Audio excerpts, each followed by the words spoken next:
Konoha village, branch of the Hyuga clan. In a modest room. This is this my appearance? Have I traversed into the world of Naruto and become a member of the Hyuga family? A boy, around 7 or 8 years old, caressed a peculiar mark on his forehead, murmuring to himself. The boy in the mirror had a pallid complexion, exhibiting signs of malnutrition, yet his pair of striking white eyes stood out remarkably. This bore an uncanny resemblance to the Hyuga clan from Naruto. Then, a wave of memories flooded his mind. The boy's name was Hyuga Rengtian, a scion of the branch family, whose parents had perished on a mission. The year was the 31st of Konoha, just before the onset of the Second Ninja War. What is this? Rengtian noticed a pair of glasses on the table and exclaimed in surprise. Could it be? Does the Hyuga clan have nearsighted individuals? His conjecture swiftly manifested into reality. He indeed suffered from severe myopia from the memories. He learned that this condition stemmed from his mother sustaining grave injuries during childbirth, resulting in Rengtian's congenital high myopia. How is this possible? The so-called clan of the Byakugan, a Hyuga, afflicted with severe nearsightedness, yet reality, left no room for doubt. While he could see clearly up close, anything beyond a meter became a blur. It's fine as long as I activate the Byakugan. Everything should be all right. As Rengtian reassured himself, the door was suddenly kicked open. This incited his fury. Who dared to intrude upon another's home so brazenly? The door was flung open by 3 boys of similar stature too. Rengtian, one of them, brimming with arrogance, proclaimed, Rengtian, you're not allowed to participate in the ninja school enrollment. Do you hear? Their domineering and insolent words ignited Rengtian's anger, prompting him to retort, who do you think you are to dictate my actions? The leader of the boys was momentarily taken aback, seemingly unable to fathom that Rengtian had the audacity to retort. Then, his expression darkened. You dare talk back? Beat him up. The 2 boys approached Rengtian, their faces adorned with malicious grins. Seeing their menacing gazes, Rengtian's heart sank with dread. Adhering to the principle of striking first to avoid suffering later, Rengtian unexpectedly threw a punch at one of them. Upon witnessing Rengtian's fist, the opposing boy smirked coldly. Allow me to demonstrate the main family's gentle fist. Bang! Rengtian was sent staggering back by a powerful strike. Is that all you can do? Branch family. Just as expected. Indeed, such a disgrace from the branch family is not only a shame within the clan, but also dares to continue embarrassing us externally. It would be fortunate if we don't beat you to death. Exactly. The 2 boys taunted. Hyuga Rengtian, I warn you in the name of the main family, you are forbidden from attending the ninja school examination. A nearsighted waste like you would only bring shame to the Hyuga clan, and I absolutely will not allow it. After delivering his warning, the leader arrogantly departed. He was confident that Rengtian, with his timid nature, would know how to choose wisely. Damn it. Hyuga Maoli, just wait. Through memory, Rengtian had already learned the name of the leading youth, the son of the elder of the Hyuga clan, a newly emerged genius of the Hyuga lineage. The humiliation he faced today ignited a furious blaze within Rengtian's heart, vowing to reclaim his dignity. Moreover, despite Hyuga Morris' attempts to prevent him from participating in the ninja examination, he was resolute in his desire to take part and determined to succeed. He was no longer the timid and fearful Rengtian of old. He was a reincarnated version, unwilling to allow others to dictate his fate. At that moment, he felt a sharp sting in his eyes. Standing before the mirror, he was astonished to discover that his Byakugan had awakened. However, it soon became apparent that his Byakugan was not quite as he had envisioned from the comics. It lacked the telescopic vision he had anticipated. The Byakugan of the Hyuga clan is capable of detecting movement from 1,000 meters away. Even a novice can see through walls and has an all-encompassing field of vision. Of course, the branch family, due to their constrained circumstances, had a critical blind spot. Rengtian was already aware of this, yet what left him dumbfounded was that his Byakugan could only perceive within a mere 10 meters beyond that. It was ineffective. Initially, he attributed this limitation to the novelty of his awakening, but the memories in his mind revealed the truth behind it. Turned out that no member of the Hyuga clan had ever suffered from severe myopia. Analysis indicated that even with his Byakugan awakened, Lung Tian's abilities were nearly non-existent, equating to that of an ordinary person's vision, making any comparison to a normal Byakugan futile. His Byakugan was deemed capable of observing only a 10-meter radius, and being born with a frail constitution left him unable to channel a single thread of chakra. As a result, Lung Tian had been ridiculed by the clan's children, mocked as the underachiever of the Hyuga family, and became the subject of derision for the Uchiha clan. This led to him being bullied within his clan. Consequently, upon reaching the age for the Ninja Academy, Hyuga Mori specifically warned him against attending, fearing he would further disgrace the Hyuga name. Damn it, I will not give up on the Ninja Academy examination. I will prove myself by entering Class A. Upon understanding the circumstances, Lung Tian shouted defiantly.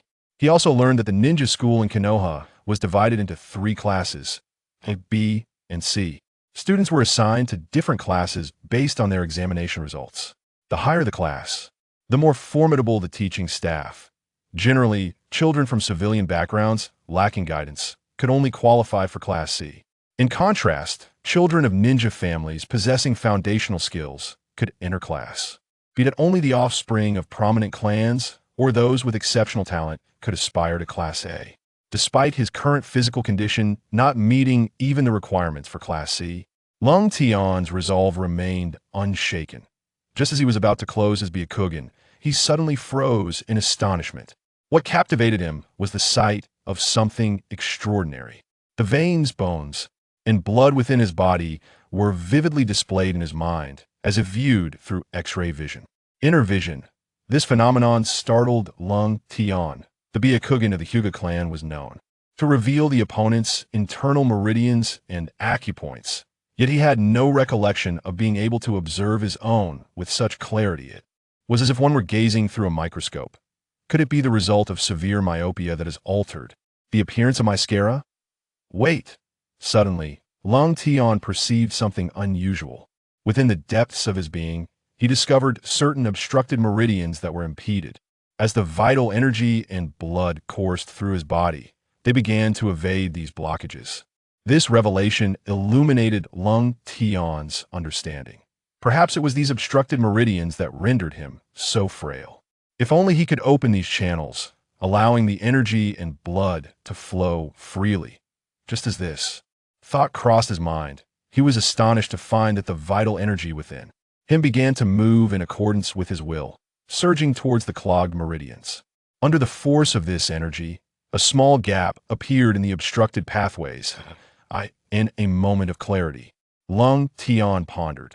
Could it be that my eyes not only possess the ability of introspection, but also the power to govern my body? The excitement surged within him. Previously, he had been troubled by how to resolve the issue of his meridian obstructions now. It seemed to be effortlessly unraveled. Through this introspection, Lung Tian finally grasped the reason behind his inability to release chakra. It turned out that the chakra generated within him had been forced back due to the meridian blockages. This was also the reason the clan deemed him a wastrel. At that moment, a thought struck him. Could he also exert control over the chakra within him? Without hesitation, he set his intention into action. To his delight, it indeed worked. This revelation filled him with exhilaration. Subsequently, he directed the chakra generated within him to bypass the obstructed meridians, allowing it to traverse through some broader pathways. At last, a surge of chakra was produced within Lung Tian, and he released it. Bang! A fist imprint appeared upon the wall. I did it. I have succeeded. Unable to contain his joy, Lung Tian erupted in jubilant cheer. Gazing at the handprints on the wall, Lung Tian's face was alight with excitement. This further solidified his belief in the power of his inner vision. With the ability to perceive inwardly, he was certain he could transform the state of his meridians, and in due time, he would master chakra control beyond that of any ninja. With this thought, a confident smile graced his lips. As he rubbed the spot where he had been struck earlier, he reflected on how he had been unable to withstand a mere punch, a clear indication of the frailty of his current physique. No, from this moment forth, I shall dedicate myself to training. While Lung Tian tirelessly pursued the requirements of the Ninja Academy, Hyuga Muri reappeared before him. In recent days, Muri had heard rumors about the family's underachiever relentlessly honing his skills. Initially skeptical, upon witnessing it firsthand, he found it to be true. Observing Lung Tian's fervent training, Hyuga Muri scoffed, "With your physique, no amount of effort will ever suffice. Have you forgotten my words? If you dare to show up for the Ninja Academy exam, I will break your legs." Ignoring Muri's threats, Lung Tian cast a dismissive glance his way and continued with his training. The Hyuga clan had strict regulations against private fights among its members. Even though Muri was the son of a clan elder, he dared not openly defy this rule, lest he face repercussions from the clan's laws.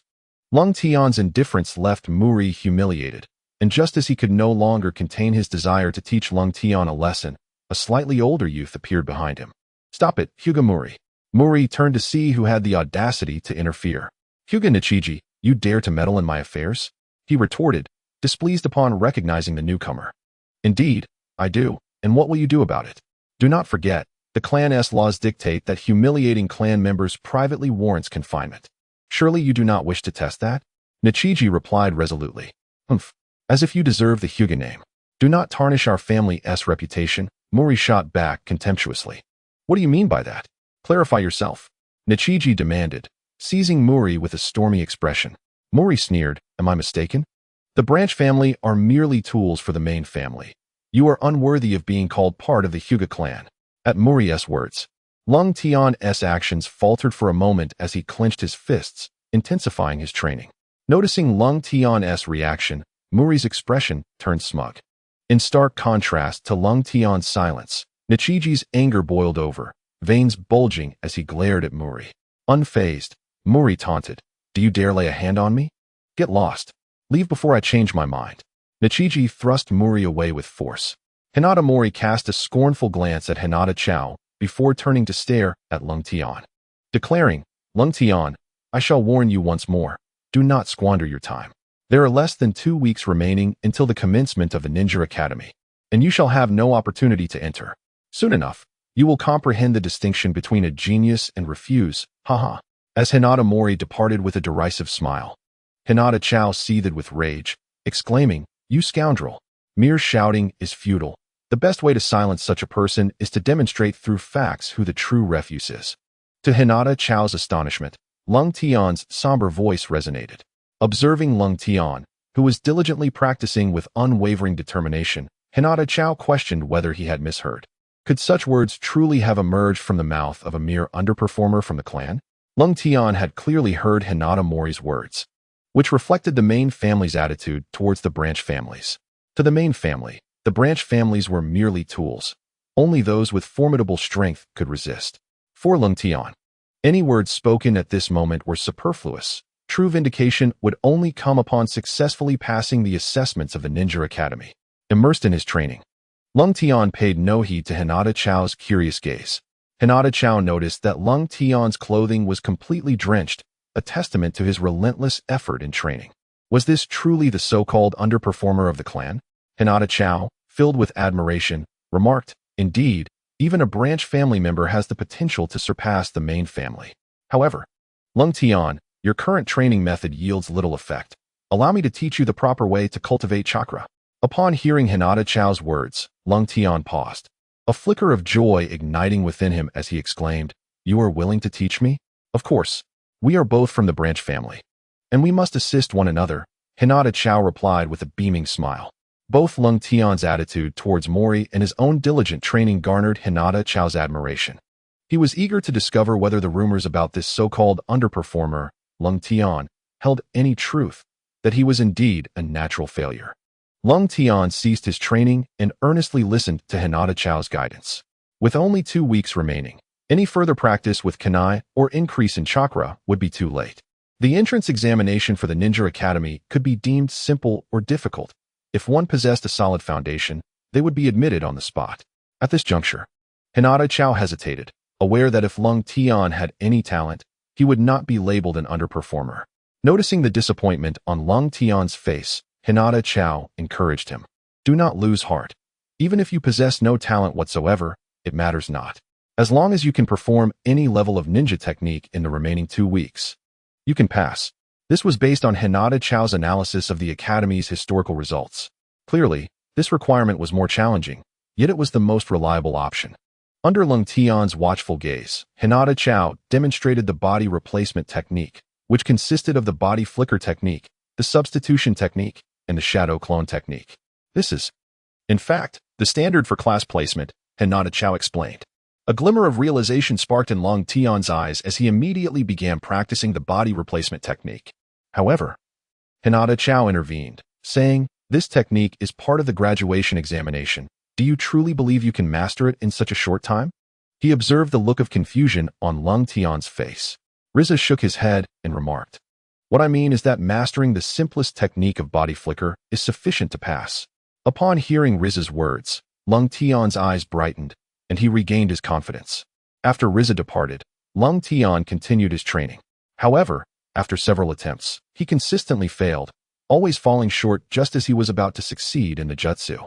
Unlike Naruto, who charged forward recklessly, Lung Tian excelled at analyzing problems, especially now that he possessed the ability of internal vision. Through this internal perspective, he discovered that each time he formed hand seals, the chakra flowed in 6 directions. 2 of these pathways traversed through his arms, while the remaining 4 directed towards his legs. Yet, as the chakra flowed towards his legs, it was rebuffed due to obstructions within his meridians. Could this be the root of the issue? Lung Tian pondered aloud. To confirm this hypothesis, the following day during Riza's demonstration, Lung Tian deliberately activated his Byakugan to observe. Under the scrutiny of his Byakugan, he validated his conjecture.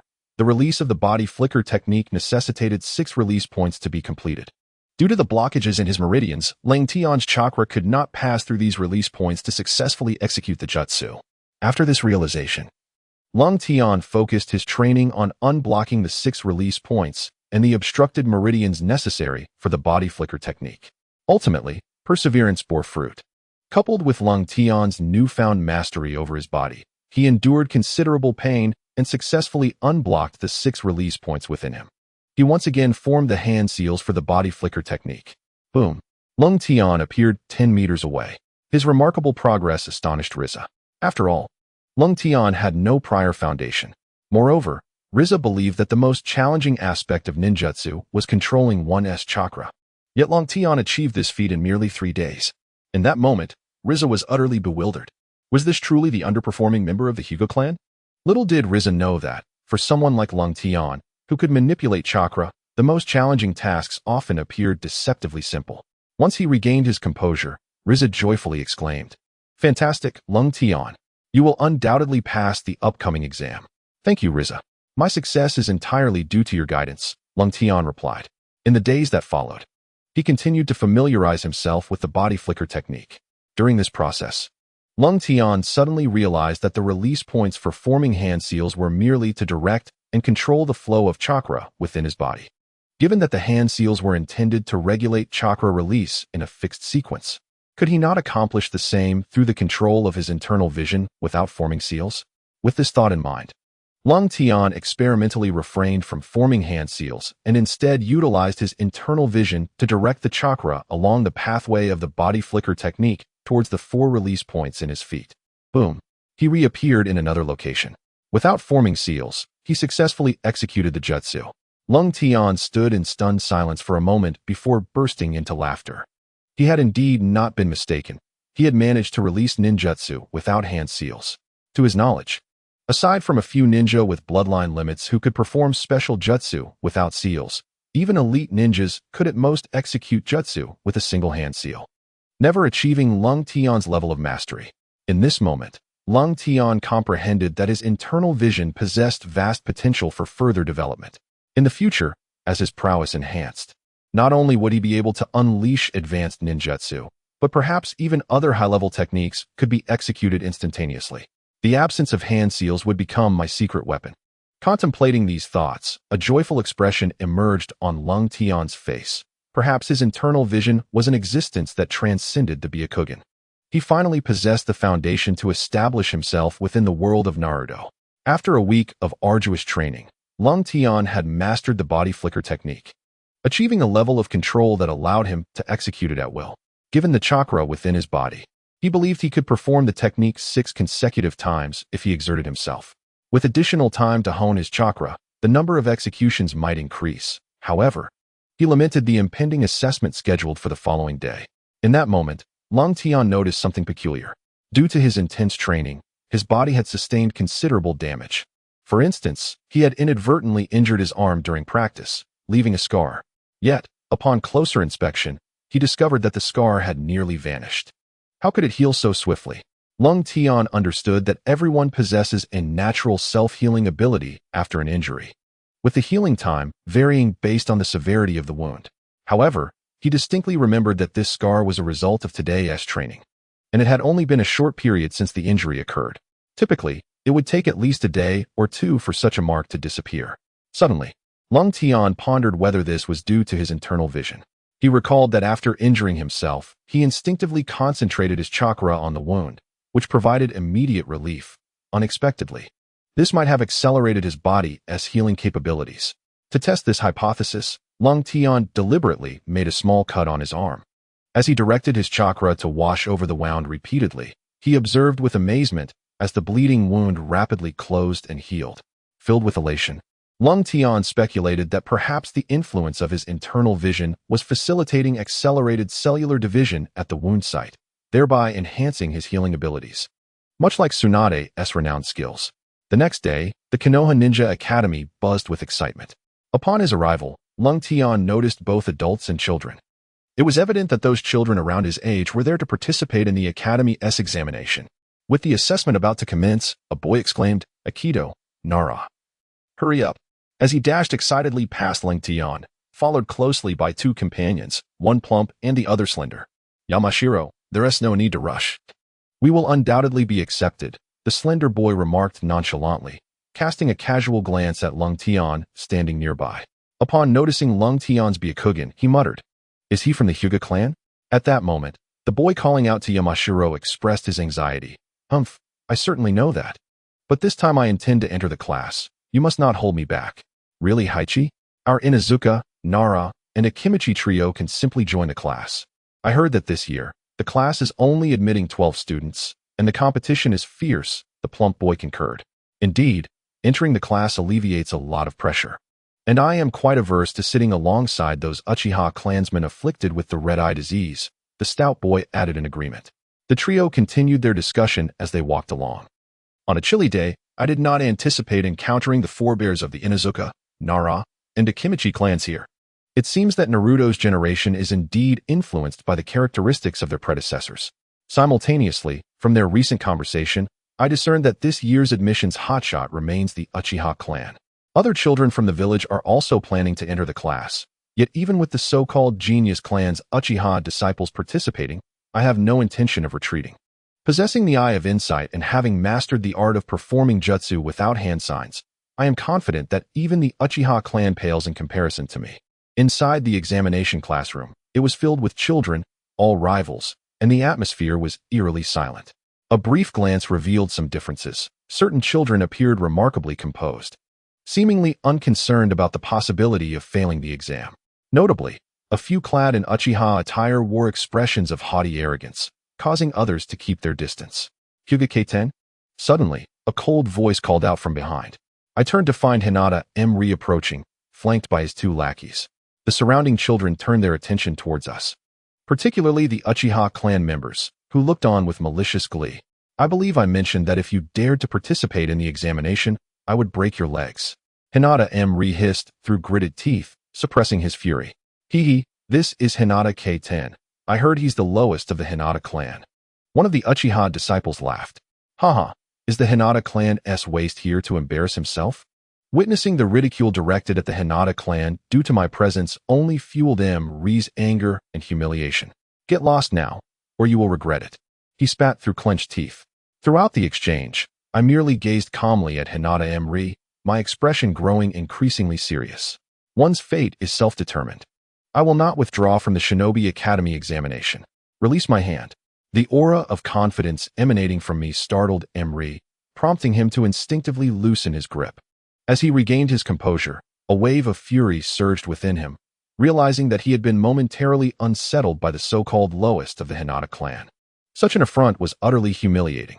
The confrontation between Hinata K-10 and Hinata Emri astonished the Uchiha youths. The branch family's underdog had audaciously repelled a member of the main family. Contemplating this, their expressions shifted to one of eager anticipation. For witnessing the Hinata clan's misfortune was the greatest delight for the Uchiha. At that moment, the Shinobi Academy examination commenced. The first child called in soon emerged, his countenance displaying disappointment, indicating his failure within less than 5 minutes. The next child was summoned. Yet all eyes remained fixated on the standoff between K-10 and Emri. Say that again and see what happens. Emri's face darkened ominously. He had not anticipated that K-10 would not only show up, but also dare to speak to him so insolently, causing him to lose face before the Uchiha clan. This was absolutely intolerable. Witnessing K-10's dismissive gaze, Hinata Emri finally succumbed to rage. Today, in the name of the clan, I shall administer discipline to you. An ungrateful scion of the branch family.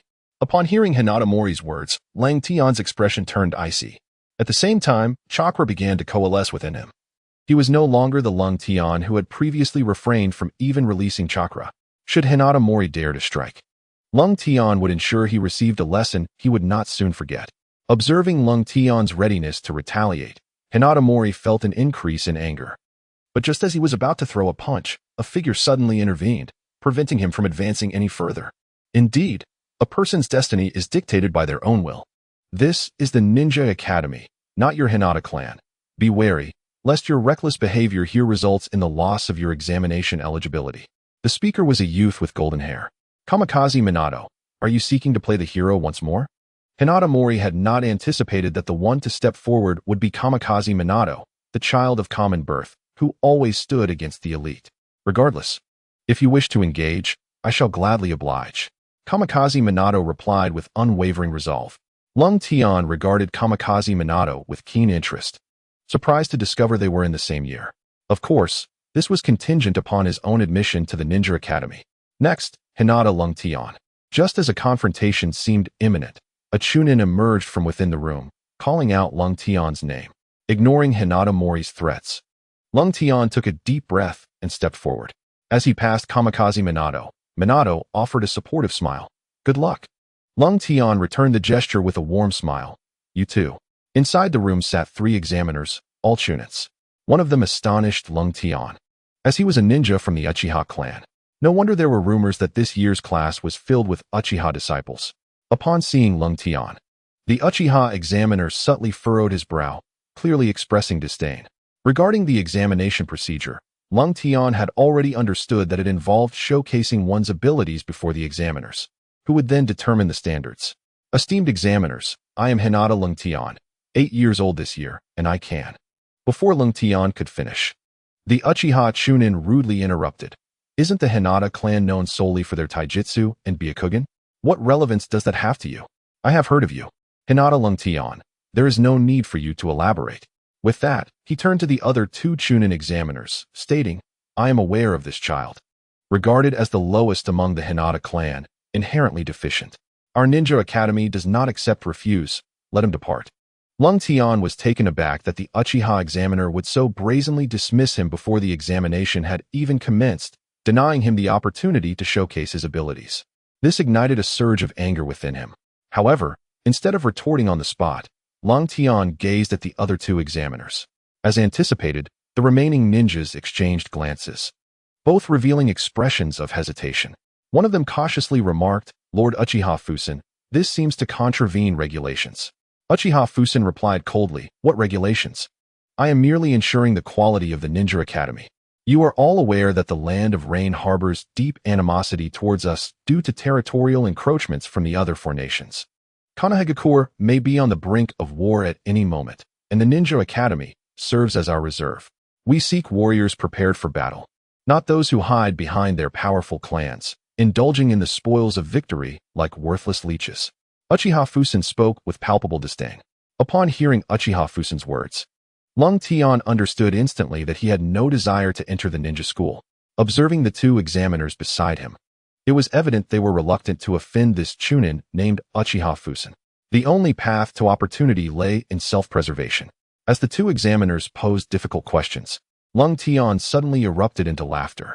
Noticing his mirth, Uchiha Fusen ominously inquired, "What are you laughing at?" "I laugh because your refusal to allow me to participate in the test stems from your fear that our Hyuga clan might overshadow your Uchiha clan," Rengtian retorted. "What? Repeat that." Uchiha Fusen's expression darkened, each word dripping with menace. "Is it not true? The foremost clan in Konoha is now our Hyuga clan, not your Uchiha clan. If I were to excel in the exam, it would eclipse your clan, hence your trepidation in permitting me to take the test." Rengtian deliberately mocked. From the moment Uchiha Fusen denied him an opportunity, Rengtian had formulated a strategy. In such circumstances, pleading would yield no results. Instead, it would only serve to inflate the opponent's pride. It was only by inciting anger that he could procure a chance. Even if this might lead to resentment from Uchiha Fusen, Rengtian of the Hyuga clan had no retreat. Failing to gain admission to the Ninja Academy would provide the Uchiha clan with a reason to ridicule the Hyuga clan, and upon returning, he would face repercussions from his own clan. At that point, he would find it impossible to maintain his standing in the world, potentially reduced to a mere insect struggling to survive. This was utterly intolerable for Rengtian. A man must live with dignity. As tensions escalated, the other two examiners were taken aback. They had long heard of the discord between the Hyuga and Uchiha clans, yet they had not anticipated such a scene unfolding today. Should the standoff continue, it might escalate into a larger conflict, implicating them as well. Acknowledging this, one of the Chunin, named Inoue, advised Lord Fusen, "Perhaps it would be wise to grant him a chance. If he proves unworthy, we can eliminate him." Upon hearing Inoue's suggestion, Uchiha Fusen retorted in a mocking tone, "Is it not an insult to test someone from a clan that has already given up?" The other examiner quickly asserted, "Lord Fusen, regardless. This is a matter of the Academy's regulations. It will not consume much time." "Waste time? Very well, after I perform the body flicker technique. We shall see what you have to say." Rengtian maintained a stoic facade, yet his heart brimmed with fury. Observing Rengtian's demeanor, Uchiha Fusen burst into laughter. "Fine, I shall grant you an opportunity to demonstrate that a waste is ultimately a waste." It was said that he was giving Cold Day a chance. Yet in Uchiha Fusen's heart, the decision had already been made. He would undoubtedly eliminate Cold Day and ensure that Hinata Cold Day would never enter the Ninja Academy. This would afford him the opportunity to mock the Hinata clan, just as they had once brought him shame, which he now intended to repay in kind. With this thought in mind, Uchiha Fusen spoke with a cruel expression, "Show me your strength." Upon hearing Fusen's words, the other two ninja examiners let out a sigh of relief, though their gazes toward Hinata Cold Day were filled with sympathy. They understood clearly that given Lord Fusen's demeanor, unless Cold Day exhibited genius-like prowess, he had no hope of passing. Furthermore, Fusen had just referred to Hinata Cold Day as the clan's weakest link. What kind of ability could he possibly display? However, what puzzled them was Cold Day's unwavering calmness. This left the other two examiners momentarily dumbfounded. Impatient, Uchiha Fusen urged, "Hurry up and begin. Don't waste my time." The more Fusen pressed, the more unperturbed Cold Day appeared, responding with poise. "First, I have already activated my Byakugan." Upon hearing that Cold Day had awakened his Byakugan, the other two ninja examiners gasped in astonishment. Uchiha Fusen, who had initially dismissed Cold Day, was now wide-eyed with disbelief. Activate his eyes. Could it be? Uchiha Fusen and the other two examiners simultaneously came to a startling realization. Standing before them, Cold Day's eyes were surrounded by prominent veins, and within his pure white irises were intricate patterns. Indeed, it was the Hyuga clan's Kekei Genkai, the Byakugan. With the Byakugan activated, a 360-degree panorama unfolded before Cold Day's eyes. Not only that, but he could also distinctly perceive the chakra pathways within the bodies of the three examiners. Additionally, many luminous points were visible, representing activated chakra release points. The two examiners had nearly 60 release points in their arms and legs, while Uchiha Fusen astonishingly boasted 80. Furthermore, Cold Day discerned that Fusen had 4 faint release points glimmering in his eyes. The three examiners, including the Chunin who had been standing by the door, stared at Cold Day in utter astonishment. Was it possible that he activated the Byakugan without performing any hand seals? As someone who also possessed the Sharingan, Uchiha Fusen was particularly taken aback. He was well aware of the stringent conditions required for such a bloodline limit. Though activating the Byakugan was relatively easier for the Hyuga clan, it still necessitated prolonged training, especially since this bloodline required more meticulous control than others. Even so, using this ability demanded utmost caution. Any error in the hand seal sequence could lead to failure. Of course, once mastered, it could be activated without hand seals. But had Cold Day truly achieved such proficiency at such a tender age? It was nothing short of remarkable. The Chunin standing by the door wore a contemplative expression. In Uchiha Fusen's eyes, the very fact that Cold Day, whom he deemed the weakest, could activate the Byakugan was already miraculous. The notion that he could control it so adeptly was beyond his expectations. In that moment, the three examiners were left aghast. According to the regulations of Konoha, any descendant of a bloodline limit ninja who activates their bloodline limit is exempt from examination and is granted direct admission to the Ninja Academy. This explains the unwavering confidence of the Inuzuka, Nara, and Akimichi trio. In other words, the moment K-10 activated his Byakugan, he could bypass the entrance exam. However, K-10 was unaware of this stipulation and did not realize that Richa had already activated his Byakugan, mistakenly assuming that K-10's chances of doing so were too slim and thus disregarding this qualification for admission. After a while, the individuals in the room began to comprehend the situation. Sitting beside Uchiha Fusen, Jingwei cautiously inquired, "Lord Uchiha, has this child passed?" Uchiha Fusen gasped in disbelief. How could it be possible for a mere branch of the Hyuga clan to awaken the Byakugan? Yet the evidence lay before him, compelling him to accept the truth. Especially considering the speed with which K-10 had activated his Byakugan, it was evident that he was not a novice but had already mastered its control. As Uchiha Fusen was at a loss, a rumor suddenly occurred to him, and a smile reappeared on his face. "I never expected that a mere branch member could master the bloodline limit of the Hyuga clan. However, I have heard that your Byakugan has inherent flaws, and even if activated, it can only match the vision of an ordinary person. I wonder how much range your Byakugan can observe now." Taken aback by Uchiha Fusen's words, K-10 realized the Uchiha clan possessed an unexpectedly deep understanding of the Hyuga clan, leading him to suspect that they had been monitoring the Hyuga closely. Under the triumphant gaze of Uchiha Fusen, K-10 calmly admitted, "Indeed, my Byakugan has limitations. It can only observe within a 10-meter range." Uchiha Fusen burst into euphoric laughter, for this would effectively nullify K-10's exemption from the entrance exam. The other two ninja examiners also displayed expressions of regret. Unbeknownst to K-10, his activation of the Byakugan could have granted him direct admission. Just as Uchiha Fusen finally felt relieved, K-10 suddenly continued, "Although I cannot fully harness the capabilities of the Hyuga clan's bloodline limit, I can now perform a jutsu of the highest rank." With that, to the astonished gazes of everyone present, he swiftly formed hand seals. In an instant, he vanished and reappeared on the opposite side of the room. Body flicker technique. The previously smug Uchiha Fusen was left dumbfounded once more. The examination room fell into silence. The prowess displayed by Hyuga K-10 had far surpassed their expectations. Not only had he activated his bloodline limit, but he had also executed the body flicker technique. Although K-10's Byakugan was flawed, his achievements far exceeded the standards for admission. The two ninja examiners beside him fixed their gazes on Uchiha Fusen, whose expression darkened considerably. If judged by the standards, K-10's performance could only be deemed exceptional. He was not only qualified for the Ninja Academy, but would also have no trouble entering a class. However, if K-10 were truly allowed to join, it would imply that even the branch members of the Hyuga clan could rival the geniuses of the Uchiha clan. How would this be perceived by the other ninjas of Konoha? In an instant, Uchiha Fusen resolved to do everything in his power to prevent Hyuga K-10 from entering a class. "How can we possibly prevent this, Lord Uchiha?" The ninja examiner beside Uchiha Fusen, noticing his prolonged silence, inquired once more. Coming to his senses, Uchiha Fusen nodded, though his expression was ashen. He could not allow Hinata Raiten to enter the class. Initially, he had assumed that Raiten's bloodline limit was flawed, which would enable him to eliminate him from consideration. However, he was taken aback to discover that Hinata Raiten had already mastered the body flicker technique. Given Raiten's commendable performance, and under the watchful gaze of the two examiners, Fusen realized he needed to find a compelling reason to bar Raiten from admission.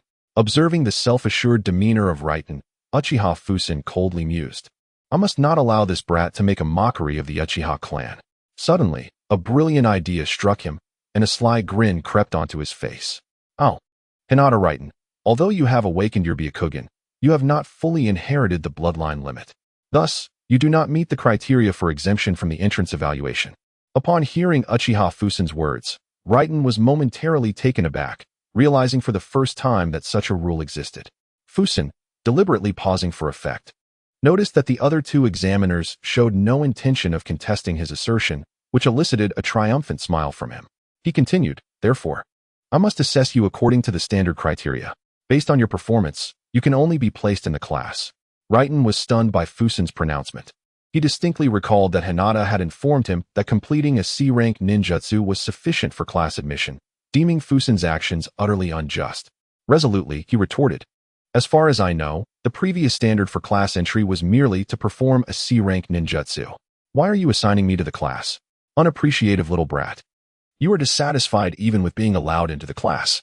Suppressing his inner fury, Uchiha Fusen shook his head and replied, "While you indeed executed a C-rank ninjutsu, your execution speed was far too slow, failing to meet the standards of the body flicker technique. Hence, you can only be placed in the class."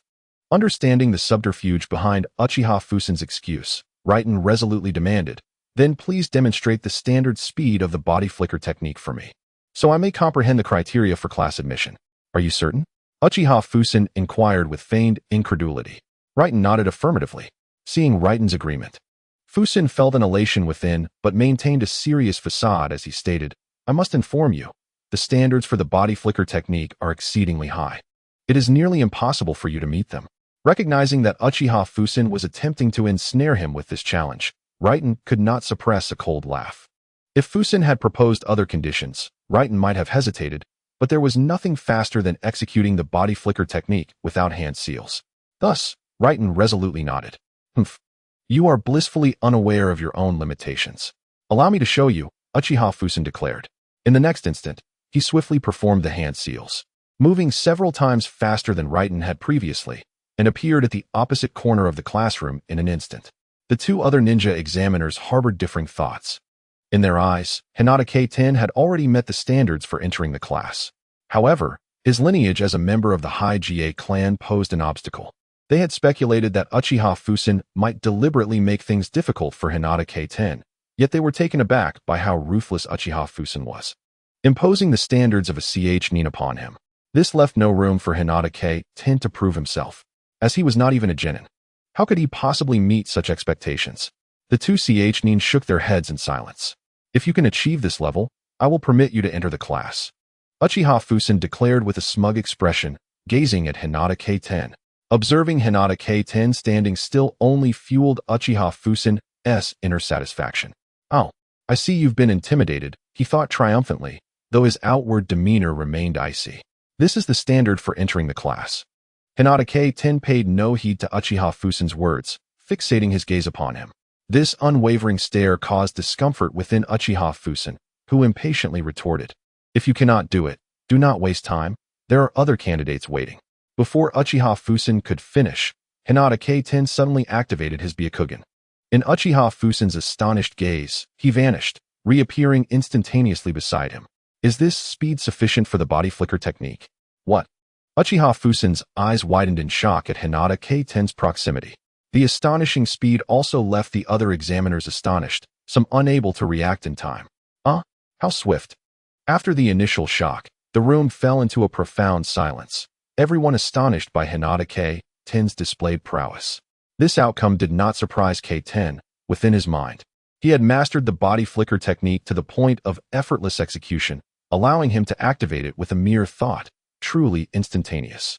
After a considerable pause, the onlookers regained their composure, casting complex glances at Hinata K-10. A genius had emerged from the Hyuga clan once again. At that moment, Hinata K-10 chuckled softly and asked Uchiha Fusen, "Teacher, may I enter the class now?" K-10's inquiry darkened Uchiha Fusen's expression once more. I was unprepared just now, so I could not see clearly enough to make a judgment," Uchiha Fusen coughed and stated. Upon hearing Uchiha Fusen's words, the other two ninja instructors were at a loss for words. It was an utterly flimsy excuse. Hinata K-10 displayed no anger, instead revealing a hint of mockery. "Very well. Since the teacher did not see clearly, I shall demonstrate once more." However, K-10 did not immediately execute the body flicker technique. Instead, he fixed his gaze on Uchiha Fusen and said, "Teacher, how about we perform the hand seals together this time?" Under Uchiha Fusen's puzzled stare, K10 enunciated deliberately. I fear that your vision may falter again, so I thought of a splendid solution. If I am faster than you, it must meet the standards, correct, teacher? K10's words left the three other CHNeen present in a state of shock, their mouths agape.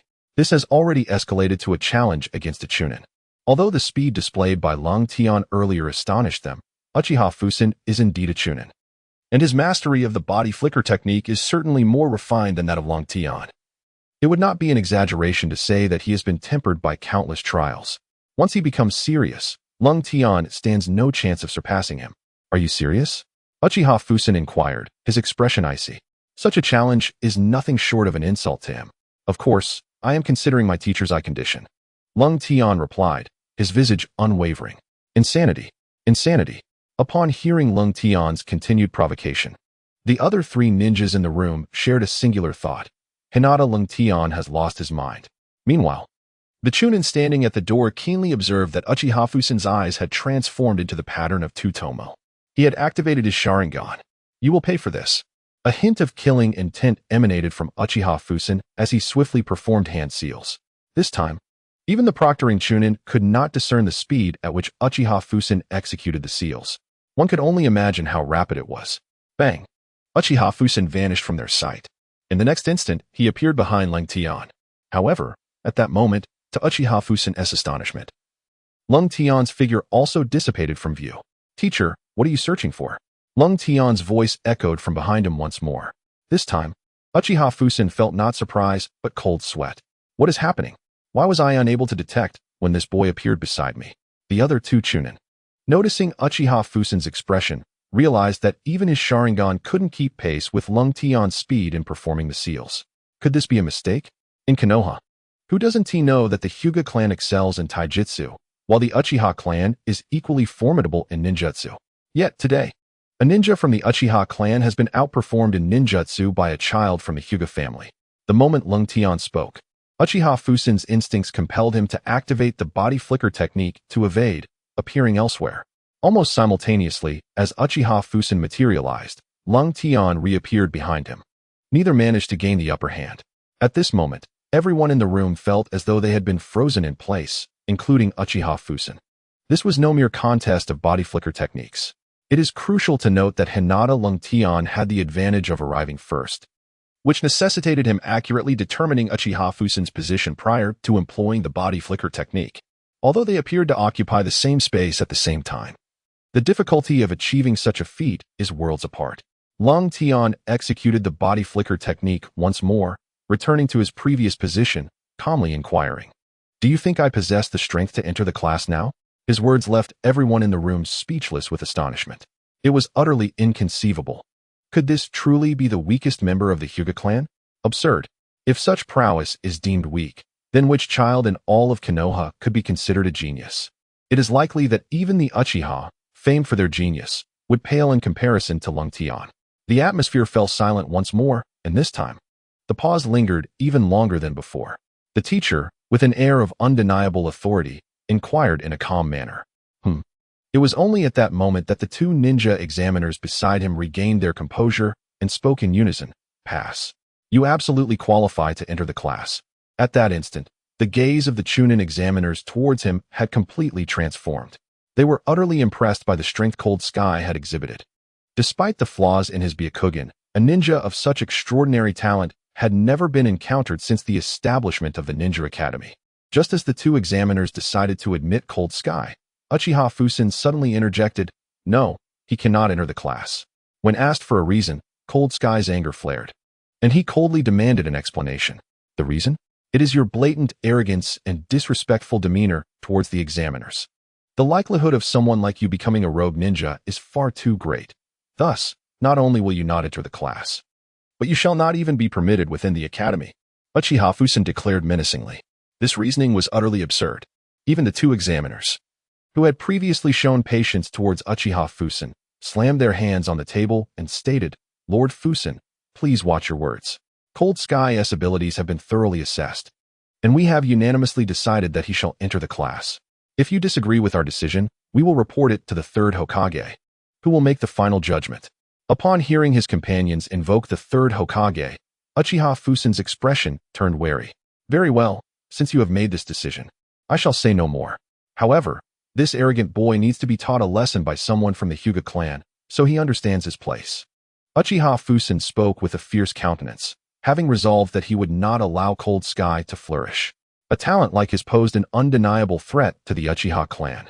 While he could not kill Cold Sky, he could certainly incapacitate him. However, that would not be so simple. At that moment, Cold Sky subtly glanced at the Chunin standing at the doorway. His fearless words left Uchiha Fusen in disbelief once more. Had this boy truly lost his senses? With his power, should he choose to strike, his companions would be unable to intervene in time. What hidden cards could Cold Sky possibly hold that allowed him to remain so audacious? Was it merely the body flicker technique? Contemplating this, Uchiha Fusen felt a sense of reassurance. Given Cold Sky's age and the fact that he had just executed the body flicker technique 3 times in quick succession, Uchiha Fusen was confident that Cold Sky's chakra reserves were nearly depleted, rendering him incapable of using the technique again. He was merely an arrogant youth. Noticing Uchiha Fusen's intentions, the other 2 Chunin examiners paled. Lord Fusen, please stop. Unfortunately, Uchiha Fusen had already made his move, without even the benefit of the body flicker technique. He relied solely on his physical prowess to close the distance to Cold Sky. His palms, imbued with chakra energy, struck towards Cold Sky's chest. Given the force behind Uchiha Fusen's attack, if it connected, Cold Sky would be bedridden for at least several months. At the very moment Uchiha Fusen launched his attack, Cold Sky likewise executed the body flicker technique without hand seals, completing his maneuver. At the moment Uchiha Fusen advanced toward K10, he suddenly vanished from Fusen's sight, which startled him. Even his Sharingan failed to perceive K10's hand seals, as if no seals had been made at all. Whoosh! Before Uchiha Fusen could ponder this anomaly, K10 had already materialized at the entrance. However, as Fusen had surmised, the continuous execution of 5 body flicker techniques had taken a toll on K10, manifesting a hint of fatigue upon his face. Yet, after casting a glance at the CH-Nin beside him, K10 quietly exhaled in relief. His performance elicited a flicker of astonishment from the CH-Nin nearby. At that moment, Uchiha Fusen closed the distance once more. Get out of my way, Fusen threatened. To him, this CH-Nin was merely a lackluster operative dispatched by Konoha, lacking any real strength, inferior even to his 2 companions, and incapable of thwarting his intent to incapacitate Hyuga K10. However, in the next instant, this CH-Nin, whom Fusen had deemed inconsequential, suddenly unleashed a formidable chakra, clashing with him in a raw display of power that left Fusen astounded. Danger! Just as Fusen sensed this, his opponent vanished with a body flicker technique, reappearing behind him in the next breath. Fusen swiftly pivoted, hurling a kunai backward. Bang! The struck CH-Nin dissipated into a cloud of smoke. A shadow clone. Fusen was taken aback. In that fleeting moment, the earlier CH-Nin re-emerged, a kunai pressed against Fusen's throat. Who are you? Fusen exclaimed, his eyes wide with shock. Such prowess was far beyond that of an ordinary CH-Nin. Not only Fusen, but even the other 2 examiners in the room stood aghast. Only Hyuga K10 maintained an air of calm, as if he had anticipated this turn of events, piquing the curiosity of the CH-Nin. At this point, the other 2 CH-Nin examiners finally regained their composure. Who exactly are you? They inquired, their gazes sharpened with suspicion. To subdue Uchiha Fusen in such a brief span of time was no feat of an ordinary CH-Nin. A ninja of such caliber could hardly be a mere staff member. Observing the wary expressions of the 2 examiners, the CH-Nin offered a faint smile. Fear not. I am here under the orders of Lord Hokage to oversee your examination. With that, he tossed aside a mask. Upon seeing the cat emblem emblazoned on the mask, the 3 examiners, including Uchiha Fusen, simultaneously paled. You are an Umbu ninja. K10 mirrored their confusion, pondering the presence of an Umbu operative in this setting. Had the 3rd Hokage already begun to harbor suspicions against the Uchiha clan? The Umbu ninja had been keenly observing K10's demeanor. K10's earlier performance had been remarkably profound, almost as if he had foreseen the necessity of rescuing him. This prompted a thought within the Umbu. Had this young man already discerned my identity? Yet, upon noticing K10's equally astonished expression, he found himself engulfed in bewilderment. Young brother, the Umbu ninja finally couldn't restrain himself from asking. It seemed you already knew I could save you. How did you come to that conclusion? Intuition. Cold Tian would never speak the truth. In fact, When Cold Tian activated his Byakugan, he comprehended the situation within the room instantly. He observed that the one releasing the greatest chakra was not the three examiners, but the Chunin who stood at the door. Cold Tian's demeanor, coupled with his obviously dismissive words, left the Umbu ninja unsatisfied. However, before the Umbu could inquire further, the other three Chunin pressed on. Why has Lord Hokage sent you? Lord Hokage has dispatched me to covertly supervise this examination to prevent any clandestine cheating. After saying this, the elite Umbu Chunin glanced at Uchiha Fusen beside him and remarked, Uchiha Fusen, accompany me to meet Lord Hokage. You have forfeited your qualifications as an examiner. Upon hearing the Umbu's words, Uchiha Fusen turned pale. As he departed, the Umbu ninja cast a meaningful smile at Cold Tian. Young brother, congratulations on joining the Ninja Academy.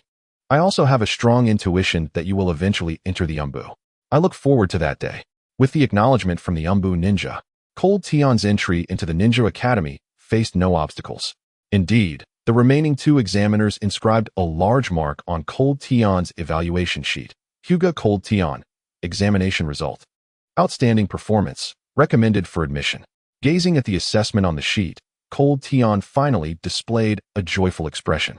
Since Cold Tian had entered the examination room, the onlookers outside had not ceased their discussions, particularly as the duration of Cold Tian's stay lengthened.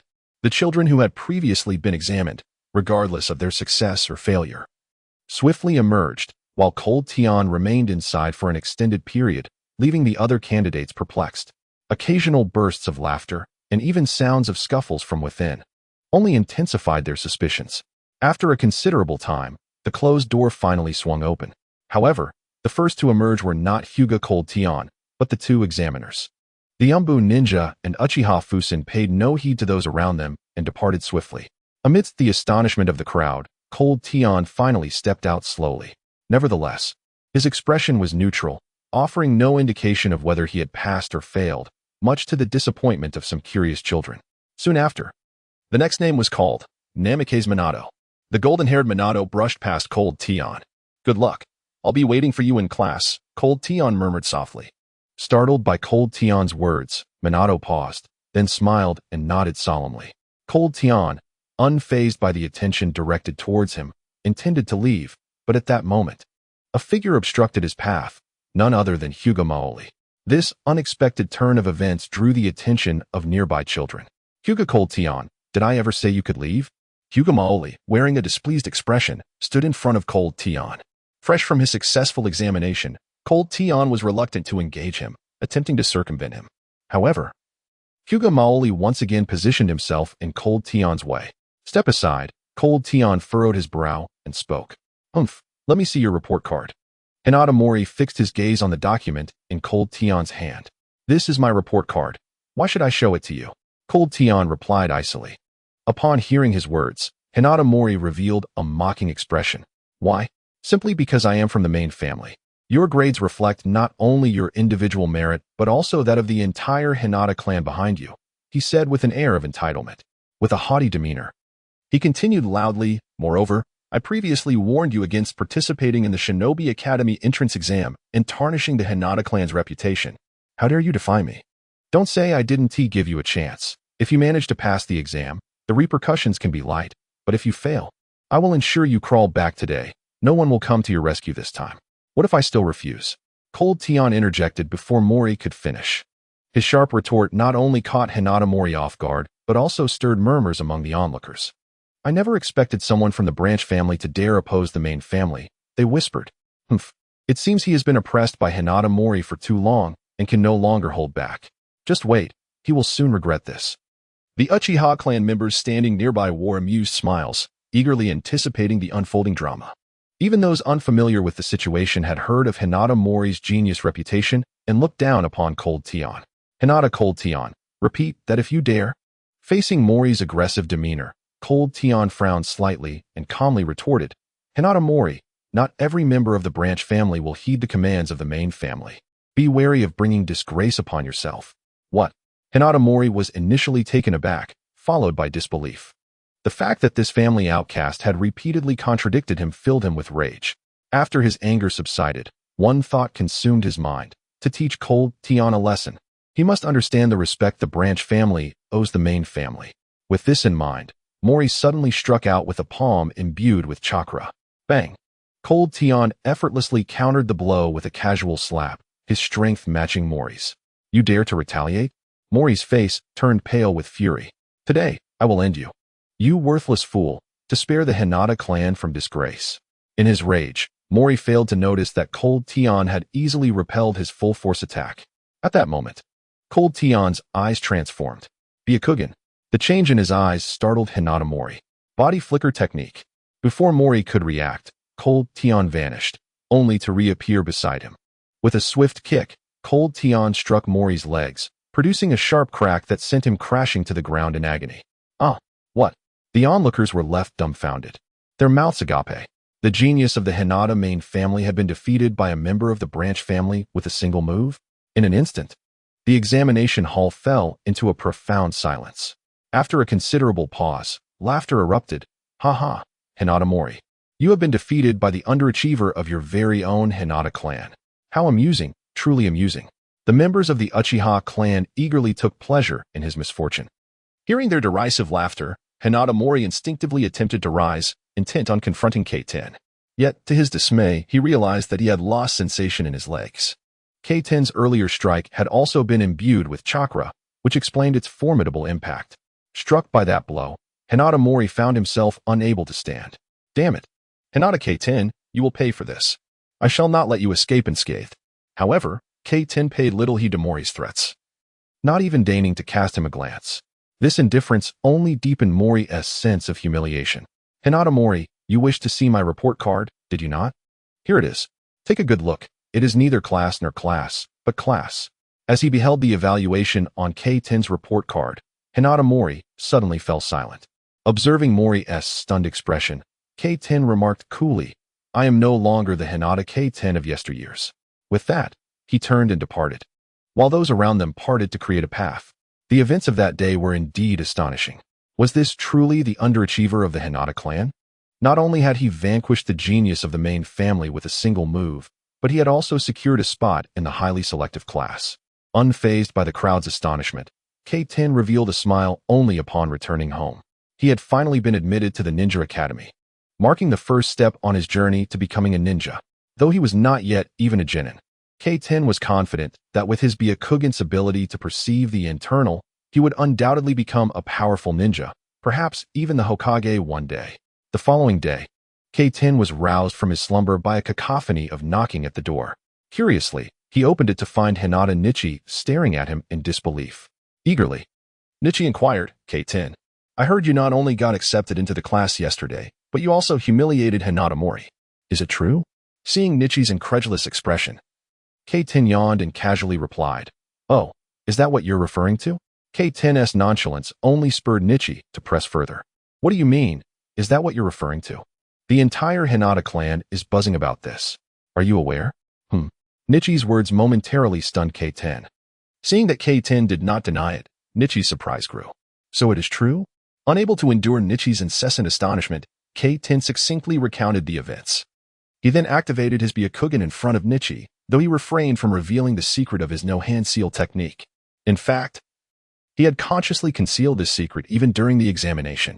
The no-hand seal technique was his final trump card, one he would not easily employ. Generally, when utilizing ninjutsu, he would feign a semblance of effort, aiming to obscure his true capabilities, and at the very least, he would use one hand to confuse his adversaries. It is truly astonishing. Had I not been training alongside you all this time, I might have mistakenly believed that you were concealing your true capabilities. After the initial shock, Richa exclaimed with palpable excitement. Rengtian, the branch family now speaks of you as a source of pride, even going so far as to regard you as a hero. Richa's words left Rengtian in a state of astonishment once more. Shortly thereafter, Richa, with a serious demeanor, cautioned Rengtian. However, you must remain vigilant. Having caused Nara Mori such a significant downfall, he will undoubtedly seek retribution, and the main family will not easily overlook this matter. Prepare yourself mentally. As Rengtian and Richa engaged in conversation, a boisterous voice suddenly echoed from outside. Nara Rengtian, come out. Upon hearing that familiar voice, Rengtian smirked coldly and remarked, Look, trouble has arrived. Let us step outside together and see what tricks Naramori has up his sleeve this time. Lingtian and Richa proceeded to exit. Before them stood Naramori, glaring at Lingtian with a look of intense hatred. If looks could kill, Lingtian would have perished countless times already. Accompanying Naramori were several adult ninjas, causing Lingtian and Richa's expressions to shift uneasily. Could it be that Naramori had summoned clan ninjas for revenge against Lingtian? With this thought in mind, Richa stepped forward defiantly, saying, "Naramori, do not presume that being the elder's son grants you the license to act with impunity." Although Naramori regarded Richa with disdain, he chose to remain silent. Instead, one of the ninjas beside Naramori approached Lingtian with a serious countenance, inquiring, "Are you Nara Lingtian?" "Indeed, I am Nara Lingtian," he replied proudly. "Very well, come with me to the main family. The clan leader wishes to speak with you." The ninja stated coldly. "The clan leader? Why would the clan leader want to speak with Lingtian?" Richa asked, astonished. The ninja from the main family did not respond to Richa, merely fixing a cold gaze on Nara Lingtian and insisting, "Come with us." Simultaneously, two ninjas surrounded Lingtian, effectively confining him. "Hurry up, Nara Lingtian. You might be going to receive a reward," Naramori urged with a malicious grin. Amid Richa's worried expression, Lingtian remained unperturbed and followed the main family members as they departed. After Lingtian's exit, Richa stomped his foot in frustration and sprinted back towards the branch family. The Nara clan possessed a distinct territory within Konoha, exclusively inhabited by its members. The Uchiha clan also had a similar arrangement, but within the Nara clan. The main and branch families were segregated. This was Lingtian's first visit to the main family. Inside the council hall of the main family, several elders of the Nara clan cast curious glances at Lingtian. One of them, sporting a pleasant smile, remarked, "Who would have thought that the underdog of our Nara clan could actually make it here? I wonder how the Uchiha clan will maintain their pride in the face of our newfound prowess." Haha. Laughter filled the hall, and the atmosphere left Nara Lingtian momentarily stunned. Could it be true, as Naramori had claimed, that due to his outstanding performance in the ninja school assessments, the main family intended to reward him? However, upon observing the cold smirk of Hyuga Mori, Lingtian felt a surge of unease, knowing that other matters were afoot. Indeed, the next moment, an elder, marked by a scar upon his face, darkly proclaimed, "This Lingtian of the Hyuga family has brought glory." Yet in his pride during the examination, he dared to strike against a scion of the main house, inciting turmoil within the branch family. Many there now regard this boy as a hero. Lingtian turned his gaze towards the elder, who harbored animosity against him, and his memory recalled that this elder was none other than Hyuga Mori's father, the third elder, Hyuga Ryoki. The words of the third elder cast a pall over the previously light atmosphere, revealing anger upon the faces of the other elders present.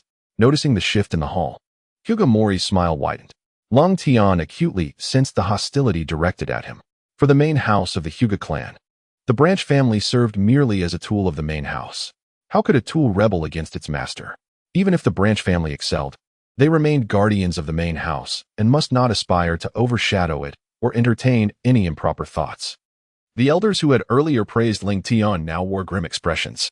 At that moment, another ninja entered.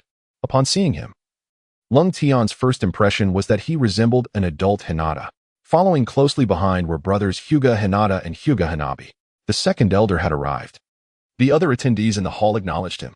Lingtian noticed Hanabi cast a worried glance in his direction, and he gently shook his head. Soon, more individuals trickled into the hall. At this juncture, Lingtian felt an increasing sense of foreboding. Not only were several elders of the main house present, but also clansmen from both the main and branch families. What was the purpose of this gathering? Was it truly necessary to escalate matters over such a trivial incident? Lingtian surveyed the room, observing that nearly all adult clansmen had arrived. Finally, the head of the Hyuga family appeared before the assembly. He first regarded Lingtian with a glance, then proclaimed loudly, "Recently, a prodigy has emerged from the Hyuga branch, namely this very Lingtian beside me. Not only has he gained admission to the Ninja Academy, but he has also outperformed the Uchiha clan to secure his place in the class, bringing honor to our Hyuga lineage." Upon hearing the clan leader's words, disdain filled the faces of the main house members. In contrast, the branch family's youth looked upon Lingtian with pride. Yet, Lingtian felt no joy, for the clan leader's tone bore no hint of enthusiasm when speaking of him. This sparked a sense of wariness within Lingtian. Indeed, the next moment, the clan leader's tone shifted, becoming stern. However, he has grown arrogant, violating clan rules. And after the examination, he dared to insult a scion of the main house, creating a detrimental rift between the branch and main families. Lung Tian, do you acknowledge your error before all present today? Regarding the discussion of the Hyuga main family and the caged bird seal, it is prudent to verify cautiously and hypothesize boldly, as it must be stated that these are merely personal opinions. The Hyuga family has limited involvement in Naruto, and even Neiji's storyline is not extensive, thus leaving many aspects somewhat perplexing even after the conclusion of Naruto. I have long harbored a conjecture regarding the caged bird. Is it possible that the caged bird curse cannot be invoked so casually? Although the manga suggests that the main family can effortlessly impose this curse upon the branch family, could it be that only those with the closest blood ties can unleash its full potential? For instance, would the caged bird curse cast by Hyuga Hayashi possess greater potency than if it were invoked by Hyuga Hisashi? Furthermore, only those intimately connected can truly sense any hostility from the branch family. The caged bird curse enables the main family to perceive the branch family's animosity. How then is this connection established? The caged bird undoubtedly serves multiple purposes beyond merely safeguarding the Byakugan from outsiders. However, within the realm of Naruto, the Hyuga clan is relegated to a supporting role, which limits Kishimoto's design. This has provided me with ample material for my own interpretations. Additionally, considering the examples of Hyuga Hisashi and Hyuga Hayashi, it seems reasonable that one of the branch families should emerge between Hinata and Naruto in the future. However, as Hinata has married Naruto, the 7th Hokage, it is unlikely that anyone would dare impose the caged bird curse upon her. Moreover, following Naruto's ascension to Hokage, he has initiated reforms in accordance with his promise to Neji Hyuga, vowing to alter this situation should he ever attain such a position.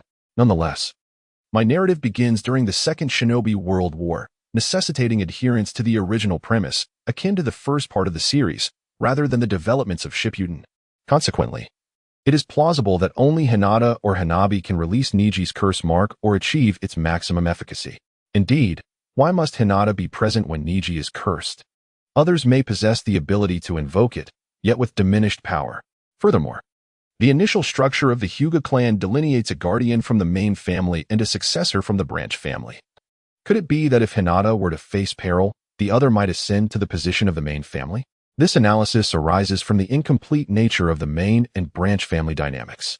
If we adhere to the notion that the firstborn child belongs to the main family, while the second becomes a member of the branch family, the branch family would inevitably proliferate, while the main family remains limited in number and could diminish further in the face of unforeseen events. What would become of such a main family? As Neji stated, a branch family member is always a branch family member, regardless of being the firstborn. This is evident in the case of Hisashi and Neji, the latter being Hisashi's first child. Thus, only the main family can produce branch family members, while branch family members can never become part of the main family. Hence, the main family remains a minority while the branch family constitutes the majority. Such a premise may suffice initially, but what lies ahead? Is there truly no opportunity for a branch family member to ascend to the main family? I suspect there is. And the evidence lies in the initial confrontation between Neji and Hinata, during which Hisashi harbored murderous intent towards Hinata. Why could Hisashi perceive this? And what prompted his animosity towards Hinata? I surmise that within the Hyuga clan, there exists a stipulation. When a descendant of the main family perishes without leaving behind an heir, the branch family's offspring automatically ascend to the position of the main family. This notion could elucidate why the author has imposed the condition that should the branch family perceive hostility from the main family, they will invoke the caged bird seal. Of course, this is merely my personal analysis, and one must respect the original work. However, fan fiction inherently seeks to amend certain disappointments or alter the narrative of the manga. It is inevitable that subsequent developments may conflict with the original storyline. And I kindly ask for your understanding. The head of the Hyuga clan, without seeking clarification, confronted K-10 with a fierce inquiry, catching him off guard. Upon grasping the clan leader's intent, K-10 clenched his fists. What pretext exists for unjust accusations? It was clearly Hyuga Mori who first threatened him and initiated the confrontation. The injustice lies with the main family, yet he is now compelled to acknowledge his fault in front of the entire branch family. This is nothing but a disregard for right and wrong, solely aimed at preserving the face and authority of the main family. In response to the head of the Hyuga clan's interrogation, K10 exhibited no fear, retorting, "Esteemed clan leader, it was indeed Hyuga Mori who instigated this incident. I merely defended myself. How could he be so inept as to falter against my single strike?" K10's words astonished all present in the Hyuga family. The expression on the main family's faces shifted dramatically, while the branch family members were awash with disbelief. Soon, excitement coursed through the branch family. The clan leader had not anticipated that, having already set the tone, K10 would dare to refuse acknowledgement of wrongdoing and even dare to counter his words. "K10, do you dare to repeat that?" The head of the Hyuga family demanded, his face darkening ominously, even though the fault lay with the main family. The branch family had no justification to strike against them. Yet, K10 remained unperturbed and boldly declared once more, "I am not at fault. Why should I concede?" Standing proudly before the entirety of the main family, K10 exhibited an unwavering demeanor. Behind his father, Uchiha's face flushed crimson as he excitedly exclaimed, "Well said." K10's stance resonated with all members of the branch family. The head of the Hyuga clan cast a calm gaze around, noticing the flicker of fervor in the eyes of the branch family members. This is troubling. It is imperative to prevent the branch family from harboring any delusions of rebellion against the authority of the main family. The clan leader subtly signaled to Hyuga Ryoki. Upon perceiving the leader's glance, Ryoki's heart soared with joy, realizing that the clan leader intended to use K10 as an example to deter others. The prospect of eliminating K10 through the clan leader's hand was even more desirable. Hyuga Ryoki harbored a lethal intent towards K10, not merely due to the insult to his son, but also because K10's father belonged to the same lineage. The distinction lay in that Hyuga Ryoki inherited the identity of the main family, while K10's father had become a member of the branch family. In the Hyuga clan, if the main family lineage lacks descendants, the branch family's offspring may inherit the identity of the main family. Alternatively, should a main family member be stripped of their status, the corresponding branch family shall ascend to the status of the main family. Given the potential danger at hand, Hyuga Yoshikazu would undoubtedly seize this opportunity. Contemplating this, he stepped forward and declared loudly, "How audacious of you, Hyuga Rengtian. To be so obstinate, I shall enlighten you on the consequences of defying the main family." Upon finishing his statement, Hyuga Yoshikazu made a gesture with his fingers pointed skyward. Witnessing this action, the branch family members were engulfed in terror. The expression on their faces mirrored that of the branch family, instilling a sense of caution in Rengtian. Suddenly, a realization struck him. They intended to use the caged bird technique to force his submission. Boom. As Hyuga Yoshikazu performed this action, Rengtian immediately felt a surge of pain coursing through his head. "Ah!" he cried out in agony, collapsing to the ground. The surrounding members of the main family looked on with delight, while those of the branch family wore grim expressions, some even displaying fear. Despite his suffering, Rengtian observed the countenances of those around him, and at that moment, he comprehended that, in the eyes of the main family, they regarded the branch family as less than human, solely focused on reinforcing their dominance over them. No wonder they had summoned the branch family members under the pretense of a reward. Their true intention was to demonstrate the caged bird curse as a warning. Before long, Rengtian found it increasingly difficult to think, as the excruciating pain took precedence. He felt a chakra forcefully penetrating his consciousness, the intensity rendering him nearly unconscious. Even amidst such torment, the fallen Rengtian remained resolutely silent. Hyuga Yoshikazu stared in disbelief, not expecting Rengtian to endure such immense suffering. A cold smile crept across his face. The pain of the curse was a tool for controlling the branch family. To think one could withstand it through sheer will was a grave underestimation of its potency.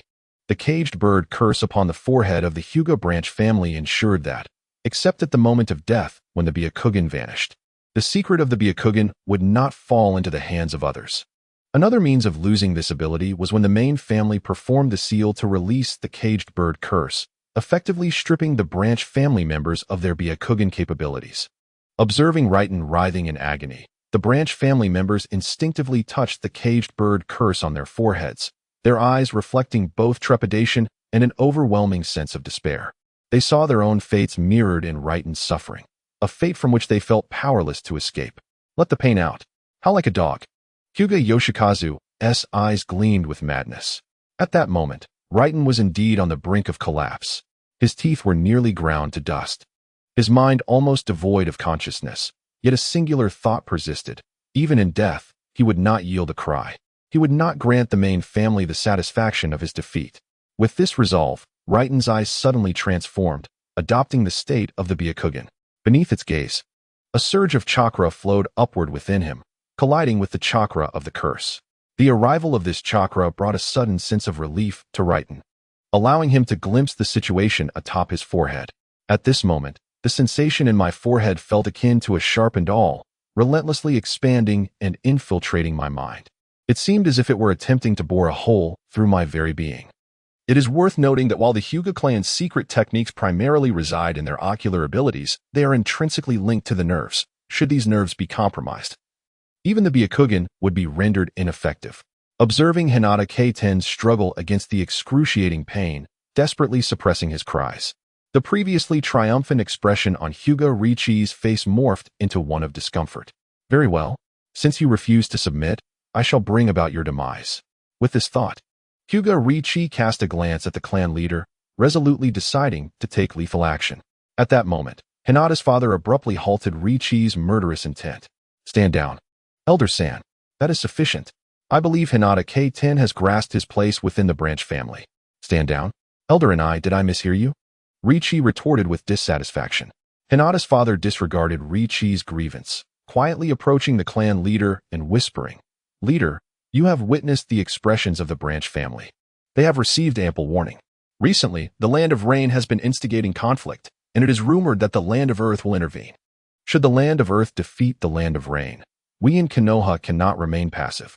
Upon hearing Hinata's father's words, the clan leader immediately comprehended his intent. How can one allow others to encroach upon their domain? Should Konoha lose the protective barrier of the Land of Rain, it would inevitably confront the Land of Earth, thus embroiling itself in the struggle for the territory of the Land of Rain. As a prominent clan of Konoha, the Hyuga family would undoubtedly be drawn into the conflict, with the branch family likely to take the front line, should they be excessively pressured, leading to the extinguishment of their hope for survival and resulting in their demise on the battlefield. The main family would similarly be compelled to join the fray. Having grasped these implications, the clan leader observed the expressions of the branch family members, all bearing an air of desolation. This despondency was further tinged with indifference and a frenzied gaze directed toward the main family. The leader suddenly awakened to the reality of the situation. His intention had been to assert the authority of the main family, dissuading the branch family from harboring excessive thoughts of rebellion. However, the branch family sentiments had shifted from fear to a deep-seated animosity toward the main family. This was decidedly detrimental to the main family's control over the branch family. As the leader of the Hyuga clan, his considerations extended beyond the prestige and power of the main family. He also contemplated how to ensure the branch family's protection of the main family rather than fostering enmity. Enough, Elder-san. I find Elder Ni's words to be quite reasonable. Hinata K-10's insubordination toward the main family has already been addressed. Yet the main family shall not neglect the contributions of Hinata K-10 to the glory of the Hyuga clan. I hereby declare that Hinata K-10's monthly remuneration shall be commensurate with that of the main family. The clan leader's actions were intended to convey a message to the branch family. You have witnessed that the main family is responsible for heritage, while the branch family is tasked with protection. As long as you fulfill your duties well, the main family will certainly not shortchange you. Having achieved his objective, the clan leader glanced once more at K-10 and remarked, assist K-10 in returning. The clan leader spoke nonchalantly. I refuse. Hinata K-10 replied, his voice weary.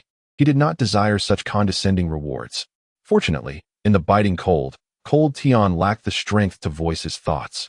With only Rija beside him to hear his mutterings.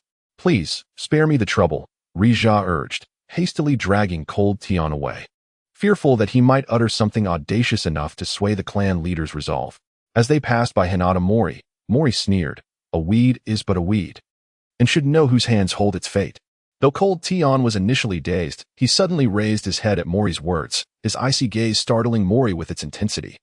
It was a murderous glint. For the first time, Mori sensed a profound malice emanating from Tian's eyes, so overwhelming that it stifled the retort he had intended to make. Tian, do not provoke further. We must leave, Rija admonished. Even after their departure, Tian's dismissive stare ignited a fierce anger within Mori. How dare he look down on me?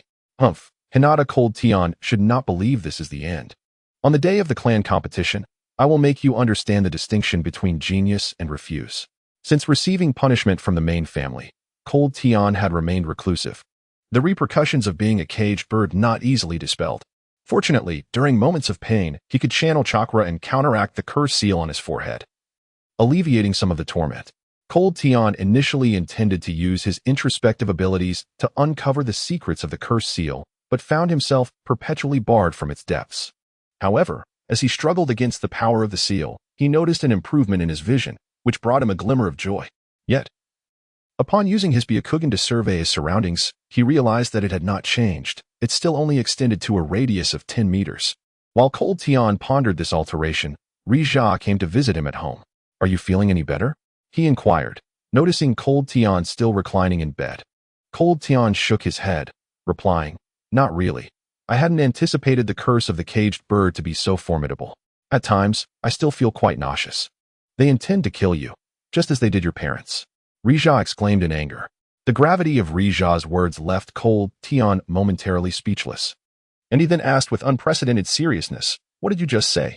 Rija, realizing he had spoken out of turn, hesitated. Cold Tian grasped Rija's arm, suppressing his rising emotions, and pressed, "Brother Rija, you must tell me what this is all about."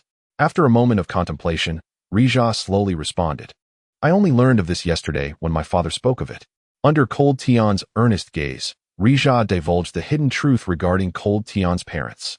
"In truth, the reason your Byakugan is flawed is not due to your mother's injuries on the battlefield, but rather because your parents endured a similar punishment to yours.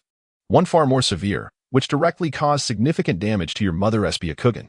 Thus, when you were born, your Byakugan was inherently defective. Who was it? Who was responsible for my parents' suffering?" Cold Tian's voice trembled with madness. "The one who punished your parents was Hinata Ryozi." Though Rija had not spoken earlier, Cold Tian's heart had already begun to suspect. Indeed, it was him. "Having traversed into this body, I find myself devoid of any memories," meaning that Lung Tian is unaware of these events. The Zong family has long concealed this matter, which explains why Ri Xiong Liangji harbors such animosity towards me, and why his son targets me specifically. They fear that I may seek vengeance upon discovering the truth. The enmity towards those who have harmed my parents is irreconcilable. Ri Xiong Liangji, I shall certainly bring about your demise."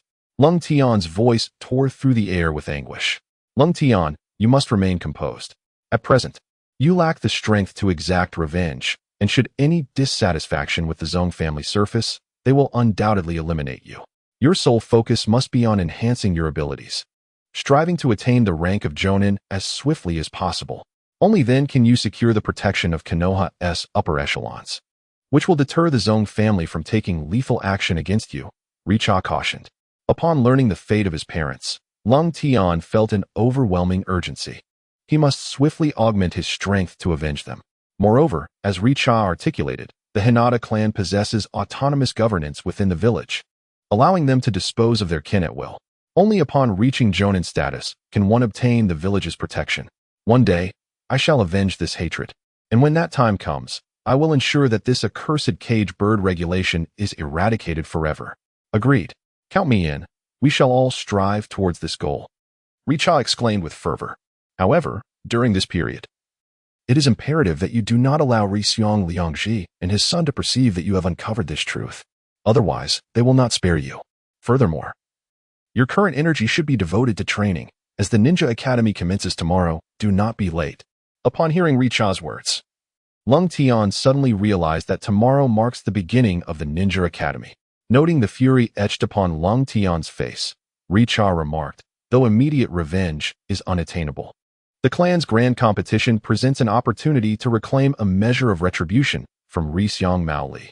"The clan's grand competition?" Lung Tian echoed, quickly recalling that this pertains to the battles between the young members of the Hinata clan's main and branch families. With this thought, Lung Tian lifted his head, his gaze filled with fierce determination. Meanwhile, in the training grounds of the Zong family, Ri Xiong Maoli's eyes underwent a sudden transformation. Mirroring Lung Tian's own, an identical pair of Byakugan emerged. Upon realizing his new state, Ri Xiong Maoli smiled triumphantly. "Lung Tian, during the clan's grand competition, I shall surely trample you underfoot. Congratulations, young master, on unlocking your Byakugan." Two of his attendants promptly congratulated him. relishing their accolades. Rhys-Yang Mao Li's expression turned cold. However, before that, I shall ensure you do not have it easy. Today marks the opening day of the Ninja Academy. Standing before the mirror, Lung Tian's complexion remained pale, yet his eyes sparkled with confidence. From this day forth, I shall alter the fate that has been unjustly imposed upon me. As Lung Tian stepped out of his home, Rhys-Yang Mao Li and his two attendants obstructed his path. What is it? Lung Tian inquired coldly, regarding Rhys-Yang Mao Li with indifference. Both Lung Tian's demeanor and the sight of his Byakugan stirred discomfort within Rhys-Yang Mao Li's heart. Why is it that you, a mere branch family member, have opened your eyes before me, especially when you are regarded as the least of the Hyuga clan? Contemplating this, Hyuga Mori displayed a mocking smile and remarked to his two followers, "Weeds are indeed resilient. Just a few days have passed, and he has sprung back to life." In response to Hyuga Mori's derision, Lung Tian chose to ignore him and continued forward. Unexpectedly, Hyuga Mori obstinately blocked his path once more. Don't walk away. Having entered the Ninja Academy, even the clan leader praises you as the pride of the Hyuga family. Let us witness your true abilities today. Why not engage in a friendly duel? Hyuga Mori pressed on, seemingly intent on provoking Lung Tian into action. Step aside. I have no time to waste on you. Lung Tian replied, his tone icy. What if I refuse to move? Hyuga Mori retorted, exuding an air of arrogance. Lung Tian recalled that after injuring Mori, he had been unable to participate in the assessment, which meant he hadn't even entered the academy. It seemed he was now seeking revenge. Realizing this, Lung Tian's gaze grew cold. One of Mori's followers, anxious, exclaimed, Lung Tian, do not act recklessly.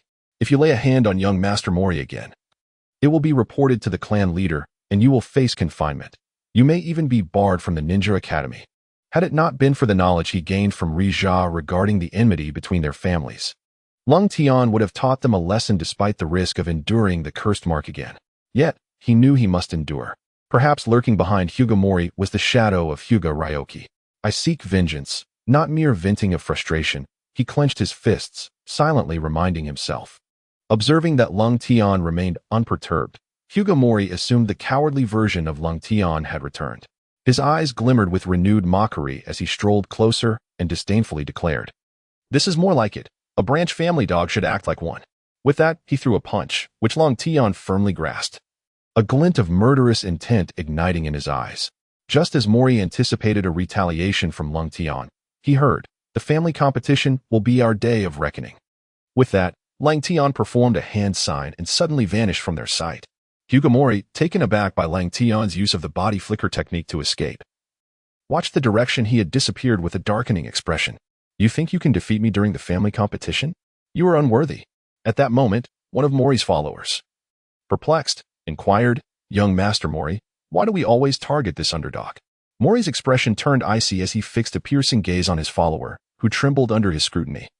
Before responding, "I do not appreciate questions." "Yes, sir." As he watched Lung Tian depart, Hyuga Mori coldly commanded, "You two are to keep a close watch on Lung Tian from this day forth. Before the competition, I want him to have no peace. Let him not have a moment to train." After escaping, Lung Tian arrived at the Ninja Academy. As Cold Day entered the classroom, several pairs of eyes immediately turned towards him, some filled with hostility and others with curiosity. He noticed that all those who regarded him with animosity were members of the Uchiha clan. It seemed that after Uchiha Fushin was stripped of his examiner status, he had inevitably placed the blame squarely on Cold Day. Cold Day. As soon as he stepped in, Namikaze Minato waved him over. Cold Day smiled and took a seat beside him, only to be surprised to find a red-haired girl sitting next to Minato. How rare it was to find a red-haired ninja in Konoha, especially one so strikingly beautiful. "Who is this?" Cold Day inquired with a hint of a smile. "Uzumaki Kushina." The red-haired girl introduced herself without waiting for Minato to do so. Indeed, it was her, Cold Day mused inwardly. Besides Minato and Kushina, he also spotted the future Inuzuka, Nara, and a Kimichi trio. The remaining 6 were the Uchiha clan members who had been glaring at him moments earlier, just as the rumors before this examination suggested. The class was dominated by the Uchiha clan. At that moment, the classroom doors swung open once more, heralding the arrival of their teachers. 2 instructors entered. One bore a serious expression, while the other displayed a contrasting smile. Yet, Cold Day could distinctly sense that the smile concealed no genuine warmth. The serious teacher coldly stated, I do not care whether you are geniuses or not. Do not presume that merely being admitted to this class signifies your competence. Here, there is but one standard. Those who meet the requirements will remain, and those who do not will be eliminated. The smiling teacher interjected, Yahiko-sensei, you're scaring them. Hello everyone. I am Sai, also your teacher. I believe all of you will successfully graduate and become Konoha ninjas. This ninja's words endeared him to many students. Yet Cold Day was taken aback. How could this teacher share a name with the Sai from Team 7? After all, Sai was a member of Root. Was this teacher perhaps from there? Upon hearing Sai's words, Yahiko-sensei retorted with evident dissatisfaction. Sai, you are too lenient. The situation in the Land of Rain is quite complex. The Land of Earth has already shown intent to interfere. If the Rain Village falls to the Stone Ninja and they invade the Land of Rain, our Konoha ninjas will surely be drawn into this conflict, and you students must be prepared at all times. Do you understand? Yahiko-sensei shouted towards the 12 students, including Cold Day. It was only at this moment that Cold Day recognized the resemblance between Yahiko-sensei and Irika-sensei.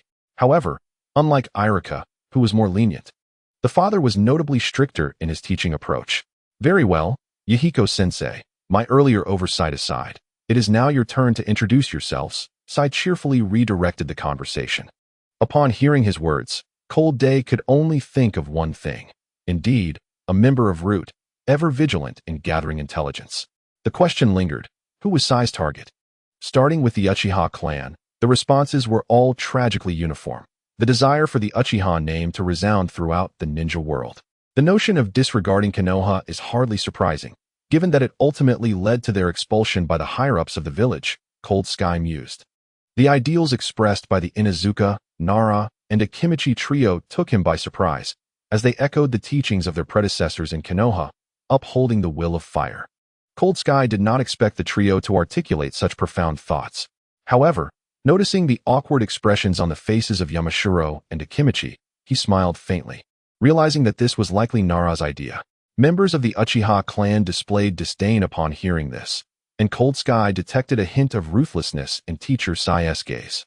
It was then the turn of Kushina Uzumaki. With a resolute stance, she stood and declared, my dream is to become the first female Hokage of Konoha. A ripple of laughter erupted among the Uchiha students at her proclamation. With that tomato-red hair, you aspire to be Hokage? Step aside. There's no place for women in the world of ninjas. In response, Kushina's expression turned to one of indignation, retorting, if you dare, repeat that, you red-eyed fool. I wouldn't mind adding a splash of color around your eyes. Cold Sky could not suppress his laughter at her boldness. How dare you? The underachiever from the Hyuga clan, mock our Uchiha clan. The arrogant Uchiha members sneered. Unfazed, Cold Sky interjected, no one has the right to belittle another's dreams, regardless of who they are. At his words, Kushina's surprise was evident, and she smiled warmly at him. Even teacher Yumino offered a nod of appreciation. Excuse me, you are Hinata Cold Sky, correct? I noticed you achieved the highest score in our assessment, ranking first. I am curious about your dream, Sai inquired with genuine interest. All eyes turned to Cold Sky. He replied nonchalantly, to dismantle the established order. The crowd was left perplexed, awaiting further elaboration. But Cold Sky chose silence and took his seat. Sai, glancing at Cold Sky's partially obscured forehead, nodded in understanding. Finally, Minato Namikaze stood and proclaimed loudly, I hope that everyone in the village will recognize my worth, and I aspire to be a great Hokage. The announcement of yet another aspiring Hokage elicited renewed laughter from the Uchiha clan, this time even louder.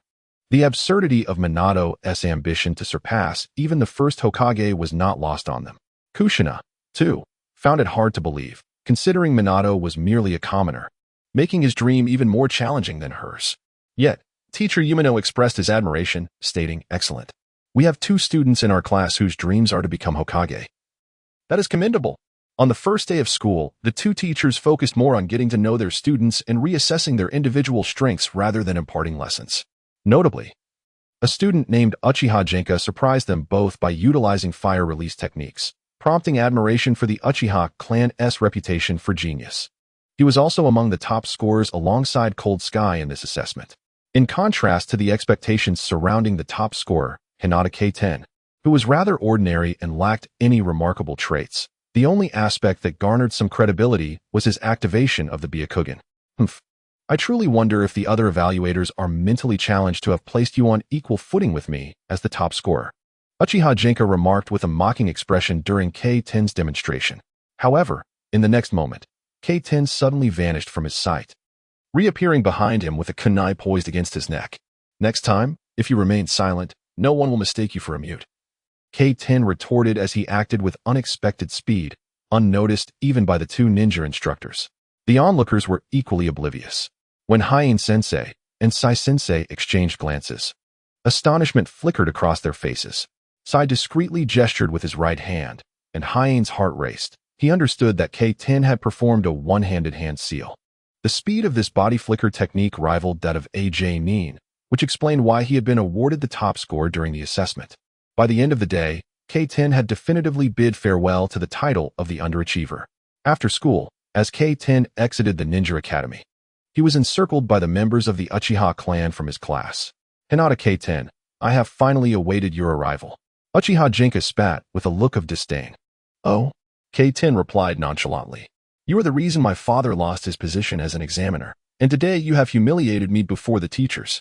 I shall thoroughly teach you a lesson, so you comprehend the might of the Uchiha clan. Upon hearing Jinka's threats, K-10 chuckled. He had not anticipated that the examiner from the Uchiha clan was his father. What are you laughing at, kid? Don't think you can escape, Jinka threatened. Escape? Why would I need to run? K-10 replied, amused, fixing his cold gaze upon the 6 individuals before him. In fact, I have long found you all quite displeasing. As someone once said, I truly wish to alter your eye colors and add a touch of dark circles beneath them. The Uchiha students were incensed by K-10's words. Very well, let us see who overestimates themselves. Although K-10 had mastered the body flicker technique, facing 6 opponents was still daunting, and he found himself at a disadvantage despite his initial surprise. Just then, a figure suddenly appeared, positioning themselves between the two groups. None other than Namikaze Minato. If you seek to overwhelm the few, you must first consult with me. So it is the dreamer. It's just perfect to beat you as well.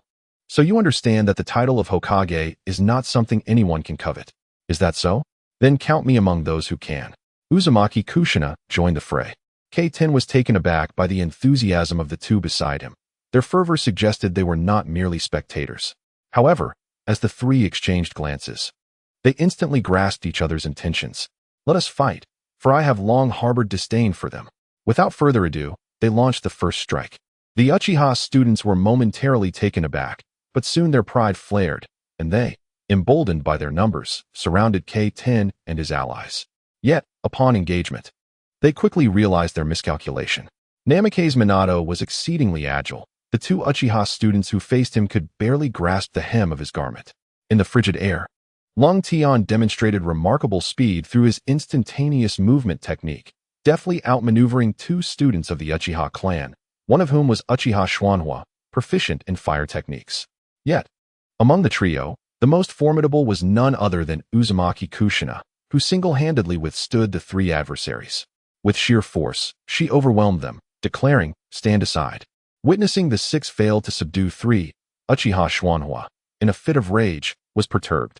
As he noticed his opponent's stance, Lung Tian recalled a scene from a manga where Sasuke executed the Uchiha clan's signature fire shield in a similar pose.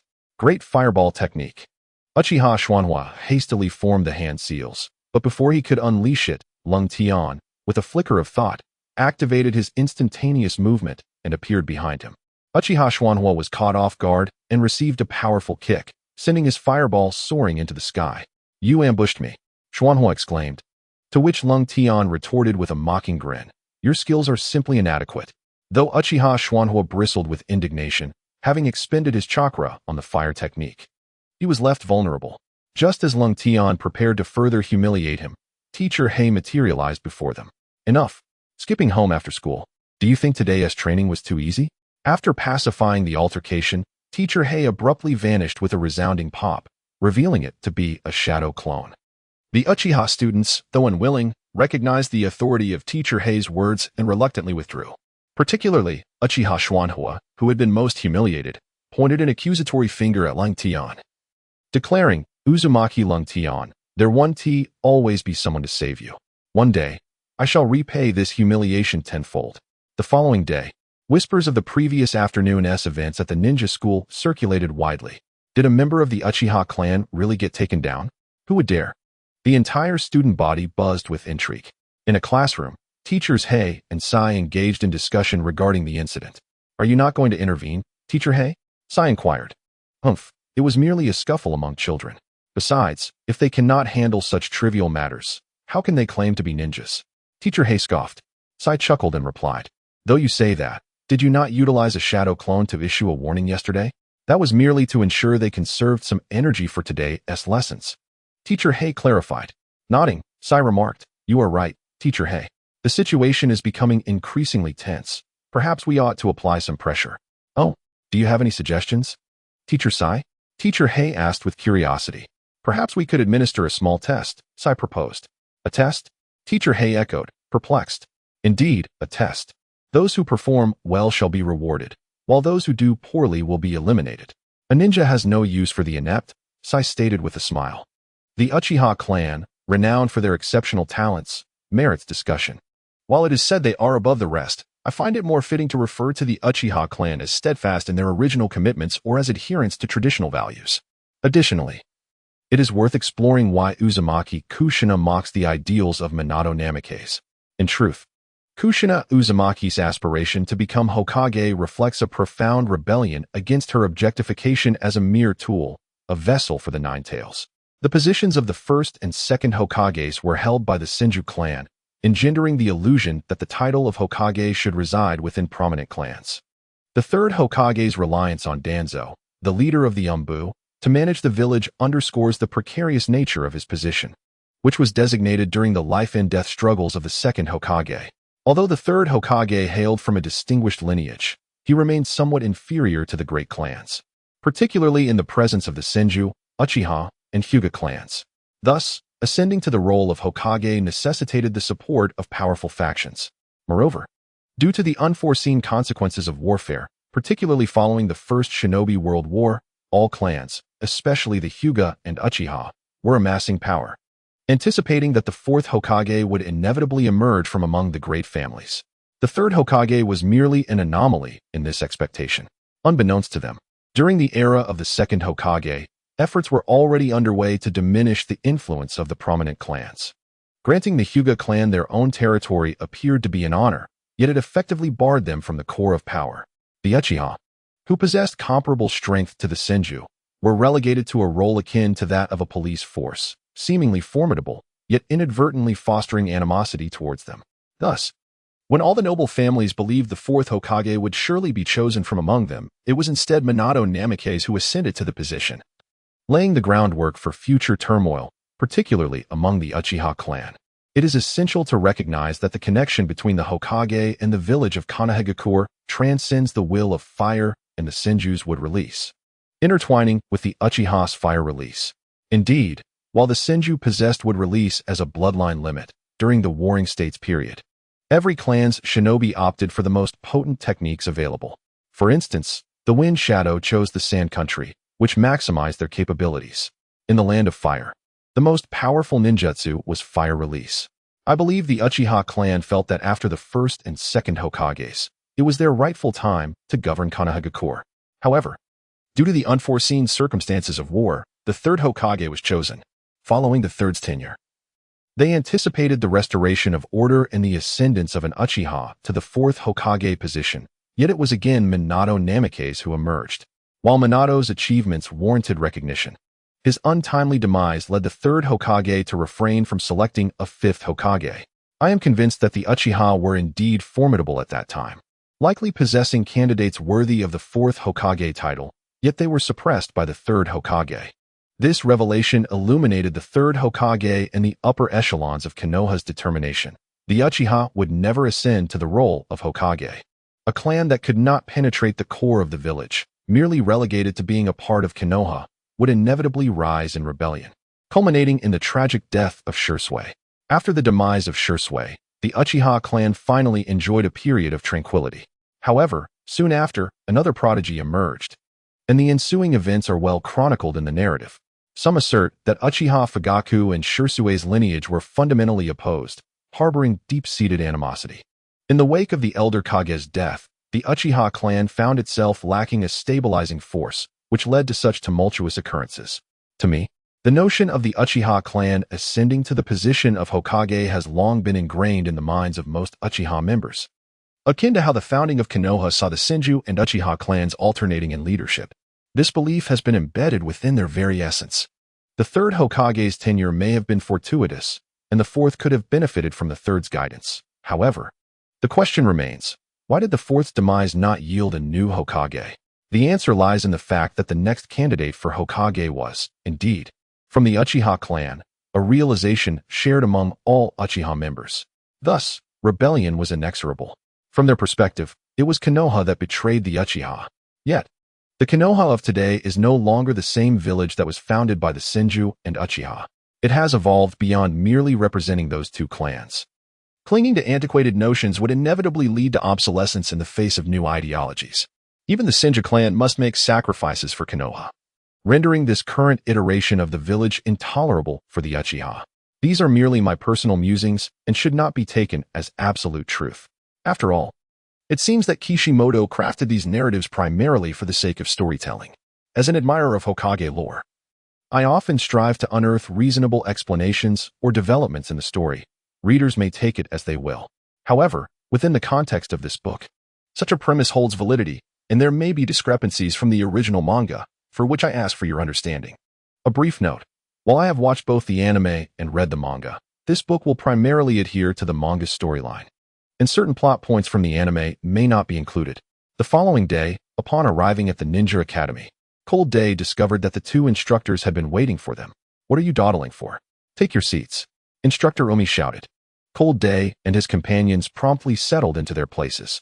The curriculum at the Ninja Academy consists of theoretical lessons on ninjutsu in the morning and practical training in the afternoon.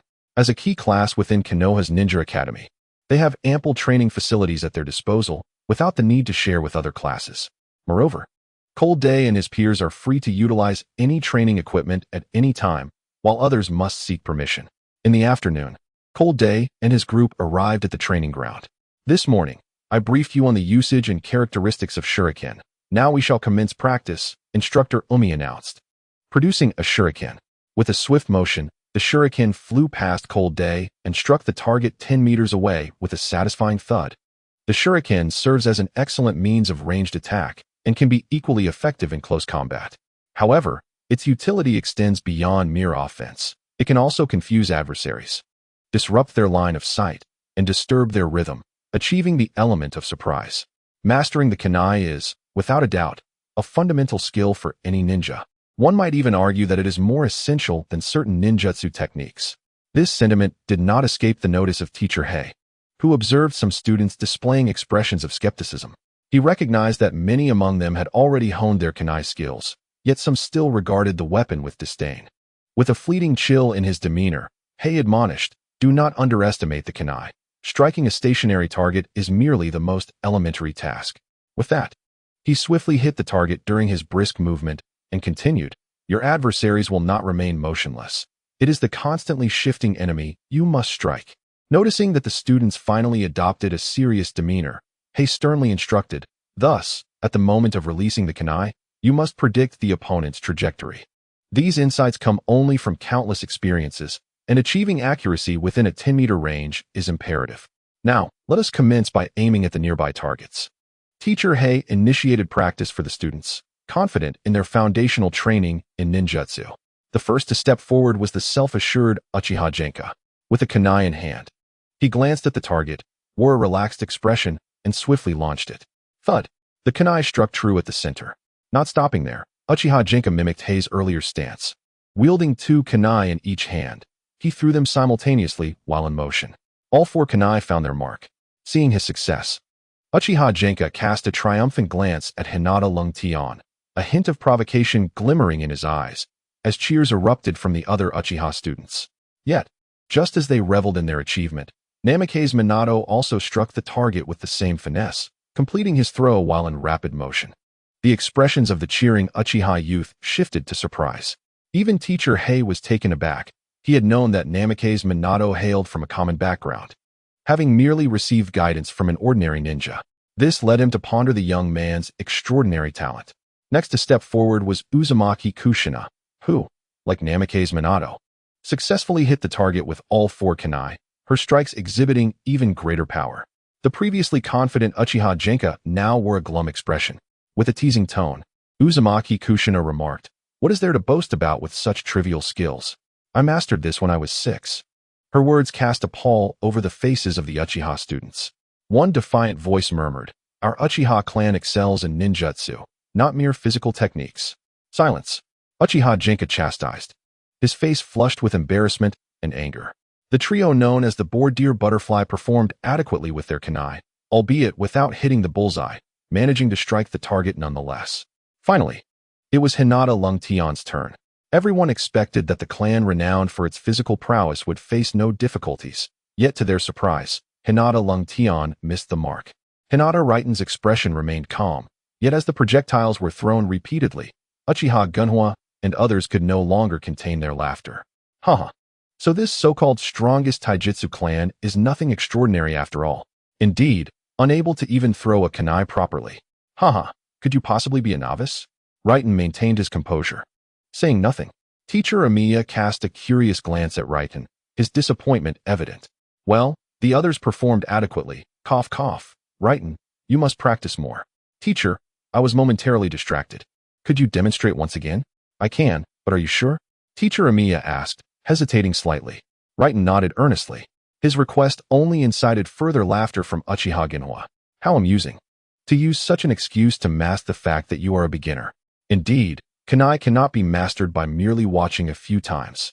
Even Teacher Amiya doubted the efficacy of such an approach, knowing that mastery required relentless practice. A few demonstrations would offer little assistance.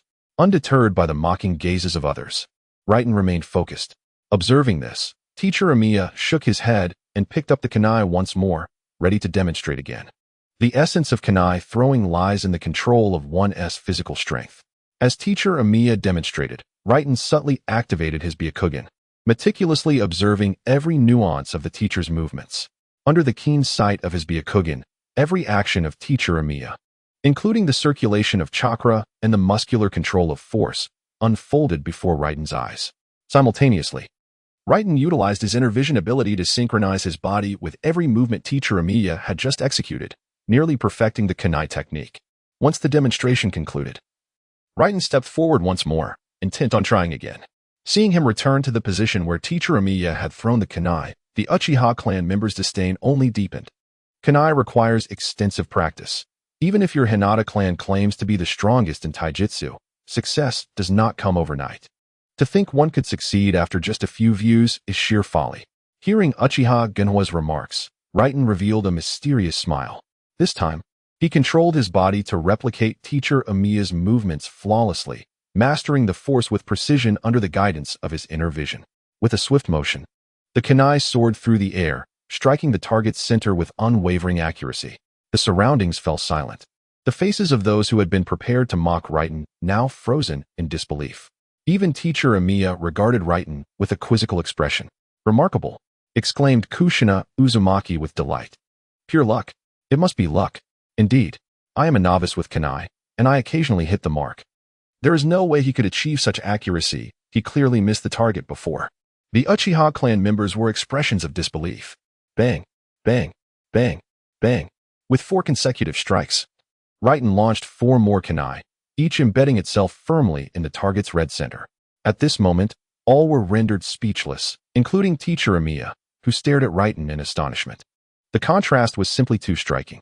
As cold day descended, he passed by Uchiha Genka and softly remarked, "I was merely trying to amuse you for a moment." Hearing these words, Uchiha Genka was on the verge of erupting with anger. Fortunately, at that moment, Teacher Hei resumed his explanation of a new technique involving shuriken. "Well done, everyone, especially you, Cold Day, but achieving this is merely scratching the surface." Noticing the skepticism on his students' faces, Hei chuckled lightly. "The battlefield is ever-changing.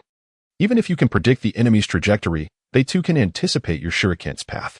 Thus, one must learn more advanced techniques, such as this method of shuriken usage." At this juncture, Teacher Hei suddenly launched 2 shuriken from his hand. He then threw 2 more, which caught up to the first pair midair, resulting in a spectacular collision.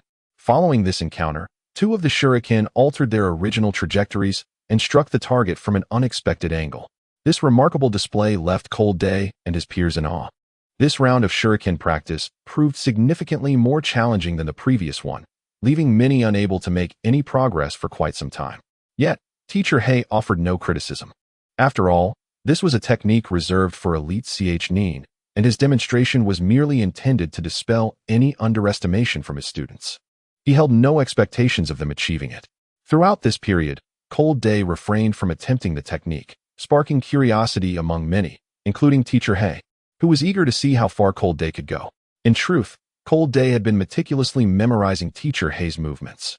Once, with the assistance of his inner vision, he successfully replicated the technique. Slowly, he picked up 4 shuriken. The sight of Cold Day wielding 4 shuriken left everyone momentarily stunned. They had just been grappling with the challenge of colliding 2 shuriken in midair, and here was Cold Day, attempting to practice with 4. Many believed he was merely putting on a show, including Teacher Hei, who had little hope for success. Standing before the target, Cold Day made no preparatory movements and didn't even glance at the target before releasing the shuriken. Both Minato Namikaze and Kushina Uzumaki, who had been eagerly anticipating Cold Day's performance, shook their heads in disappointment. This was sheer nonsense. However, to their astonishment, the shuriken Cold Day launched traced an identical path to that of Teacher Hei's earlier demonstration. This caught the attention of those observing, including Teacher Hei, who stood momentarily dumbfounded. "It's impossible, it can't be," Uchiha Genka exclaimed loudly. Cold Day cast a cold glance in his direction and resumed his practice with the shuriken, successfully hitting the target again, and with increasing speed. Each throw found its mark at the center. Teacher Hei looked on, astonished, as this technique and speed surpassed even his own mastery. After hitting the target with all the shuriken, and each time striking the bullseye, a profound silence enveloped the scene. Everyone regarded Cold Day with expressions of disbelief. This is truly the essence of concealing one's abilities. How vexing. During the upcoming ninjutsu class, I shall not yield to you. Hyuga K10, Uchiha Genka declared with evident reluctance, despite his awareness that he could never match K10 in taijutsu. The escalating situation in the Land of Rain demanded their attendance in classes throughout the day, with evening study sessions as well. K10 mused inwardly. Is it possible that Konoha is poised to intervene in the Land of Rain so soon? He speculated that the higher-ups in Konoha must sense the looming storm of impending conflict. "Today, I will teach you a fundamental ninjutsu, the transformation technique," announced Teacher Sai, perpetually adorned with a cheerful smile. Transformation technique? Shouldn't that be the body replacement technique? K10 was momentarily taken aback. Upon hearing K10's words, Sai smiled slightly and explained, "The transformation technique is about concealing oneself in accordance with the surrounding environment. In contrast, the body replacement technique is merely an ephemeral illusion, easily discerned by seasoned ninjas. Although the transformation technique is not particularly difficult to master, it requires keen observational skills to identify the most advantageous locations for concealment." Once Sai concluded his explanation, all students began to practice earnestly. The day's training at the Ninja Academy finally drew to a close. Each student was utterly exhausted, save for K10, who remained invigorated, even somewhat exhilarated. His gains today were substantial. Indeed, there are no worthless bloodlines in this world. Only individuals who fail to harness their potential. After today's weapon training, K10 discerned a significant function of his inner vision. With just a glance, he could manipulate his body to mimic his opponent's techniques, effortlessly mastering their skills. This ability was nearly comparable to the Sharingan's copying ninjutsu. However, even the Sharingan could not achieve K10's level of proficiency in taijutsu. If I were to observe the gentle fist and 8 trigrams palm of the Hyuga clan, I am certain I could replicate them under my inner vision. With this thought, K10 eagerly anticipated the commencement of the clan tournament. The rigors of the Ninja Academy's curriculum were swift and intense, and 2 months had flown by in the blink of an eye. On this day, both Teacher Amiya and Teacher Sai appeared in the classroom simultaneously. "From today onward, we will instruct you in the practice of the 3-body technique," Sai announced, demonstrating the fundamentals of the technique. He continued, "Among the 3-body techniques, the body flicker technique is foundational. The body replacement technique is an advancement of the body flicker technique, and the shadow clone technique is an advancement of the body replacement technique." After Sai's demonstration, Teacher Amiya spoke with grave seriousness. If the essential skill for a ninja in taijutsu is the kunai, then in ninjutsu, it is the three-body technique. Indeed, the three-body technique is the most frequently employed in combat, as it possesses both deceptive qualities and practical utility. It allows one to seize the initiative during an attack, test the enemy's strength, and even buy time for escape. With a smile, Sai continued, expounding on each type of ninjutsu in detail. The body flicker technique is relatively easy to learn. As long as you can control your chakra through hand seals, you can unleash it. The principle of the body replacement technique involves 2 additional release points compared to the body flicker technique, though it is not overly complex.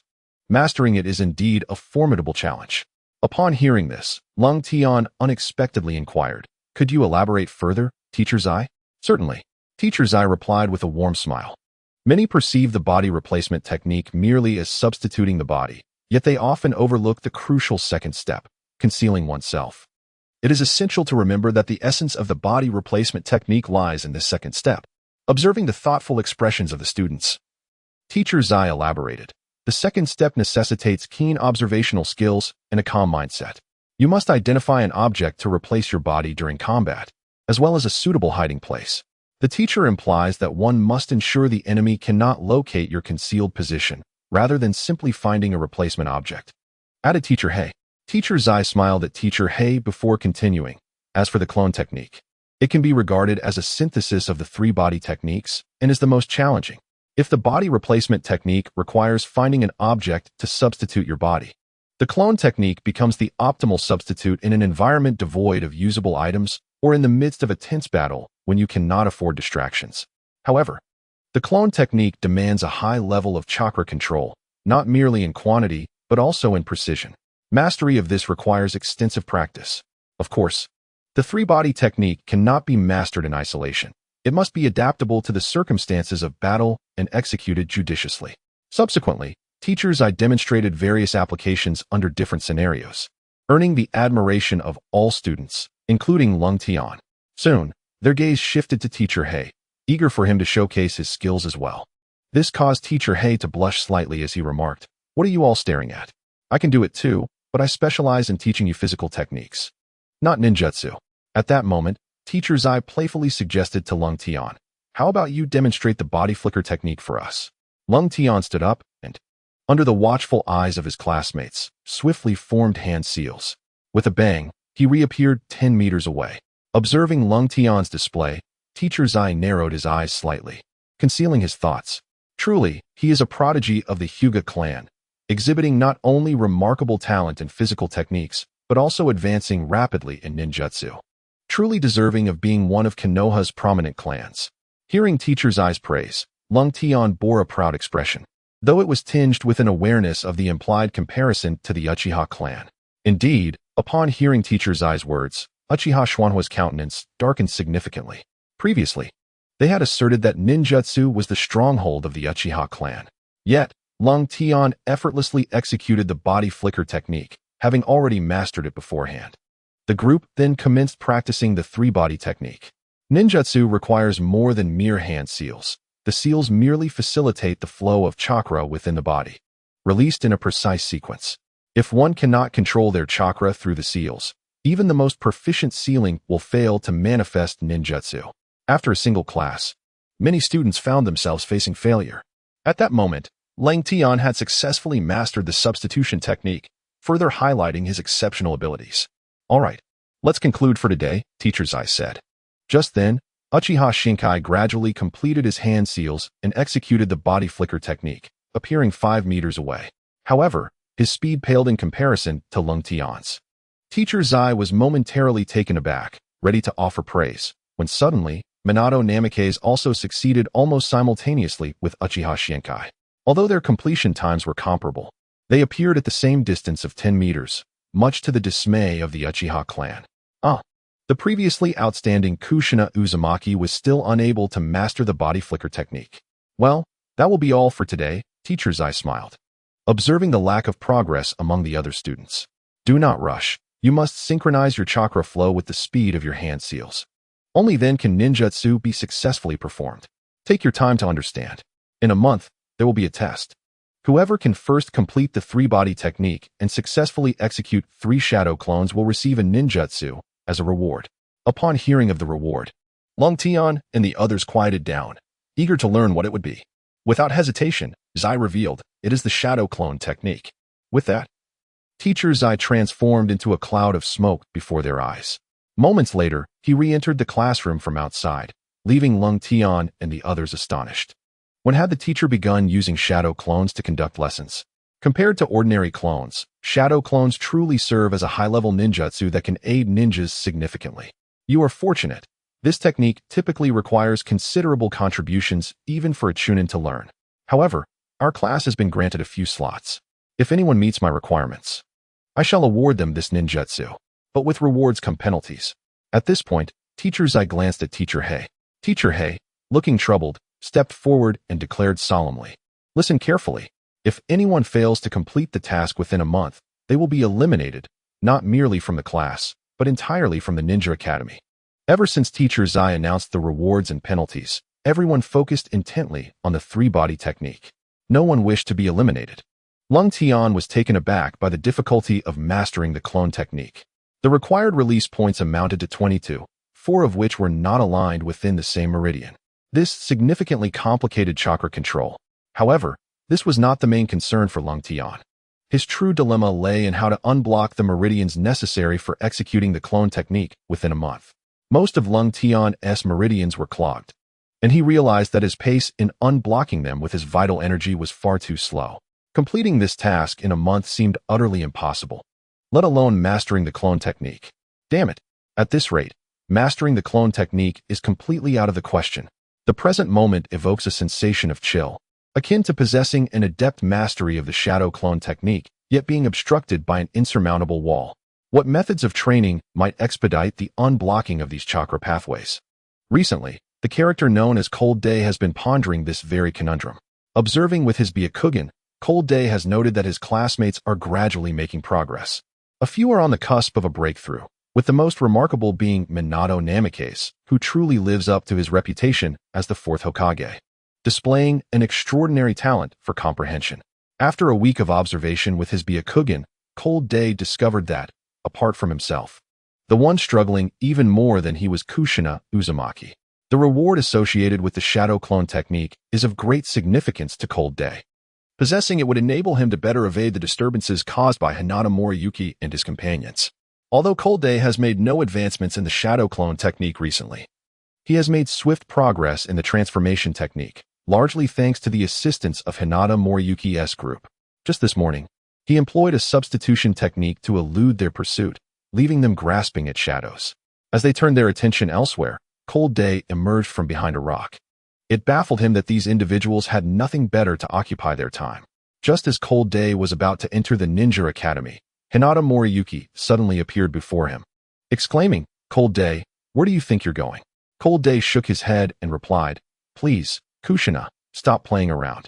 The reluctant Hinata Moriyuki let out a cold huff. With a sudden bang, Kushina Uzumaki reverted from her transformation, curiously inquiring, "How did you know I wasn't Hinata Moriyuki?" Cold Day pointed to his eyes and stated, "Though you transformed into Hinata Moriyuki, your eyes remain black, which is your greatest flaw. How mundane. The bloodline limits of your clan remain so unappealing." Kushina retorted with a face flushed with anger. "It's infuriating. If only the shadow clone technique could be as easily mastered as this transformation technique.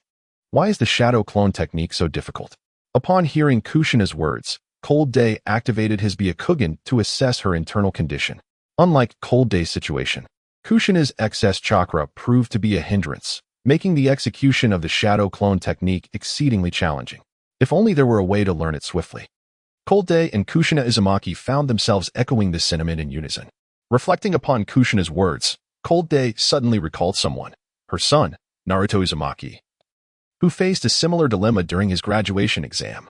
At that time, Irika-sensei had tempted him to steal the first Hokage sealing scroll, which ultimately led Naruto to acquire the multi-shadow clone technique. Cold Day held little interest in this particular technique, as it demands an exorbitant amount of chakra. Without a substantial chakra reserve, even if one could conjure many clones at once, they would vanish almost instantaneously, rendering them ineffective in combat.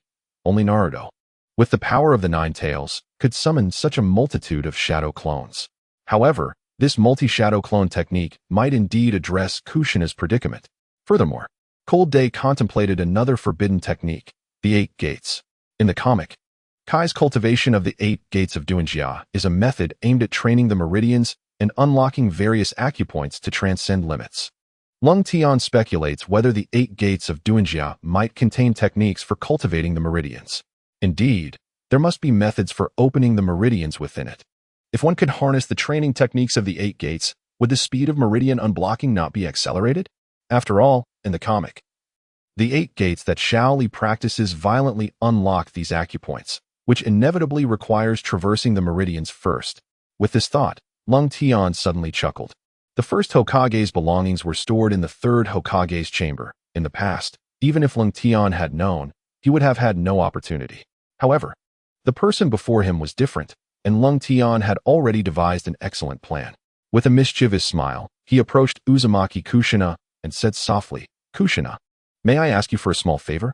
I wonder if you would be willing to assist me." Observing Lung Tian's stiff smile, particularly the mischievous glint within it, Kushina took a few steps back, her demeanor wary. "I refuse. Just looking at your expression tells me it's not good news." "How could that be?" Lung Tian forced a smile, yet it only appeared more strained. "Just hear me out. I have a way for you to swiftly master the shadow clone technique." "Oh." Lung Tian's words indeed piqued Uzumaki Kushina's interest. "Quickly, tell me what this method is." Noticing her curiosity, Lung Tian smiled subtly and whispered, "You know there is a scroll of sealing techniques in the Hokage's office, which was sealed away by the first Hokage due to its immense power. Within it lies a formidable ninjutsu known as the multi-shadow clone technique, as long as you can steal it." Upon hearing Lung Tian's words, Uzumaki Kushina pouted, saying, "What you said is no different from nothing. Stealing something from the third Hokage's room? That's utterly impossible." Lung Tian suppressed his laughter and replied earnestly, "If it were anyone else, success would be unattainable, but you are different. I possess a ninjutsu that will ensure you can steal the sealing technique from the third Hokage." In truth, the allure of this technique was not particularly strong. Had it been anyone else, they would never have been able to lower the third Hokage's guard. Only Naruto and Uzumaki Kushina, as vessels of the Nine Tails, could invoke a sense of guilt in the third Hokage, allowing a flicker of warmth to penetrate his defenses. "Oh, what is this method?" Uzumaki Kushina pressed for details. "Well, it merely requires you to sacrifice a little of your charm," Lung Tian began, but suddenly sensed a shift in the atmosphere. Noticing Kushina's unusual expression, her face crimsoned and her hands clenched into fists, he hurriedly added, "What are you doing? Put your fists down." Lung Tian realized he had miscalculated. He had forgotten that Kushina's gender distinguished her from Naruto. As he attempted to pacify the increasingly furious Kushina, he exclaimed, "This is an opportunity for us to swiftly learn the shadow clone technique. I promise it will work." It was only at this moment that Lung Tian recognized that the reason Uzumaki Kushina remained so memorable to the three legendary ninjas was not solely due to her status as a vessel of the Nine Tails. Her physical prowess was formidable as well, incorporating the relationship between the Uzumaki clan and the Senju clan. Her enduring stamina grants her an explosive power far exceeding that of ordinary ninjas. Truly a marvel. After an arduous battle, her psychological fortitude ultimately prevailed. With a reluctant expression, Uzumaki Kushina finally stated, "Wait for me tonight. However, there is one thing. The third Hokage possesses a crystal ball that observes the entire village. We should find a concealed location." "All right. After your success, let us gather in the forest," Cool Tian responded with evident delight. "Before that, I have a favor to ask of you." "Cool Tian," Kushina said with a radiant smile as she approached him. "What is it?" Cool Tian inquired, looking puzzled. "It is quite simple." Kushina seized Cool Tian, and suddenly, a massive fist appeared before him. With a resounding thud, Cool Tian was unprepared and sent flying several meters away by Kushina's punch. Kushina's smile vanished, replaced by anger as she declared, "This is the consequence of bullying me." In the Hokage's office, a shadow quietly slipped inside. "Not here, not this one." "Ah, found it." Just as the shadow revealed a delighted smile, a heavy voice resonated. "Who goes there?" The third Hokage, exuding an air of menace, appeared in the office. "Ah," Kushina gasped in shock, initially poised to perform a jutsu. The third Hokage, upon hearing Kushina's voice, displayed a look of surprise. "Turn on the lights." Upon recognizing Kushina, the third Hokage relaxed his guard and gently inquired, "What brings you here, Kushina?" Nervously, Kushina concealed the scroll behind her back, but it did not escape the sharp gaze of the third Hokage. "What do you have there?" he asked, curiosity piqued. This. Kushina stammered, hesitating to reveal it. Under the third Hokage's watchful eyes, she suddenly closed her eyes, declaring, "If I must die, so be it. If Cool Tian fails, I will surely make you pay." Jutsu. In a moment of bewilderment for the third Hokage, Uzumaki Kushina transformed into a naturally enchanting beauty. The third Hokage, taken aback by her stunning appearance, was momentarily speechless, only to be overwhelmed by a nosebleed that caused him to faint. As Kushina slowly opened her eyes, witnessing the third Hokage's embarrassing state, she sighed in relief and then displayed a look of disgust. "Humph," just as Cool Tian said, an old lecher. With the scroll in hand, Kushina emitted a joyful sound as she exited the Hokage's office. Upon arriving at the designated forest, she found no trace of Cool Tian and called out in confusion, "Cool Tian, come out. I'm here." Suddenly, Cool Tian's figure emerged from behind a large tree. It turned out he had arrived earlier, cleverly disguising himself as part of the tree using a transformation technique. "Why were you hiding?" Kushina asked, perplexed. "It's to evade Hinata Mori's lackeys. For the past few days, they haven't allowed me to practice even at night," Cool Tian replied helplessly. Ever since discovering that Cool Tian could consistently evade them, Hinata Mori had his subordinates create a ruckus outside Cool Tian's house each day, denying him peace and keeping a close watch on his movements. "Let us not dwell on that for now. Have you received it?" Cold Day inquired with concern. Upon hearing his words, Kushina nodded. Yet her gaze towards him was filled with indignation. Cold Day cautiously took a step back and remarked, "If you wish to settle the score, let us defer it. We must be wary of the third Hokage discovering our whereabouts." "Humph." Kushina snorted, producing a scroll. The sight of the scroll ignited a spark of excitement in Cold Day. He fervently hoped his suspicions were correct. Eagerly, they unfurled the scroll together. The first technique revealed was the shadow clone technique.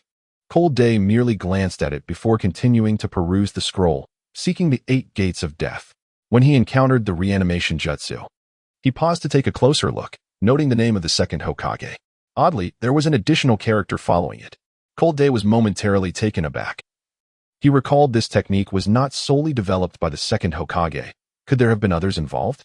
Time was of the essence, and he swiftly resumed his search, ultimately discovering the coveted technique. However, it was not titled the 8 Gates of Death, but rather the 8 Gates Release Technique. This unfamiliar name left Cold Day momentarily stunned. Why was it not referred to as the 8 Gates of Death? Suddenly, a recollection surfaced. Killer Bee's father had only mentioned that after 2 decades of effort, he had finally comprehended the 8 Gates of Death. This indicated that the 8 Gates of Death was not solely his father's creation. It was an understanding derived from a pre-existing foundation, akin to the blossoming of a lotus. Was this the original true form? Cold Day gazed in astonishment at the description. The 8 Gates release technique lacked specific maneuvers. The entire technique revolved around how to maximally deplete one's chakra. It resembled the demonic dissolution in martial arts. Yet the 8 Gates release technique was even more extraordinary. Each gate opened would bestow different abilities. Cold Day retrieved a prepared scroll and swiftly copied the technique. Once he had absorbed all the details, he finally glanced at the author of this jutsu. It bore the surname Senju, indicating it was created by the Senju clan. It made sense. Only the Senju, known for their immense vitality, could possibly unlock such a technique. While Cold Day pondered this, he was suddenly stirred by Kushina's jubilant exclamations. Bang! Bang! Bang! 3 shadow clones materialized at her command. Haha, this is truly effortless. Cold Day was astonished by how quickly Kushina succeeded. She was indeed the mother of Naruto, Uzumaki. Simultaneously, he recalled how the 5th Hokage had remarked on the similarities between Kushina and Naruto. Upon reflection, Naruto's unique technique was indeed that singular shadow clone technique. Coupled with the Uzumaki clan's vitality and chakra, which could rival that of the Senju, akin to figures like Nagato, it became evident that Tsunade must have been referring to this very technique. Driven by curiosity, Cold Day decided to delve into the intricacies of the shadow clone technique. While Kushina, after her success, shifted her inquisitive gaze towards other jutsu. The numerous sealing ninjutsu inscribed upon the scroll captivated her instantly. Wow, there are even spatial ninjutsu? Kushina marveled at the extraordinary techniques displayed. Lung Tian, having reached his objective, addressed Kushina. Your village is undoubtedly searching for you. Before they discover my presence, I shall take my leave. Please, take your time to peruse. With that, Lung Tian departed without awaiting Kushina's response. Unlike Kushina, he bore no such privileges, even if discovered. He remained unperturbed, though he remained oblivious to how the third Hokage might handle his situation. Eventually, Kushina was located by the Inuzuka clan's ninjas. Much like Naruto, the third Hokage found himself powerless to punish Kushina. He merely inquired as to how she had come to know of the Forbidden Scroll. Kushina deflected blame onto the first Hokage's wife, claiming she learned of it from her mother-in-law. Upon hearing this, the third Hokage shook his head and departed, but not before extracting a promise from Kushina to refrain from sharing the techniques with anyone. Yes, of course, Kushina replied nonchalantly. The third Hokage, exasperated, shook his head once more. After Kushina's departure, his countenance turned icy as he instructed the figure behind him. Keep a close watch on Kushina.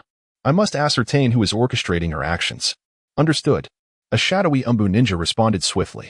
Upon returning home, Lang Tian could no longer contain his excitement. As he had anticipated, the Eight Gates release technique indeed possessed methods for opening the chakra pathways. Subsequently, he devoted all his energy to this endeavor, soon yielding unexpected results.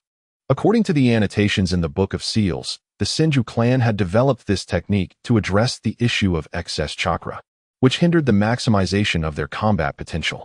Although ninjas possessed vast reserves of chakra, their bodily pathways and brains imposed limitations to prevent self-harm. The purpose of the Senju clan's technique was to break this protective barrier. After extensive research, they discovered 8 gates within the body: opening, rest, life, injury, view, shock, and death, that imposed restrictions on chakra flow. To unleash a more formidable chakra power, one must unseal these 8 gates. Thus, the Senju clan devised the 8 gates release ninjutsu.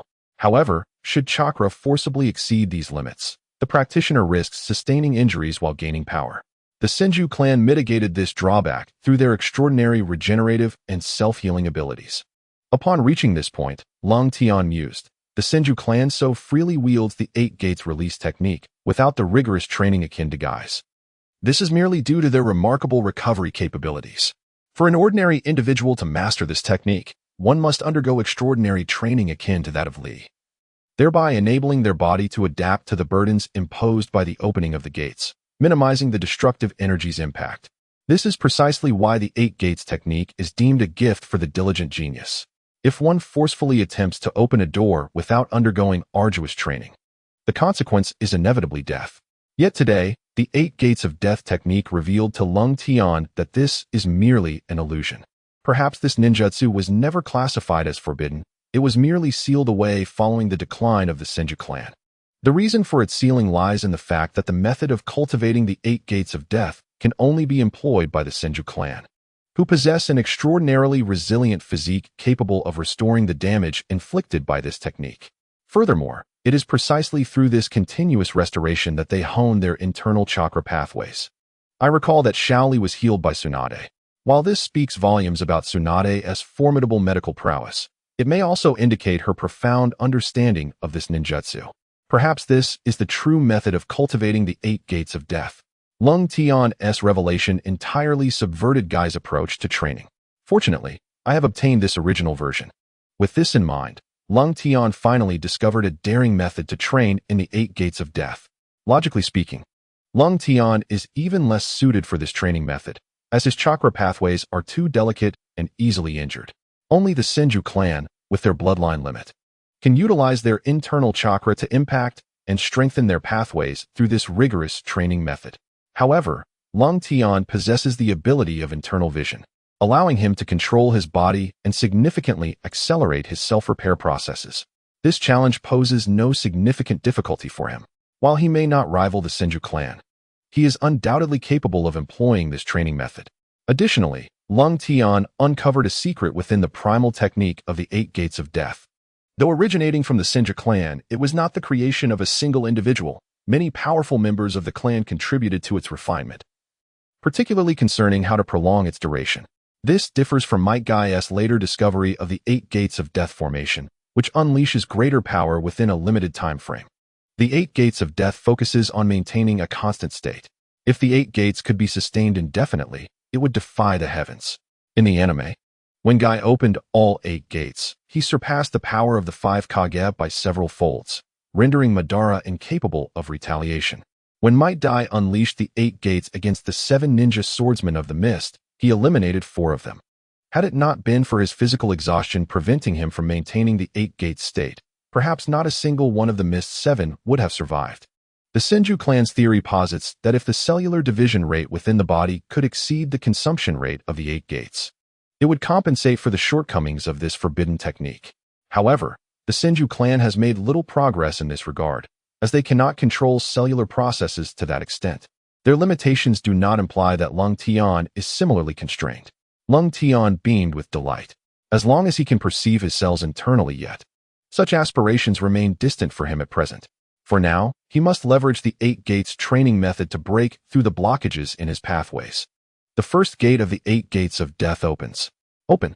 A formidable force surged through Lung Tian's entire being. Upon opening the door, the pain previously inflicted by the curse seal on his forehead diminished significantly. Lung Tian speculated that the act of opening the door had perhaps alleviated the suppression within his mind. With renewed vigor from the immense energy coursing through him, he proceeded to unlock the next door. Rest gate. Open. The second door swung open, and taking a deep breath, he proclaimed loudly, Third gate. Life gate. Open. The resulting pain was excruciating, far beyond what he had anticipated despite being prepared. Once the cerebral protection was undone, the chakra within him disregarded his body's capacity and forcefully surged through the release points in his main meridian. The agony was unbearable, and he fainted from the intensity. When Lung Tian regained consciousness and examined his inner self, disbelief washed over his face. Prior to this, he had estimated that unblocking this obstructed meridian would require over a month of effort. Yet now, it had been accomplished in mere moments. However, the consequence was a significant injury to his meridians, necessitating many days for recovery. Nonetheless, this realization brought him immense joy, with the meridians now unblocked. Opening the release points would be considerably easier. Moreover, Lung Tian discovered the existence of finer meridians within the main channel. These delicate collateral pathways connecting the release points to the acupoints. Could this be the origin of the 361 release points? He pondered silently. The pain returned, sharp and insistent, interrupting his thoughts. Although he could utilize his inner sight to mend his injuries, he was not as extraordinary as the Senju clan, whose cells would rapidly divide and regenerate following injury. Currently, he lacked the ability to perceive cells and thus could not manipulate their division, compelling him to seek treatment at the Konoha hospital.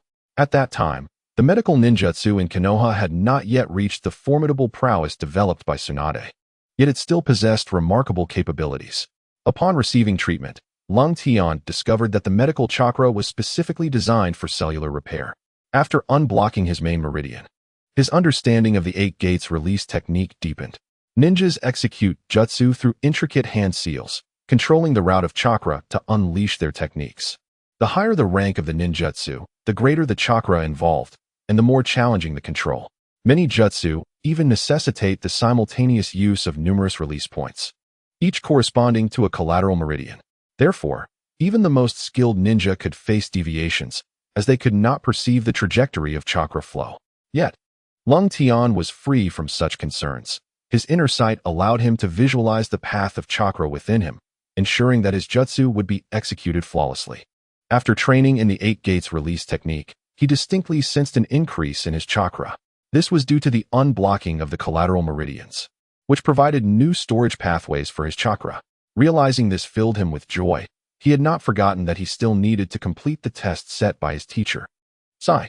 Thanks to the medical ninjutsu at Konoha Hospital and his own potent healing abilities, Lung Tian successfully opened 22 release points, achieving a level equivalent to that of Hinata Hyuga on that very day. Now, he could effortlessly perform the shadow clone technique. Bang, bang, bang. On a frigid day, the 3 shadow clones created by Cold Sky vanished within the confines of the hospital room. Regrettably, if only his chakra training could progress at a swifter pace, he might have prolonged their existence for a while longer. Contemplating this, An urgent curiosity surged within him to uncover how the Senju clan rapidly augmented their chakra. If only he could witness the secrets of their chakra cultivation, he was certain he could emulate it, akin to mastering the inner strength in martial arts. Alas, Cold Sky found himself unable to meet any members of the Senju clan at present, as the chakra within him began to swell. An insatiable yearning to learn other ninjutsu took hold of him. The only technique he was familiar with was the multiple shadow clone technique, which he had noted down that fateful evening. Cold Sky was acutely aware of the dangers of shadow clones, having been warned by his instructor, the wild teacher, during class. Each shadow clone evenly distributed its chakra. Should the consumption become excessive, injury or even death could ensue. His understanding of this phenomenon was akin to the peril faced by martial arts masters when their inner strength is depleted. However, a question lingered in his mind. How could the multiple shadow clones be generated in such abundance? Did they emerge simultaneously? The more he pondered, the more he felt compelled to experiment. Finally, unable to resist the allure of advanced ninjutsu, Cold Sky began to form the necessary hand seals to unleash the multiple shadow clone technique. Boom! Suddenly, his chakra erupted uncontrollably from over 20 chakra points within him. Instantly, 2 shadow clones materialized beside him. Yet, the flow of chakra did not cease, as if it had slipped beyond his control. Both the clones and Cold Sky himself began to repeat the technique. This was not good. It seemed he could not halt the process. A frown creased Cold Sky's brow as he realized the chakra was escaping his control. He immediately attempted to redirect its flow, but in its frenzied state, the chakra roamed freely, and he found himself unable to regain full control. How could this happen? As he witnessed the chakra continuously leaking from his chakra points, desperation struck him, and he thought how wonderful it would be if he could simply close these points. No sooner had the thought crossed his mind than he noticed, through his inner vision, the chakra points beginning to seal themselves. Could it truly be possible to close the points? This unexpected revelation filled him with joy, and he promptly proceeded to shut the remaining points. With the aid of his inner sight, the open chakra points sealed once more, restricting the flow of chakra. And at last, the multiple shadow clone technique was forcibly interrupted. The 5 shadow clones he had summoned began to vanish one after another, as Cold Sky's chakra could not sustain their existence for long. Exhausted, a wave of darkness washed over his eyes, and a profound drowsiness enveloped him, causing him to faint. When Cold Sky finally regained consciousness, it was already the following day. Noticing the flowers beside his hospital bed, he realized someone had visited him. Who could it be? He inhaled the fragrant aroma of the flowers. Curiosity etched upon his face. Just as he pondered this, the doctor entered the room and, upon seeing Cold Sky awake, inquired with concern, "How do you feel? Yesterday, you startled your 2 companions who came to visit you, as you unexpectedly fainted." 2 companions? The names of Namikaze Minato and Uzumaki Kushina instantly sprang to Cold Sky's mind. How do you feel? If you are injured, it is imperative to rest. Relentless training will only yield adverse effects, the doctor admonished. Indeed, Cold Sky replied with a nonchalant tone.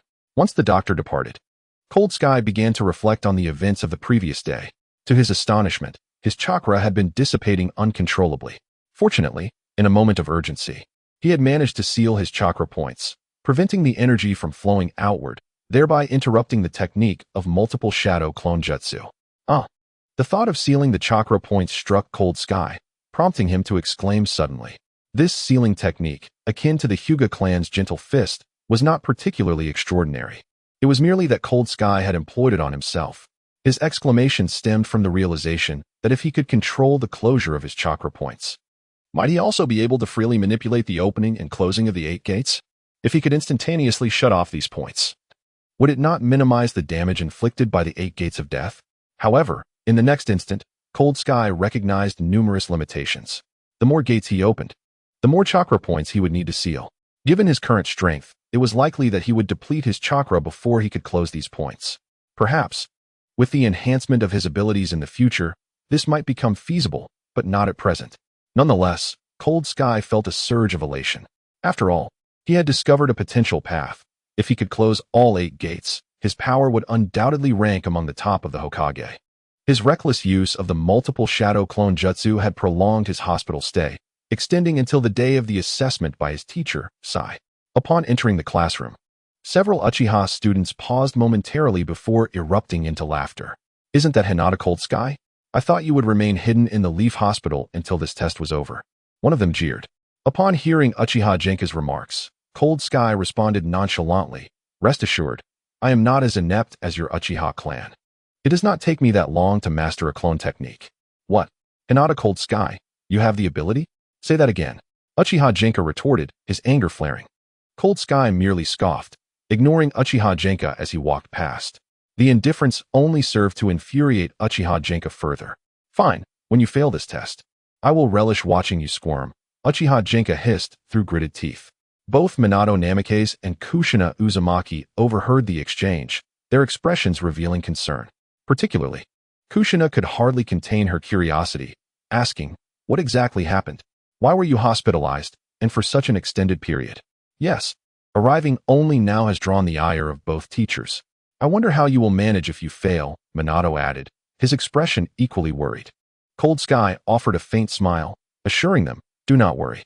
Yet, Minato and Kushina remained far from reassured. Soon after, teachers Hyane and Sai entered the room. Upon seeing Cold Sky, they exchanged subtle glances, their brows furrowing.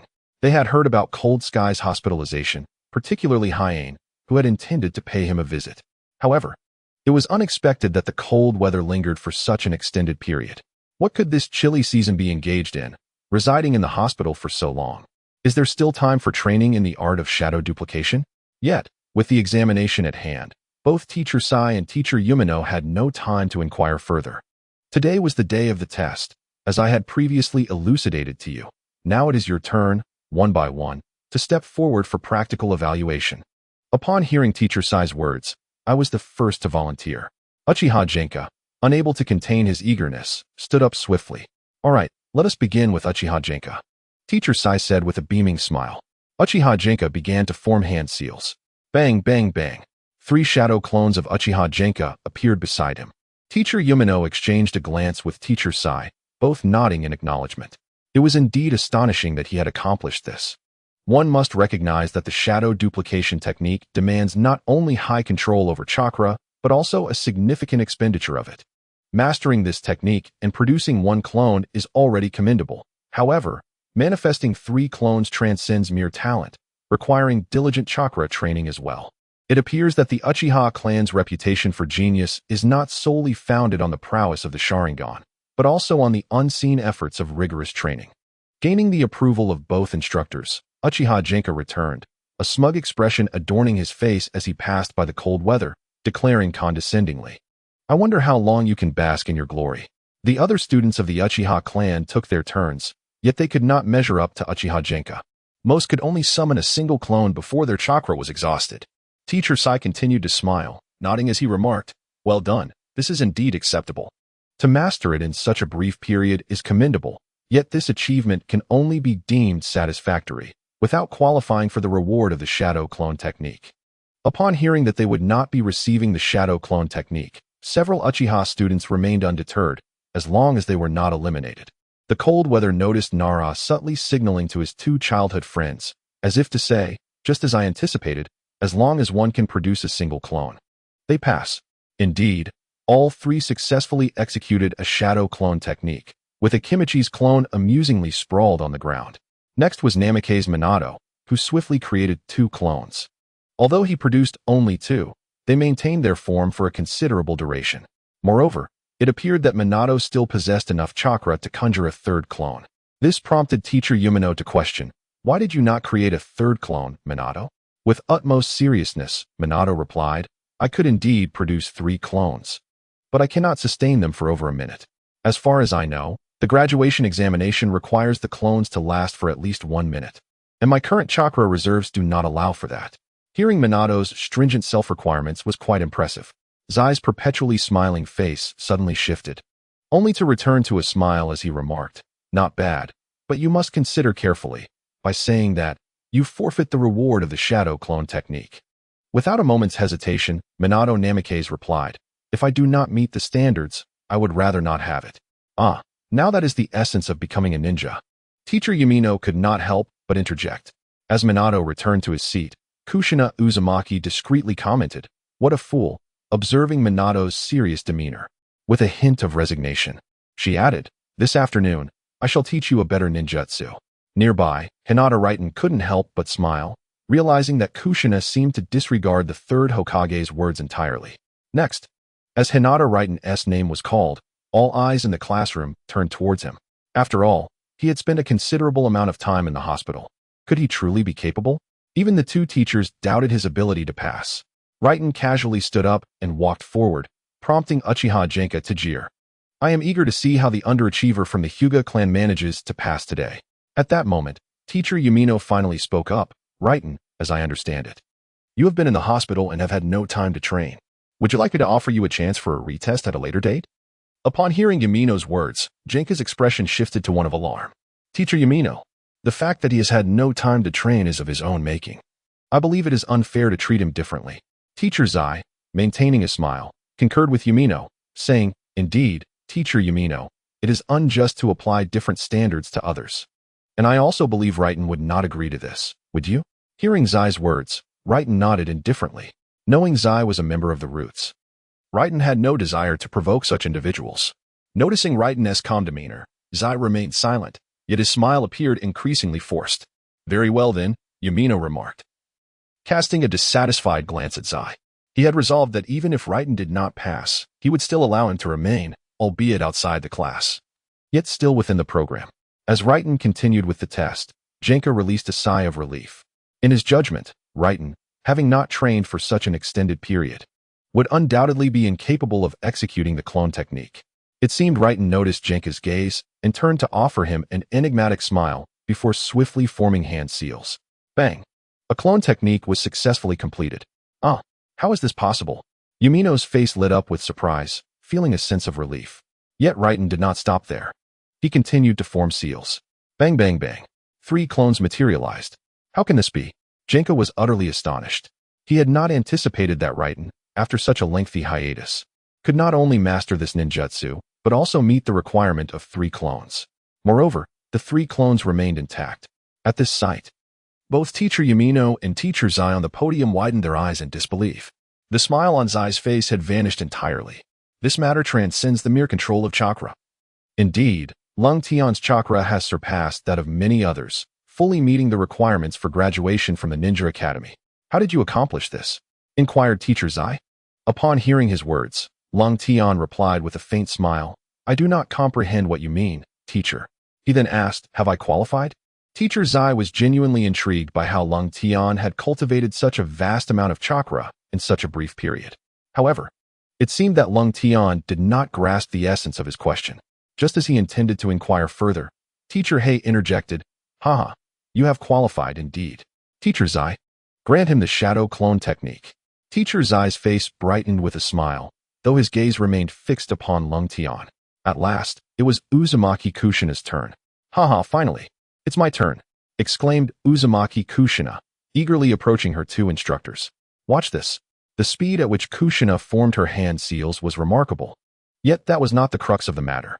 The pivotal point was that Teacher He and Teacher Zai suddenly realized that the technique Kushina was performing was not the shadow clone technique.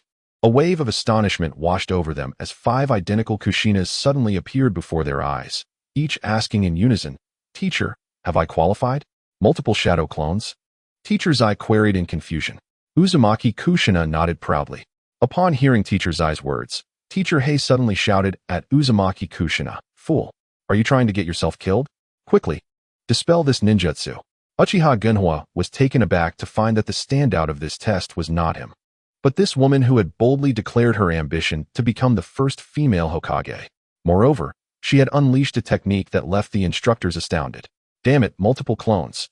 Uchiha Genhua felt a surge of frustration as he realized that the shadow clone technique he had painstakingly acquired brought him no joy. In truth, his performance was even inferior to that of Namikaze Minato. At least he couldn't sustain his clones for more than 10 seconds, let alone catch up to Lung Tian. It was worth noting that Lung Tian had spent a significant portion of this time in the hospital. Reflecting on this, he realized he had performed the worst. Damn it. Damn it. Suddenly, Uchiha Genhua felt a sharp pain in his eyes. When he opened them again, he discovered Itomo had manifested. After receiving the shadow clone technique from Teacher Zai, Lung Tian was about to celebrate with Namikaze Minato and Uzumaki Kushina when Hinata Mori and two of his lackeys reappeared before him. Hinata Lung Tian, you seem to have fared well in our absence. Encountering this detestable individual once more, Lung Tian coldly replied, "Good dogs do not obstruct the path." "You dare say that again?" shouted one of Hinata Mori's lackeys, stepping forward. "What? Did Lung Tian not make himself clear, or is your hearing impaired? Let me tell you, he cannot lay a hand on you." "I care not for such matters," Uzumaki Kushina declared, raising her fist. Namikaze Minato also stepped forward, silently expressing his stance. Hinata Mori waved his hand, signaling his lackeys to retreat. Alone, I stood before Hinata Cold Day, surveying him with an air of nonchalance. I remarked casually, "Soon. It will be the day of the great competition among our Hinata clan's peers. Before the eyes of our entire clan, I shall make you kneel and beg for mercy, proclaiming to all the branch families that they shall never surpass the main family." As I concluded, my eyes morphed into a fierce semblance, identical to Hinata Cold Day's Byakugan. Seeing the astonishment on Cold Day's face, I couldn't help but chuckle. "I take delight in your expression." With that, I departed alongside my two followers. Once I left, both Minato Namikaze and Kushina Uzumaki cast concerned glances at Cold Day. To their surprise, Cold Day's smile only widened as he softly mused. The great competition of the Hinata clan. I have awaited this day for quite some time. At the Hinata main family, Hinata Mori was engaged in a sparring match. With the Byakugan activated, the intentions of his opponent were laid bare. After effortlessly dodging a flurry of attacks, I assumed a low stance. Around me, onlookers displayed expressions of bewilderment. "You have entered the realm of my gentle fist 8 trigrams.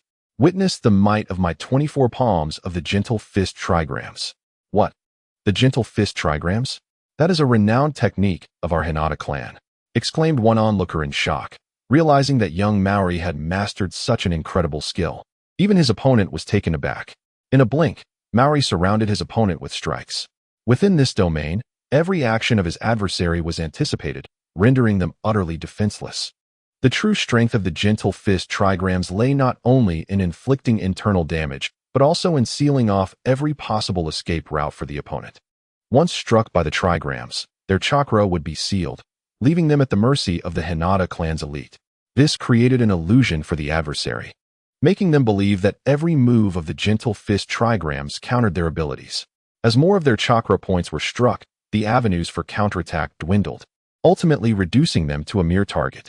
This was the most despairing aspect of the gentle fist trigrams. In no time, Cold Day's opponent found themselves devoid of any capacity for resistance. Ultimately, they were sent flying by a single palm strike from Maori, collapsing on the ground, unable to move. It took a while for the opponent to rise. "Well then, off to the main family for treatment," Maori said dismissively. It turned out that the 24 palms required chakra to unleash their full potential, but Maori had only utilized chakra for the first 10 strikes, ensuring his opponent would not suffer severe harm. Nevertheless, his followers were awestruck, gathering around him in excitement. I never expected young Maori to be this formidable, having already mastered the gentle fist trigrams, one of them exclaimed, while another added flatteringly, "Surely, among our peers, no one can rival young Maori. I wonder how badly Hinata Cold Day will be taught a lesson." "Hinata Cold Day?" Hinata Mori disdainfully remarked. "Dealing with that Cold Day is merely akin to plucking a weed. My true ambition lies in defeating Hinata Hayashi. Once I achieve that, I shall be recognized as the foremost prodigy of the main family." A glint of frostiness flickered in Hinata Mori's eyes. During the Hinata clan's grand competition, Cold Day had deliberately taken leave from the Ninja Academy. However, as Cold Day surveyed his surroundings, he noted the demoralized demeanor of the branch family members, who exhibited no interest in the tournament whatsoever. This apathy stemmed from the fact that the bloodline limit techniques of the Hinata clan were solely in the possession of the main family, and year after year, the branch family had never once emerged victorious. Hinata Nichi, standing beside Cold Day, inquired, "Not even once?" Cold Day asked in astonishment. Nichi silently nodded. Soon, the clan leader and the elders of the Hinata family ascended to the viewing platform, observing the young disciples of the Hinata clan. The leader and the elders nodded in satisfaction. The clan leader proclaimed, "Once again, we gather for the annual competition. Here, I hope the branch family will exert themselves diligently, striving to gain guidance from the main family. Those who excel in this competition will be handsomely rewarded by the clan." and branch family members will be granted special access to the Hinata clan's secret technique repository, where they may study the experiences of our ancestors. I hope you will cherish this opportunity. Upon hearing these words, the branch family members displayed no signs of joy. Neishi whispered to Cold Day, such eloquent words. In reality, every member of the main family can access that place freely, while we branch members face restrictions. Realizing the implications of Neishi's words, Cold Day understood that this was merely a means to curtail the branch family's strength. Looking at Cold Day, Neishi suddenly spoke with solemnity. Cold Day? This time we must shatter the main family's monopoly and prove that we, the branch family, are not inferior to them. Cold Day nodded in agreement. Oh, is that not Hinata, Cold Day? I thought you would not dare to show up. After the teams were divided, as Cold Day prepared to step away, a familiar voice reached his ears. It was Hinata Mori. Cold Day regarded the arrogant Hinata Mori with a glimmer of coldness in his gaze. Noticing Cold Day's expression, Hinata Mori spoke with malice. I will make you regret every word you've ever said to me. Ha ha ha. As he observed Hinata Mori's retreating figure, Neishi cautioned. Cold Day, I've heard that Hinata Mori has been training in seclusion with the elders recently. He must have made significant progress to act so brazenly. Be cautious if you encounter him. Cold Day nodded and gazed towards the main family, determined to astonish all who looked down upon him. Hinata, Cold Day? The most talked about contender in this Hinata clan competition was none other than Hinata Neishi's elder brother, renowned as the foremost prodigy of the main family, Hinata Hayashi. However, there were still others vying for victory, including Hinata Mori. Standing on the arena, Hinata Mori hardly regarded his opponent, his focus solely fixed on Hinata Cold Day, which greatly displeased his adversary. Hinata Mori, your opponent is right here. In response to his opponent's words, Hinata Mori arrogantly retorted, You, a mere weed from the branch family. Think you deserve my full attention? Hinata Mori delivered his scornful remark with utmost derision. Infuriated by such disdain, even as a branch family member, his opponent seethed with anger. Upon witnessing his opponent's move, Hinata Mori displayed a look of disdain. It is time for you to witness my prowess, he declared, directly activating the Byakugan, a manifestation of his bloodline limit. Beneath the gaze of his Byakugan, the intentions of this branch family member became crystal clear to Mori. You dare to challenge me with such a lackluster technique? Allow me to demonstrate the might of the main house's gentle fist. With a keen understanding of his opponent's intentions and weaknesses, Hinata Koten swiftly executed a palm strike to the opening left exposed. The opponent, taken by surprise, found himself vulnerable, and Koten unleashed a series of relentless blows to the same spot, sending him flying several meters away. Before the branch family member could regain his footing, Koten leapt forward, pinning his opponent's head firmly to the ground with his foot, trapping him on the arena. A gasp escaped the branch family member as he coughed up blood. Is this all the branch family is capable of? Hinata Mori remarked with satisfaction, gesturing towards Koten below the arena. You shall fare even worse than him. That scoundrel. I will not let him get away with this. Hinata Neishi declared angrily to Koten. Mori's performance was met with cheers from the main house disciples, while the branch family members seethed with frustration, lamenting their lack of skill. Mori emerged victorious in the first round, and his entourage gathered to congratulate him. One concerned follower remarked, Young Master Mori, your prowess is formidable, yet I fear that coward may forfeit, leaving us unable to settle scores with that brat. Hearing his follower's words, Mori smirked. He may wish to evade, but I shall not grant him that opportunity. His followers exchanged puzzled glances. Soon, it was Koten's turn to take the stage. Faced with an opponent wearing a sly grin, Koten remained impassive throughout. When the referee signaled the start, the main house disciple abruptly raised his hand and declared, I concede. Koten was momentarily taken aback by the declaration. The referee and the audience were equally stunned. Noting their bewildered expressions, the main house disciple nonchalantly explained, I sustained injuries during training that have yet to heal. I must withdraw. The expressions of the main house members turned to regret, surprised by Koten's fortunate turn of events. Thus, Hinata Koten won his first match without a fight. However, as the main house disciple passed by Koten, he quietly remarked, Do not presume you are fortunate. This is merely the beginning of your descent into hell.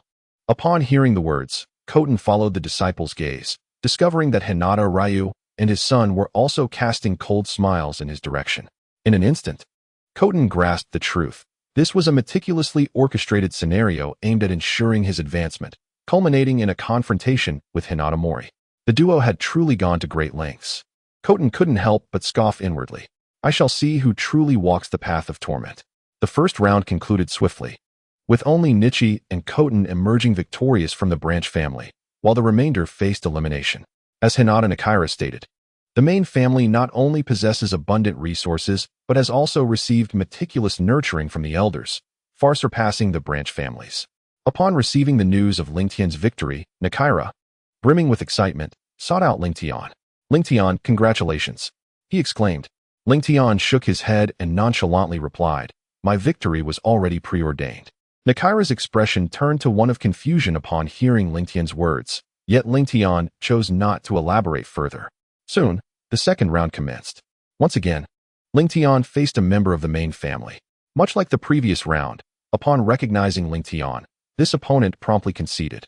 Observing the expressions of the referee and Hinata Yashitomo, Rengtian's conviction deepened. Even Nakaira, who was watching the match, sensed something amiss.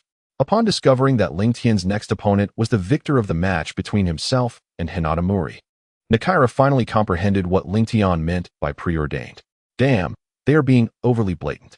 Rengtian, rest assured, I will defeat Mori and ensure he poses no threat to you, Nakaira declared confidently. However, Rengtian's expression shifted to one of concern. Hinata Mori's audacity in orchestrating such arrangements suggested he possessed considerable confidence. Do not underestimate him. He has awakened his prowess and is no longer the same, Rengtian cautioned. Indeed, but I have also evolved, Nakaira responded, suddenly activating his Byakugan.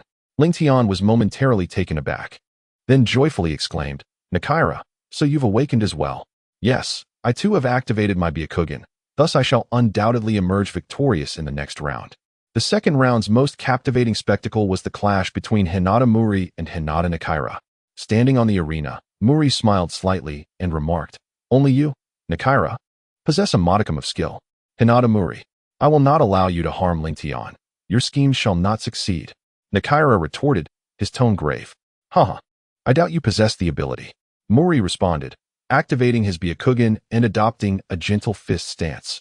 With a swift and fierce attack, Mori's gentle fist surged forward. Imbued with chakra, you will soon discover whether I possess the ability, Nakaira declared, his eyes transforming to match the Byakugan of Mori.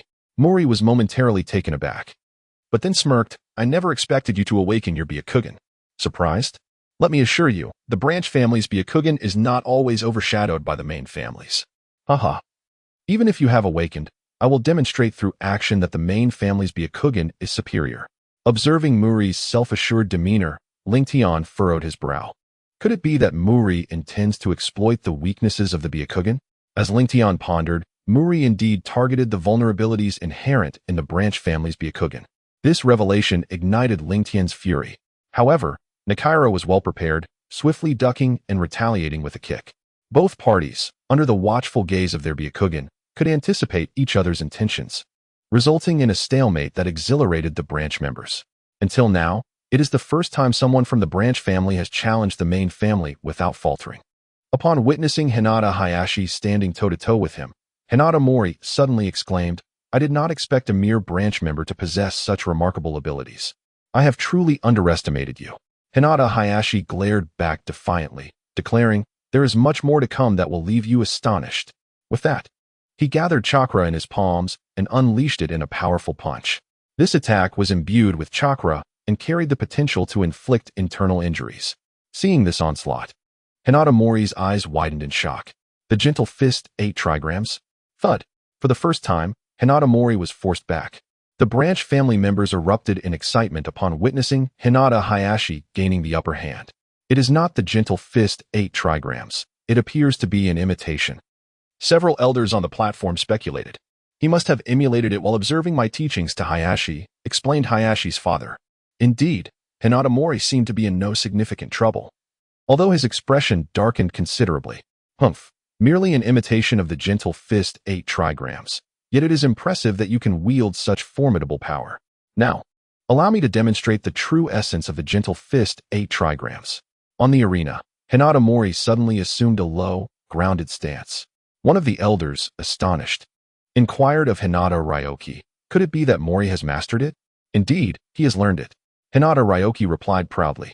During this exchange among the elders, Hinata Mori had already initiated his assault. You have entered my domain of 8 trigrams. There is no escape. Hinata Hayashi wore a serious expression in response to this attack. Despite his precautions, he felt the pressure mounting against Hinata Mori's relentless onslaught. Although he utilized the Byakugan to counter Mori's every strike, he increasingly felt overwhelmed. As if his every reaction had been anticipated by his opponent. He could defend against the first attack, yet faltered against the second, as if he were unwittingly offering himself up for defeat. Thud. At last, he was struck. This is bad. Hinata Hayashi realized too late, as Hinata Mori's following palm landed squarely on his chakra point. In the next moment, he felt his movements begin to slow, seeing Hayashi finally expose a weakness. Hinata Mori wore a triumphant expression. Experienced the true might of the gentle fist 8 trigrams. Without mercy, he relentlessly assaulted Hinata Hayashi, who staggered backward, spitting blood, while Mori showed no signs of halting. Thud. Until Hayashi was sent flying off the stage. At that moment, a figure caught him. It was Hinata Rengtian. Gazing at Rengtian, who had activated the Byakugan, Hinata Mori arrogantly proclaimed, "You are quite fragile. Next, it will be your turn." Rengtian took a deep breath, suppressing the fury within, and said, "I await your challenge." Just then, Hayashi, lying in Rengtian's arms, grasped Rengtian's clothing tightly, his face filled with urgency as he implored, "Rengtian, do not engage him. You will lose your life." With that, he fainted. "Leave him to me." As Ri was engaged in conversation with, he suddenly spoke softly, "In the next round, you may concede automatically and leave him to me." Taken aback, replied calmly, "I'm afraid he belongs to me."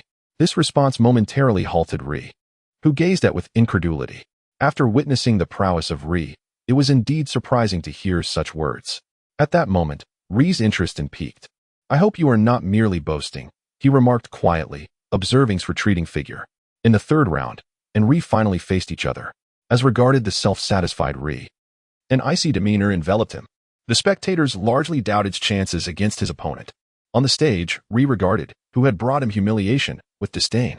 "I've awaited this moment. Today, you shall learn that weeds must accept their identity," he declared. To this, responded with a calm tone, "That depends on whether you possess the ability. Do not rely solely on your words." Enraged by his retort, Ri, a scion of the main family, felt indignation rise within him. Born into nobility, he had suffered the shame of being defeated by in a previous assessment.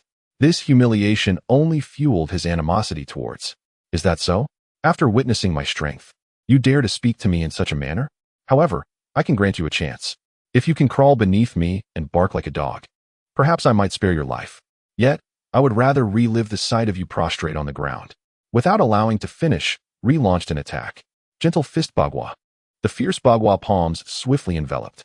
Observing Ri employ the gentle fist bagua, Ri, watching from the sidelines, gasped. He had encountered the formidable nature of this technique before. Each of Ri's strikes targeted vital points. Witnessing Ri's performance, the elders of the main family wore expressions of satisfaction. They had not anticipated that had mastered this level of skill. Even a lower-tier ninja from the Leaf Village would struggle against it. On stage, much like Ri before him, was forced to retreat, seemingly lacking the ability to counterattack. The expressions of the main family members reflected satisfaction, while those from the branch family displayed disappointment. Just as everyone assumed would be eliminated from the arena, Ri abruptly halted, gazing arrogantly at. "Huh? Where has your earlier bravado gone? I warned you to behave, as you shall not leave the arena until I am satisfied." From the sidelines, Ri shouted, "Ri, how dare you? I will not let you off easily." With a wicked grin, Ri approached, finally relishing the long-awaited confrontation. Previously, the father arranged for the opponent to concede to Cold Day, intending to present him before Cold Day, to trample him beneath his feet and humiliate him thoroughly. Just as the branch family members were consumed with concern for Cold Day, he coldly remarked, "I thought your gentle fist's 8 trigrams was formidable. It is nothing but trivial." What? Hinata Mori's movements faltered, seemingly in disbelief at what he had heard. "Shall I repeat that? I said your gentle fist's 8 trigrams is nothing but trivial." Cold Day elevated his voice. This time, not only did Hinata Mori on the stage hear him clearly, but so did everyone below. It was precisely because they comprehended his words that all present shared the same incredulous expression as Hinata Mori. How could he dare to speak thus at such a moment? Was he courting death? "If you seek death, I shall oblige," Hinata Mori snarled, his hands brimming with chakra, aiming a strike at Cold Day's heart. If that blow connected, Cold Day would either die or be rendered incapacitated. As the blow approached, the branch family members could only helplessly shut their eyes. Bang! At that moment, Cold Day suddenly transformed into a cloud of smoke before Hinata Mori. Shadow clone technique. Several elders exclaimed, "No, it's the shadow clone technique." Hinata's father corrected. However, that was not the crux of the matter. The question remained, where had Cold Day gone? Impossible, this cannot be. After being struck by my 8 trigrams, he should be unable to use chakra. Hinata Mori shouted, utterly bewildered. Do you wish to know why? Cold Day's voice suddenly echoed from behind him. When did you get behind me? Hinata Mori's face drained of color. It was astonishing.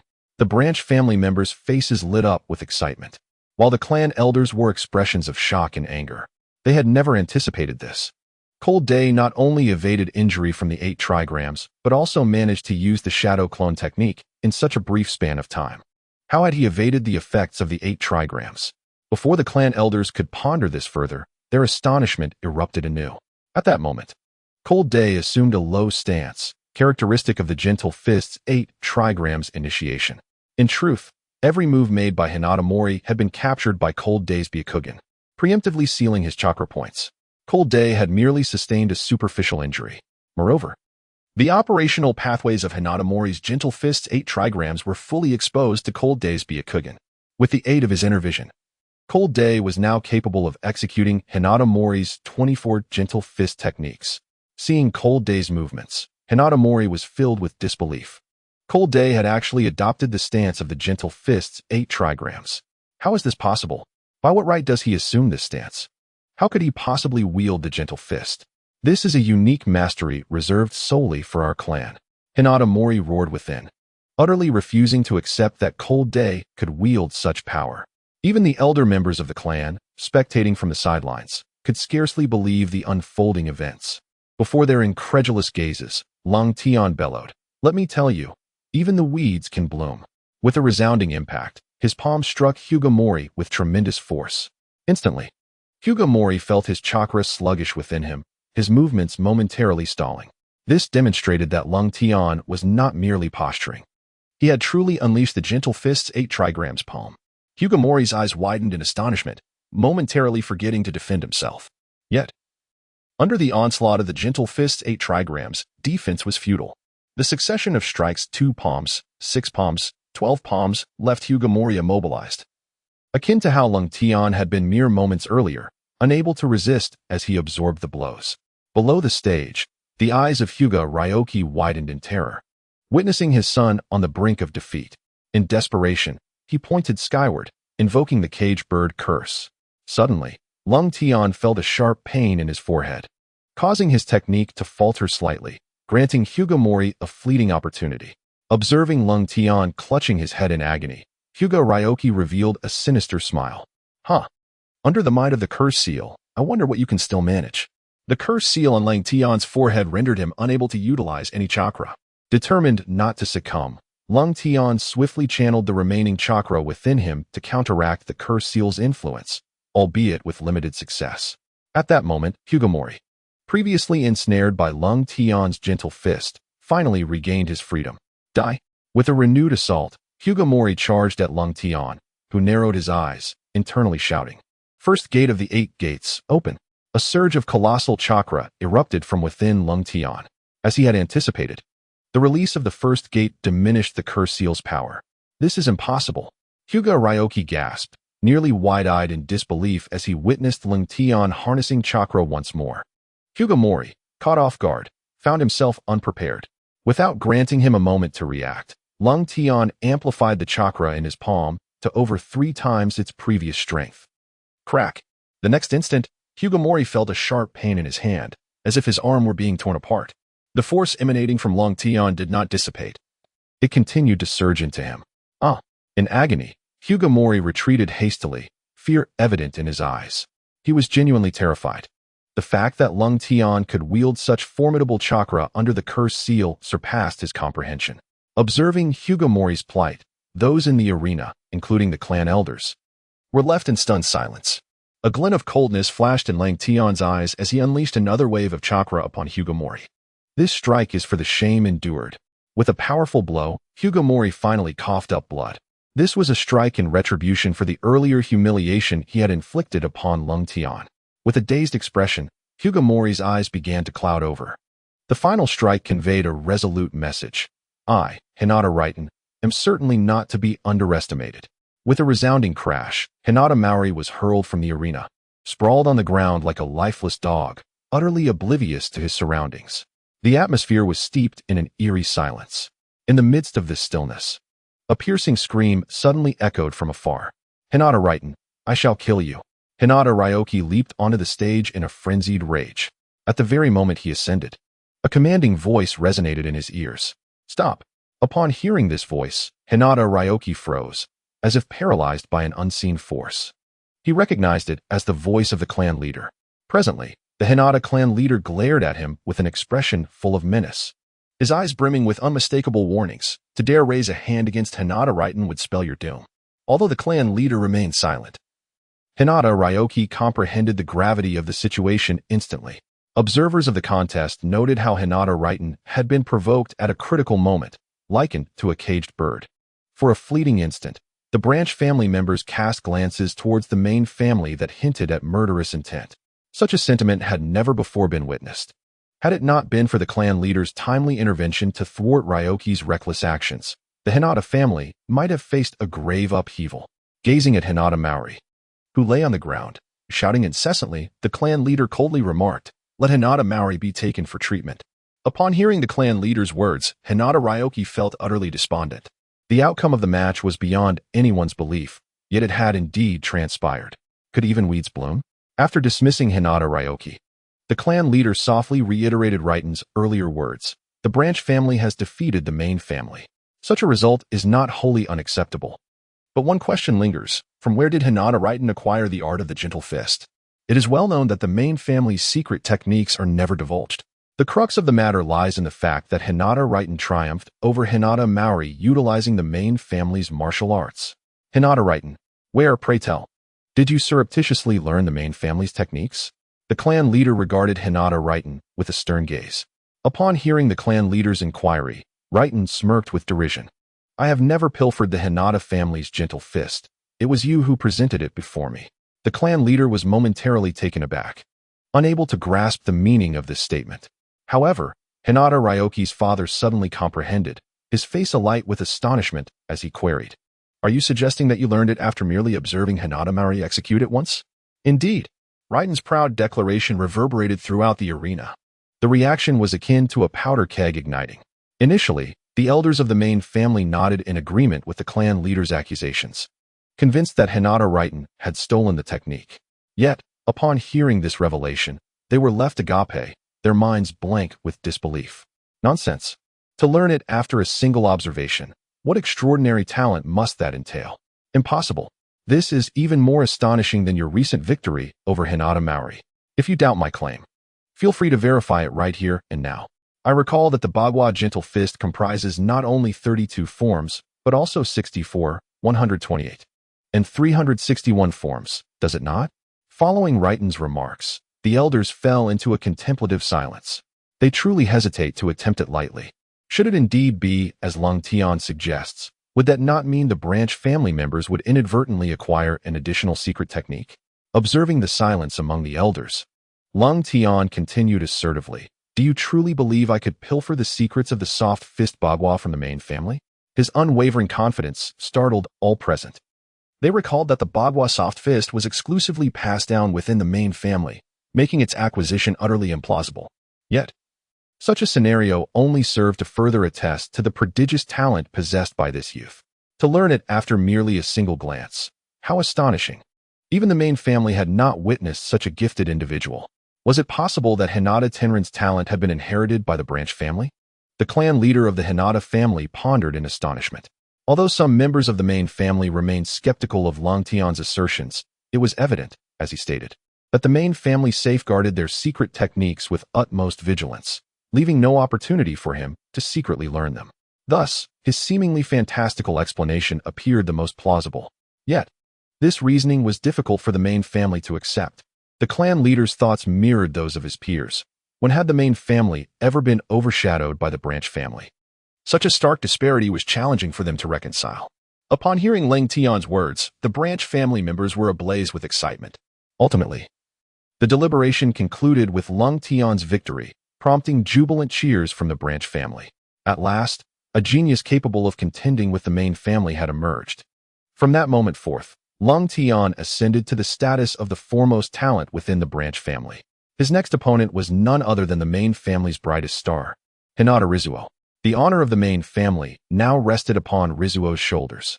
Standing upon the arena, Rizuo spoke with a calm demeanor. Before we engage in battle, I must first express my gratitude. This left Rengtian somewhat perplexed. Gratitude for what? Thank you for teaching a lesson to Hinata Maoli. Had he encountered me next, the outcome would have been far worse. Rizuo declared mercilessly. This revelation astonished Rengtian. It was a blatant expression of discontent toward the main family. No wonder Rizuo would later be willing to sacrifice himself rather than his brother. The elders of the main family turned their gazes toward Rizuo's father. Elder 2, what are your thoughts on this duel? While Rengtian had performed admirably, the ultimate victory was surely destined for Rizuo. Elder 2 stated with few words, yet exuding immense confidence. Elder Liangji of the Hinata family previously expressed similar sentiments, yet he was ultimately defeated by this Rengtian. I wonder why Lord Rizuo is so assured. Questioned one elder, leaning toward Elder Liangji. Because Rizuo's comprehension of the Hinata family's secret techniques is undoubtedly on par with mine, if not surpassing it. Therefore, he cannot possibly lose this match, Elder 2 asserted. Hearing this, Elder Liangji felt a surge of discontent. It was clear he was attempting to diminish his own son's worth by suggesting he was inferior to Rizuo. At last, the duel commenced. Previously, they conversed like friends. But when the referees signaled the start, Hinata Hizashi and Hinata K10 simultaneously vanished from their original positions, reappearing at the center of the arena. Both opted to utilize the body flicker technique to close the distance. Despite the swiftness of their strikes, under the scrutiny of the Byakugan, their actions could hardly be deemed unexpected. The two engaged in a back-and-forth combat. Bang! Hizashi seized an opening and struck, only to discover it was a mere shadow clone. K10 materialized at another corner of the arena. K10 realized that, compared to Hinata Morihito and Hinata Nichi, Hizashi possessed a deeper understanding of Gentle Fist. This was evident not only in the power and speed of his attacks, but also in his ability to adapt his techniques. However, through his battle with Hizashi, K10 comprehended the essence of the Gentle Fist counterattack. It was merely a matter of discerning the flow of chakra within the opponent's body, making predictions in advance, and, with the aid of the Byakugan, disrupting the opponent's chakra. After exchanging dozens of moves, Hizashi, with a serious expression, stated, "What I have demonstrated previously. Consider it a gift for avenging your brother. From now on, I shall be earnest." Hearing Hizashi's words, K10 smiled slightly. Very well. Let us cease our mutual probing and employ our true abilities to determine the victor. The dialogue between Hinata K10 and Hinata Hizashi left the spectators from the Hinata clan in a state of bewilderment. What did this mean? Was their earlier fierce exchange merely a test? Upon hearing K10's words, Hizashi nodded, his eyes filled with appreciation for K10 as an opponent.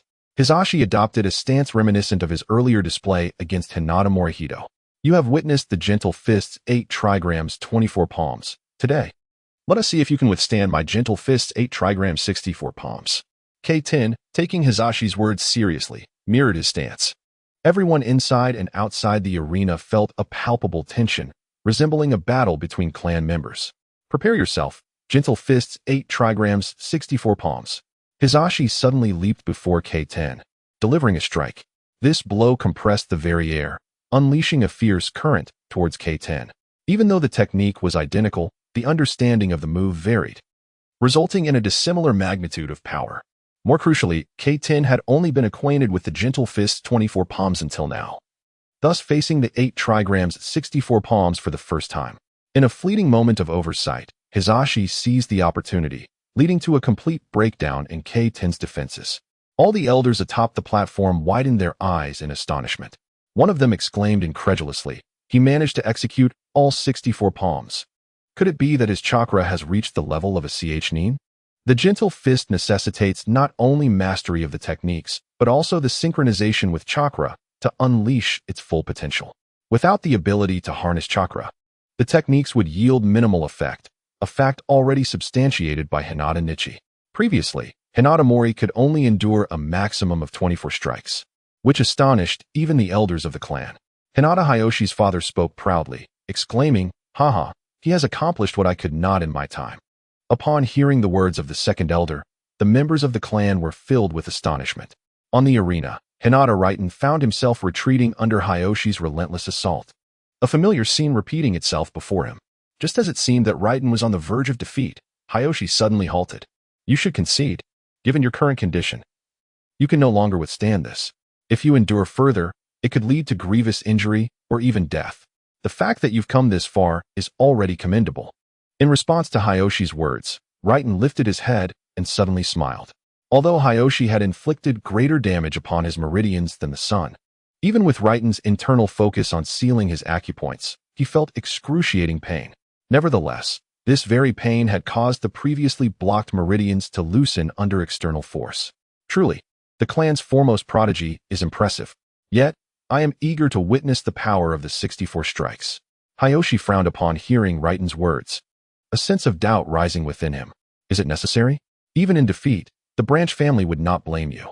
You have already made significant efforts, earning the branch family recognition for the first time. Continuing this fight may lead to your demise.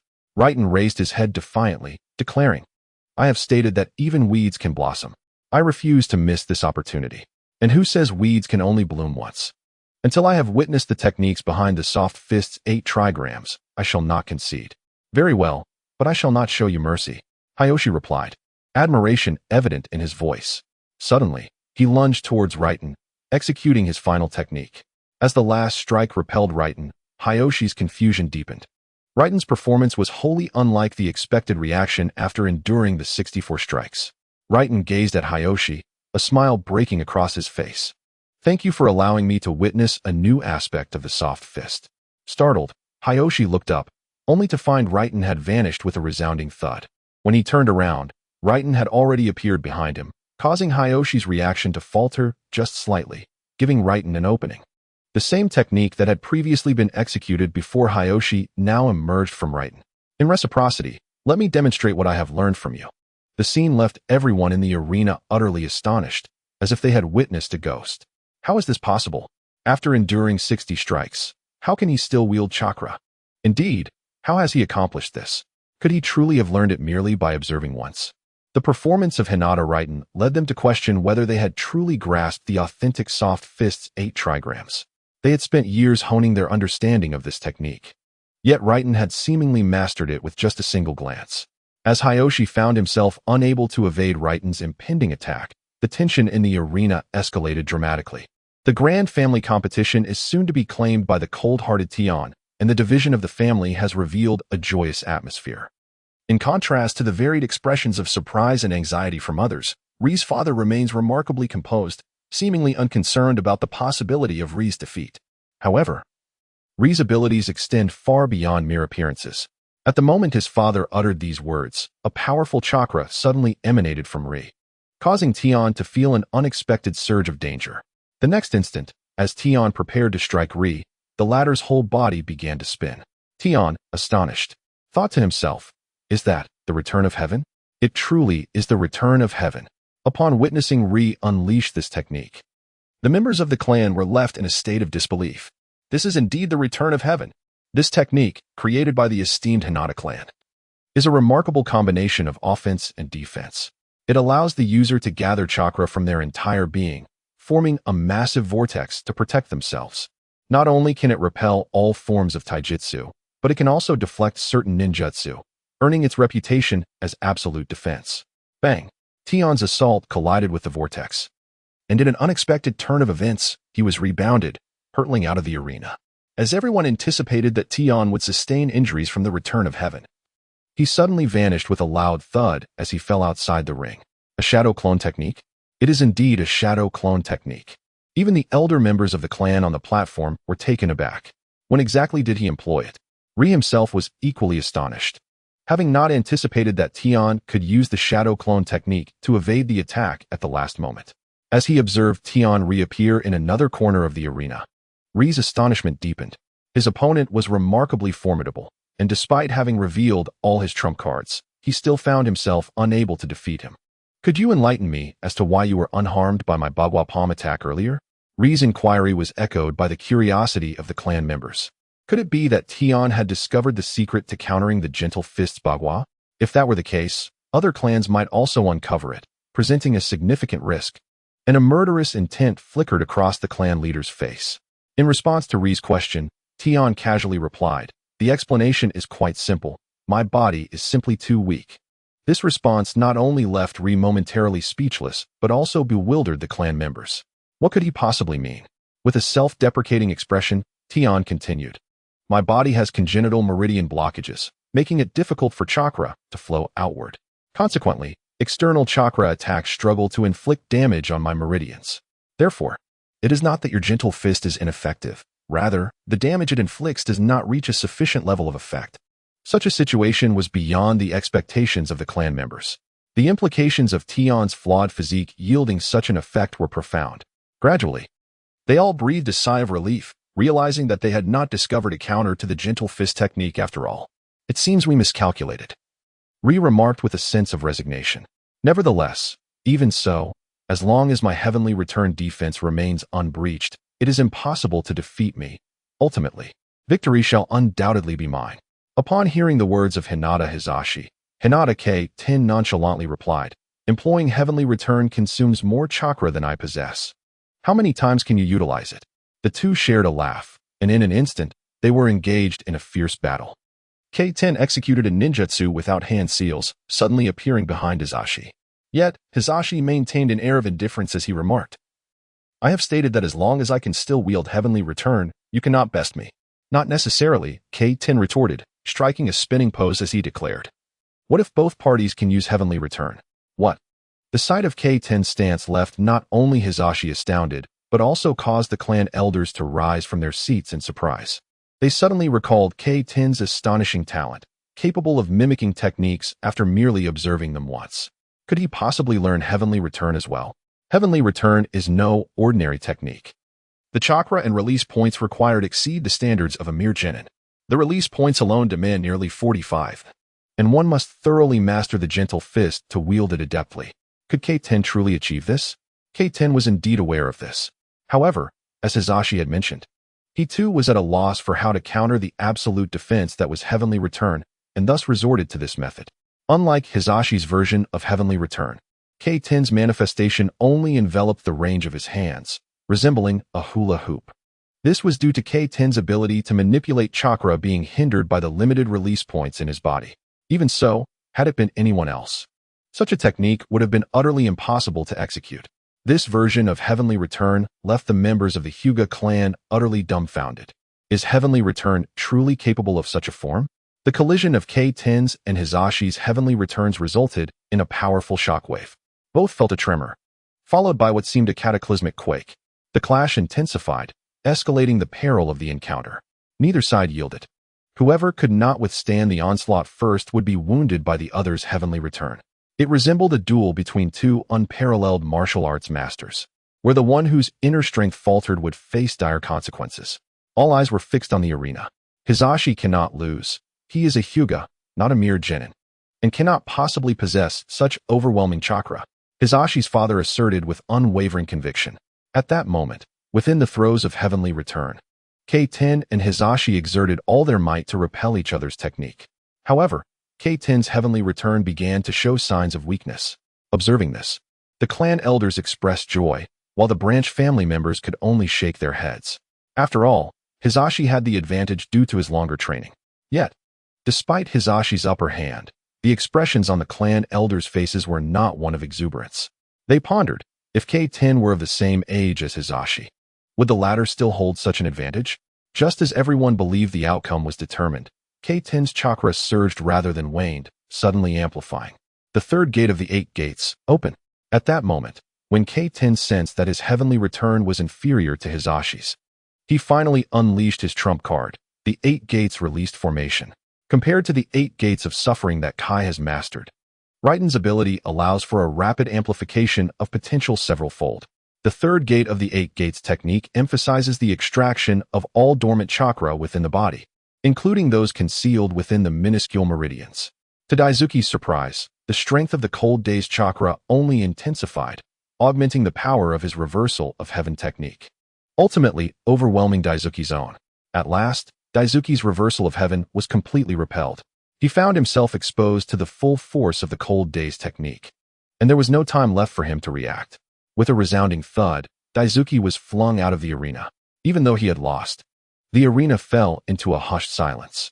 Though the Branch family held some expectations, the reality was too incredulous to accept when it unfolded before them.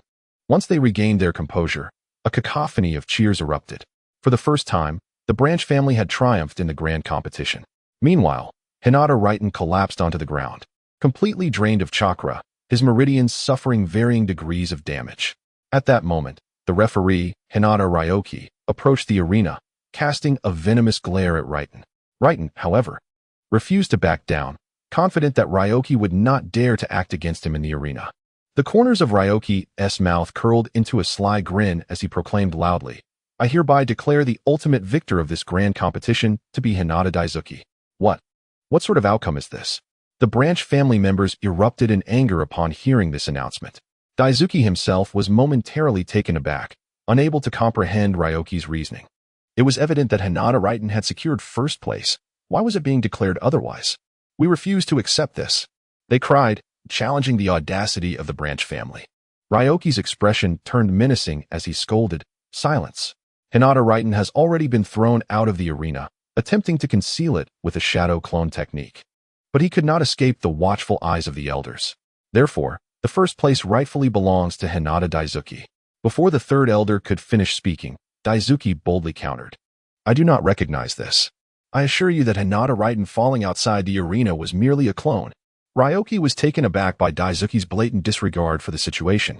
"I will not accept a victory obtained in such a manner," Daisuke declared, ignoring Ryoki as he walked away. Passing by Rengtian, he stated with earnestness, "Next time, I will surely defeat you." Rengtian smiled in response, eagerly anticipating their next encounter. As for the so-called rankings, Rengtian paid them no mind. What mattered more to him were the invaluable insights he had gained, particularly the secrets of the gentle fist and the reversal of heaven. In the aftermath of the Hinata Grand Competition, Rengtian's reputation as the foremost prodigy of the Hinata clan spread like wildfire.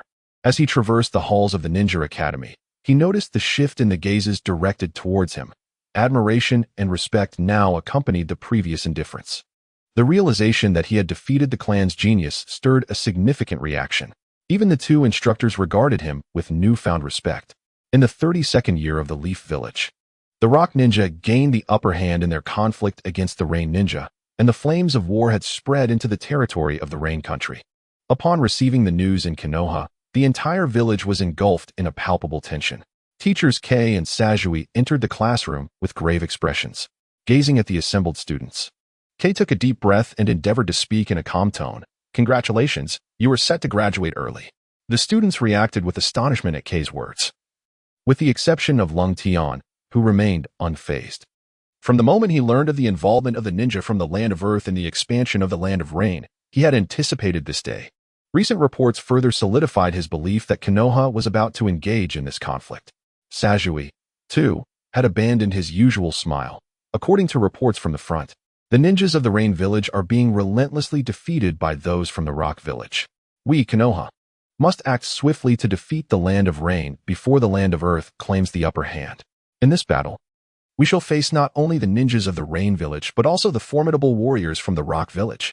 And you are all about to graduate early to partake in this war. Following Sajui's declaration, an oppressive silence fell over the classroom. Kei's voice pierced through the stillness. "What? Are you afraid? How is that possible? The Great Ninja War is precisely the moment for our Uchiha clan to shine. We are not like some who merely cower in the shadows." The reference was unmistakable. "Uchiha Genwa, spare us your arrogance. On the battlefield, we shall not be outdone by you, will we?" Uzumaki Kushina stood up, her voice ringing with defiance. Although no one echoed Kushina's sentiments, the eyes of every student in the room sparkled with the fervor of battle. Witnessing such resolve, Kei nodded in satisfaction. "Indeed, as ninjas, it is our privilege to exist in this era. Only by participating in such a grand war can we truly realize our worth and let the will of Konoha's flames illuminate the entire battlefield." Kei's words ignited a fire within every student. Even Lung Tian felt a surge of yearning. Yet, despite your desires for glory, an early graduation does not equate to a direct graduation, Sajui interjected. Does this mean there will be an assessment before graduation? Asked Minato. Indeed, prior to graduation, you must pass an assessment.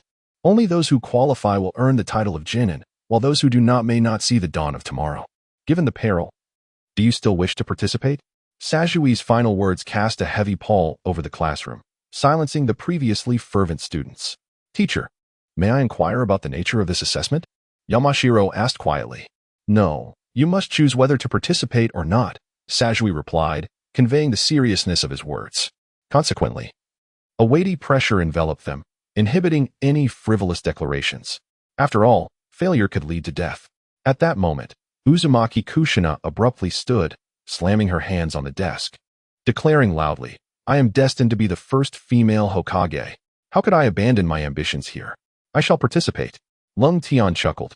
Recognizing the shared determination that mirrored Naruto's spirit, he raised his hand, exclaiming, I too shall participate.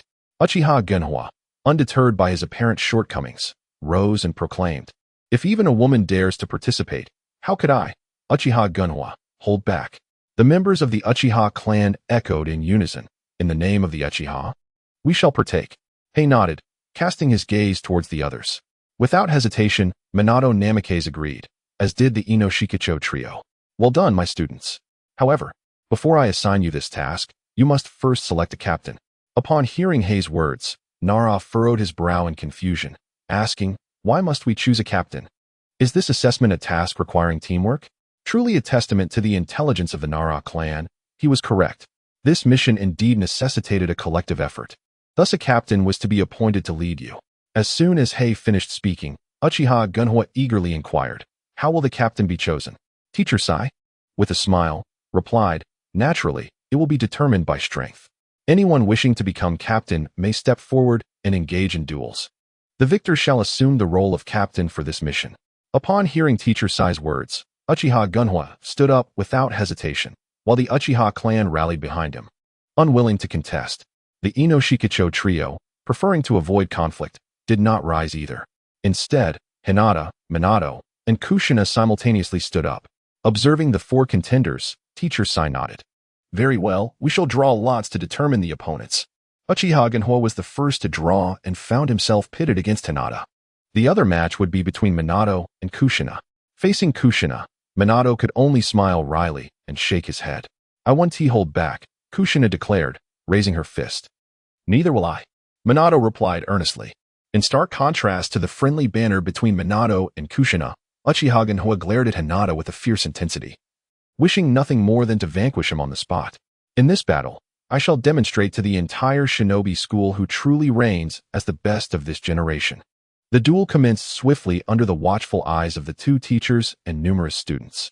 The moment Hei announced the start, Uchiha Genhua unleashed a flurry of shuriken towards Hinata. Humph, you think such a simple attack can harm me? Hinata effortlessly dodged using taijutsu, without even resorting to ninjutsu. Seeing Hinata evade so easily, Uchiha Genhua did not show disappointment. Instead, a cunning smile crept across his face. You've fallen for my trap, Hinata. In the next instant, Uchiha Genhua's eyes transformed, the tomo appearing within them. With the aid of his Sharingan, he completed the hand seals. Perish, fire style. Phoenix fire technique. A wave of searing heat suddenly enveloped Hinata. Although both techniques belonged to the Uchiha clan, the Phoenix fire technique allowed for a more intricate control of the chakra strands, creating a dispersed pattern. Once caught within its range, escape became nearly impossible. What a formidable ninjutsu! Uchiha Genhua's invocation of this technique astonished both teachers. To comprehend the intricacies of this technique is to grapple with its most formidable aspect, the mastery of control, achievable solely through the Sharingan. It was utterly unexpected that Uchiha Genka, so youthful, had already awakened his eyes. This is a bloodline limit renowned for its difficulty of activation. Quick, come to my side. Teacher Amiya immediately shielded his student. Upon completing this jutsu, Uchiha Genka's Sharingan automatically closed. Such an advanced technique, even with his eyes opened, imposed an immense burden. Yet, within Uchiha Genka, pride swelled. As in the midst of the Phoenix fire technique, the surroundings of Lung Tian were wholly ensnared, leaving no avenue for escape. As the Phoenix fire surged towards Lung Tian, Teacher Amiya shouted, "Hinata Lung Tian, hurry over." Despite Teacher Amiya's vigilance over Lung Tian, facing the awakened Uchiha Genko was far beyond the capabilities of an ordinary ninja. Particularly under the influence of this Phoenix Fire technique, even he had to seek refuge from its edge. It was too late to consider evasion. A wild thought surged within Uchiha Genko. Is this the power bestowed by the awakening of the Sharingan? Genko was capable of utilizing such a jutsu. Even the students of the Uchiha clan were left in astonishment. Let alone the others, it was their first encounter with such a formidable ninjutsu. Confronted by the umbrella-shaped flames encircling him, Lang Tian stood motionless, seemingly paralyzed by fear. Lang Tian! Both Minato and Kushina cried out in concern. At that moment, Lang Tian appeared to awaken, and in response to the worried gazes of his classmates, he managed to glance back and offer a smile. Witnessing Lang Tian's smile, everyone momentarily experienced a mental lapse, forgetting to think. In the next instant, Teacher Amiya yelled, "Idiot, come here quickly." Just as Teacher Amiya prepared to risk his safety to rescue Lang Tian, the latter assumed a posture of lowering his body.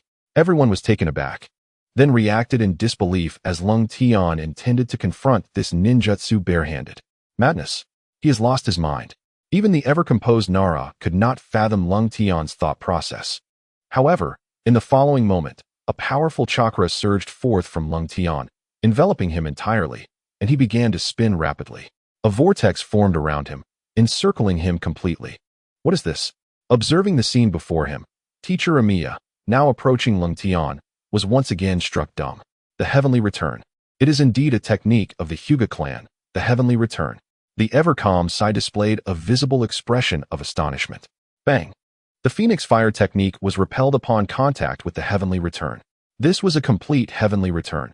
A month had passed since the Hyuga clan's tournament, and Lang Tian had mastered its entirety, and with the aid of inner vision, he could further control the scope and size of the technique.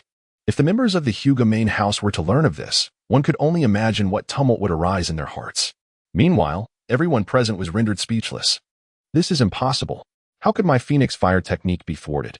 Witnessing Lang Tian emerge unscathed, Uchiha Genko cried out in disbelief. Not only were they astonished, but even the teachers present wore expressions of incredulity. The unexpected ability of Uchiha Xianhua to perform high-level ninjutsu was already astonishing. Even more incredible was the fact that Lang Tian could execute the Hyuga clan's Kaiten. Where are you looking? Unbeknownst to him, Lang Tian had already utilized the body flicker technique to appear behind Uchiha Xianhua. Upon hearing Lang Tian's voice, Uchiha Xianhua was startled, frantically throwing a kunai. However, Lang Tian effortlessly evaded it. Then, adopting a crouched stance, he declared, "After allowing you to attack for so long, it is now my turn to strike. Prepare yourself for the 8 trigrams, 64 palms." Before Uchiha Xianhua could fully comprehend the situation, he was struck by Lang Tian, causing his movements to slow. And even his chakra was sealed away. Realizing the abnormality of his body, Uchiha Xianhua was engulfed in terror, yet it was futile. Like a living target, he was subjected to Lang Tian's relentless strikes. What is that? The gentle fist's 8 trigrams palms. Both Teacher He and Teacher Sai exhibited looks of shock once more. The surprises that Lang Tian brought forth today were increasingly terrifying. Mastering the techniques of the clan, and moreover, wielding a bloodline limit secret technique, was utterly unbelievable. After unleashing the high-level ninjutsu Phoenix Fire technique, Uchiha Xianhua was already low on chakra. Following the onslaught of Lang Tian's 8 trigrams 64 palms, he collapsed to the ground, unable to move an inch. In this contest between the Hyuga and Uchiha clans, the Uchiha clan faced utter defeat. As they gazed at Lang Tian, who stood proudly in the arena, the other students could only harbor one thought. Is he truly the same age as us? In the second match, Minato Namikaze faced Kushina Uzumaki. "Minato, even though we are quite close, I will not let you win," declared Kushina in advance.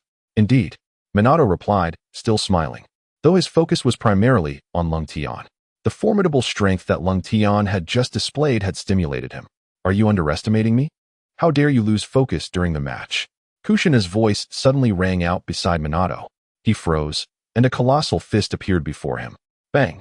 Kushina's strike landed on a shadow clone of Minato. "Be careful." Minato's voice echoed from another side as he hurled 2 kunai. Hearing his warning, Kushina swiftly dodged. Suddenly, the 2 kunai collided mid-air. One of them, having gained momentum, sped toward Kushina's position. I didn't expect Minato to have such mastery over kunai. Teacher Sai remarked in surprise. Teacher Hei's expression brightened with excitement. After all, Minato had surpassed expectations in kunai techniques, much to the delight of his teacher. At that moment, however, Kushina, due to a miscalculation, found herself in danger of being hit and potentially losing the match. Bang! Realizing she had no way to evade, Kushina swiftly formed hand seals, conjuring a shadow clone in front of her to absorb Minato's kunai attack. This unexpected turn of events left even Minato momentarily stunned. Lung Tian, too, was greatly impressed by such a clever strategy. Simultaneously, a sudden thought arose in Lung Tian's mind as the match continued. Dodging the kunai thrown by Minato, Kushina found herself drenched in cold sweat. It appears I have indeed underestimated you. Originally, this technique was intended to counter Minato, yet here I am compelled to employ it now. Upon hearing Kushina's words, everyone, including Minato, was filled with curiosity.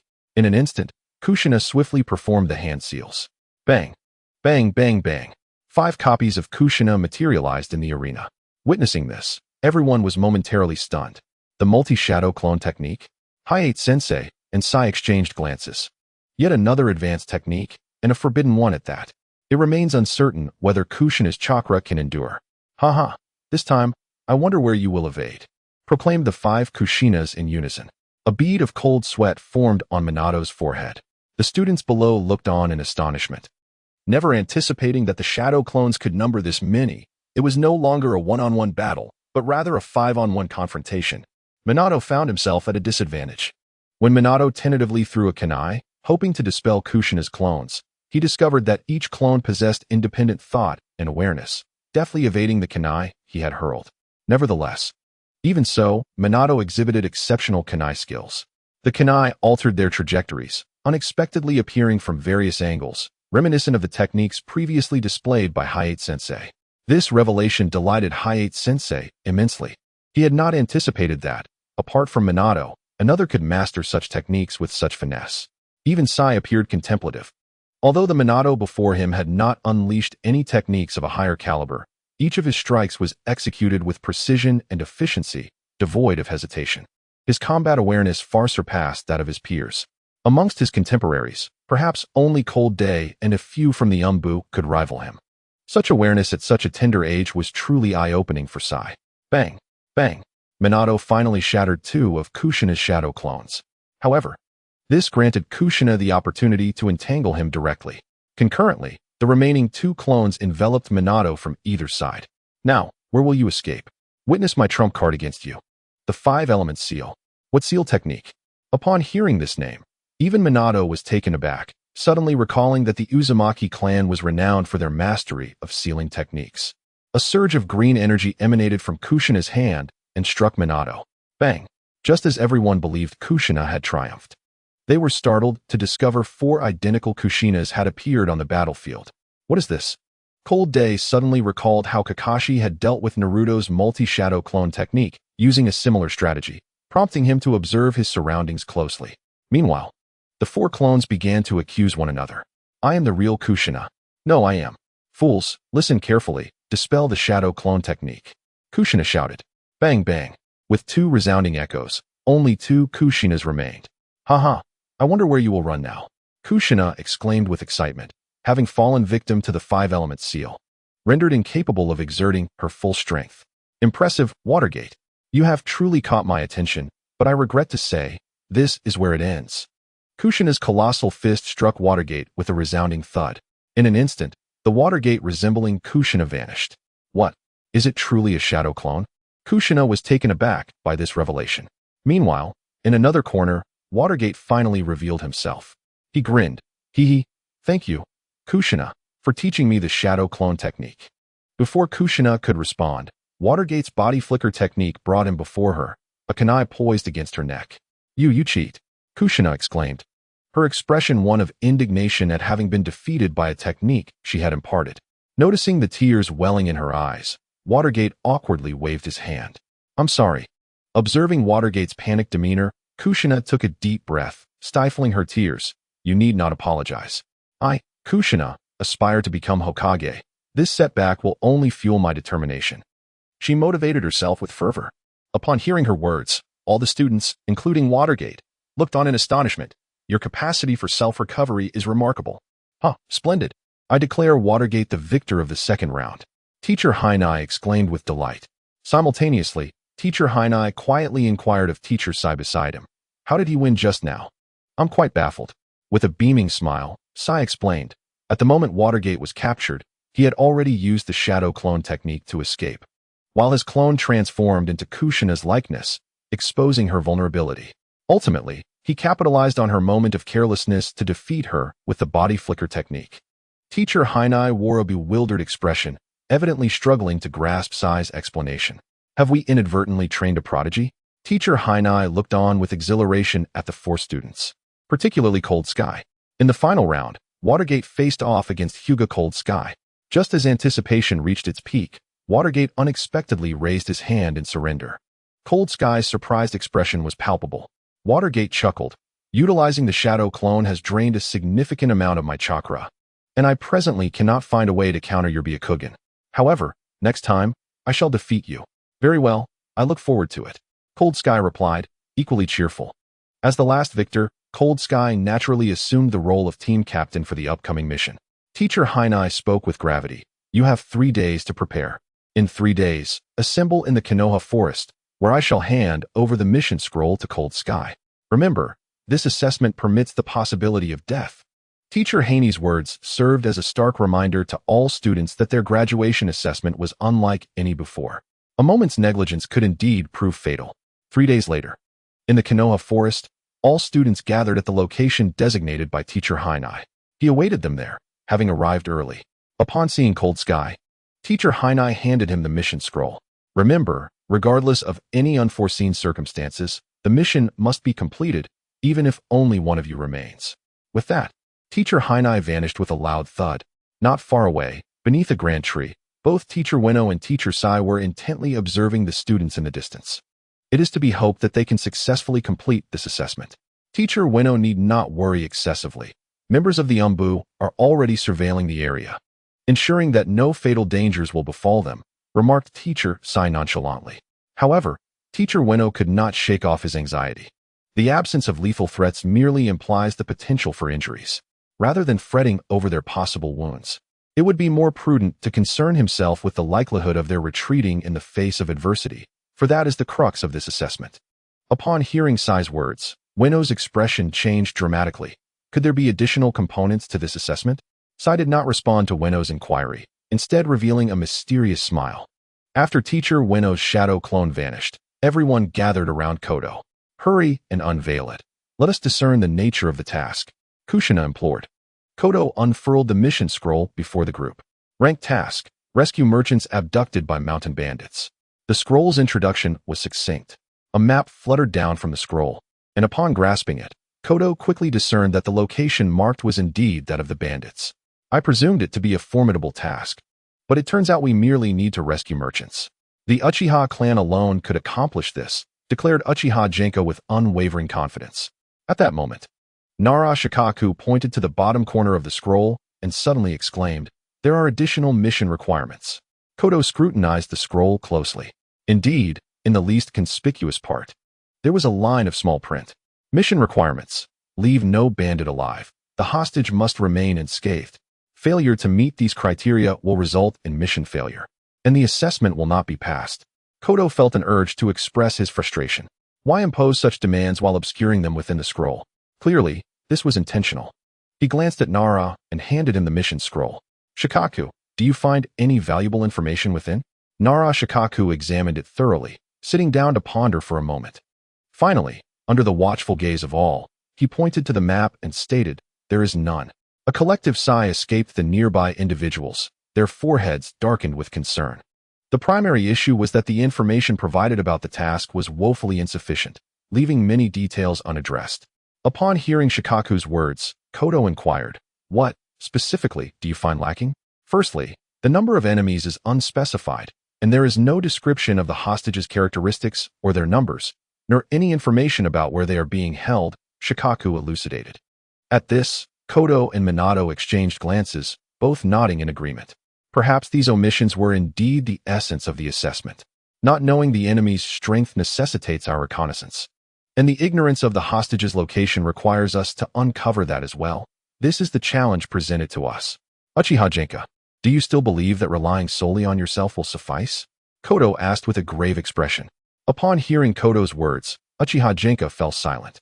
As Kodo had indicated, should they act rashly, they risked allowing the bandits to escape or causing harm, or even death, to the hostages, which could lead to the mission being deemed unsuccessful. Do you understand? Conjunctivitis, if you do not wish to burden others, then it is imperative that you dutifully adhere to Lung Tian's commands. Do not allow anyone to believe that the Uchiha clan cannot endure defeat, Kushina declared with a disdainful expression. You scoundrel, do not belittle others. I, Uchiha Schwanhua, am a man of my word. From this moment forth, I shall obey Lung Tian's directives. Although Uchiha Schwanhua was seething with anger, he also comprehended the formidable nature of the task at hand. Very well, let us begin by gathering intelligence to ascertain the number of bandits and the whereabouts of the hostages, and then we shall devise a strategic plan. Despite it being his inaugural mission as a leader, Lung Tian, having been a military enthusiast in his previous life, possessed some understanding of warfare. Within a day, he guided all the students of the class to the bandits' hideout. From a distance, they observed the bandits had erected rudimentary defenses and stationed sentries. Lung Tian, I believe we have overlooked a crucial detail. Is there a stipulated time frame for this mission? And can we ensure the safety of the hostages before we attempt to rescue them? These considerations must be taken into account during the assessment, stated Minato Namikaze, who stood beside Lung Tian. Is there indeed no time constraint? Upon hearing Minato's addition, Lung Tian realized the complexity of the task. It was likely shrouded in mystery. Based on his understanding, it was improbable that a mission would lack a time limit. Since the scroll did not specify, we must gather this information ourselves. Lung Tian lightly tapped the ground, then abruptly stood and addressed Nakayama Hachi.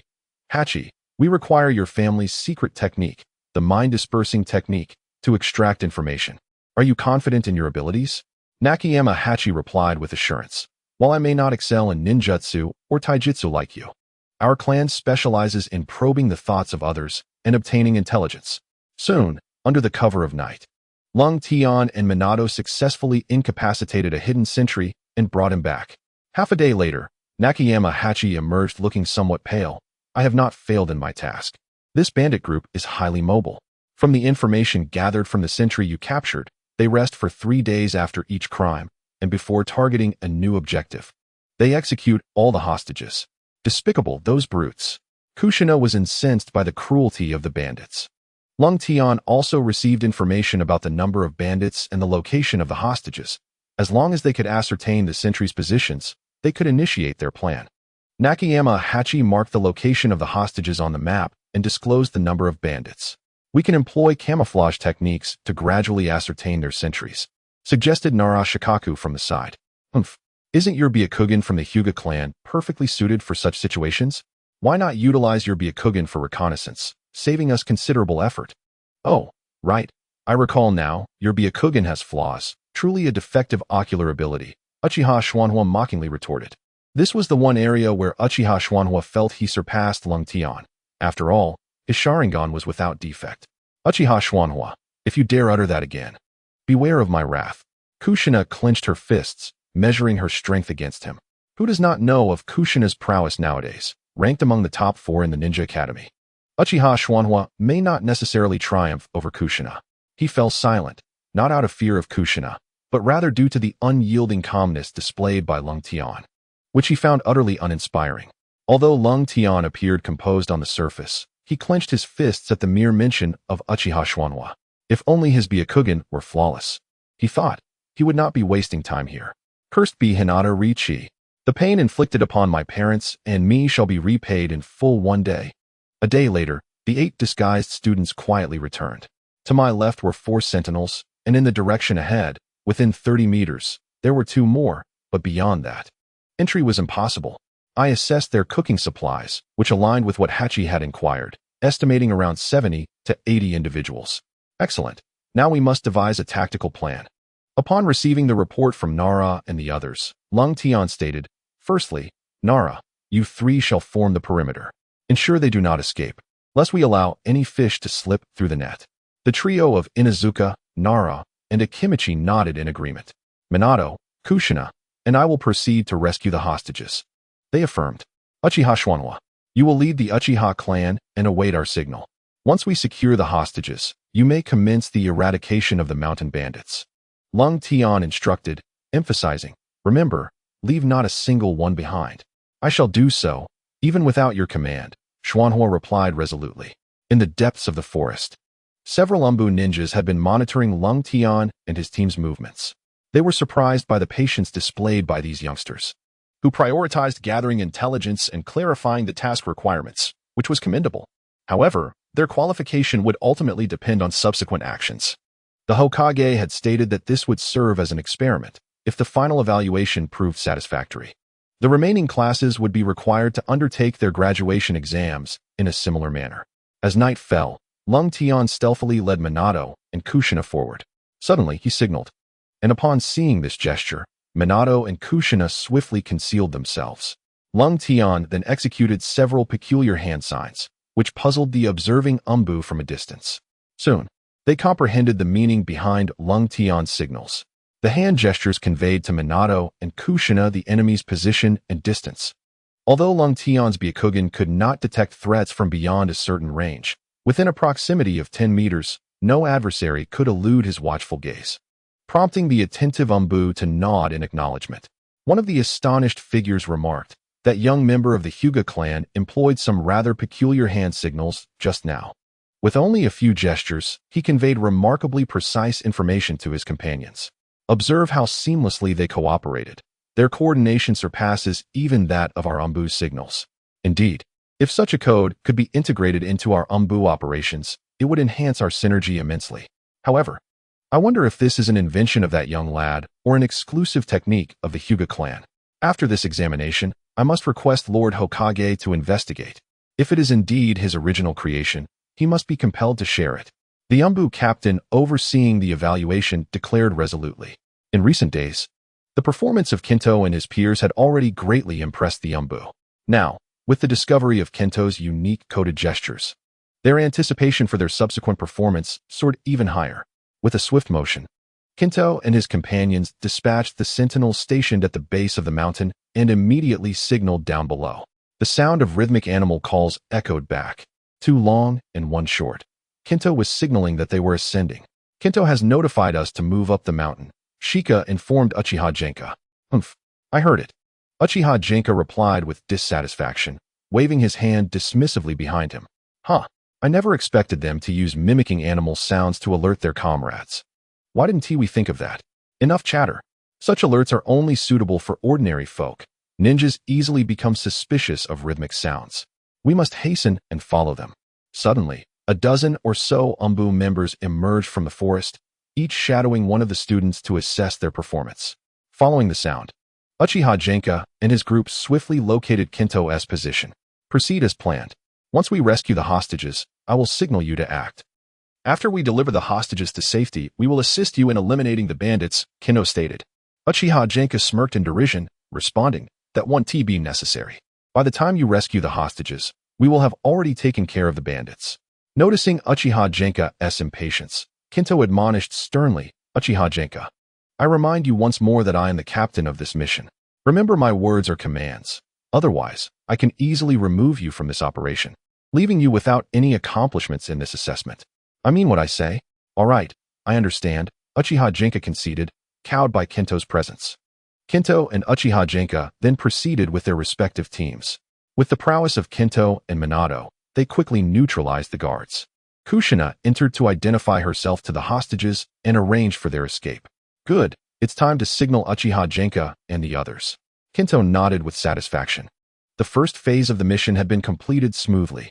Suddenly, 2 points of light flared up within the bandit stronghold, leaving the outlaws astonished, impatiently awaiting Kento's signal. Uchiha Genka leaped up and shouted, let these people regret crossing paths with the Uchiha clan. Fire style, great fireball technique. A towering fireball surged toward the stronghold, and 6 students, including Uchiha Genka, swiftly plunged into the darkness. This is bad. They are ninjas. The anguished cries echoed through the night sky. Let us assist. After all, there are 70 or 80 bandits. Cold Tian said to Feng Shui Min beside him. Certainly. Shui Min nodded enthusiastically. I want to join too. Ku Xian Nai interjected at that moment. No. Cold Tian decisively refused.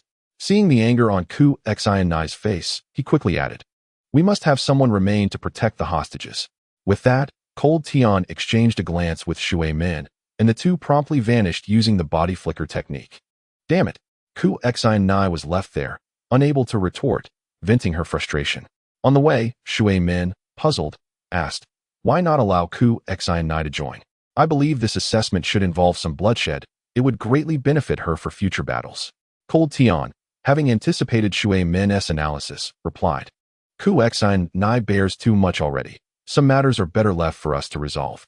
Cold Tian's inexplicable words left Shui Min perplexed, and Cold Tian offered no further explanation.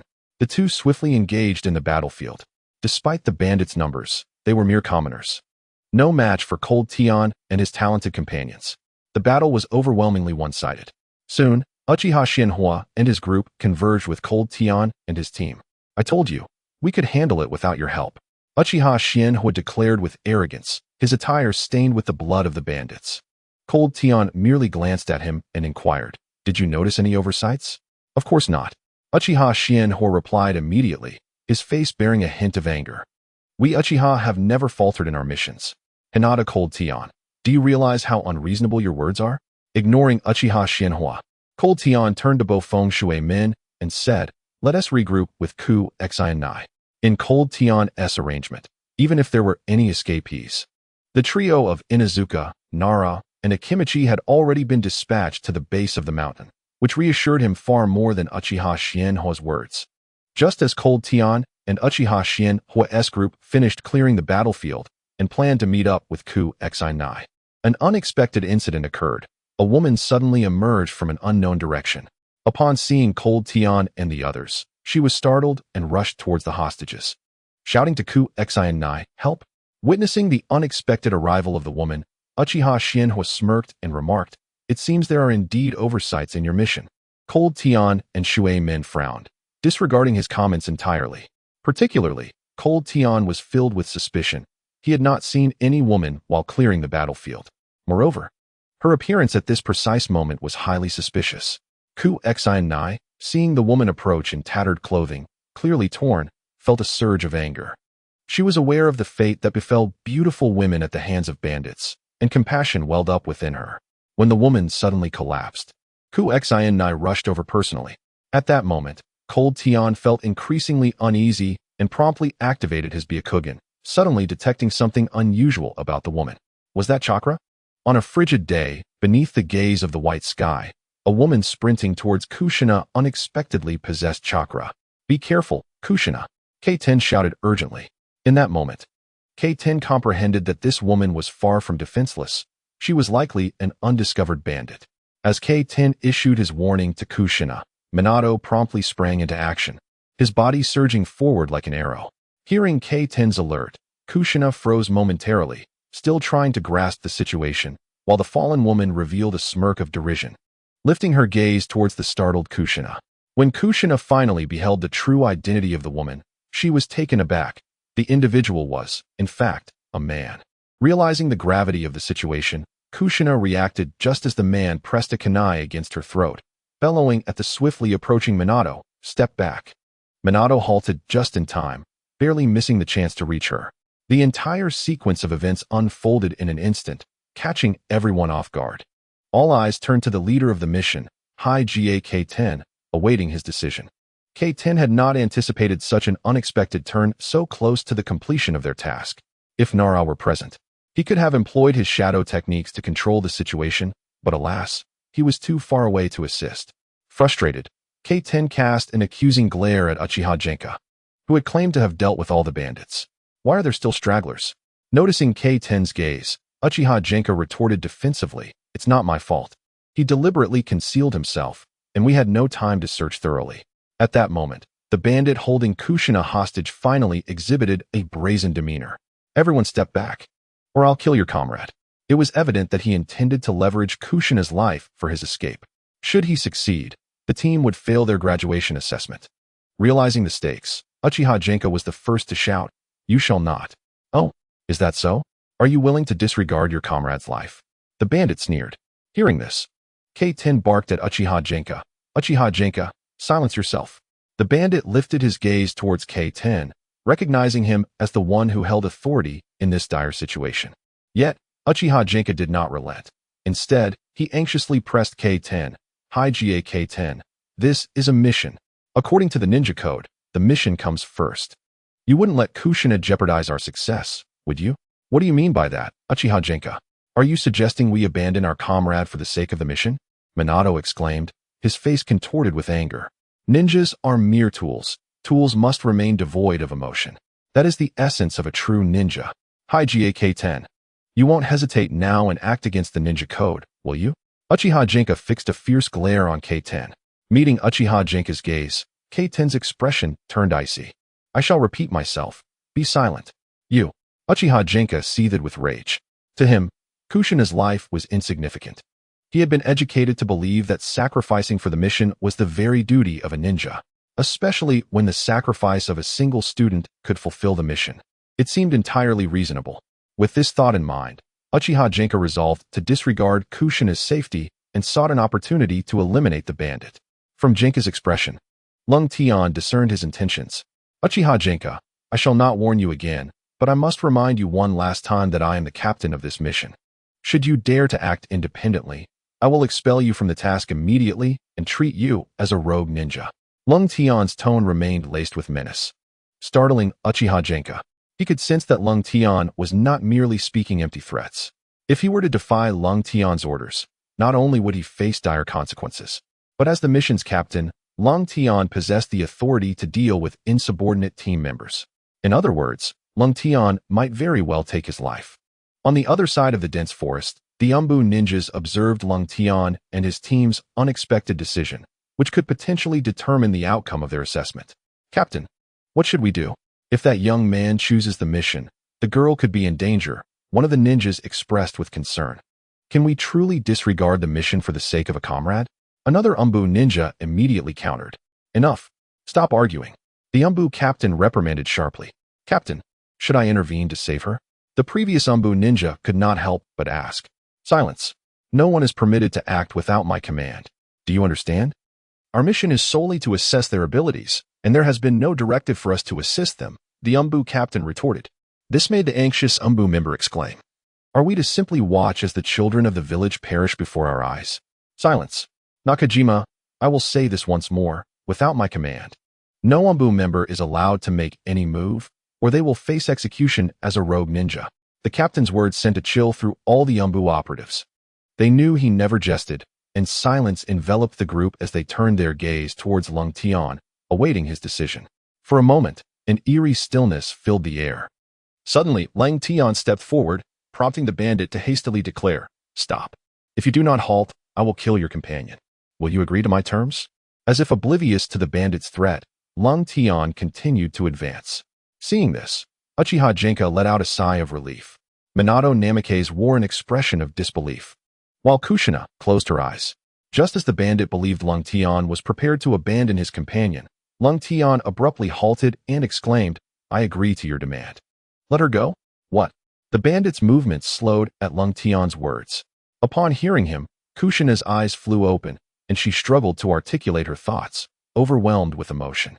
Minato, behind Lung Tian, finally breathed a sigh of relief, while Uchiha Genka's expression darkened ominously.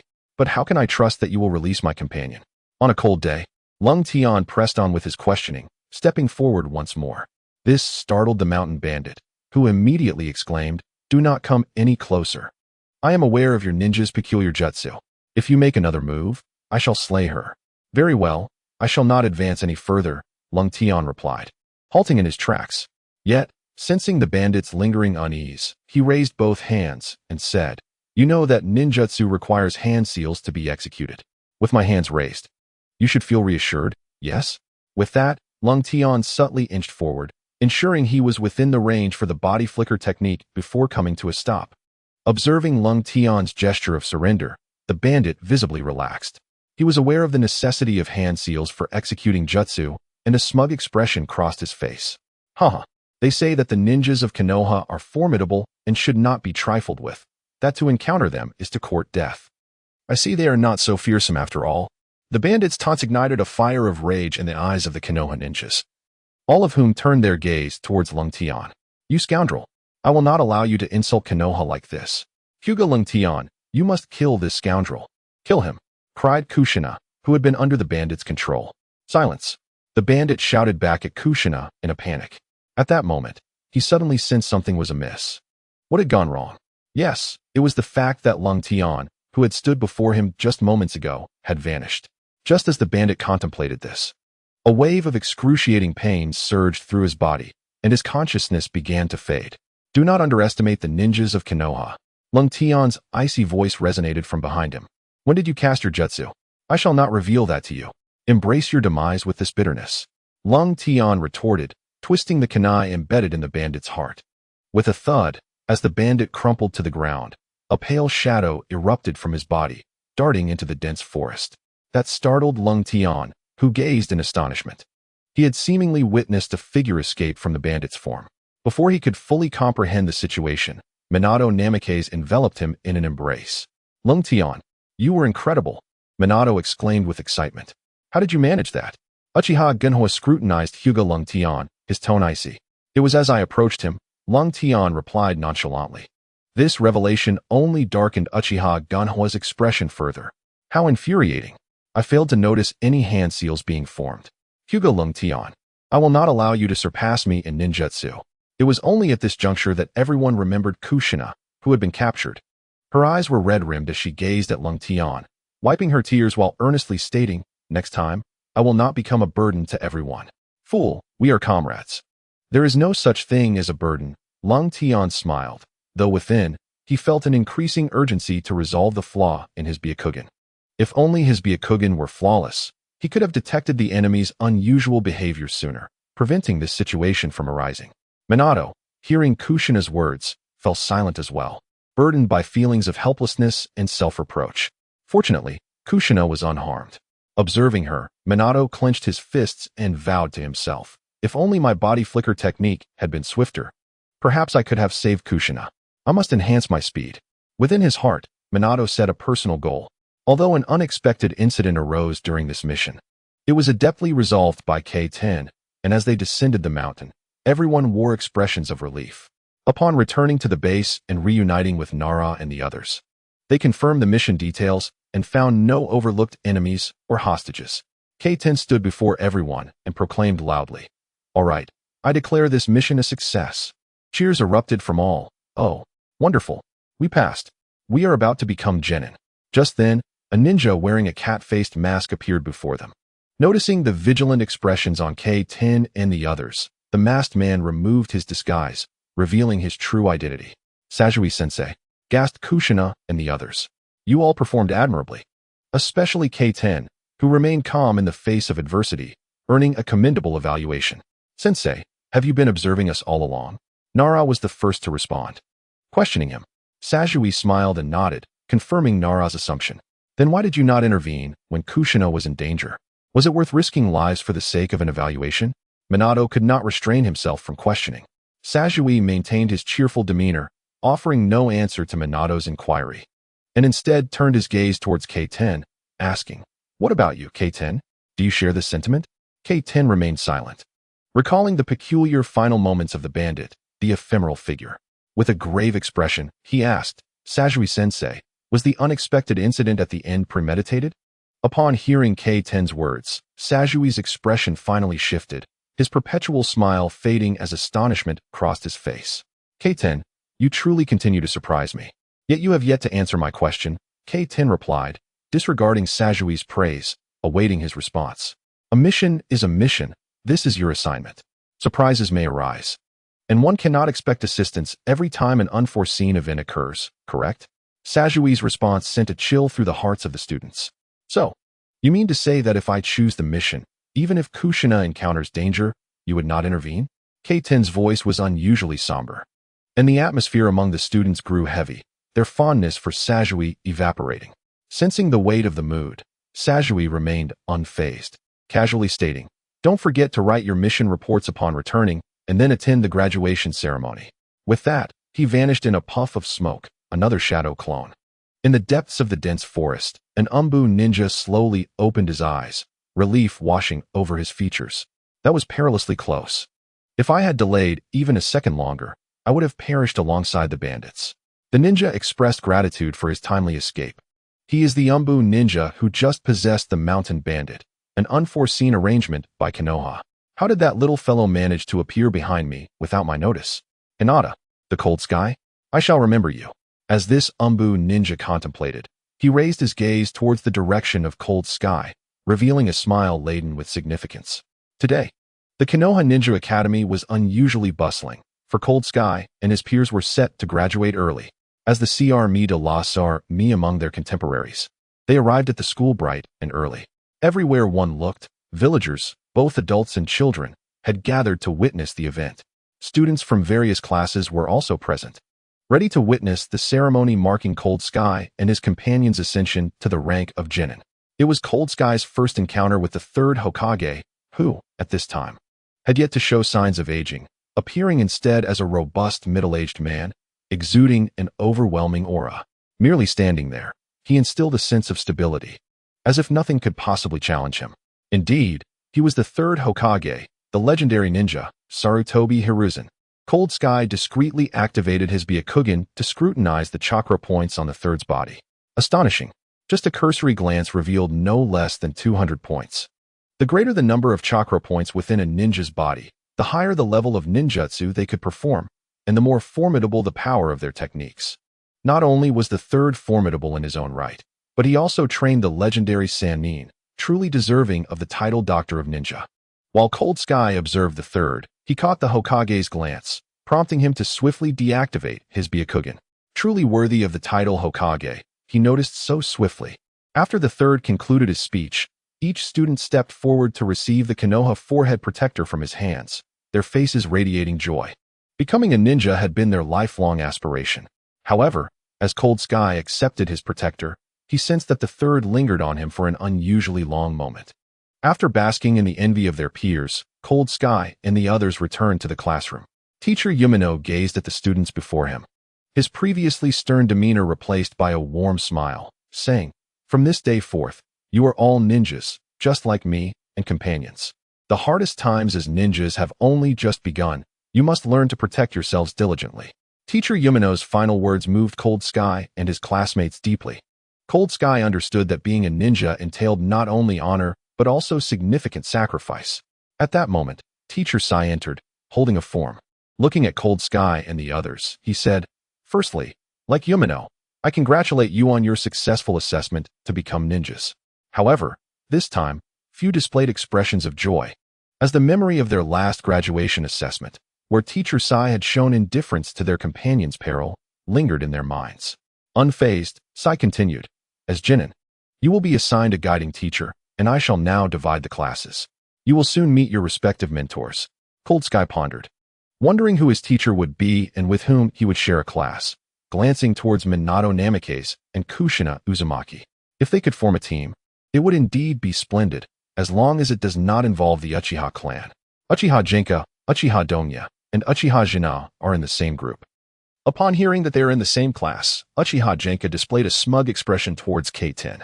Nara, Yamanaka, and Akimichi comprise the second class. Hooray! Yamanaka Hachi and his companions exchanged knowing smiles. Currently, the most anxious individuals are K10, Minato, and Kushina, in truth. They too prefer not to be grouped with the Uchiha clan. When Hyuga K10 heard his name called by Teacher Sai, a wave of tension washed over him. Namikaze Minato, and Kushina, you three shall form the third class, exclaimed Teacher Sai. Wonderful. As soon as Sai finished speaking, Kushina could not contain her excitement and leaped up in celebration. K10 and Minato shared a relieved smile, both exhaling simultaneously. This was indeed the ideal combination, was it not? The following day, K10 and his companions arrived early at the classroom for the third class, awaiting the arrival of their instructor. Shortly, a handsome young man with azure hair entered, wearing a shy smile. "Hello, I am your instructor, Cat Dan, an elite CH Nin." Upon seeing their teacher, K10 was taken aback. This was not only due to encountering a familiar face from the manga, but also because of the unexpected incident that had occurred during the assessment. If K-10's intuition was correct, it was Cat Dan who had controlled the bandit at that moment. Noticing the astonished expression on K-10's face, Cat Dan smiled warmly and said, "It is good to see you again, K-10." This left Minato and Kushina puzzled, as they did not comprehend when the two had met. However, neither K-10 nor Cat Dan offered any explanation. After the introductions, Cat Dan quickly assumed a serious demeanor. He began discussing the current situation surrounding them. The Hidden Leaf Village had entered the Land of Rain. Although they faced resistance from the Rain Village, they were soon repelled. After all, the Rain Village was currently caught in a pincer movement from both the Leaf and the Rock villages, effectively losing its autonomy. Now, it was merely a conflict between the Rock and Leaf villages. Observing the serious expressions on K-10 and his companions, Cat Dan solemnly stated, "Sharing this information means that you may be called to the battlefield at any moment.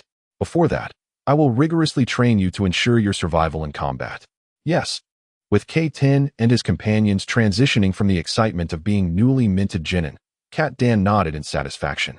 He held K-10 in particular regard, having specifically requested to be his instructor from the Hokage. Now, let us proceed to the training ground to assemble.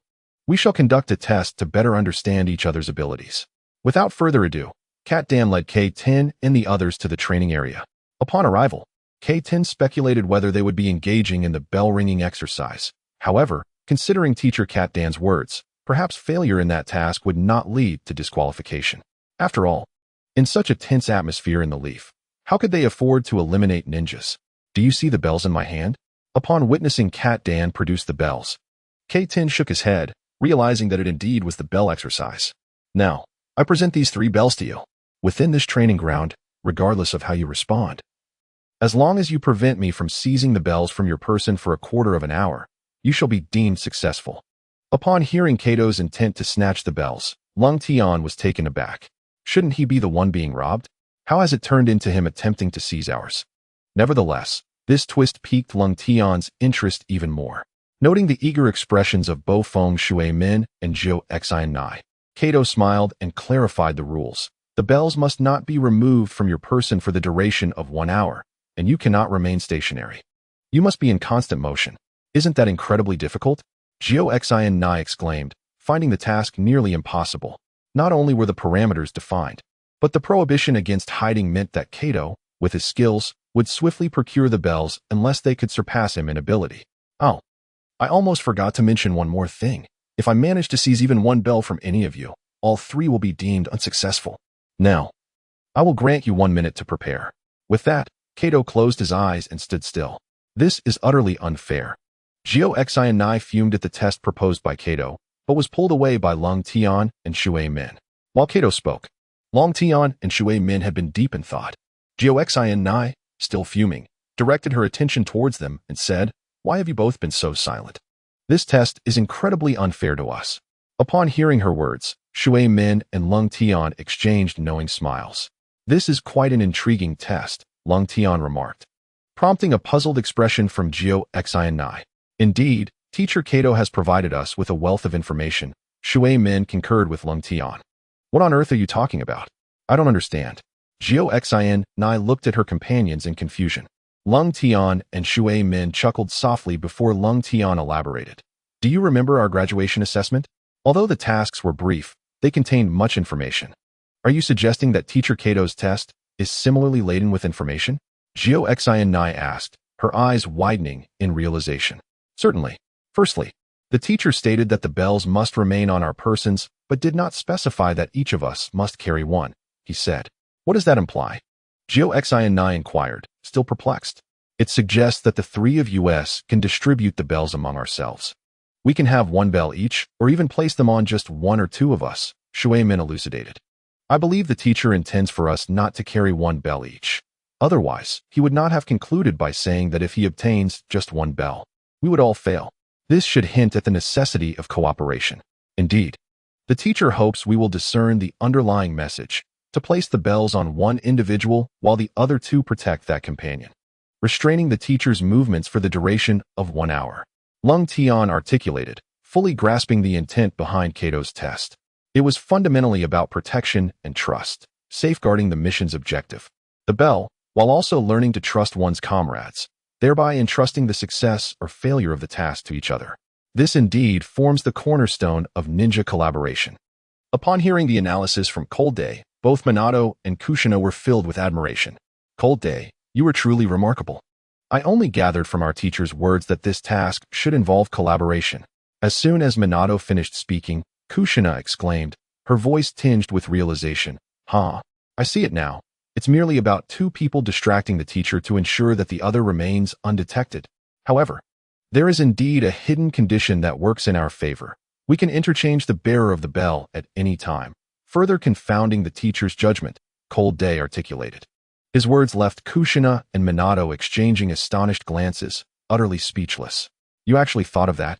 They exclaimed in disbelief. Is that really so difficult?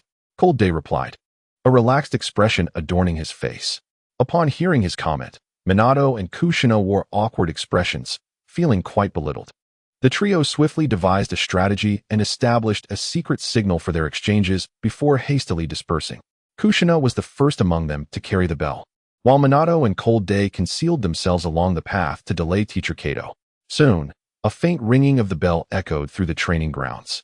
Cold Day furrowed his brow, pondering that the sound of the bell must serve as a beneficial condition for Kato.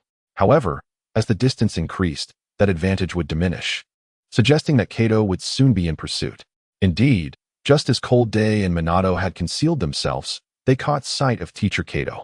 Suddenly, dozens of shurikens were launched from two directions. Kato faced the unexpected assault with a confident grin, but his expression shifted abruptly. Cold Day's shurikens were designed to disrupt trajectories, appearing from unexpected angles, much like how Teacher Ueno would employ shurikens to alter their paths. In contrast, Minato's shurikens accelerated, colliding with the preceding ones to enhance their speed. The seamless combination of these two distinct offensive techniques compelled Kato to resort to utilizing shadow clones to evade. Are Dadeya's children such formidable opponents? Just then, Minato burst forth from the thicket, hurling a shuriken at Kato, who had revealed a vulnerability. With a thud, Kato vanished upon being struck, an instance of the shadow clone technique. Shortly thereafter, Kato emerged from another direction, reminding them of the fundamental ninja principle: one must never let down their guard. At that moment, Cold Day also sprang from his hiding spot to intercept Kato, shielding Minato, who was exposed. Return to heaven, Cold Day declared, executing a spinning maneuver. Kato, however, swiftly dodged using the body flicker technique. The bell is not on you, Cold Day noted, realizing that his spinning had not produced the sound of the bell. At that instant, Minato, who had been captured by Teacher Kato, also vanished with a thud, another shadow clone. It turned out Minato had evaded while Cold Day was blocking Kato. As Kato turned back to Cold Day's location, both had mysteriously disappeared. Intriguing, Kato mused. Not having anticipated that Cold Day and his companions would grasp the essence of the task so swiftly, indeed a pleasant surprise for him. It appears that conventional methods have proven futile in the quest to gather 3 bells. Although the sound of the bells has vanished, Kato has deduced to whom the bells belong. More importantly, he possesses a deeper familiarity with the terrain here than the trio of K-10. Kato pursued the direction in which K-10 and the others retreated. At that moment, he finally caught sight of Uzumaki Kushina. Without a moment's hesitation, Kato immediately gave chase. Kushina, in turn, also recognized her teacher's presence. Multiple shadow clone technique. Without any hesitation, Kushina unleashed the technique, creating 7 or 8 clones of herself that scattered in various directions. Huh, did you think such a ruse could deceive me? Kato revealed a confident smile. Kushina was taken aback. She did not anticipate that, amidst so many clones, Kato could pinpoint her true self so effortlessly. Teacher, how did you find me? Kushina asked, pausing in confusion. In truth, the multiple shadow clone technique is indeed quite deceptive. However, you made it all too easy to reveal yourself. Upon hearing Kato's words, Kushina was astonished. Could it be that you possess the Sharingan? She inquired, recalling from K-10 that the Uchiha clan Sharingan has the ability to see through shadow clones. The Sharingan is merely one aspect. My ability lies in discerning the direction of sound, Kato confessed candidly to his student. Discerning the direction of sound? Kushina questioned, puzzled. Kato offered no further explanation, smiling as he said, once you hand over the bell, I shall teach you at a leisurely pace. At that moment, Kushina beamed with joy and playfully asked, Are you certain the bell is with me? Her words caused Kato to pause, and a sudden realization struck him. As Kushina spun in place, the absence of the bell's clear chime became evident. Kato immediately grasped the situation. You exchanged the identity of the bell's bearer? Hee. It's not too late for you to find out, teacher. I shall no longer keep you company. You should seek out the true bearer of the bell, Kushina declared with a triumphant expression. Kato could not help but smile in admiration. He had to concede that K-10 and the others had managed to analyze the situation remarkably well in such a brief span of time. They had even misled him with false information. However, he resolved not to let them escape so easily in the future. Watching Kushina's retreating figure, Kato wore a sly grin. K-10 signaled the time and location to Minato using a mirror to reflect sunlight and promptly vanished. K-10 was confident that even if Kato noticed the glimmer, he would not decipher its meaning. Now, Kato-sensei must be quite perplexed, unaware of who possesses the bells, K-10 thought with a satisfied smile. Upon reaching the agreed meeting place, K-10 was unexpectedly greeted by Kushina. Kushina, what brings you here? Shouldn't it be Minato's turn to guard the bell? Minato encountered Kato-sensei and is currently being pursued by him. He believes the bell is with him. K-10, your strategy is truly brilliant. It has left Kato-sensei utterly bewildered. Kushina exclaimed, her face alight with joy. Haha, I agree. K-10 chuckled with pride. Watergate cannot be accessed anymore. Please hand me the bell. I believe that Teacher Kato would not have anticipated that the bell would return to my possession. Kushina extended her hand. Very well. As Lung Tian prepared to transfer the bell into his own grasp, Kushina revealed a mysterious smile. Teacher Kato. What? Kushina retorted, her expression suddenly shifting. Hee. Knowing that your spiritual transformation technique can possess others, how could we fail to take precautions? Upon finishing his words, Lung Tian launched an attack, employing the 8 trigrams 64 palms to envelop Kushina. Bang, bang, bang. A series of strikes caught the spirit-possessing Kushina off guard, ultimately sealing the chakra points within her. However, Lung Tian merely sealed the chakra within Kushina's body without inflicting any harm. Teacher, the chakra within Kushina has been sealed by me. Without the ability to utilize chakra, you cannot emerge from her body, can you? Upon hearing Lung Tian's words, Kato's expression changed drastically. How did you conceive of such a method to counter me? Kato inquired. Astonished. After witnessing the technique you employed last time, I began to analyze it. To conceive so much after just one encounter. What a terrifying analytical ability. Kato was left speechless, astounded by Lung Tian's analytical prowess. In truth, Lung Tian had acquired their abilities through anime. As for the characters from Naruto, whether it be ninjutsu or bloodline limits, Lung Tian had already established a comprehensive database, granting him a natural advantage in combat. This secret, however, would remain undisclosed to anyone. Overwhelmed, Kato could no longer evaluate the student before him, sighing as he remarked, You, young man, have ceased to astonish me and instead instilled fear. I concede. One last question. How did you discern that I was possessing Kushina? That is simpler. Every time we exchanged the bell, we had to use a code word, which was a precaution against you utilizing transformation techniques to become one of us. I simply did not anticipate that you would employ spiritual transformation. Upon hearing Lung Tian's words, Kato was left speechless. Was this student truly a recent graduate from the Ninja Academy? He bore the demeanor of a seasoned ninja, and he had underestimated them greatly. With that thought, Kato chuckled. I am truly impressed by you, young man. Now, please release the sealed points, for I concede. Delaying further could harm Kushina's body. When Kato once again stood before Lung Tian and the others, he wore a satisfied expression. Your performances were commendable, especially Lung Tian. Your analysis of the task exceeded my expectations. Upon hearing Teacher Kato consistently commend Lung Tian, Kushina, with a hint of defiance, interjected, Humph, teacher is biased. I am not lacking. Kato shook his head, gesturing towards Kushina. While your performance this time was indeed surprising, there remain areas for improvement, particularly for you, Kushina. Upon hearing Teacher Kato's words, Kushina displayed a demeanor of attentiveness. Your shadow clone technique could incorporate far more variations, you know, rather than merely releasing it in such a simplistic manner. Kato's remarks reminded Kushina of the time she had been easily detected by her teacher. Eagerly, she inquired, Teacher, how did you manage to discern my true form amidst the myriad of shadow clones? Quite simply, he replied. Do you recall my mention of discerning location through the sound of the wind? Discerning location through the sound of the wind? Despite having heard this from Kato-dan previously, Kushina remained perplexed. Could it be that the teacher identified her true self through her movements? In contrast, Minato blurted out, "Did you deduce her actual form from her actions?" Upon hearing Minato's words, Kato-dan was taken aback once more. Such remarkable insight. Earlier, he had possessed Kushina's form, deceiving Minato, and had felt somewhat disheartened. He had not anticipated Minato's keen perception. The one who most captured Kato-dan's attention, however, was K-10, who stood there, seemingly struck dumb. Kato-dan assumed K-10 had yet to comprehend the situation, so he elaborated. "Kushina, when you activated the shadow clone technique, did you notice that you remained stationary? Even though you obscured my vision with smoke, I was still able to pinpoint your location through sound." Kushina gasped, astonished to discover such a vulnerability within herself. "Is my shadow clone technique ineffective?" She pondered, a tinge of disappointment in her voice. Kato-dan shook his head, stating, "On the contrary, the shadow clone technique is indeed the most confounding for adversaries. You simply need to incorporate more variations." As he spoke, Kato-dan formed a hand seal. Producing a shadow clone, he quickly formed another seal and inquired of Kushina, "Can you discern which one is my true self?" Without hesitation, Kushina pointed to the left, exclaiming, "Isn't it obvious?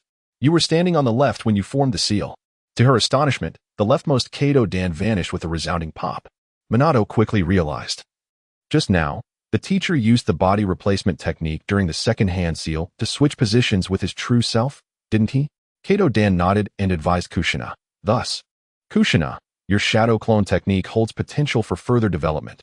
You must consider how to enhance its concealment and misdirection upon release." "I understand." Kushina was quick to grasp the concept. "Next time I employ the shadow clone technique, in addition to creating smoke to obscure the enemy's vision, I can utilize the body replacement technique multiple times to shift positions, correct, teacher?" Seeing Kushina's prompt understanding, Kato-dan nodded approvingly. After imparting his guidance to Kushina, he regarded K-10 and Minato with a furrowed brow. These two exhibited exceptional talent, exceeding that of mere genin. After some contemplation, Kato-dan addressed Minato. "Minato, your performance in this test was commendable. However, you still lack battlefield experience. Such experience can only be garnered through actual combat. But I shall impart all that I know to you. It is up to you to discern the lessons." As he concluded, Kato-dan turned his gaze toward K-10. While he could point out Minato's combat deficiencies, he found it challenging to provide guidance to K-10, whose performance was simply outstanding. Kato-dan genuinely felt at a loss regarding how to instruct K-10. At that moment, K-10 suddenly raised his head and fixed his gaze on Kato-dan, asking, "Teacher, could you teach me the technique of discerning location through sound?" Taken aback by K-10's request, Kato-dan paused. He did not anticipate that Lung Tian would wish to learn his wind listening and positioning technique. Instinctively, he replied, "Of course." However, he quickly realized his oversight and added, "But this technique is quite challenging to master. It requires extensive practice. If you meet my standards during your training, I will impart this skill to you." Upon hearing Teacher Cat's words, Lung Tian nodded enthusiastically. In truth, he had been inspired by Cat's remarks. Since the last assessment, although he had not voiced it, he had been preoccupied with the shortcomings of his Byakugan. Had his Byakugan been more powerful, allowing him to observe from a greater distance, he could have prevented Kushina from falling into a perilous situation. Yet, Lung Tian had struggled to conceive a solution. It was only through Teacher Cat's guidance that he began to reconsider the issue from a different perspective.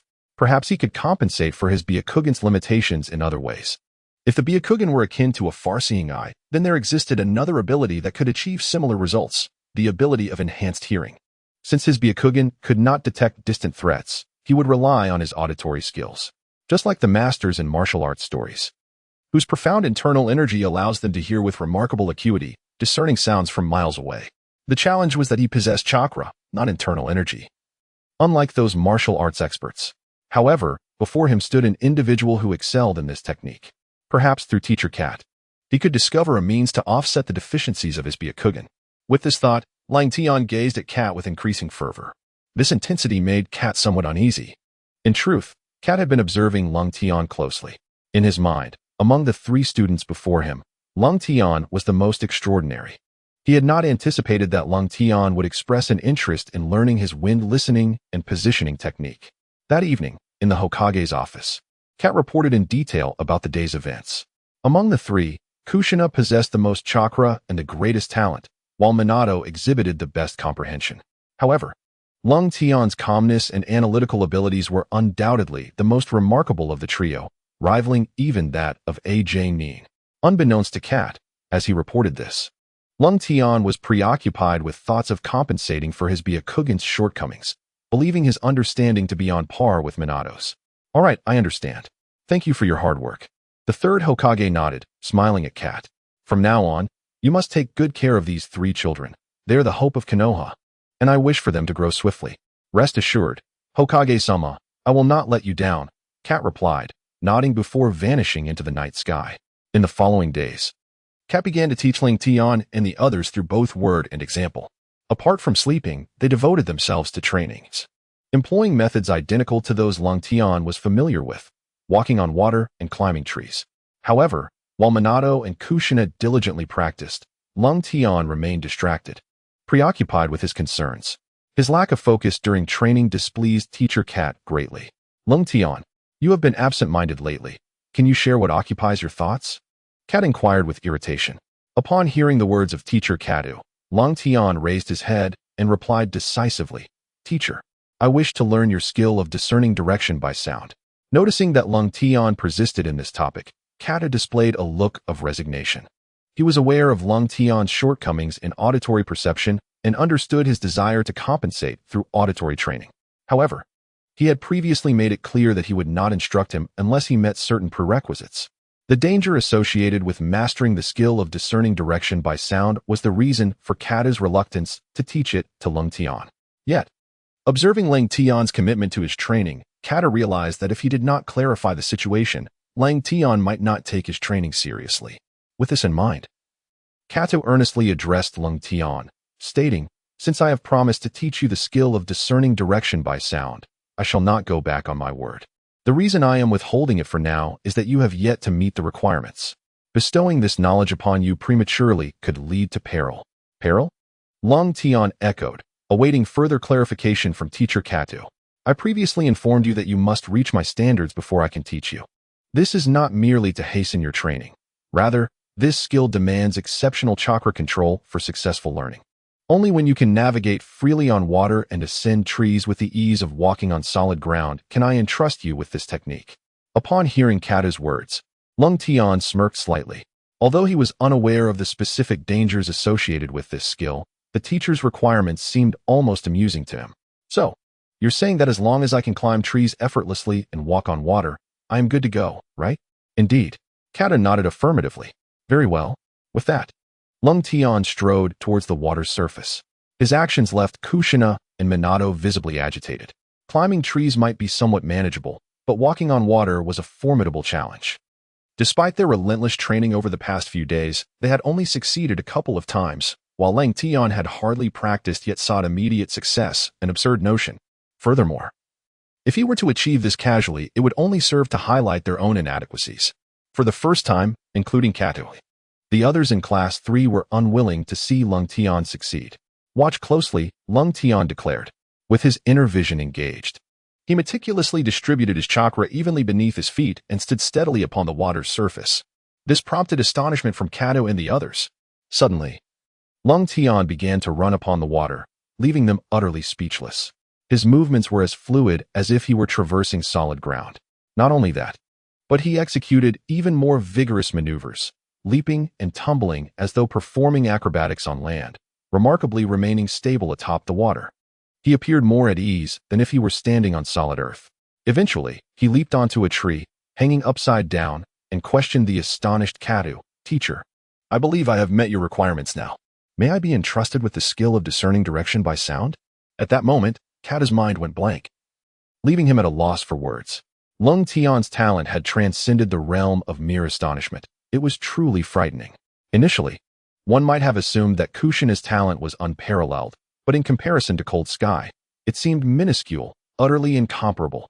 The sheer magnitude of this boy's giftedness was terrifying. Simultaneously, Kato Duan felt a surge of excitement. If he were to dedicate himself entirely to mentoring this young lad, to what heights could he ascend? Even Kato Duan could not fathom the extent of his potential. Subsequently, Kato Duan took it upon himself to instruct Cold Sky on the art of discerning sound through the wind. This stirred a sense of discontent within Kushina. Although Minato said little, his commitment to training intensified. Unbeknownst to Cold Sky, his unintentional display of talent spurred his companions to train with greater fervor. However, Cold Sky's primary focus remained on mastering the technique of sound discrimination. It is widely understood that within our ears lies a delicate membrane known as the eardrum. When external sounds traverse the ear canal and encounter the eardrum, it begins to vibrate. This vibration is transmitted through 3 tiny bones, converting sound waves into signals, which are subsequently relayed to the auditory nerves and transformed into neural signals sent to the brain, allowing us to perceive sound. Cold Sky nodded. Even possessing more knowledge than Kato Duan, as the advancements of medical science in his previous life far surpassed those in the world of shinobi. Seeing how effortlessly Cold Sky comprehended the concept, Kato Duan, somewhat incredulous, inquired, "Do you truly understand everything?" "Indeed," Cold Sky replied. "I am also aware that the signals received by the eardrum are transformed through the cochlea." Kato Duan was taken aback. He had devoted considerable time to studying these concepts, aided by another individual to grasp them fully. "I truly wonder if you are a monster," Kato Duan mused, growing somewhat desensitized to Cold Sky's extraordinary performance. "Since you grasp this, let us proceed. My technique involves controlling chakra to stimulate those 3 tiny bones. I have discovered that each stimulation sharpens my auditory perception, allowing me to hear sounds from greater distances. However, this technique is perilous," Kato Duan stated solemnly. "It is exceedingly dangerous if one cannot meticulously control their chakra. The ear canal may sustain severe injury. Thus, I will only impart this technique to you once you have reached a sufficient level of proficiency." Cold Sky, seemingly distracted, nodded absently, disregarding Kato Duan's warning completely. This left Kato Duan feeling helpless. Perhaps a slight setback would be beneficial for him. Kato Duan understood that Cold Sky would undoubtedly attempt it. Yet this was a skill that had taken him an extensive period to master, even with Cold Sky's remarkable talent. He doubted he could achieve it. Unbeknownst to Kato Duan, the moment he finished speaking, Cold Sky had already begun to channel his chakra into the 3 tiny bones. Through introspection, Cold Sky discovered that the chakra stimulated the bones, resulting in his auricle expanding, allowing him to perceive a greater array of subtle sounds, even those from afar. However, as he continued to stimulate, a sharp pain pierced his ear. He had reached his limit. This limit had extended to a range of 100 meters. Beyond that point, it felt as though he had encountered an impenetrable wall, unable to receive any further sound. Had Kato Duan known that Cold Sky had achieved tenfold the distance in an instant, he would have been not merely astonished, but utterly horrified. Was this truly the extent of his capabilities? On a cold day, a sense of disappointment filled Lung Tian's heart as he learned from the Kato Dangwa that the Hokage wished to see him. This revelation astonished him, leaving him puzzled as to why the Hokage would summon him so unexpectedly.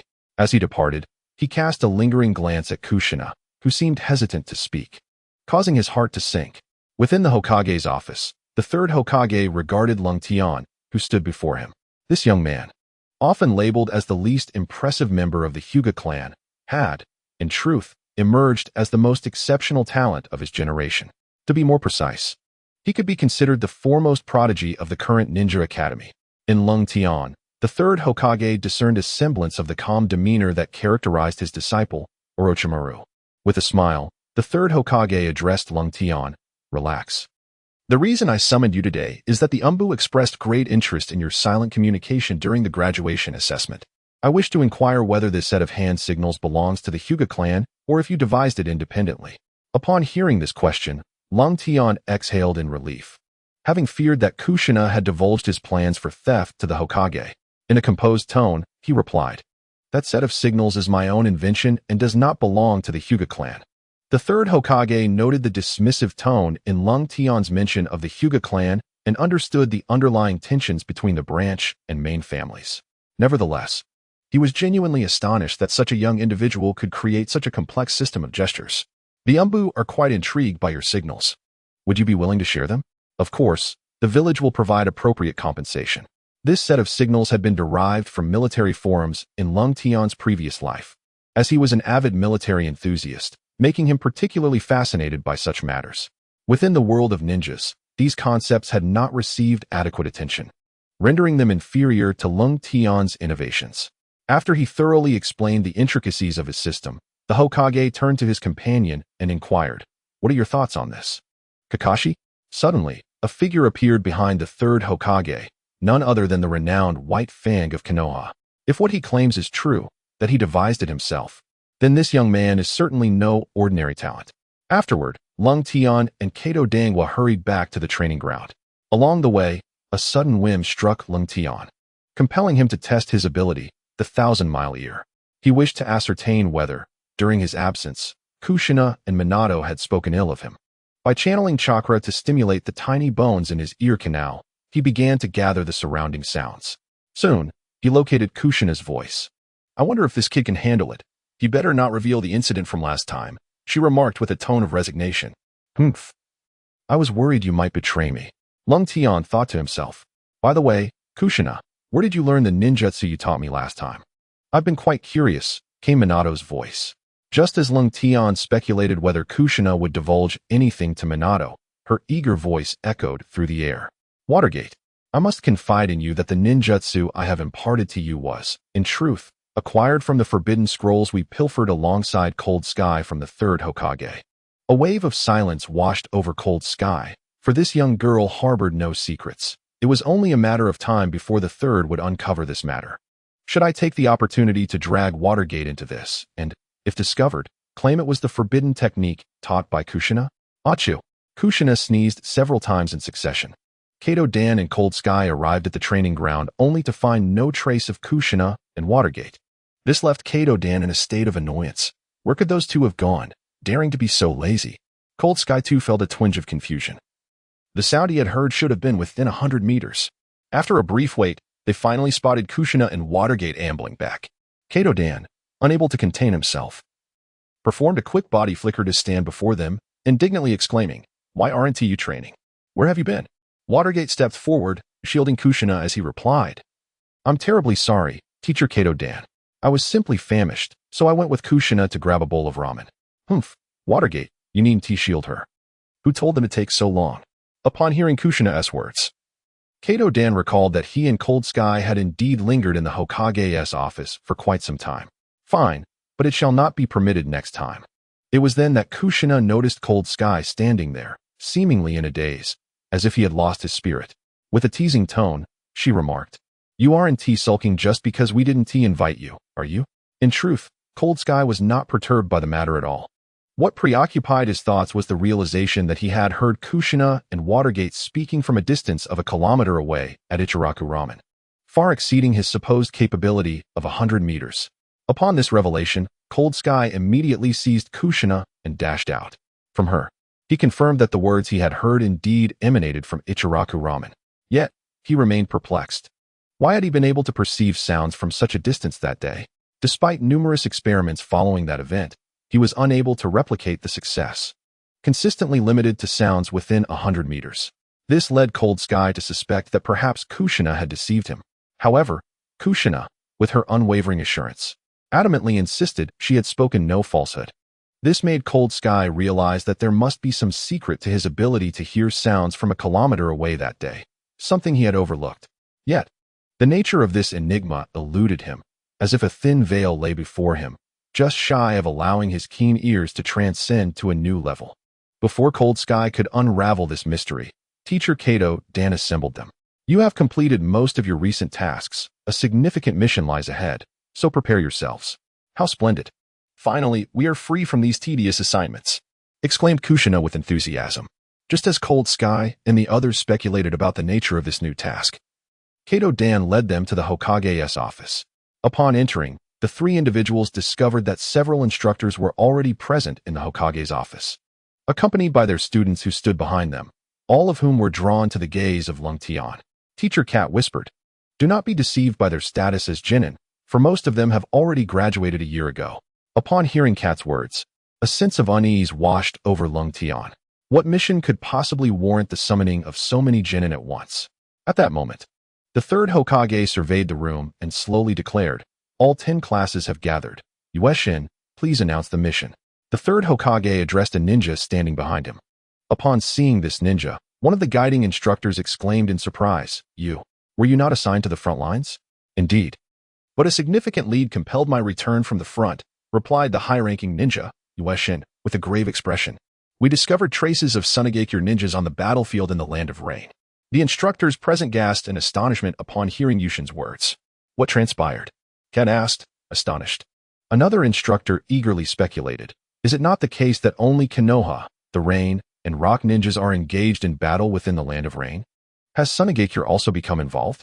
In response to the crowd's inquiries, Yueshin shook his head and explained, Currently, we are unclear about the situation. The leads are scant.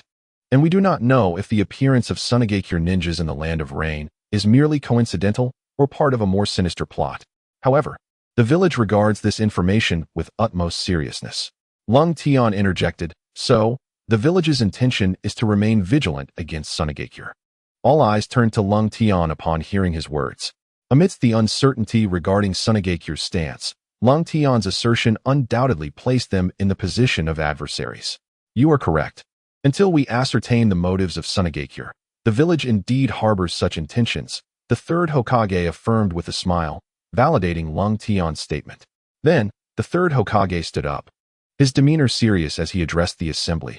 Thus, the purpose of this gathering is to instruct you guiding teachers to lead your respective students to patrol the borders of the Land of Fire and the Land of Wind, monitoring the movements of Sunagakure and establishing the first line of defense. Hearing the Hokage's words, one of the guiding instructors voiced his concerns, Hokage-sama. Is it not too burdensome to assign such a crucial task to these genin? To this middle-ranking ninja, the task appeared to be, at least, a B-rank mission. If Sunagakure were indeed to launch an assault, Lung Tian and his peers would be directly confronted by their elite forces. The task's level could escalate at any moment. It was understandable why this instructor opposed involving freshly graduated genin in such a perilous mission. Indeed, Hokage-sama, there are even those who have just graduated among them. They lack the capability to handle this task. This instructor was clearly referring to Lung Tian and his companions. This prompted Lung Tian to furrow his brow and look up, finding that the speaker was a ninja from the Hyuga clan. At that moment, the Hyuga ninja happened to cast a glance in Lung Tian's direction. His eyes filled with disdain. This took Lung Tian aback, leaving him puzzled as to why a fellow branch member would harbor such animosity towards him. The third Hokage shook his head and remarked, Currently, the majority of Konoha's military strength is concentrated in the Land of Rain. There are no surplus ninjas available to be dispatched to the borders, so we must rely on you. Upon hearing the third's words, Lung Tian was taken aback. Had the war in the Land of Rain escalated to such a degree? Suddenly, he comprehended that Konoha did not intend to squander their elite ninjas on the borders of the Sand Country. It appeared that Konoha had yet to fully grasp the intentions of the Sand Country. Indeed, as Lung Tian suspected, both the third and the higher-ups in Konoha believed that the Sand Country might seek to benefit from the turmoil. If the situation in the Land of Fire remained stagnant, the Sand Ninjas could potentially seize the opportunity to launch a surprise attack. However, if Konoha swiftly gained the upper hand in the Land of Rain, the Sand Country would likely refrain from making any rash moves. Had he not been aware of the plot's progression from the original work, Lung Tian might have arrived at the same conclusion. Yet, the Sand Country launched an attack on Konoha at the most unexpected moment, leaving Konoha in a remarkably passive position. While reading the manga, Lung Tian had always been puzzled as to why the Sand Country chose to intervene so suddenly. Was it merely to benefit from the chaos? The defensive line between the Land of Fire and the Sand Country stretched for hundreds of miles. Relying solely on the forces of the Land of Fire seemed rather inadequate, even with the addition of Lung Tian and his fellow ninjas. At this juncture, the communication method he had previously contributed to the proved invaluable. Utilizing the refraction of light, messages could be transmitted over great distances, and each flicker carried a specific coded language. Even in the darkest nights, Konoha's ninjas had ways to create light and receive timely and effective information. This method greatly eased the burden on Konoha's ninjas along the borders of the Sand Country, and they held deep admiration for its inventor. Upon learning from Kushina's indiscretion that this coded language originated from Lung Tian, their respect for him deepened significantly. Cat Dewan turned to Lung Tian and said, I never expected your coded language to be so effective so quickly. I believe that once this mission concludes, Lord Hokage will reward you handsomely. As Cat Dewan spoke, a disdainful snort interrupted, Humph. It's nothing remarkable. It's merely a method devised by someone with a flawed Byakugan. Upon hearing this, Lung Tian turned to see the speaker was none other than the captain of this mission, Hyuga Kashimoto. Cat Duan stepped protectively in front of Lung Tian. His expression icy as he retorted, Captain Hyuga, as far as I know, Lung Tian defeated your clan's top prodigy, Hyuga Hizashi, during your family tournament. Your disparagement of him implies that the other members of the Hyuga clan are even more inept? At Cat Duan's words, Hyuga Kashimoto found himself momentarily at a loss for a rebuttal. After all, it was a fact that Lung Tian had bested Hizashi. Nevertheless, even so, the disdain in Hyuga Kashimoto's gaze towards Lung Tian remained palpable. Despite inheriting the Byakugan bloodline limit, he could not fully harness its power. Thus, even if temporarily exceptional, he was ultimately deemed worthless. Hyuga Kashimoto clearly targeted Lung Tian with intent. Since discovering that the new coded language was invented by Lung Tian, Kashimoto, already swayed by the third elder, harbored an even greater animosity towards him. Such a remarkable asset should be presented to the clan, allowing the elders to negotiate with Konoha for mutual benefit. To relinquish it privately is to cause the clan unwarranted losses, and this alone incites further animosity towards Lung Tian. Despite being a member of the branch family, the hostility directed at him caught Lung Tian off guard. However, he is not one to tolerate scorn and derision without retaliation. Facing the self-satisfied Hyuga Akihito, Lung Tian calmly remarked, even the Byakugan of the Hyuga clan has its vulnerabilities. While it excels in long-range surveillance, it can only observe in one direction, and the farther the distance, the greater the chakra expenditure. It is not omnipotent. Akihito, incensed by Lung Tian's revelation of the Byakugan's shortcomings, found himself in a furious silence, unable to refute the truth. Even so, it is still superior to your flawed Byakugan, he retorted before storming off. Lung Tian noticed a flicker of murderous intent in Akihito's eyes as he turned away. Due to Lung Tian's presence, Akihito assigned Lung Tian's team to the most remote area, observing their captain's blatant attempts to suppress them. The other ninjas dared not engage with Lung Tian and his comrades, fearing that Akihito might misconstrue their camaraderie as a betrayal. After all, with the Byakugan, Akihito could detect enemies at a moment's notice, making it increasingly perilous for those who ventured too close to him. In this context, Akihito was the one person no one could afford to offend. This elicited a cold smirk from Lung Tian. During his mission on the border, within the domain of the Hyuga clan, the situation was tumultuous. Damn it, Hyuga Mori exclaimed, angrily hurling objects in his home. His father, Hyuga Ryoki, entered and, witnessing his son's disgraceful display, coldly remarked, instead of throwing a tantrum here, you should focus on your training. Training? What use is my body for training? Mori shouted back at his father. Upon learning that his chakra pathways had been irreparably damaged by Lung Tian's actions, rendering him incapable of achieving even the rank of Chunin despite relentless effort, Mori descended into despair.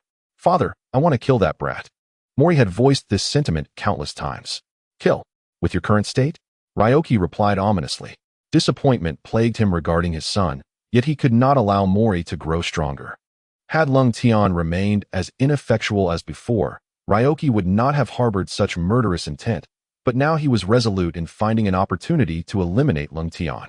He considered his son a failure and merely hoped he would marry a clan woman soon and sire the next generation. As for Lung Tian, opportunities had been elusive until now. With him dispatched to the borders of the Fire Country under the command of Hyuga Akihito, Ryoki's thoughts turned sinister. During the 3 months at the border, Konoha's ninjas detected no abnormalities, gradually easing the tension among them. Perhaps the appearance of the Sand Ninja in the Rain Country was merely a coincidence, they reasoned. After all, among the 5 great nations, the Sand Country was the weakest economically, relying heavily on the Fire Country.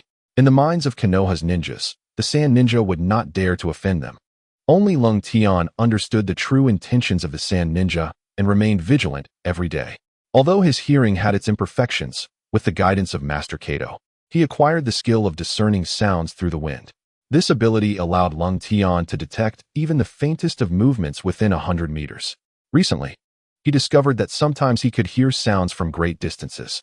While he could detect noises beyond 100 meters, most often it was still within that range.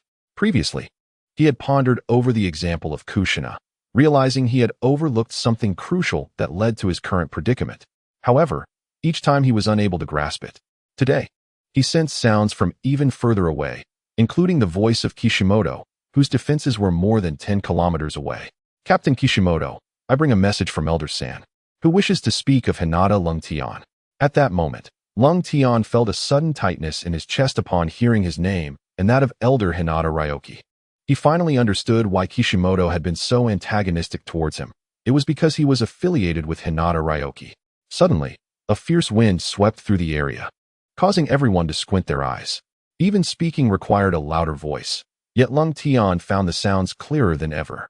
Unfortunately, the person who had spoken to Kishimoto seemed to have been silenced by the gusts. As the wind subsided, Rengtian noticed the range of sounds he could hear diminishing as well. This urgency stirred within him. What were they discussing? Yet, a flicker of understanding began to dawn upon him. The secret of his wind-based hearing was nearing revelation. This border of the Sand Country is quite peculiar, Kushina remarked. Her expression clouded. The winds shift so erratically that one must unconsciously raise their voice to be heard. Upon hearing Kushina's words, Rengtian suddenly leaped to his feet. Could it be that the reason he sometimes heard sounds from further away was due to the transmission of the wind? With this epiphany, the long-standing enigma unraveled before him. I understand. I truly comprehend. Rengtian erupted into laughter, startling both Kushina and Minato, who nearly reported to Master Kato. He instructed them to stand at the windward side and speak, eager to validate his newfound insight. As Kushina and Minato positioned themselves 100 meters away to converse, initially, Rengtian couldn't make out their words. However, when the wind blew, he heard them distinctly. Indeed, the wind was the key. With this clarity, Rengtian adeptly employed his wind-based hearing technique. Now he realized that whenever the wind blew, he could hear sounds even from a kilometer away. Simultaneously, he wanted to slap himself. He had subconsciously grasped this key insight long ago. When he named this technique wind listening, he should have recognized that the wind was the essence of it. His wind listening ability relied on the wind's transmission, allowing him to hear sounds from a great distance. Only when the wind stirred could the sounds from afar reach Rengtian's ears. With this crucial understanding in mind, on a cold day, a particular individual came to mind, that being the unique ability of the Uchiha's Kaguya. In the original narrative, Kaguya is also one of Orochimaru's creations. However, it stands to reason that the Uzumaki clan should lack the capability of such an ocular power. Kaguya's remarkably potent healing abilities allow Sasuke to recover from a mere bite, a trait inherited from the Senju clan. As for the ocular power, based on the information I possess, it appears that she can only perceive those with chakra, belonging to the realm of sensory abilities. Yet, her range of perception extends over several kilometers, far surpassing that of the Byakugan. Leaving me perplexed as to how Kaguya achieves such a feat suddenly, it occurred to me that perhaps she utilizes the wind. Otherwise, relying solely on her innate senses would be quite limiting. With the mystery of the listening wind unraveled, I finally discovered a way to compensate for the Byakugan's shortcomings. Although this ability has its own flaws, it proves superior to the Byakugan in certain aspects. At the very least, it expends significantly less chakra. Unlike the Byakugan, which requires prolonged rest after usage, I can maintain the state of listening wind consistently. As I continued to adapt to this newfound ability, an unusual voice reached my ears. Hokage, having your assistance as an IWA ninja is truly remarkable. With this jutsu combined with our Suna techniques, those fools from Konoha will never detect our presence. Startled by this revelation, I felt a jolt of alarm. Ninja from the land of wind? They have arrived, and they are aided by IWA ninjas. Realizing the gravity of the situation, I promptly reported to Cat Dan, alerting him to the presence of Suna ninjas. Hearing my report, Cat Dan was equally astonished and immediately assumed a combat stance. With a serious expression, he inquired, K-10, what is the location of the Suna ninjas? I hesitated in response to my teacher's question, for I could not ascertain the precise location of the enemy. My ability of listening wind was still in its exploratory phase, and I could not determine the distance from which the voice had originated. Teacher, I cannot pinpoint the enemy's position. I can only say that the ninjas from the land of wind are very close to us. Upon hearing my contradictory statements, Cat Dan felt a twinge of doubt. Yet, my resolute demeanor instilled trust in my teacher, leading him to take me to meet Hyuga Rengtian. What? You claim to have detected the Suna ninjas? Like Cat Dan, Hyuga Rengtian was taken aback by this news. He immediately activated his Byakugan, scanning the surroundings, yet found nothing. Instead, he felt the fatigue from excessive chakra consumption. After confirming a lack of findings, Hyuga Kamito's expression darkened. He turned to me with a fierce gaze, demanding, "Where exactly did you detect the Suna ninjas? Why did my Byakugan reveal nothing after a thorough search? I can sense that they are approaching quickly. Perhaps they have employed some jutsu to conceal themselves," I replied earnestly. Sensing? Hyuga Kamito chuckled lightly. "It is precisely your so-called sensing that has led me to waste a significant amount of chakra without results. You are being reckless. This is a false report. You shall face severe consequences." The explanation provided by Cold Day failed to satisfy Okamoto. The events unfolding here had also caught the attention of nearby Konoha ninjas, who swiftly gathered to observe. Cold Day furrowed his brow and stated, "I am not being reckless, nor am I jesting with you. Where is the evidence? Present the proof or disclose to me where the sand ninjas are hiding." At that moment, however, Cold Day found himself unable to produce any proof, for from earlier until now, his keen ears had not detected a single utterance from the sand ninjas. Observing Cold Day's silence, Okamoto became increasingly convinced of his own judgment. Just then, a nin stepped forward and mockingly remarked, "It appears you are simply too timid." Dreaming that the sand ninjas would come, his words elicited laughter from the surrounding ninjas. Cold Day clenched his fists. Since they refused to believe his words, he deemed it unnecessary to remain and turned to leave, intent on seeking out the sand ninjas himself. At that moment, however, Okamoto called out, "Halt." He glared down at Cold Day and declared, "If your Byakugan is flawed, you must accept your fate. Attempting to prove you can uncover the enemy's whereabouts without it renders you unworthy of being a ninja. Henceforth, you are confined." "Okamoto, I trust that Cold Day would not make baseless conjectures. Perhaps we should wait a while longer," Cat interjected, stepping in front of Cold Day. "Wait, is it? Very well. But if the sand ninjas do not arrive within a day, I will not only confine him, but also hold him accountable for falsely reporting military intelligence," Okamoto proclaimed triumphantly, causing Cat to hesitate momentarily.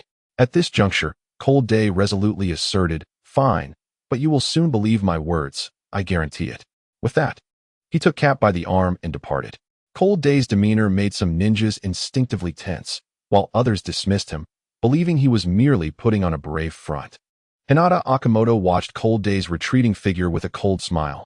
"After tomorrow, if the sand ninjas do not appear, you can prepare to face the consequences," Hinata Cold Day. However, as the night wore on without any developments, even the previously cautious ninjas began to suspect that Cold Day had fabricated the report and ceased to trust him. Only Cat's group remained vigilant, increasing their watchfulness.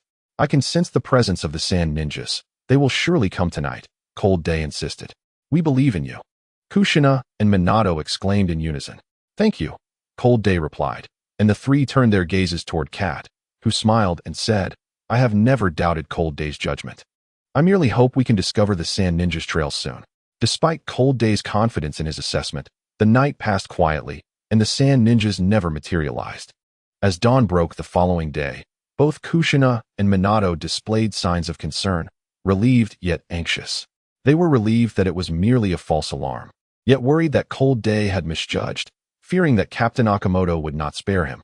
"Fear not, the teacher will not allow Okamoto to trouble you," Cat said earnestly to Cold Day. He was determined to protect his student. Not long after, Hinata Kishimoto strode over with an air of triumph, accompanied by his subordinates. "Lung Tian, it appears your instincts are utterly unreliable. You should simply accept your punishment." A smug expression adorned Hinata Kishimoto's face. At that moment, Kato Tuan stepped in front of Lung Tian and calmly stated, "Captain Kishimoto, Lung Tian is my student. His erroneous judgment was reported. If punishment is to be meted out, I too should be held accountable. This is not solely Lung Tian's fault." "Ah, Kato Tuan, are you suggesting I should let Lung Tian go?" Hinata Kishimoto's words dripped with a hint of menace as a glint of malice flickered in his eyes. Kato Tuan immediately adopted a fighting stance, prepared to confront Hinata Kishimoto to shield Lung Tian from any harm. Just then, a Chunin appeared before them in a state of alarm. "Captain Kishimoto, there's trouble. One of my students has gone missing." "What?" Hinata Kishimoto was momentarily taken aback, unable to believe that a sand shinobi had truly infiltrated their ranks. He fixed a piercing gaze on the Chunin and demanded, "Have you searched thoroughly? Are you certain of the disappearance?" "Yes, he is indeed missing," the instructor replied. Anxiety etched on his face. In that instant, all eyes instinctively turned to Lung Tian. Could it be that a sand shinobi had truly appeared? It seemed implausible. I was vigilantly using my Byakugan last night and detected no signs of sand shinobi. What is happening? Hinata Kishimoto felt a wave of unease. Until now, no one had taken Lung Tian's words seriously, yet now such a situation had arisen. The atmosphere within the group shifted dramatically. Many Chunins began to question their captain, wondering why the enemy had appeared without prior warning. Was it not said that no disguise could evade the Byakugan? In that moment, Hinata Kishimoto's authority began to wane, and he placed the blame squarely on Lung Tian. Damn it, I cannot allow this brat to undermine my standing in this team. With that thought, Hinata Kishimoto asserted his authority as captain and solemnly commanded the surrounding ninjas, do not panic. We cannot yet confirm that it is indeed Sand Shinobi. Yamanaka, you will maintain perimeter vigilance starting today. I will also utilize my Byakugan. I refuse to believe that Sand Shinobi can evade my sight. Upon hearing Hinata Kishimoto's orders for the Yamanaka clan to take the front line, the others felt a slight sense of relief. After all, the Yamanaka clan excelled in controlling insects, which would provide an early warning should anyone approach. Coupled with Kishimoto's Byakugan, they believed they could ensure complete safety. Having delivered his orders, Hinata Kishimoto cast not even a glance at Lung Tian before departing, his expression dark and resolute, as if the previous events had never transpired. Witnessing Kishimoto's indifference, and devoid of any apology, Kushina seethed, "You scoundrel.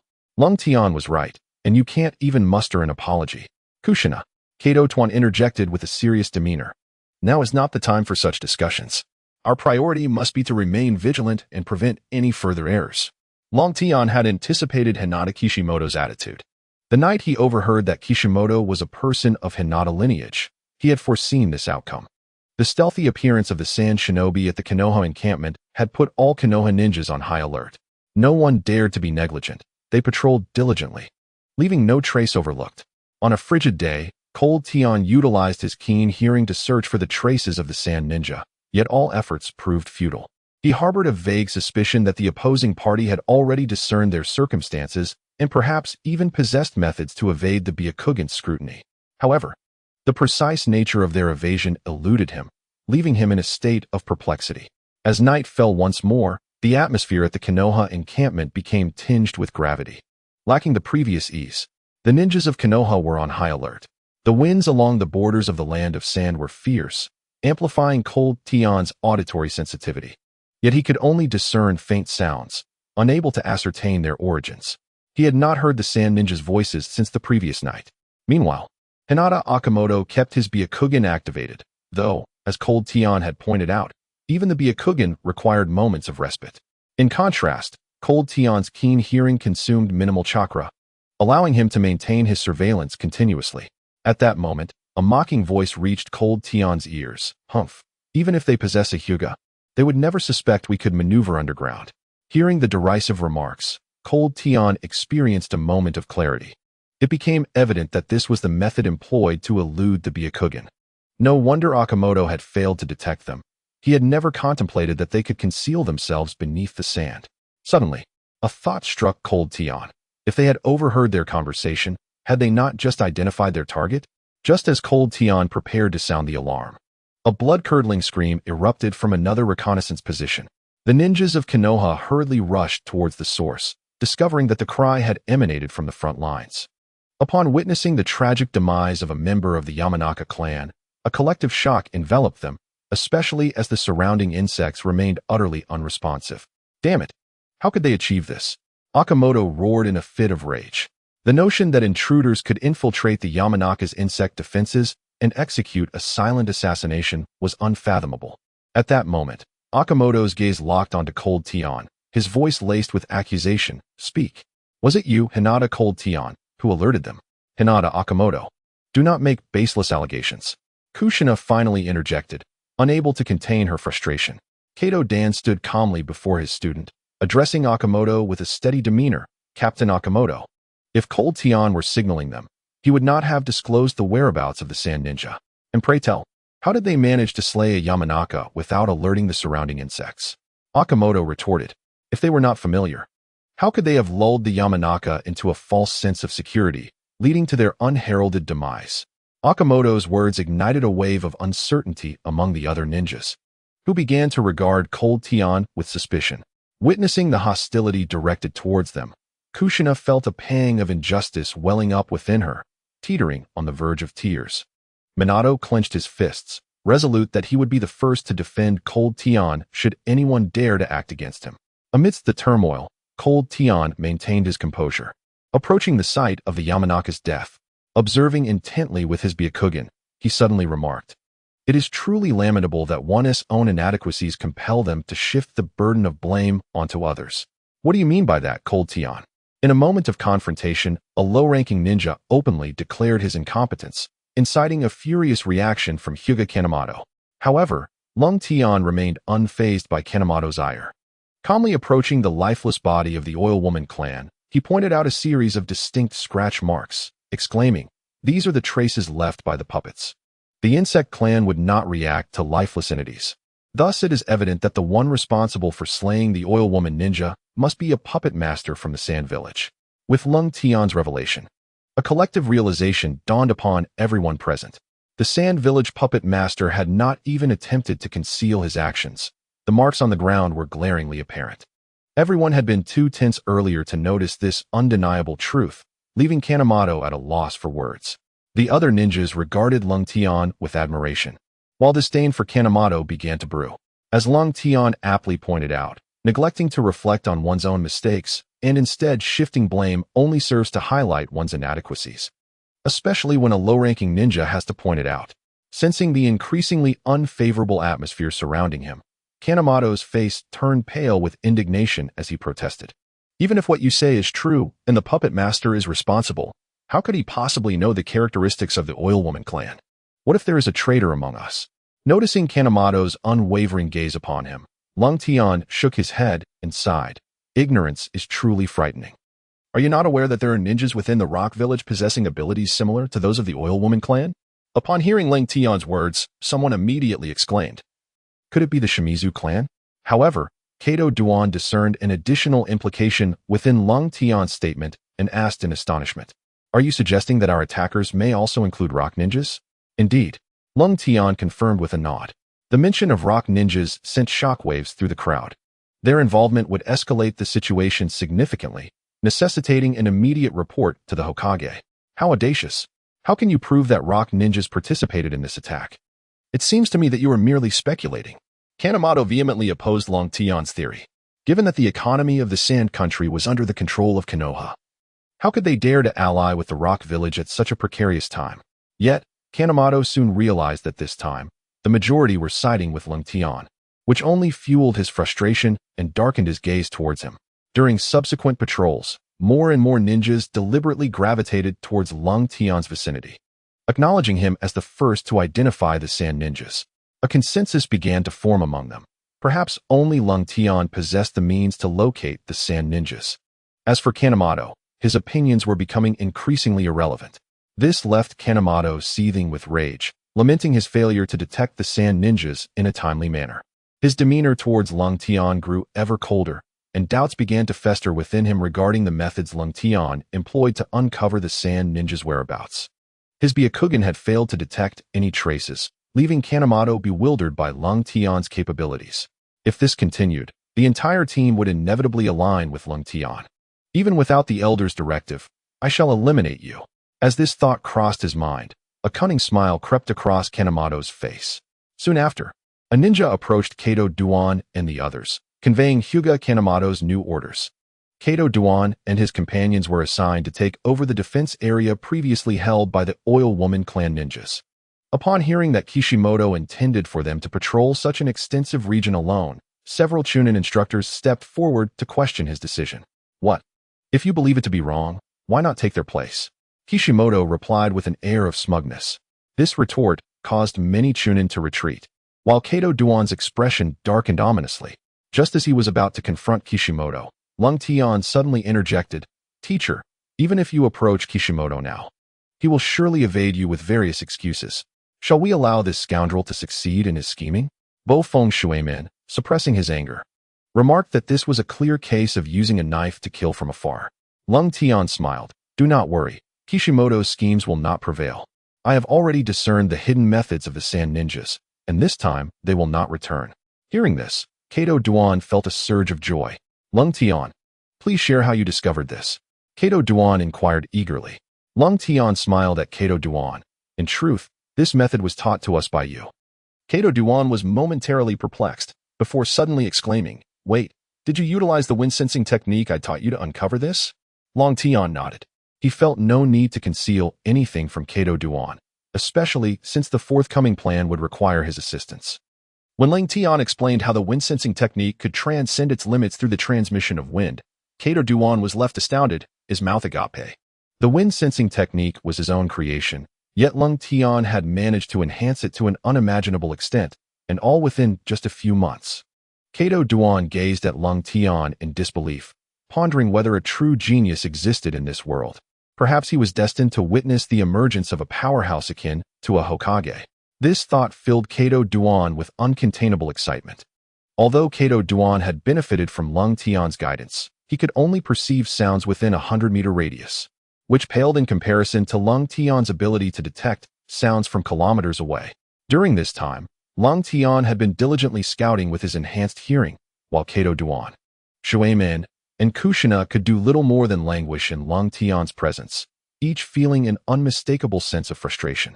Particularly, Shuaimen and Kushina finally grasped the sentiments of Uchiha Genka.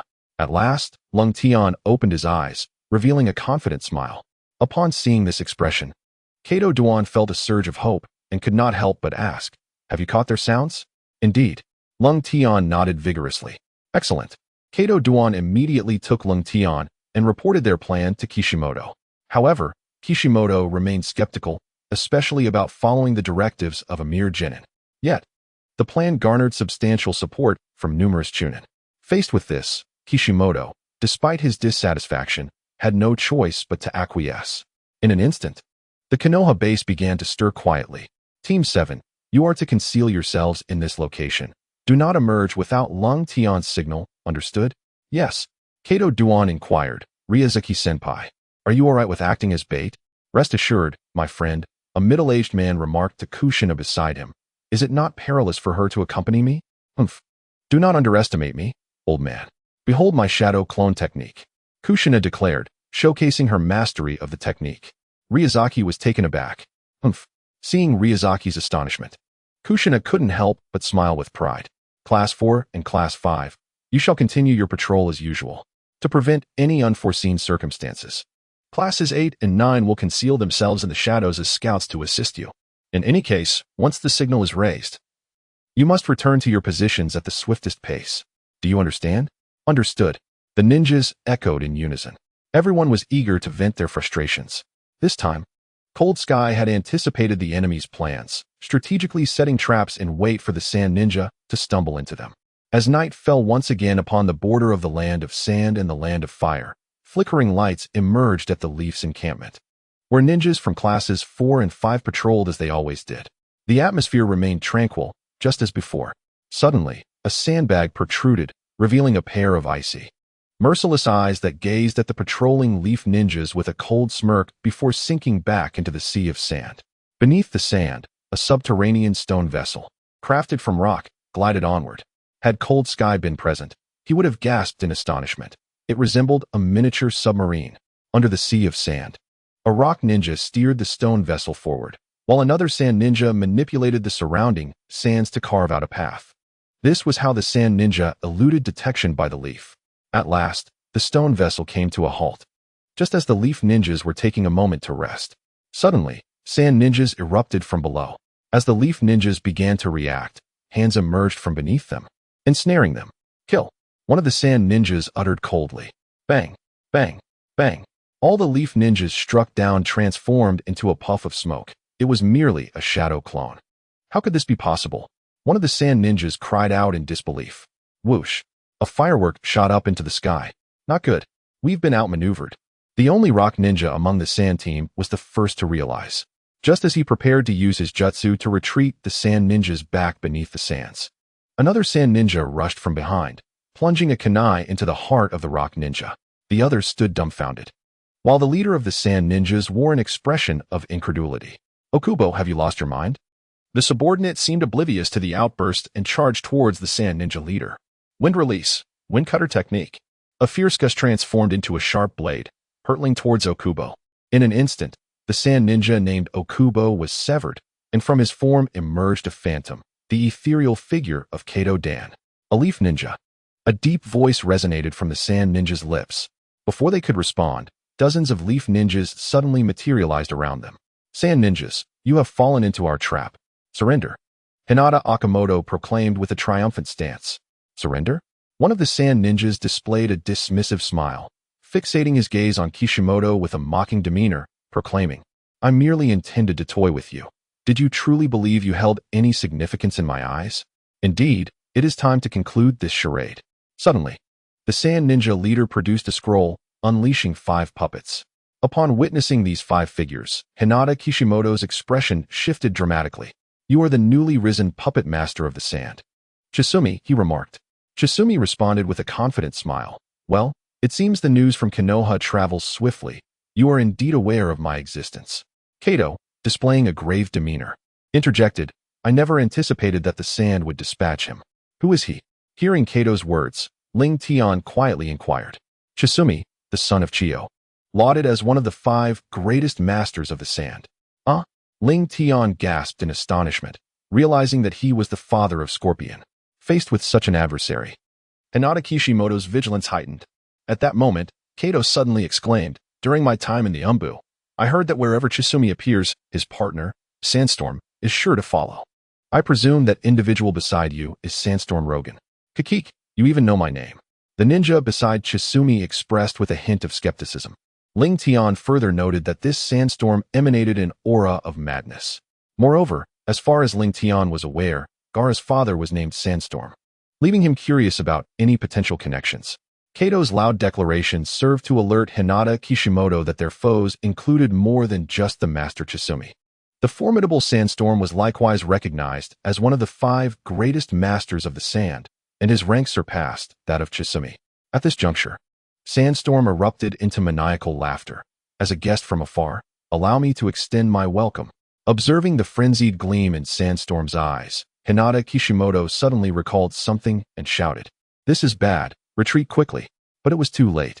Sandstorm, standing beside Chisumi, revealed a cruel smile, swiftly forming hand signs, and boisterously laughed. Wind release. Sandstorm great breakthrough. Boom. The swirling winds beneath them were upheaved, transforming into a veritable sea of sand that surged towards the Konoha ninjas. In an instant, the ninjas of Konoha found themselves on the brink of being engulfed. To me, now, Ling Tian shouted, followed by a commanding cry, reversal of heaven.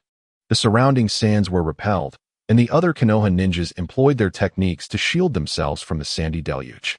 However, they were divided into several segments, preventing them from encircling the sand ninjas effectively. Witnessing Sandstorm employ techniques reminiscent of Gaara's and manipulate the sands with such finesse, Ling Tian's mind raced with speculation. Could it be that this individual before them was a host for the tailed beast? If that were the case, then they might indeed meet their demise here tonight. Be cautious, the opponent has previously been a backup vessel for the One-Tail. Although he ultimately failed, he remains the sole survivor among all backup ninjas. Kato's words allowed Ling Tian to exhale quietly. It was a relief that he was not the One-Tail. Yet, considering that the opponent had once been a vessel for the tailed beast, surviving such an ordeal indicated he was no ordinary foe. Judging by his earlier jutsu, he might possess certain abilities akin to those of the tailed beasts, much like the Golden and Silver Horn brothers.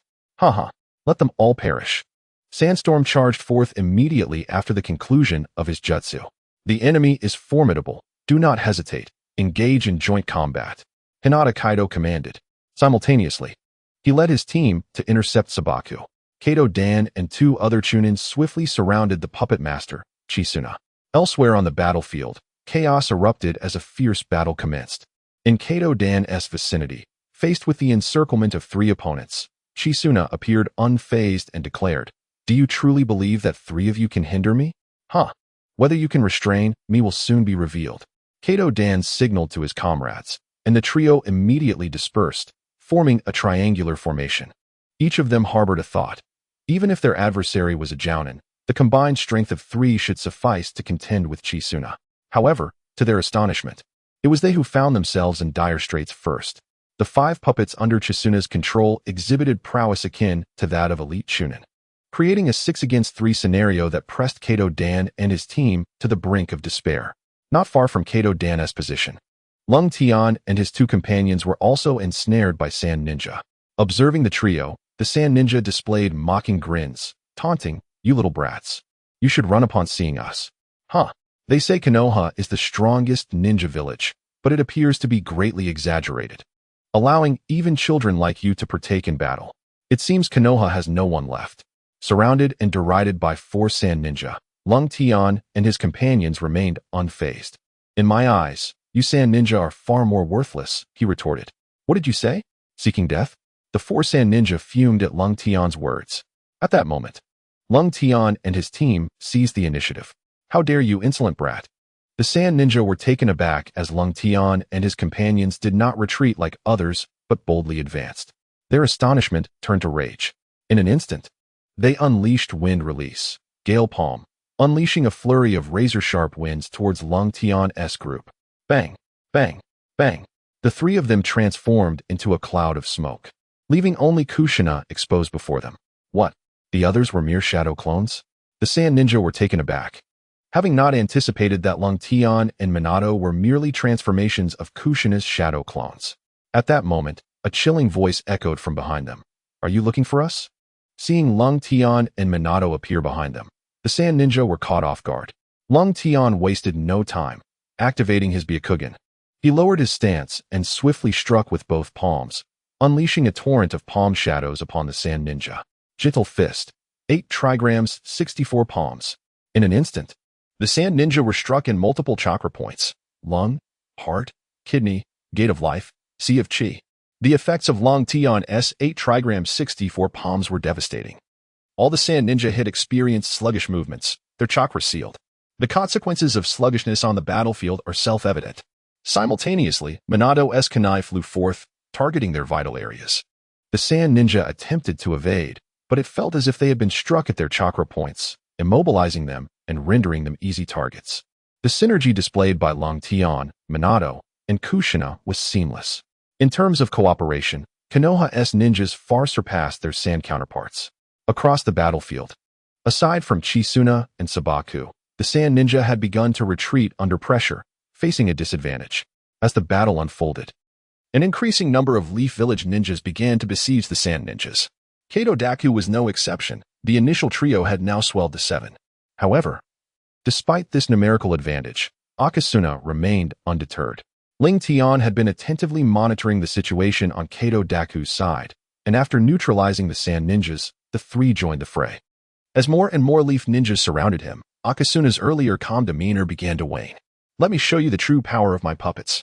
One of the puppets under Akasuna's control suddenly unleashed a flurry of shurikens, catching several Leaf Genin off guard. "Be careful," one of the supervising teachers cautioned. Yet, this was merely the beginning. The puppet seemed inexhaustible, as after the shurikens came a barrage of tiny steel needles. One of the newly arrived Genin was struck by the puppet's deadly projectiles, letting out a pain scream.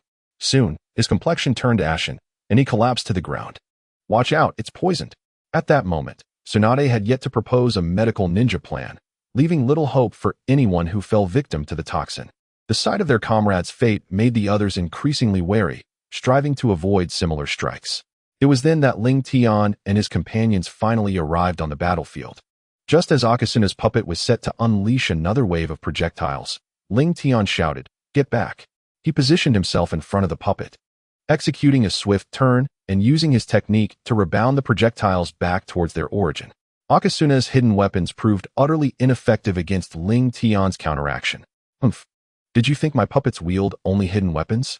Akasuna scoffed, then commanded another puppet to leap into the air, releasing a cloud of smoke. "That smoke?" Kato Daku suddenly recalled the information from the Umbu archives and exclaimed, "That's poisonous mist. Inhaling it will induce hallucinations." Suddenly, a figure dashed into the cloud. Ling Tian once again employed his technique, stirring the surrounding air and dissipating all the smoke. This prompted a cheer from the Leaf Ninjas, even startling Akasuna. He had not anticipated that his seemingly invincible hidden weapons and poison mist could falter before such a lowly genin. Hearing Ling Tian's words, Akasuna smirked. Is that so? What about the others? With that, he commanded the puppet that had previously launched the hidden weapons to leap into the air and explode.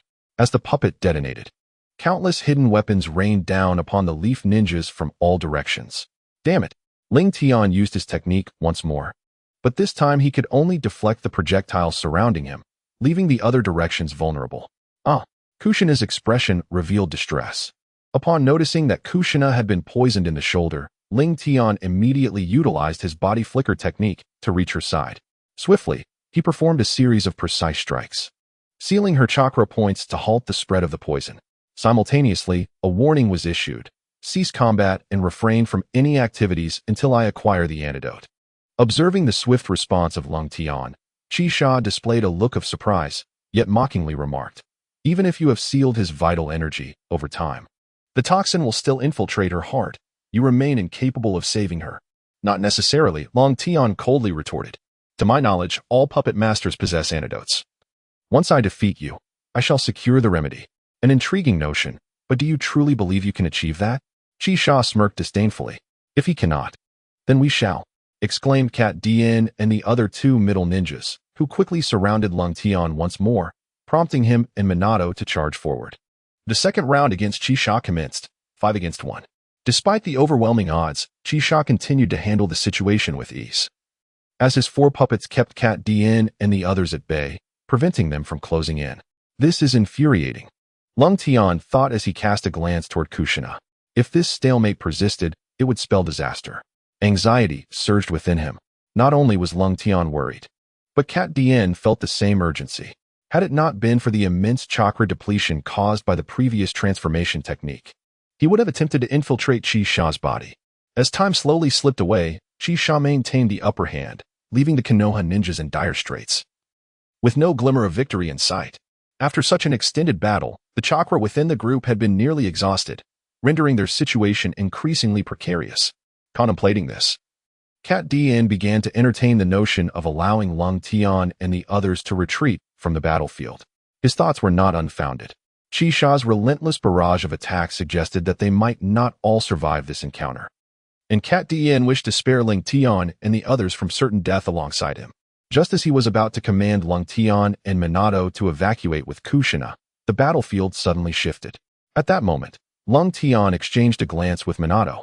Understanding the unspoken cue, Minato positioned himself in front of Ling Tian, providing him with the necessary time. I must first eliminate his puppets, Ling Tian resolved internally. The puppet master's greatest reliance lies in the puppets. Without them, he becomes far less formidable. With Minato's cover, Ling Tian seized the opportunity while Uchiha focused on Minato, finally detecting a flaw, and grasped the puppet strings with both hands. Upon realizing that Ling Tian had seized the strings, Uchiha exhibited a nonchalant demeanor, taunting, "What? Do you not wish to keep your hands intact?" As he spoke, the strings in Uchiha's hands transformed into razor-sharp instruments. A surge of lethal chakra surged through the puppet strings toward Ling Tian's hands. If he did not release his grip, his hands would inevitably be severed. Humph. Are you not aware that our Hyuga clan takes immense pride in our mastery over chakra? Ling Tian declared, enveloping his hands in chakra, akin to Hinata's later use of the twin lion fists. Uchiha's intentions were thwarted by Ling Tian. Then, Ling Tian tightened his grip on the puppet strings. Do you truly believe that holding the puppet strings will impede my control over the puppets? Uchiha scoffed dismissively. I do not harbor such naive notions. Upon hearing the response from K10, Chisato was momentarily taken aback. Allow me to demonstrate the Hyuga clan's Kaiten. K10's words left Minato, Kato, and others in a state of disbelief, their expressions betraying their skepticism. In their understanding, the Hyuga clan must extend their hands wide to release chakra from their palms, coordinating with their body's rotation to unleash the technique. Yet now, K10's fists were clenched around Chisato's puppet strings. How could he possibly execute Kaiten? Only Kushina's eyes sparkled with anticipation, for since her acquaintance with K10, he had consistently defied conventional expectations. Under Chisato's incredulous gaze, K10 began to rotate, and a torrent of chakra suddenly surged forth from his clenched fists. Within his inner vision, K10 had mastered the control of his chakra long ago. He could even bypass the preparatory movements for Kaiten, manipulating his chakra to unleash the technique without moving from his position, albeit at a potentially slower pace. Under the formidable force of Kaiten, Chisato was directly pulled towards him by the puppet strings. Kato and Minato seized the moment to encircle him from both sides. Now, Chisato had but one choice. He must abandon his puppet. That wretched little brat. Anger flared in Chisato's eyes as he reluctantly discarded the puppet gloves from his hands. The second puppet fell, with 3 puppets remaining. Just as Chisato thought himself safe, Kaiten suddenly appeared behind him without warning. How is this possible? Chisato was genuinely astonished. To think one could perform another ninjutsu while the first was still in effect. In truth, Kaiten was surprised as well. During the Kaiten, his Byakugan had detected a flaw in Chisato's defense, prompting him to use the body flicker technique to pursue.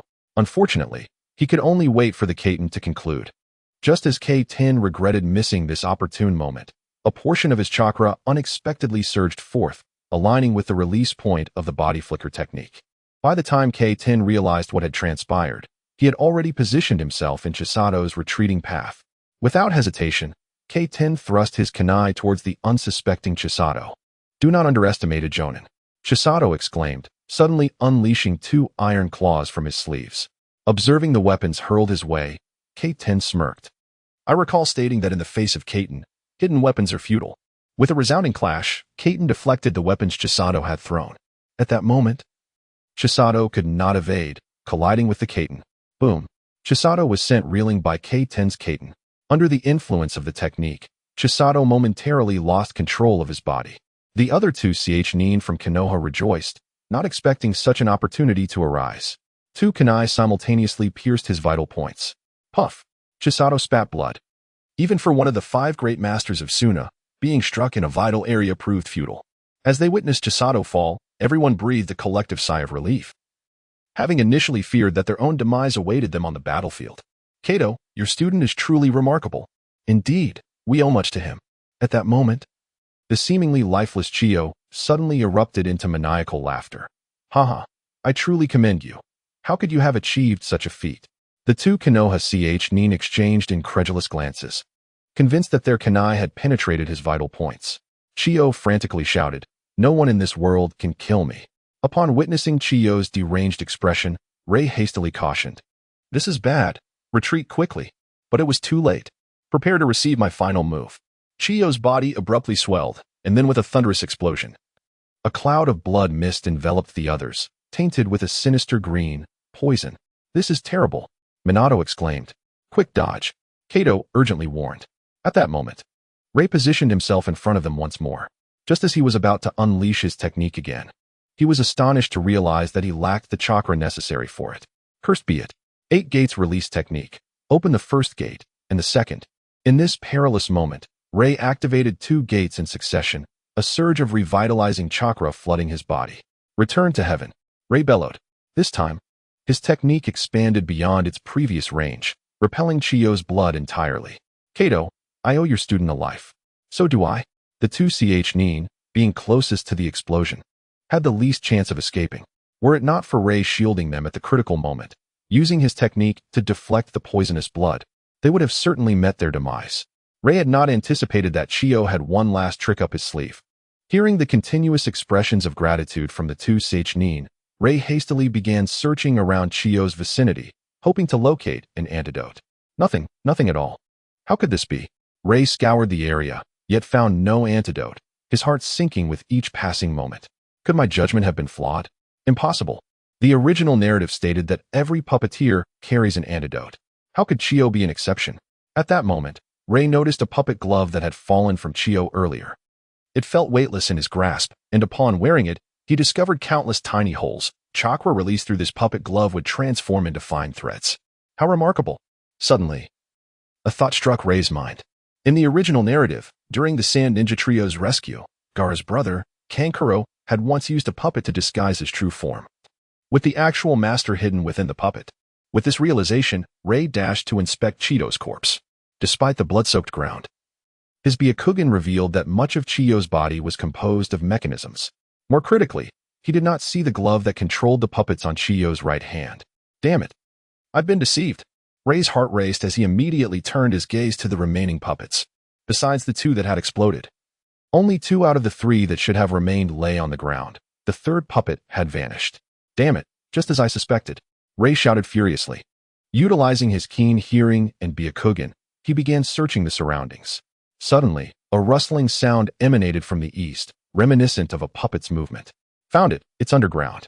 On a frigid day, the formidable chakra erupted as the battle unfolded.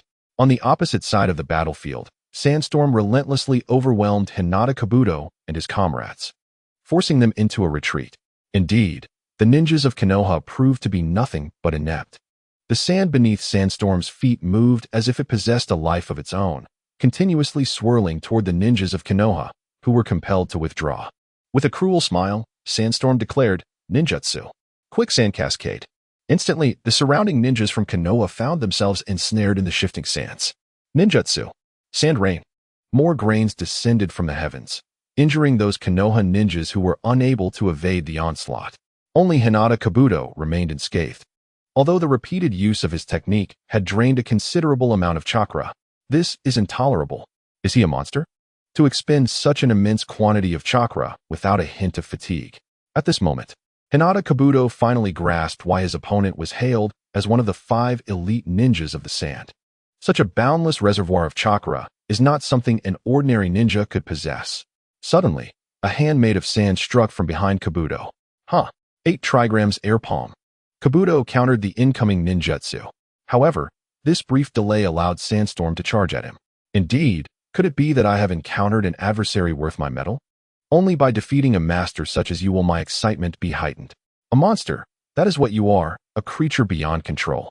Gasping for breath, Hinata Kabuto was astounded by Sandstorm's prowess, which far exceeded his expectations. How could this individual be so formidable? Even in a position of advantage, he single-handedly annihilated everyone. No, I cannot defeat him. I must seek allies. With this realization, Kabuto ceased to engage Sandstorm and turned to flee. No one escapes from my grasp. Sandstorm's expression was one of madness, reveling in the thrill of the hunt. Just as Hinata Kabuto sought refuge among the Konoha ninjas, he suddenly spotted the approaching Cold Day, who was in pursuit of Akatsuki. The heavens do not forsake me. Kabuto sprinted towards Cold Day. Cold Day was equally surprised to encounter Kabuto at such a moment. And worse yet, behind him loomed Sandstorm, one of the 5 elite ninjas of the sand. At that instant, Kabuto reached Cold Day's side, a sinister smirk gracing his lips as he struck at Cold Day's back. 8 trigrams air palm. Caught off guard, Cold Day was propelled towards Sandstorm. Use your demise to buy me time. Remember, this is the fate of those who offend the third elder. Humph, do you think this will halt me? Sandstorm scoffed disdainfully. Ninjutsu, sand binding coffin. A torrent of sand enveloped Cold Day as Sandstorm grasped tightly. Bang! Under the sand binding coffin technique, the occupant was crushed into pieces.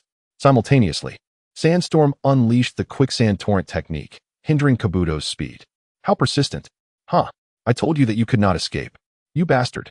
If that is the case, then you shall perish. With no avenue left for escape, Kabuto abandoned his thoughts of fleeing and resolved to fight Sandstorm to the bitter end. While praying in his heart for the timely arrival of other Leaf ninjas to assist him, the fierce battle between the two raged on. Tsunabaku relentlessly pressed down on Hyuga Kaido with his unfathomable chakra. Kaido, unable to defend himself beyond the use of his Byakugan, found himself on the brink of collapse. Just when he believed he could no longer endure, Tsunabaku suddenly clasped his head in agony. Cursed be this moment. This was a remnant of Shikaku's influence upon him. Although Tsunabaku had narrowly escaped death and possessed a fraction of Shikaku's abilities, the beast's ferocious genes had deeply infiltrated his psyche, plunging him into frequent torment.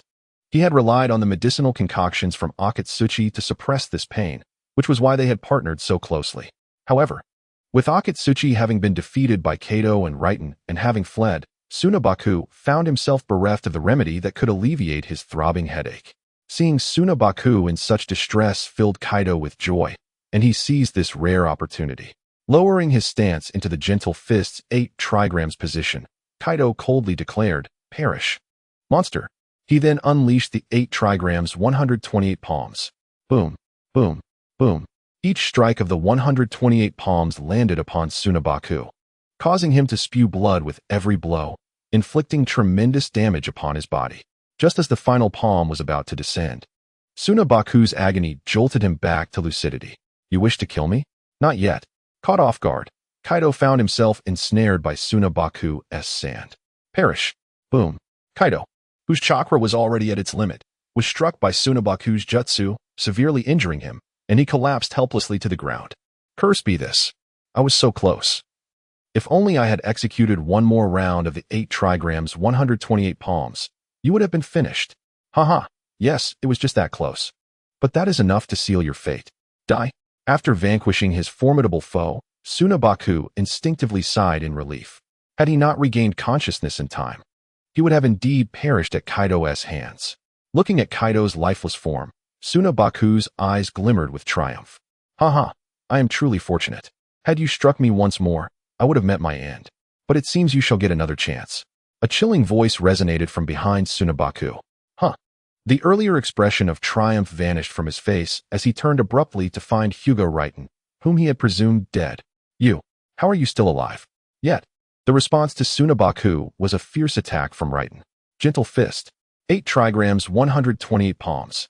In the next moment, Tsunabaku felt an instinctual chill as every hair on his body stood on end. He was enveloped by Rengtian's 8 trigrams palms, identical to Kaido's technique. The strikes rained down upon Tsunabaku anew. Boom, boom, boom. Each palm sealed off a flow of chakra within Tsunabaku.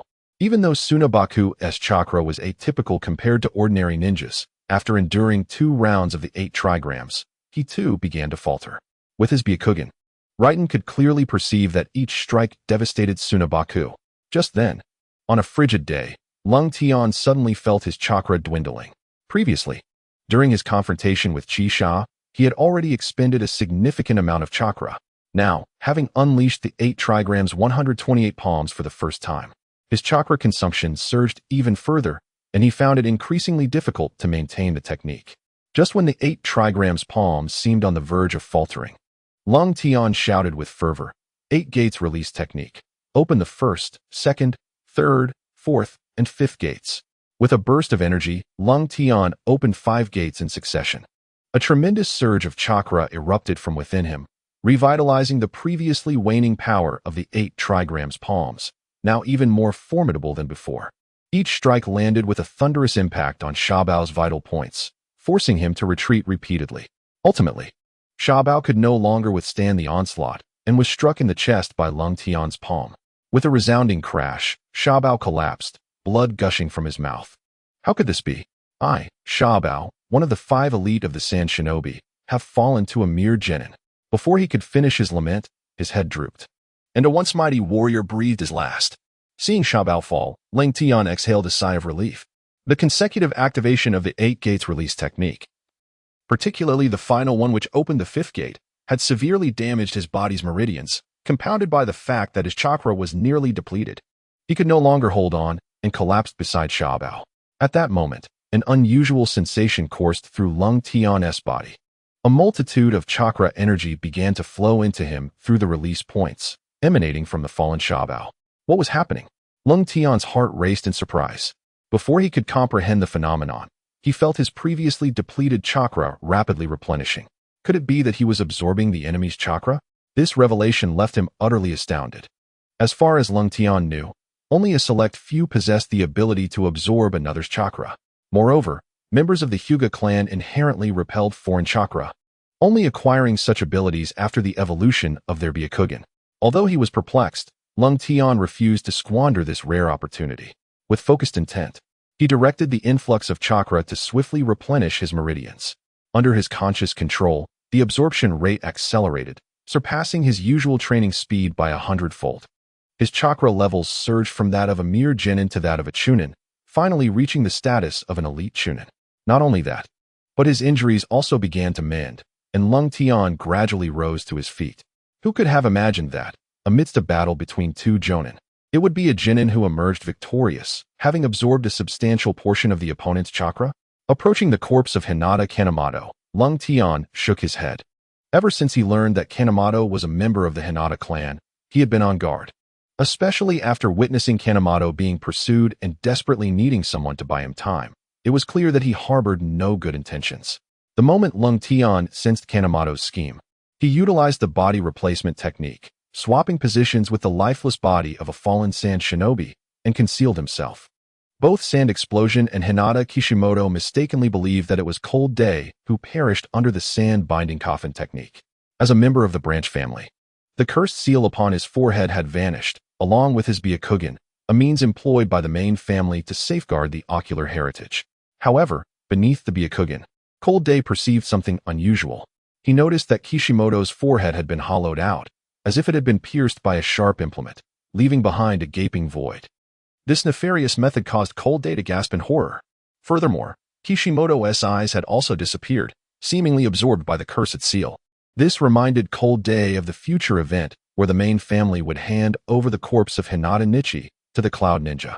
It was no wonder the main family dared to present Nichi's body intact to the Cloud Ninja, unafraid of them uncovering the secrets of the Byakugan. Even the Cloud Ninja would likely find themselves at a loss in such a scenario. The main family, Cold Day, clenched his fists. Should he ever meet his demise in battle, he too might suffer a similar fate. Such a main family, such a malevolent cursed seal, filled Cold Day's heart with indignation and sorrow. I swear, I, Hinata Cold Day, shall undoubtedly seek a means to break this curse, I vow. At that moment, Cold Day suddenly noticed a glimmer of light within Kishimoto's forehead, fleeting yet unmistakable. As he approached, intent on discerning its nature, he felt a sudden warmth at his own forehead, as if resonating with that luminous point. What was happening? Cold Day was taken aback. Beneath the Byakugan, that flickering light appeared on the verge of extinguishing. In a moment of resolve, Cold Day decided to channel a thread of chakra into Kishimoto's body. Hoping to capture the essence of that glimmer, he yearned to unveil its mystery. Yet, unexpectedly, the light surged along Cold Day's chakra, bursting forth from Kishimoto's body and penetrating the cursed seal on his forehead. The speed of the light was so swift that Cold Day had no time to evade it before it vanished into the cursed seal. Following this, a wave of cool comfort washed over Cold Day's forehead, and the headache he had suffered from the Third Elder's curse seal dissipated entirely upon absorbing the light. What on earth was this mysterious light? Cold Day was momentarily stunned. Such a phenomenon had never appeared in the original narrative. As he pondered, Kato and his companions finally arrived at the scene. Upon witnessing the tableau before them, they were all taken aback. The group swiftly surveyed the battlefield. Hinata Kishimoto had long since succumbed, his face frozen in terror. One of the 5 elite Sand Shinobi, Sand Explosion, also lay with unblinking eyes. Only Cold Day remained standing. This outcome left everyone momentarily unable to ascertain the course of the battle. What was this situation? 2 Jonin and 1 Chunin had fought. Yet the sole survivor was the Chunin. After examining the battlefield, Kato and his companions confirmed that Hinata Kishimoto had perished due to Sand Explosion's jutsu. From this, they deduced that the ultimate victor between Sand Explosion and Kishimoto must have been Sand Explosion. Yet now, Sand Explosion was also deceased. Surely, Sand Explosion could not have been slain by the Chunin, Hinata Cold Day? Upon reaching this conclusion, they could not help but feel the absurdity of it all. Yet, this was the only explanation that made sense. Especially the final expression of Sandblast, filled with reluctance. It seems he too could not accept this outcome, revealing an almost miraculous countenance. Lung Tian, how are you? Where are you injured? Is it serious? Ultimately, it was Lung Tian's teacher, Cat D, who swiftly reacted. Assessing Lung Tian's injuries, Lung Tian waved his hand. Having absorbed a substantial amount of chakra from Sandblast, he had already recuperated significantly. However, the damage inflicted on his meridians by the 8 Gates release technique could not be mended in a short span of time. Seeing that Lung Tian was unharmed, a leaf ninja eagerly inquired, "Did you slay Sandblast?" Under the tense gazes of all present, Lung Tian calmly replied, "As you have observed, it was I, alongside Captain Kishimoto, who vanquished Sandblast." Although they had anticipated this result, nothing could compare to the shock that came from Lung Tian's own admission. Even though Lung Tian claimed to have been part of a joint effort with Captain Kishimoto to defeat Sandblast, they had already been informed of Sandblast's detailed information from Cat D along the way. The assessment by the Leaf's Umbu suggested that at least 3 to 4 ordinary Jonin would be required to contend with him. They had mentally prepared themselves, understanding that even in death, they would take Sandblast down with them. Yet now, the foe, who necessitated 4 Jonin to be subdued, had been slain by Lung Tian. Everyone was at a loss for words. At that moment, Lung Tian keenly detected the flow of chakra around him. This fierce battle had left a substantial amount of chakra in the vicinity, and Cat D and the others were subconsciously absorbing it. This realization finally elucidated why Teacher Yumino had stated that battles among ninjas were the quickest way to enhance one's strength. Indeed, in such an environment, the speed of cultivation was magnified tenfold. However, what puzzled Lung Tian was why the chakra drifting through the air could not be absorbed by him. It seemed to be repelled by the bloodline limit within him. Yet he had previously absorbed Sandblast chakra. What secrets lay within this phenomenon? With no time to ponder these mysteries, his mind was burdened with more pressing concerns. He hurriedly inquired of Teacher Cat D, "Teacher, how is Kushina?" Hearing Lung Tian's question, Cat D's expression darkened, sending a chill through Lung Tian's heart. Witnessing Cat D's despondent demeanor, Lung Tian felt a weight settle within him. Could it be? Without regard for his own injuries, Lung Tian rushed over. "No, you cannot be in danger." Though Kushina often opposed him, Lung Tian understood that she had always cared for him. Among all those he had encountered in the world of Naruto, she was second only to Hinata in her concern for him. Upon his arrival, Lung Tian discovered that Kushina had already succumbed to unconsciousness, her face taking on a bluish hue, a sign of deepening poison. Meanwhile, those surrounding her appeared helpless. At this juncture, Tsunade had yet to propose the allocation of a medical ninja to each team. Thus, despite the number of executing ninjas in this mission, none had been designated as a medical ninja. Now, returning to the leaf was a matter of urgency. "Lung Tian, do you have the antidote?" Minato's face reflected hopeful anticipation. In the face of Minato's expectation, Lung Tian shamefully lowered his head. Damn it! Minato felt a heavy weight in his heart. With a heavy heart, Minato raised his gaze to Kakashi behind him and inquired, "Sensei, is there truly no other way?" Kakashi, filled with remorse, lowered his head, suddenly striking the sand with fervor. The anguish of being unable to save a student standing right before him overwhelmed this elite jonin, compelling him to vent his pent-up frustration. Why? Why is there not a single medical ninja present? Why? Observing his teacher's demeanor, Minato's expression grew increasingly somber as he turned to Kushina, his heart aching with despair. At that moment, the wounds on Kushina's body began to show signs of decay, while the toxins within her system expanded further. In her pain, Kushina regained consciousness and, upon seeing Cold Sky, a smile broke out across her face. "Cold Sky, you have the antidote, right?" Cold Sky was momentarily at a loss for words, uncertain of how to respond to Kushina in such a dire moment. Noticing his hesitation, Kushina's initially joyful expression dimmed, though she quickly replaced it with a reassuring smile. "It's all right, I don't blame you." However, before she could finish her sentence, the toxins surged again, causing her to faint once more. "Kushina, Kushina." Both Cold Sky and Minato cried out in unison. As the gravity of Kushina's condition escalated, Minato tore at her sleeve, intent on using his mouth to extract the poison. Yet, Kakashi's quick reflexes halted Minato's reckless act. "Are you insane? You would perish alongside her. I cannot just stand by and watch Kushina die. I must find a way to save her." One of the Chunin interjected. "We understand your feelings, but alas, we are not medical ninjas. Only the chakra of a healing ninja can enter her body and expel the toxins." Another ninja lamented, "And we are unable to force the poison from her system." Upon hearing their words, a spark of inspiration ignited in Cold Sky's mind. Expelling toxins? Channeling chakra to purge the poison. While other ninjas in the Naruto world may only associate the term purging toxins with medical ninjas, Cold Sky's first thought was of martial arts experts employing inner strength to expel poison. In martial arts, practitioners would infuse their inner energy into another's body to cleanse it of toxins, a common method employed by masters to forcefully remove poison from the meridians. Regardless of the severity of the poisoning, as long as the victim was not on the brink of death, there existed a way to extract it. With this realization, Cold Sky perceived a glimmer of hope. Though the worlds of Naruto and martial arts were disparate, and their energies even more so, especially since inner strength could be freely controlled and not consumed by the opponent, there were still parallels to explore. Furthermore, once a ninja's chakra entered another's body, it risked being assimilated, and they could not control their chakra or pinpoint the location of the toxins. However, Cold Sky believed he could overcome these challenges. He possessed the ability to freely manipulate his chakra, and more importantly, the chakra of the Hyuga clan naturally repelled that of other ninjas.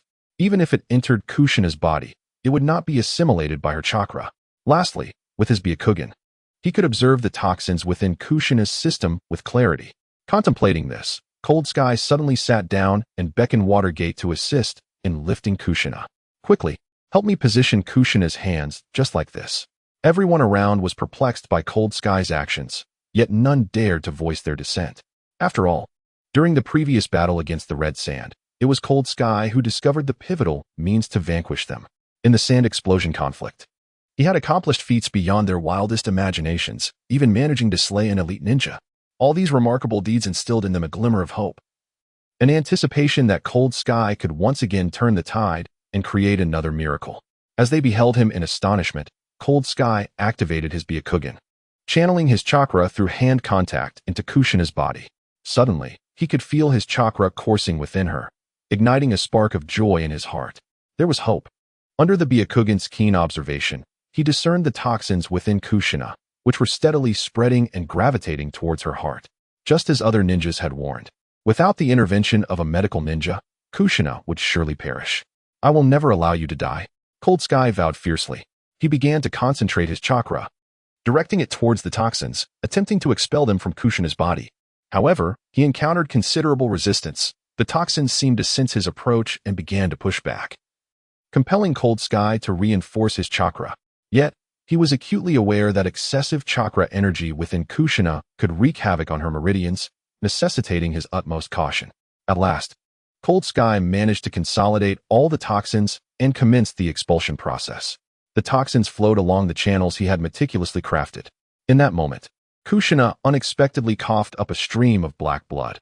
The viscous substance sizzled as it met the ground, unmistakably revealing the presence of toxins. Slowly, Kushina opened her eyes, and the sight of her awakening astonished everyone, their faces lighting up with disbelief and joy. It was simply astonishing. One ninja could not restrain himself and pinched his companion to confirm they were not dreaming. Cold Sky's method of purging the toxins was unprecedented in their experience, and they were utterly baffled by how he had achieved such a feat at that moment. Cold Sky was utterly exhausted. Having fought against the Red Sand and the Sand Explosion and unleashed the 8 Gates technique twice, he had pushed his body beyond its limits. Seeing Kushina awaken brought a faint smile to Cold Sky's lips. How could someone aspiring to be Hokage collapse in such a place, right? Kushina gazed at Cold Sky, momentarily speechless. Cold Sky then turned to Watergate, who was supporting Kushina from behind, and remarked, "And you, young man, nearly resorted to sucking out the toxins when you saw her in danger." "Of course not. Don't say such ridiculous things." Watergate's face flushed crimson. "All right. I shall leave Kushina in your care for now. I need to rest a while." The moment Cold Sky finished his sentence, he suddenly toppled backward and lost consciousness. Before fainting on a frigid day, I heard the startled exclamations of others. Upon waking in the hospital of Konoha, I was greeted with joy by Kushina and Minato, who exclaimed in delight at my awakening. Kushina, with tears in her eyes, lamented, "I thought you were dead." I winced at her words. "Can't you say something more pleasant?" Minato interjected, "Don't blame Kushina. You have been unconscious for 6 days. Although the medical ninjas say you are fine, both your teacher and we have been quite anxious." Upon hearing Minato's words, I noticed the absence of Teacher Cat Dan and inquired, "Where is Teacher Cat Dan?" He explained that he had gone to summon a more skilled healer for my treatment. As I pondered who this eminent healer might be, Teacher Cat Dan entered the room, accompanied by a female ninja. My heart leaped in astonishment upon seeing her. Indeed, it was she, the legendary Tsunade, later revered as one of the Sannin. She was someone I had long wished to meet. The 8 Gates released formation achieves its utmost potential only within the Senju clan, and I had always sought an opportunity to approach members of this clan to uncover their secrets. For the first time, Teacher Cat Dan displayed a flustered demeanor in front of the 3 of us. Though he attempted to maintain a serious facade, it was evident to all that he harbored feelings for Tsunade. "Lady Tsunade, this is the young man I spoke of. I would like you to examine his condition." Only then did Cat Dan realize, with a look of surprise, "You are awake, Cold Sky?" I covered my face, feeling embarrassed for my teacher. Both Minato and Kushina wore amused expressions, which made Tsunade blush slightly. "I have told you several times not to call me Lady Tsunade. Just Tsunade will suffice." "Very well. Lady Tsunade," she sighed, shaking her head at his thick-headedness. Tsunade then approached me, gathering a vibrant chakra in her hands and placing it upon my chest. However, she was soon taken aback. "How are your internal meridians injured so severely?" I could only smile wryly and shake my head. attributing it to the side effects of the 8 gates released formation. I also contemplated that the enhanced version of the 8 gates, improved by Might Guy, would yield even greater power but at a potentially higher cost to my body. Just as Tsunade was about to inquire further, her brow furrowed, and she discovered another anomaly, revealing a look of disbelief. Strange, there is a violent chakra within you. If you cannot digest it, it will continue to damage your meridians. Her words astonished Cat Dan and the others. Kushina, displaying a worried expression, urged, Sister Tsunade, you must save Cold Sky. Tsunade waved her hand dismissively and smiled. For others, this may be troublesome, but for me, it is merely a trifle. Young man, you are quite fortunate.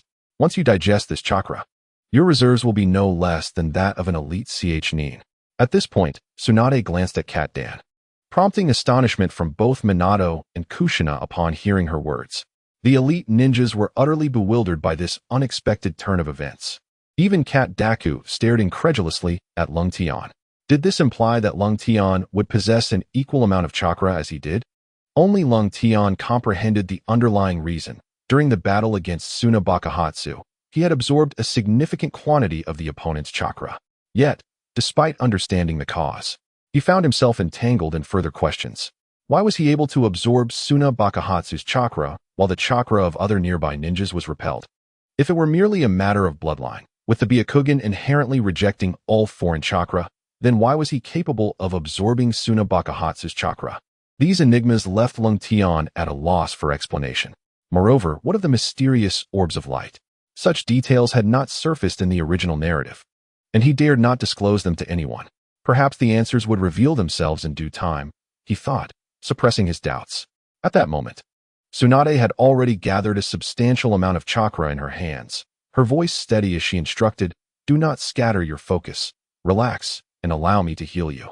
Under Lung Tian's keen observation, it was evident that Tsunade's medical ninjutsu was formidable. What would typically require a longer duration for the repair of meridians was already showing signs of recovery under her chakra's influence. However, unbeknownst to Lung Tian, Tsunade herself was astonished. The speed at which Lung Tian's body was recovering exceeded her expectations. The potency of Tsunade's medical ninjutsu lay in her ability to merge it with her own Senju bloodline. By harnessing her powerful lineage, the efficacy of her healing techniques surpassed that of ordinary medical ninjas by several folds. Nevertheless, as the patient was not of the Senju clan, the rate of recovery differed significantly. At the very least, it could not reach the astonishing regenerative capabilities typical of the Senju clan. However, Lung Tian's recovery rate nearly maximized the potential of Tsunade's medical ninjutsu. While it may not equate to the Senju's extraordinary healing, it was undoubtedly impressive, achieving about 70 to 80% effectiveness. This piqued Tsunade's interest in Lung Tian. Among the many ninjas she had treated, the most formidable had only reached 40 to 50% of the Senju's recovery speed, yet Lung Tian had surpassed that by a considerable margin. I heard from Daku that you successfully expelled toxins from Kushina. Could you enlighten me on how you accomplished that? In response to this inquiry, Lung Tian felt no need for secrecy and candidly explained how he utilized chakra to force the toxins out through the meridians. Tsunade nodded, contemplating for a moment before smiling. Indeed, remarkable. Daku holds you in high regard, and rightly so. Alas, this method can only be executed by the Hyuga clan, who possess the Byakugan. Upon hearing Tsunade unveil the crux of the matter, Lung Tian expressed admiration. She was indeed impressive. Yet, he remained unaware that beneath Tsunade's calm exterior lay a tumult of astonishment. Though Lung Tian presented the process as straightforward, even Tsunade would struggle to replicate it in practice. While the Hyuga clan could utilize the Byakugan's bloodline limit to observe the meridians within others, the execution of this technique hinged significantly on chakra manipulation, necessitating an extraordinarily refined level of control. Among those Tsunade knew, perhaps only Orochimaru could achieve such precision. However, it seems unlikely that one could achieve the same level as Cold Weather. At this moment, Tsunade suddenly inquired, "Young man, would you be interested in becoming my disciple? I can impart to you a wealth of medical ninjutsu." Prior to his encounter with Master Kato Daku, this had been Cold Weather's greatest aspiration. Not only could he learn medical ninjutsu from Tsunade, but, more importantly, he could uncover the secrets of the Senju clan through her. Nevertheless, Cold Weather shook his head and replied, "Thank you for your kind offer, Princess Tsunade, but I already have a teacher. I believe Master Kato Daku will provide me with ample guidance as well. Hearing Coldweather's words, Kato Daku felt a mixture of comfort and emotion. Unaware that Coldweather was already aware of his future relationship with Tsunade, he knew that even without asking, she would eventually guide him. At that moment, Tsunade withdrew the chakra from her hands and said to Coldweather, "All right, I have completed your treatment. Given your body's recovery ability, you will be healed in a few days. During this period, you must refrain from using chakra, otherwise, all your efforts will be in vain. Once your meridians recover, I trust your strength will ascend to greater heights." Upon hearing Tsunade's assurance, Kato Daku let out a sigh of relief and joyfully remarked, "Did you hear that? You must take good care of your injuries and absolutely avoid using chakra. Otherwise, if you miss the Nin exams, you will surely regret it." The Nin exams? Upon hearing their teacher's words, Coldweather and the others exclaimed in surprise. Indeed, the tense situation at the Suna border has compelled the Hokage to initiate the Nin exams, while also issuing orders to swiftly conclude the conflict in the Land of Rain. We must end the war there promptly to deter the Land of Wind from harboring ulterior motives. As Kato Daku spoke, everyone sensed an impending storm brewing. The Nin exams. Coldweather gazed out the window, lost in thought. He recalled what Nakaira had said, that until one reached the level of Jonin, the village's protection would not be granted, and now he had taken another step closer to that goal. Coldweather was prohibited from training until he was fully recovered. During this time, Kushina and Minato consistently provided him with updates regarding the Nin exams. Oddly, he wondered why these two had not yet arrived today. Sitting on the hospital bed, he felt perplexed. Just yesterday, Kushina had informed him that Master Kato Daku had recommended them for the Nin exams and would be bringing the registration form. Why had they not come yet? What if something had happened? At that moment, Kushina and Minato were halted on their way by a stranger. "How about a little introduction, beautiful?" The stranger flipped his blue hair, revealing a face marred with pockmarks. Disgusted, Kushina was taken aback by the sight and had no desire to engage with this sudden interloper. Attempting to sidestep him, to her dismay, the man blocked her path again. Seeing this, Minato swiftly positioned himself in front of Kushina, frowning as he said, "Did you not hear my companion's disinterest in speaking with you?" The pockmarked face displayed a disdainful look as he tossed his head back and narcissistically declared, "This handsome man despises conversing with other men. Ugh." Upon hearing this, Kushina felt an overwhelming urge to retch. As I pondered how to confront the individual before me at the water gate, the man with the scarred face suddenly vanished from sight. He circled around the water gate and reappeared before Kushina. "Would you be so kind as to grant me an introduction, beautiful?" he inquired. What astonishing speed. Watergate was taken aback, for the opponent exhibited no signs of performing ninjutsu. He merely relied on his taijutsu to bypass him. Kushina had never encountered such an egotistical man before and, unable to contain her frustration, retorted, "Get lost. You hideous creature." "Hideous creature? How dare you call me that?" The man lowered his head, murmuring to himself before suddenly shouting, "I loathe being called a hideous creature. Even a beauty must face consequences." In an instant, the scarred man, previously appearing deranged, had used his taijutsu to position himself behind Kushina, seizing her hair with one hand and brandishing a kunai with the other, exclaiming, "I shall claim your lovely locks." Kushina was taken aback by his swiftness, upon hearing the sound of the kunai slicing through the air behind her. She realized she could not evade it. Just as her crimson hair was about to be severed, a chilling voice echoed from behind the scarred man. "Release her." Watergate had unexpectedly appeared behind the scarred figure, startling him into retreat. How did he arrive so swiftly? Just as the scarred man thought he had evaded Watergate, the latter executed his body flicker technique and closed the distance once more. Just as he was about to teach the handsome assailant a lesson, a sudden cold snort emanated from above Watergate, instilling a sense of impending danger within him. A massive fist descended from the heavens, crashing down towards him. Boom! Watergate narrowly evaded the strike just in time, but the ground beneath them was left with a considerable crater. Is this how the ninjas of Konoha welcome those from other villages? As the dust settled, a tall, dark-skinned man emerged, observing the fissures in the ground. Watergate's expression turned serious. "Who are you?" he inquired coldly. "Listen well, I am the renowned member of the Cloud Village's elite trio, and I go by the name of Speed." The scarred man introduced himself. "I am the Cloud Village's subordinate ninja, Heavy," declared the one who had just attacked Watergate, brimming with arrogance. "Cloud Village? What brings you to Konoha?" Watergate asked, astonished upon learning their identity. If you wish to know, defeat me first. Heavy replied dismissively. Excellent idea.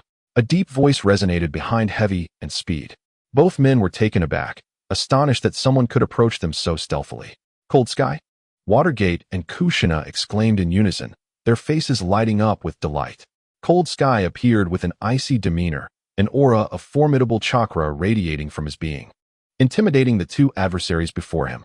Concerned for Watergate and Kushina's safety, he had activated his keen senses, discovering they were indeed in peril. Humph, such theatrics.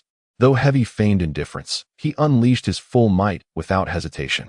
Heavy's right hand transformed into a dark brown hue as he launched a punch, causing the very air to momentarily solidify. It is evidently a secret technique to enhance strength. Take this punch. Heavy rushed towards Lung Tian, while another figure, Su, circled around to attack from behind, ambushing Ling Tian on both sides, leaving him with no escape. Despicable! Both Minato and Kushina exclaimed simultaneously. As they observed Ling Tian standing still, Su scoffed. Indeed, pretty boys are nothing but useless trash. Is that so? Long Tian chuckled softly. Just as the two were about to reach him, a powerful chakra erupted from Lung Tian's body. He then spun in place, effortlessly neutralizing their attacks, sending Heavy and Su flying back. What? Heavy and Su were thrown out, their expressions filled with disbelief. But that was not the end. Before the aftermath of his counterattack settled, Lang Tian unleashed a dual technique, reappearing behind Su. You were the one who threatened Kushina, he remarked, waving his hand, causing a large chunk of Su's hair to be severed. Bastard. Watching his most stylish hair being cut, Su's face turned pale. Damn it, I will kill you, he shouted. Yet his actions betrayed him as he distanced himself from Lung Tian. The formidable power displayed by Lung Tian instilled fear in both Heavy and Su. The two exchanged glances and once more approached Lung Tian from the front and back. This time, their speed and strength were greater than before. But Minato would not allow them to proceed. He suddenly charged forward, addressing the Cloud Ninja. Your opponent is me. If you wish to deal with Lung Tian, you must first face me. Humph, I was just looking for you. The clash between Minato and Su erupted instantly. Observing Su being held back, Heavy let out a thunderous roar, lightning release. Chakra mode. A surge of lightning erupted from Heavy's body, causing him visible pain, yet his muscles became even more robust. I will crush you. Is that so? You have indeed grown somewhat stronger, but I find your power beneath my notice. Perhaps you should summon that figure from the tree. Upon hearing Ling Tian's words, both combatants halted and gazed in the direction he indicated. Perched upon the tree was a slender boy, the same size as Lung Tian. Yet his eyes radiated a more intense killing intent than anyone else. Upon seeing this boy, both Heavy and Su hesitated, exclaiming in unison, Ryu. The individual they referred to as Ryu descended calmly, scrutinizing Ling Tian before him. Indeed, having an opponent like you makes participating in the Chunin exam a bit more enjoyable. What? You are also here for the Chunin exam? Minato exclaimed in shock. Even Lung Tian was momentarily taken aback. During a time of war, the ninjas from the Lightning Village arriving in Konoha for the Chunin exam. What could this possibly mean? Sensing their confusion, Ryu nonchalantly replied, Do not misunderstand. Our primary objective this time is to forge an alliance with Konoha, and we merely accepted your Hokage's invitation to participate in the Chunin exam. Merely? The casual tone and disdainful expression of the newcomer provoked both Lung Tian and Minato. Is that so? During the Chunin exam, I hope you maintain that same attitude. Lung Tian retorted. If it were not for the fact that his injuries had yet to fully heal, Lung Tian would now be eager to gauge the true prowess of this Lei Li, whose audacity was quite astonishing. Lei Li's gaze remained fixed on Lung Tian and the equally formidable Bo Feng Shui men, a faint smirk playing upon his lips. Initially, I found this so-called Chunin exam rather dull, but your recent appearance has sparked my interest. I am Lei Li. Do enlighten me with your names. Hyuga Lung Tian, Bo Feng Shui men. Upon hearing their names, Lei Li paused momentarily before erupting into laughter. So, you are the renowned Jinin who shone brightly at the borders of the Land of Fire. Excellent. My comrades and I from the Cloud Village have long wished to cross paths with you. We shall meet at the Chunin exam. As Ling Tian grasped Shui Min and Kushina and began to depart, a man with a pockmarked face suddenly called out, What is your name? Beautiful. With a furious expression. Kushina retorted, Remember my name. I am Uzumaki Kushina. Should I encounter you in the Chunin exam, I shall smash that face of yours. After Lung Tian and his companions had left, Laylee revealed a knowing smile, pondering, from the Uzumaki clan, are they? The trio recounted their encounter with the Cloud Ninjas to Kato Duan. Kushina vividly imitated the repulsive behavior of the pockmarked man, exclaiming, I have never seen someone so narcissistic. Upon hearing this, Kato Duan wore a wry smile. They did not lie. The Hokage wishes to forge an alliance with the Cloud Ninjas. Accompanying the Cloud Village's second-in-command are the 3 exceptional genin from their ranks. He then cautioned, they are the most outstanding genin of the Cloud Village, which is why the Hokage invited them to participate in the Chunin exam. You must be vigilant. They are indeed formidable. Reflecting on their brief skirmish, Shui Min nodded in agreement. Indeed, we must remain alert. Kato Duan encouraged Lung Tian and the others. 3 days later, the Chunin exam commenced. The trio arrived at the examination venue. How are your injuries? Have you fully recovered? Kushina inquired. Yes, I have completely healed. Lady Tsunade's medical ninjutsu is truly remarkable. My recovery was even swifter than before, Lang Tian replied with a smile.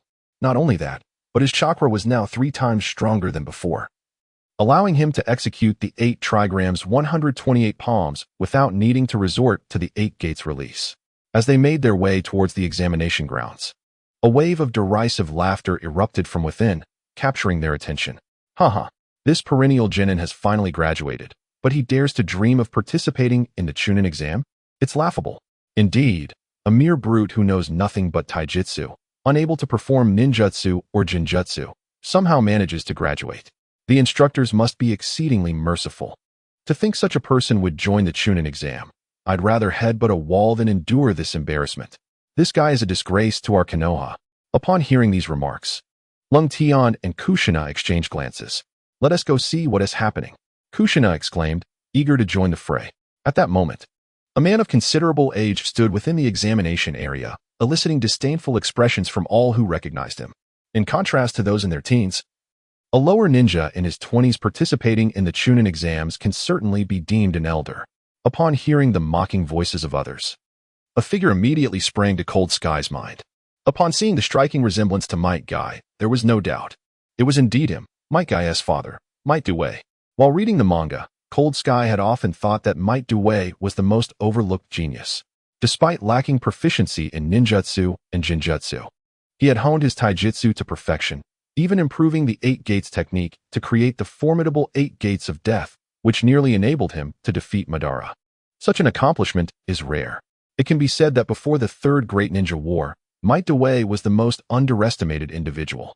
However, one thing puzzled Cold Sky: had Might Due truly mastered the 8 gates of death? According to the manga, he should have attained the 8 gates technique.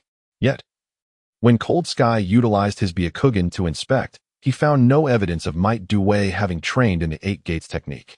There were no signs of many of the secondary chakra pathways being opened, yet Might Due's veins and bones were extraordinarily resilient.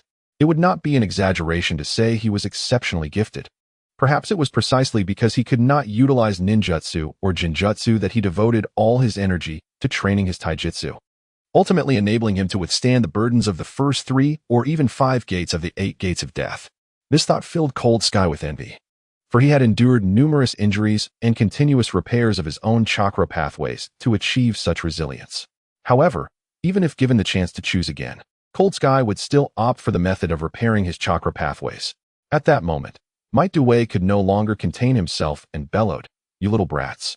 Shut your mouths. Say that again, and I'll make you regret it." Upon hearing Might Due's words, the laughter only grew louder. Haha, did you hear what he said? He said he would hit me. Well, here I am. Can you even touch me? After saying this, he exchanged glances with his companion, and the two simultaneously formed hand seals to cast a jinjutsu on Might Due. Suddenly, a figure appeared before Might Due, shouting, "Ninjutsu! Jinjutsu rebound!" Minato Namikaze repelled the jinjutsu back at the two assailants, causing them to sway drunkenly, unable to discern their surroundings. Haha, that is quite satisfying. Well done, Minato. Leave a lesson for me next time, Kushina cheerfully chimed in.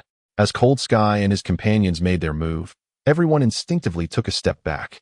The battles along the borders of the Land of Fire had already been widely publicized throughout the village, with 2 jounin leading the opposing side. It was a remarkable feat for Konoha to triumph against the odds. Such excellent promotional material would not go unnoticed by the village. In this battle, Cold Sky's team had not only survived, but played a crucial role, receiving personal commendation from the Hokage. It could be said that Cold Sky's trio was a favored candidate for this Chunin exam. Just then, the three Cloud Ninjas arrived at the examination site. Raikage immediately spotted Cold Sky, and a terrifying aura suddenly erupted from him, causing the surrounding lower ninjas to instinctively retreat. The overwhelming pressure surged directly towards Cold Sky. Yet, it seemed as though Cold Sky was entirely unaffected, strolling forward with a leisurely grace, as if nothing had transpired. With each step he took, the intensity of his formidable aura grew stronger, an imposing presence acquired from the battlefield. The lower-ranked ninjas surrounding him, who had only accumulated experience through missions, could hardly withstand it and instinctively began to retreat. As Cold Sky and Lightning drew closer to one another, their combined aura intensified, rendering the participating lower-ranked ninjas in the Chunin exam speechless. At that moment, a singular thought echoed in everyone's mind: how terrifying. Even the other two members of the Cloud Ninja trio looked on in astonishment. Such an overwhelming presence. If Lightning had not been standing in front, I would have been unable to resist the urge to step back. Who would have thought that Konoha harbored such a monster? All right, young men. The first round of the Chunin exam has commenced. Follow me, announced a bearded Jounin as he emerged slowly from the examination venue. His arrival dissipated the tense atmosphere, allowing all the lower-ranked ninjas to exhale in relief. However, none dared to step into the examination area until Cold Sky and his companions, along with Lightning and his team, had entered. This prompted the bearded Jounin to shake his head in disappointment, as he perceived no semblance of strength among these individuals. In truth, he too was taken aback by the formidable aura emanating from Cold Sky and Lightning. Such a presence was rarely seen, even among the Chunin. Nevertheless, upon spotting Might Guy within the crowd, he merely shook his head slightly, deciding to participate nonetheless. Upon entering the classroom, everyone took their seats, albeit instinctively avoiding Cold Sky and Lightning. Now, the first round of the Chunin exam begins, the instructor stated. Wait a moment, teacher. At that moment, three figures hurriedly rushed in from outside. Hearing the commotion, everyone turned to look. It was none other than Uchiha Genka and his companions. Cold Sky had previously wondered why they were absent from the examination venue, assuming they had opted out of today as Chunin exam. Little did he know they had only just arrived. However, the three Uchiha appeared exceptionally disheveled, as if they had recently engaged in a fierce battle. Cold Sky noticed Lightning and his companions regarding Uchiha Genka with disdain. The bearded examiner furrowed his brow. How audacious to arrive late for the Chunin exam. He contemplated revoking their qualifications right then and there. However, upon noticing the Uchiha clan insignia upon their attire, he hesitated momentarily before solemnly declaring, "Come in." A look of relief washed over the faces of Uchiha Genka and his companions. Yet, upon laying eyes on the Cloud Ninja trio, their expressions shifted dramatically. Uchiha Genka, in particular, was consumed by fury, unable to restrain himself as he bellowed. "So, you are participating in the Chunin exam as well. Haven't you been beaten enough already?" Lightning, unfazed, replied, "And you?" The response ignited an even greater rage within Uchiha Genka. Previously caught off guard and subsequently overwhelmed, the three had suffered a humiliating defeat. Particularly, the individual named Lely, looking down from a lofty position, muttered to himself, "I thought the Uchiha clan was something remarkable, but it is merely mediocre." Especially when compared to the Hyuga clan. Upon hearing this disparaging remark, Uchiha Shinkai was engulfed in a furious rage, ready to pounce on Lei Li at any moment. Just then, the burly proctor bellowed, "Do you all still wish to participate in the Chunin exam?" At the sound of the proctor's furious voice, Uchiha Shinkai and his companions obediently took their seats. However, as they passed by Lely, Uchiha Shinkai clenched his teeth and threatened, "This matter will not be settled so easily. I am prepared to confront you at any time, regardless of how many encounters it takes. You will face the same fate as before, with me standing over you." In that moment, Uchiha Shinkai felt a wave of humiliation as he realized that everyone in the examination hall was intently listening to their exchange. Lung Tian finally understood why Uchiha Shinkai had arrived so late and in such disarray. He had evidently been defeated by Lei Li and his two companions. Exchanging a glance with Minato, they both puzzled over the intentions of the three Cloud Shinobi, who seemed to be causing a ruckus throughout the village. At last, the burly proctor announced the examination topic. The first round was surprisingly straightforward, focusing on the fundamental knowledge of ninjutsu. A collective gasp arose from the crowd. None had anticipated such simplicity for the initial round, which was a written test. This aligned with Long Tian's understanding from the manga. However, he was uncertain whether it would mirror the original storyline, which assessed one's intelligence-gathering abilities. As long as one relied on their skills and remained undetected by the proctor, even copying answers would suffice for passing. While Long Tian pondered these thoughts, the examination papers were distributed. They seemed quite manageable. Long Tian let out a soft whistle, confident that he could answer correctly even without resorting to copying. At that moment, he noticed that Kushina, not far away, appeared to be in distress. She stared blankly at her test paper, beads of sweat forming on her brow.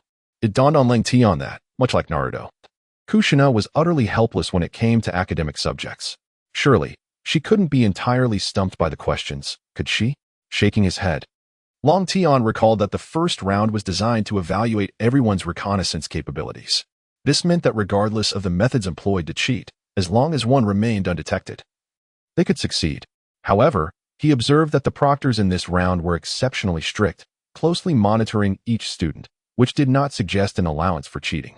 Instead, it conveyed a clear message: cheating was prohibited, and no opportunities for deceit would be afforded. One must answer honestly. Without sufficient intelligence, Long Tian hesitated to assist Kushina. Watching her furrowed brow and her hands clutching her head, seemingly pulling out strands of her hair in frustration, he found her rather endearing. Silly girl. Perhaps I should finish my exam first before assessing the situation, he thought. With that, he redirected his focus to the test paper. Long Tian discovered that many of the questions pertained to contemporary warfare knowledge. Numerous inquiries revolved around the applications and counteractions of water and earth-based ninjutsu, alongside some geographical issues related to the Land of Rain. It appeared that Konoha was indeed preparing to deploy them onto the battlefield. This examination paper serves as one of their assessments. Long Tian swiftly completed the earlier questions, and the final query pertained to insights and recommendations regarding the battlefield. This question could yield numerous responses, yet only those who have genuinely experienced the battlefield, the ninjas, could offer reasonable advice. At this moment, Long Tian recalled the medical ninjas, classified by their teams, and the previous poisoning incident involving Kushina. More importantly, he understood from the original narrative that it was the introduction of this strategy that became one of the pivotal factors in Konoha's victories during the Second and Third Shinobi Wars. Currently, Tsunade had not raised this point, and the group lacked a proper understanding of the medical ninjas, failing to recognize their immense value. Contemplating this, Long Tian began to analyze the role of medical ninjas based on Tsunade's future recommendations and the original manga, filling in his answers accordingly. Once he finished, he prepared to assist Kushina. But suddenly, the burly proctor exclaimed, "Time's up. Please submit your papers." Upon hearing the proctor's announcement, Kushina's eyes widened in disbelief, and she exclaimed, "No, I haven't finished yet." She then turned to Long Tian and Minato, hoping for their assistance. Unfortunately, both Long Tian and Minato found themselves unable to help. Long Tian had not anticipated the exam concluding so swiftly, leaving him with no opportunity to aid Kushina in her endeavor to cheat. The results soon emerged, and Kushina was eliminated. This was unacceptable. After eagerly awaiting the CH-9 exams for so long, she found herself dismissed in the very first round. Clenching her fists, tears welled in her eyes. Behind her, Long Tian and Minato were at a loss for words. The critical issue was that fewer than 10 individuals had been eliminated, and among them was Kushina. "Damn it, that old man is targeting me. I must confront him," Kushina shouted defiantly, her expression reflecting her sorrow. "Who told you not to study diligently beforehand?" Long Tian remarked provocatively. Hearing his taunt, Kushina retorted, "I'm in this situation, and you still choose to kick me when I'm down? Long Tian, are you looking for trouble?" "I merely stated the truth," he replied. All right, you two. Cease your bickering. I'll give you a proper tutoring session before the next CH-9 exam," Minato interjected soothingly. "No, I must vent my frustration on him," Kushina declared, her resolve unwavering. Before she could finish her sentence, she was already in motion. Bang, bang, bang. Long Tian defended himself without counterattacking, waiting until Kushina grew weary and vented her frustration before asking, "How do you feel now?" Kushina, aware of Long Tian's intentions to help her calm down, feigned indifference to him. Long Tian and Minato exchanged glances and chuckled. Kushina's expression signified her gradual return to composure. Once her mood settled, Long Tian and Minato prepared to participate in the second round of the exam. At that moment, Kushina exclaimed, "Since I've been eliminated, you too must not fail. You must succeed. Rest assured, you think we're like you?" Lung Tian blurted out. The moment those words left his mouth, he inwardly cursed himself. "Sure enough, Lung Tian, I see you're just looking for trouble." Kushina erupted once more. The feelings that had recently stirred within Cold Sky dissipated in an instant. He exchanged a glance with Watergate before turning to flee. Meanwhile, in the Hokage's office, the burly examiner, who had just overseen the first assessment, held up Kushina's exam paper and remarked, "Hokage-sama, as per your instructions, we have eliminated Uzumaki Kushina. Thank you for your efforts, Inoue. Hokage-sama, even without our deliberate arrangements, Kushina's performance would have failed her in the first round." Upon hearing his subordinate's words, the third Hokage rose and gazed out the window, saying, "Even so, it is better to err on the side of caution." Originally, the first round was designed to assess information-gathering abilities. Had we adhered to the initial plan, Kushina's two teammates might have assisted her in advancing. If she cannot be eliminated in the first round, the subsequent rounds will present far greater challenges. Is that so? Inoue expressed his disbelief. The third Hokage cast a sidelong glance at Inoue and replied nonchalantly, "Do not underestimate Kushina's companions. They are formidable, especially that student named Cold Sky." As he spoke, the third Hokage glanced at the examination paper resting on the desk, which bore Cold Sky's proposed medical team plan. The second round of the exam was to take place in the Forest of Death, where all qualified genin were assembled. The examiner for this round awaited them. Before we commence the second assessment, I must clarify several points. This examination is fundamentally different from the triviality of the first. You must be prepared. Every genin who enters the Forest of Death must take responsibility for their own lives. In other words, there is a possibility of death. Are you still willing to participate? Upon hearing the examiner's words, a profound silence enveloped the group, yet the spark of confidence in their eyes unmistakably conveyed their resolve. Not a single individual withdrew. Excellent. Truly worthy of being Konoha's shinobi. After the examiner's declaration, he produced 2 scrolls and announced, "The challenge for the second round is for teams of 3 to compete for the Book of Earth and Heaven." Upon hearing this, Cold Sky felt a surge of joy. This task appeared to mirror that of the original narrative, perhaps offering strategies that could be referenced from the source material. At that moment, the examiner noticed some members of the teams expressing dissatisfaction and commanded, "If any team members are unhappy, now is the time to regroup."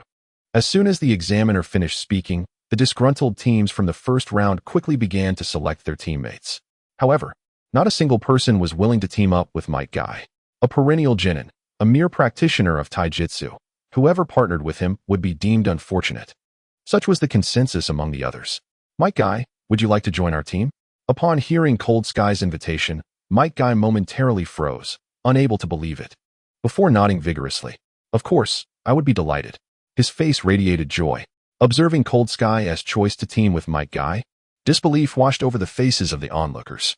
Some genin even displayed regret, lamenting that had they approached Cold Sky first, they might have secured a place in his team.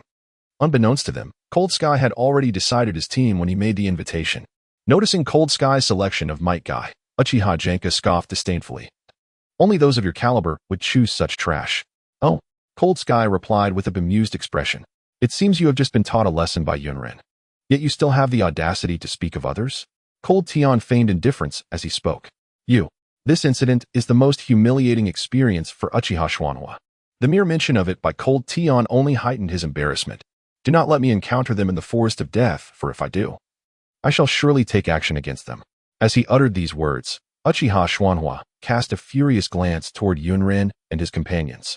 It was they who had given Cold Tian the opportunity to mock him. He would not let these 3 escape unscathed. Silence.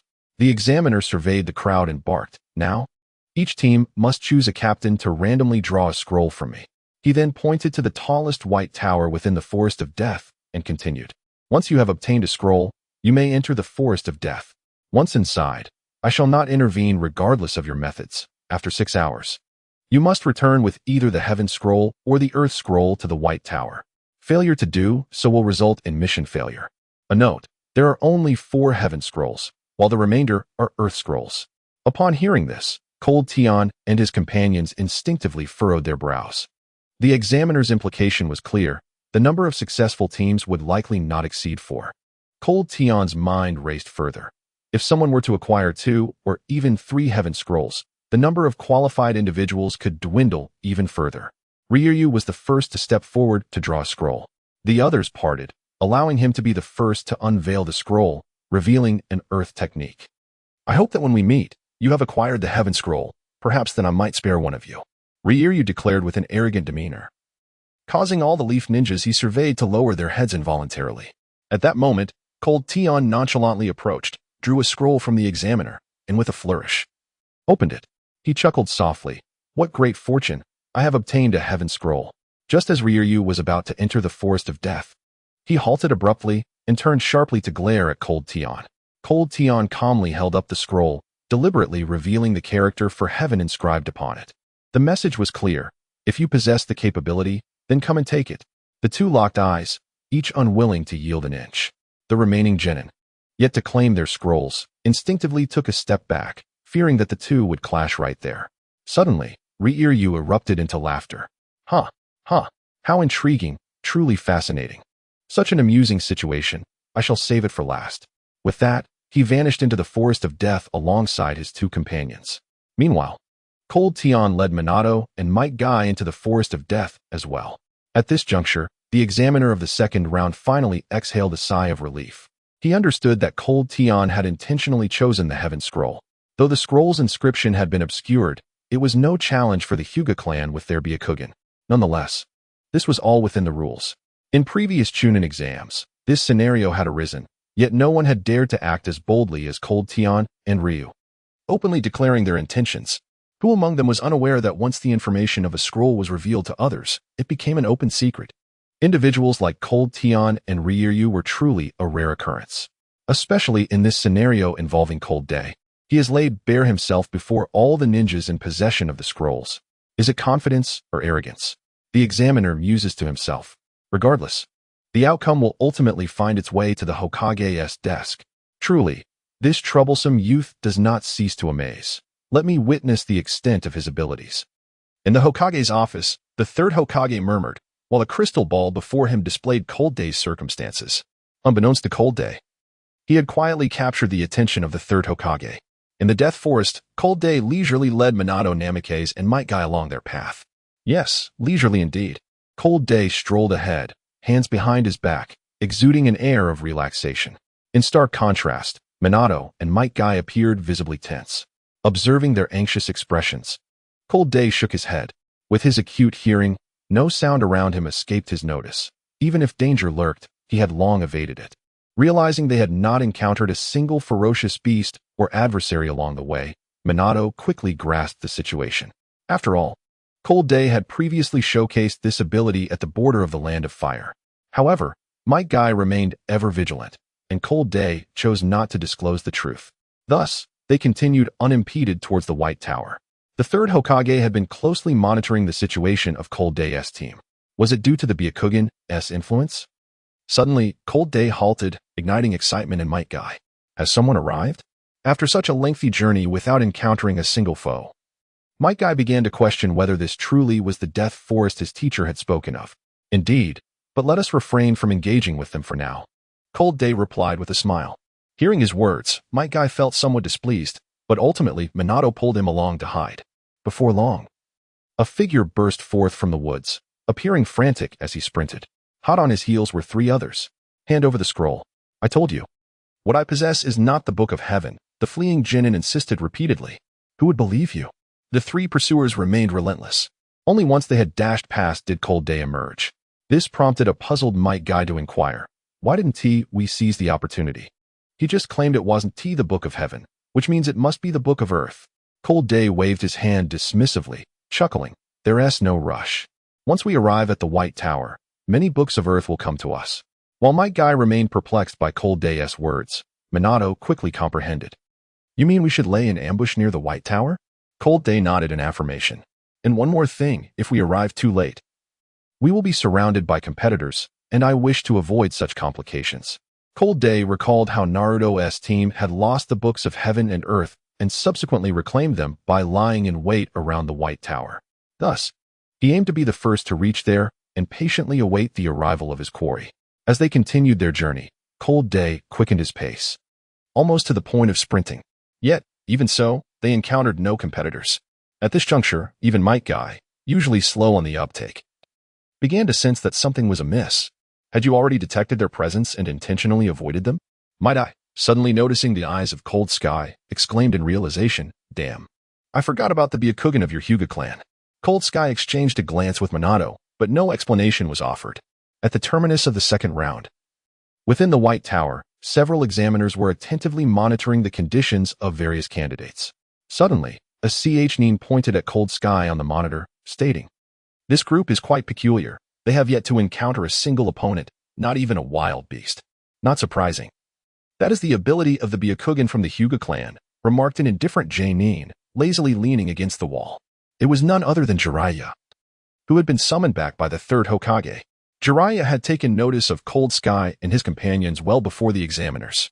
In his view, possessing the Byakugan's reconnaissance capabilities rendered the second round devoid of challenge, allowing them to evade all enemies effortlessly. Tsunade, observing Jiraiya's expression, deduced that he believed Cold Sky was relying on the Byakugan to elude competitors. However, to her knowledge, his Byakugan was flawed, limited to a mere 10-meter range. "That's impossible," Jiraiya exclaimed in disbelief upon Tsunade's interjection. Yet, recalling Tsunade's consistent aversion to deceit, he found himself compelled to accept her assertion. In the next moment, Jiraiya's casual demeanor vanished, replaced by a serious expression. If he is not relying on the Byakugan, how has he managed it? With this thought, Jiraiya approached the monitor. Scrutinizing the footage intently, he observed that Cold Sky had not activated his Byakugan at any point, which only deepened Jiraiya's confusion, as he could not discern how Cold Sky had preemptively evaded his adversaries. How was he accomplishing this? In an instant, Jiraiya's interest in Cold Sky intensified. Noticing Jiraiya's furrowed brow, Tsunade discreetly revealed a smirk of satisfaction. Although the second round of the CH-Nin exams officially claimed to prohibit life and death encounters, the village of Konoha, embroiled in conflict, was reluctant to squander its combat potential. Thus, the third Hokage had specifically dispatched Tsunade and Jiraiya. Tsunade was responsible for tending to injured Genin, while Jiraiya was poised to avert unnecessary casualties. If Cold Sky had been observant, he would have noted that after the outcome of the scroll contest, should anyone attempt to eliminate the defeated party, Jiraiya's shadow clones would materialize. Meanwhile, the trio of Cloud Shinobi advanced towards the White Tower. Upon entering the Forest of Death, they opted for the most direct route, heading straight for the tower. They effortlessly crushed any ferocious beasts or Konoha ninjas that dared to cross their path, showcasing their formidable prowess, which left the Konoha examiners astonished. These three are undoubtedly the most exceptional genin of the Cloud, demonstrating strength that has already reached the level of CH-Nin, a calm examiner analyzed. The prowess exhibited by the trio allowed them to stand out amidst the dangers of the Forest of Death, prompting all Konoha candidates to steer clear of their path. Even the Konoha examiners struggled to conceive anyone in the forest capable of matching their might. Perhaps they are the first batch of candidates to arrive at the White Tower, and among us from the Leaf Village, none can possibly contend with them. Upon hearing the examiner's words, Tsunade exclaimed, "Not necessarily."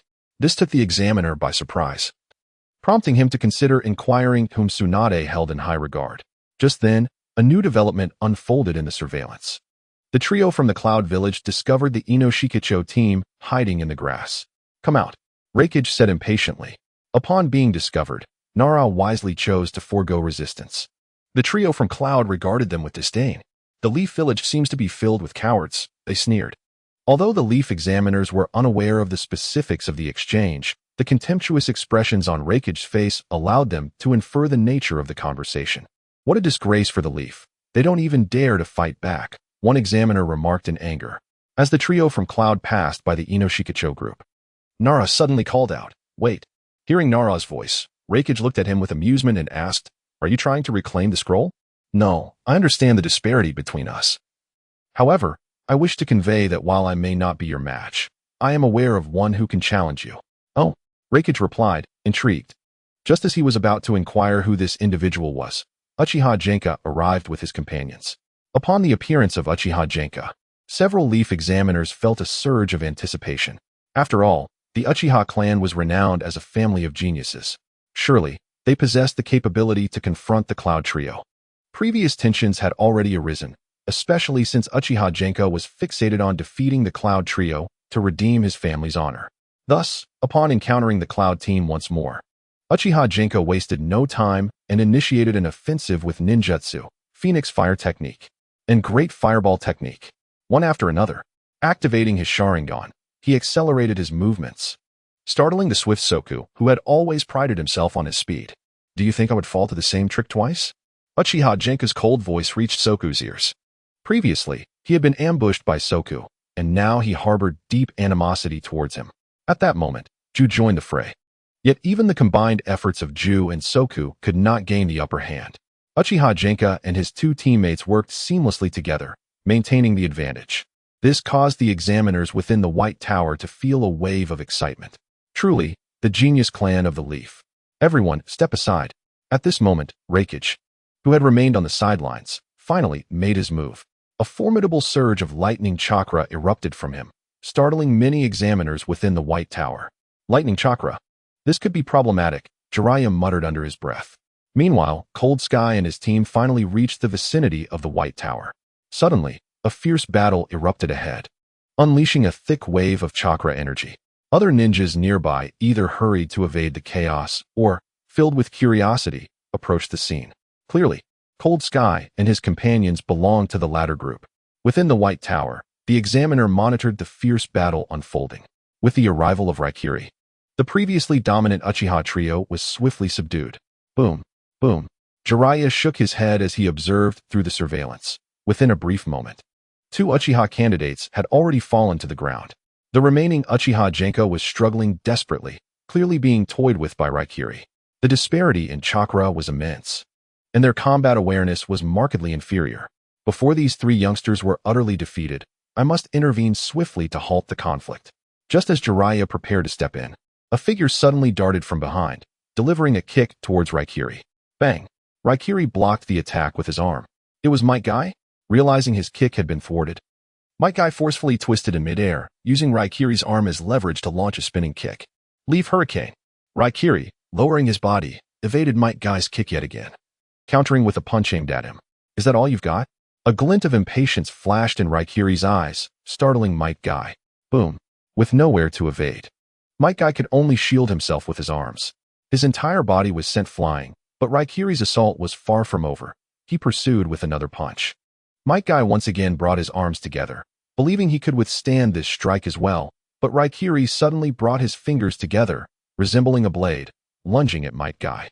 Though this hand strike lacked the sheer force of a punch, when combined with Raikiri's chakra, it became extraordinarily formidable. Should Might Guy be struck, his arms would likely be pierced through. This resembles the Reikage's Hell Dive. Cold Sky gasped in astonishment. Although it was his first encounter with Raikiri's technique, he had already discerned its terrifying potential. This is bad. Cold Sky immediately executed a body flicker technique. Without needing Cold Sky's warning, Watergate, as his partner, recognized the gravity of Raikiri's attack from Cold Sky's expression. He hurled a kunai at Raikiri, simultaneously launching another kunai to double the speed of the first. The kunai sped towards Raikiri, forcing him to make a dodging maneuver, slightly altering his previous attack. Whoosh! Raikiri's hand strike grazed Might Guy's arm, drawing forth a stream of blood. At least Might Guy's arm was spared from being pierced.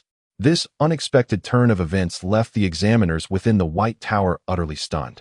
What tremendous destructive power in his taijutsu! One examiner exclaimed, pointing at Raikiri. Jiraiya was equally astonished to discover Raikiri possessed such techniques. If he was not mistaken, it was not merely a taijutsu move. At the moment Raikiri made contact with Might Guy, his chakra seemed to condense. However, Jiraiya also regarded Watergate's quick thinking with admiration. In such a perilous situation, to conceive of a method to accelerate the kunai. This young man exhibited remarkable adaptability on the battlefield. Observing that Raikiri showed no intention of relenting, Cold Sky positioned himself in front of Might Guy, taking his place. Allow me to take my turn as your adversary, Cold Sky uttered with a low voice. Aha, I had anticipated this, Laylee exclaimed, his expression brimming with excitement. As Cold Sky and Laylee engaged in combat, several judges from Konoha within the tower shook their heads in dismay. Although Cold Sky had demonstrated commendable prowess earlier, after witnessing the battle between Uchiha Schwanhua and Laylee, they harbored little hope for Cold Sky's victory. Under the surveillance footage, Cold Sky had already clashed with Laylee.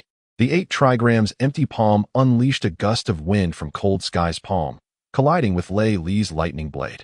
With a resounding crash, it was as if a barrier had been shattered.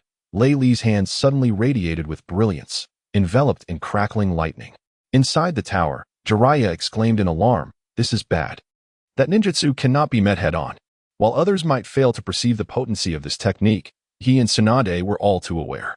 It had the capability to instantaneously materialize lightning chakra, capable of obliterating any object. Exchanging a glance, Jiraiya and Tsunade realized that Lei Li's true strength had likely been concealed until now. Unfortunately, they had discovered this too late to intervene, and could only hope that Cold Sky would sense the impending danger. With a fleeting moment of respite provided by the 8 trigram's empty palm, Cold Sky seized the opportunity to dodge Lei Li's strike by a hair's breadth. Phew, that was close. Just as Jiraiya and Tsunade breathed a sigh of relief. Grateful that Cold Sky had evaded the assault, he did not retreat but instead launched a counterattack. This unexpected turn rekindled the judge's anticipation. Oh, Lei Li was also taken aback, unable to believe that his opponent could retaliate while evading his strike. Regretting his impulsiveness and revealing his strength during the thrust, he had not anticipated that Cold Sky would evade so effortlessly. In the blink of an eye, Cold Sky transformed his fist into an open palm, striking down upon Lei Li's exposed hand blade as if wielding a mighty hammer against a pair of scissors. The inertia prevented Lei Li from retracting his hand in time. Boom! Lightning erupted from Lei Li's hand as Cold Sky unleashed his own chakra, the two powerful energies colliding fiercely, neither yielding an inch. Lei Li was astonished by Cold Sky's formidable strength, as their ninjutsu clashed and momentarily halted in a stalemate.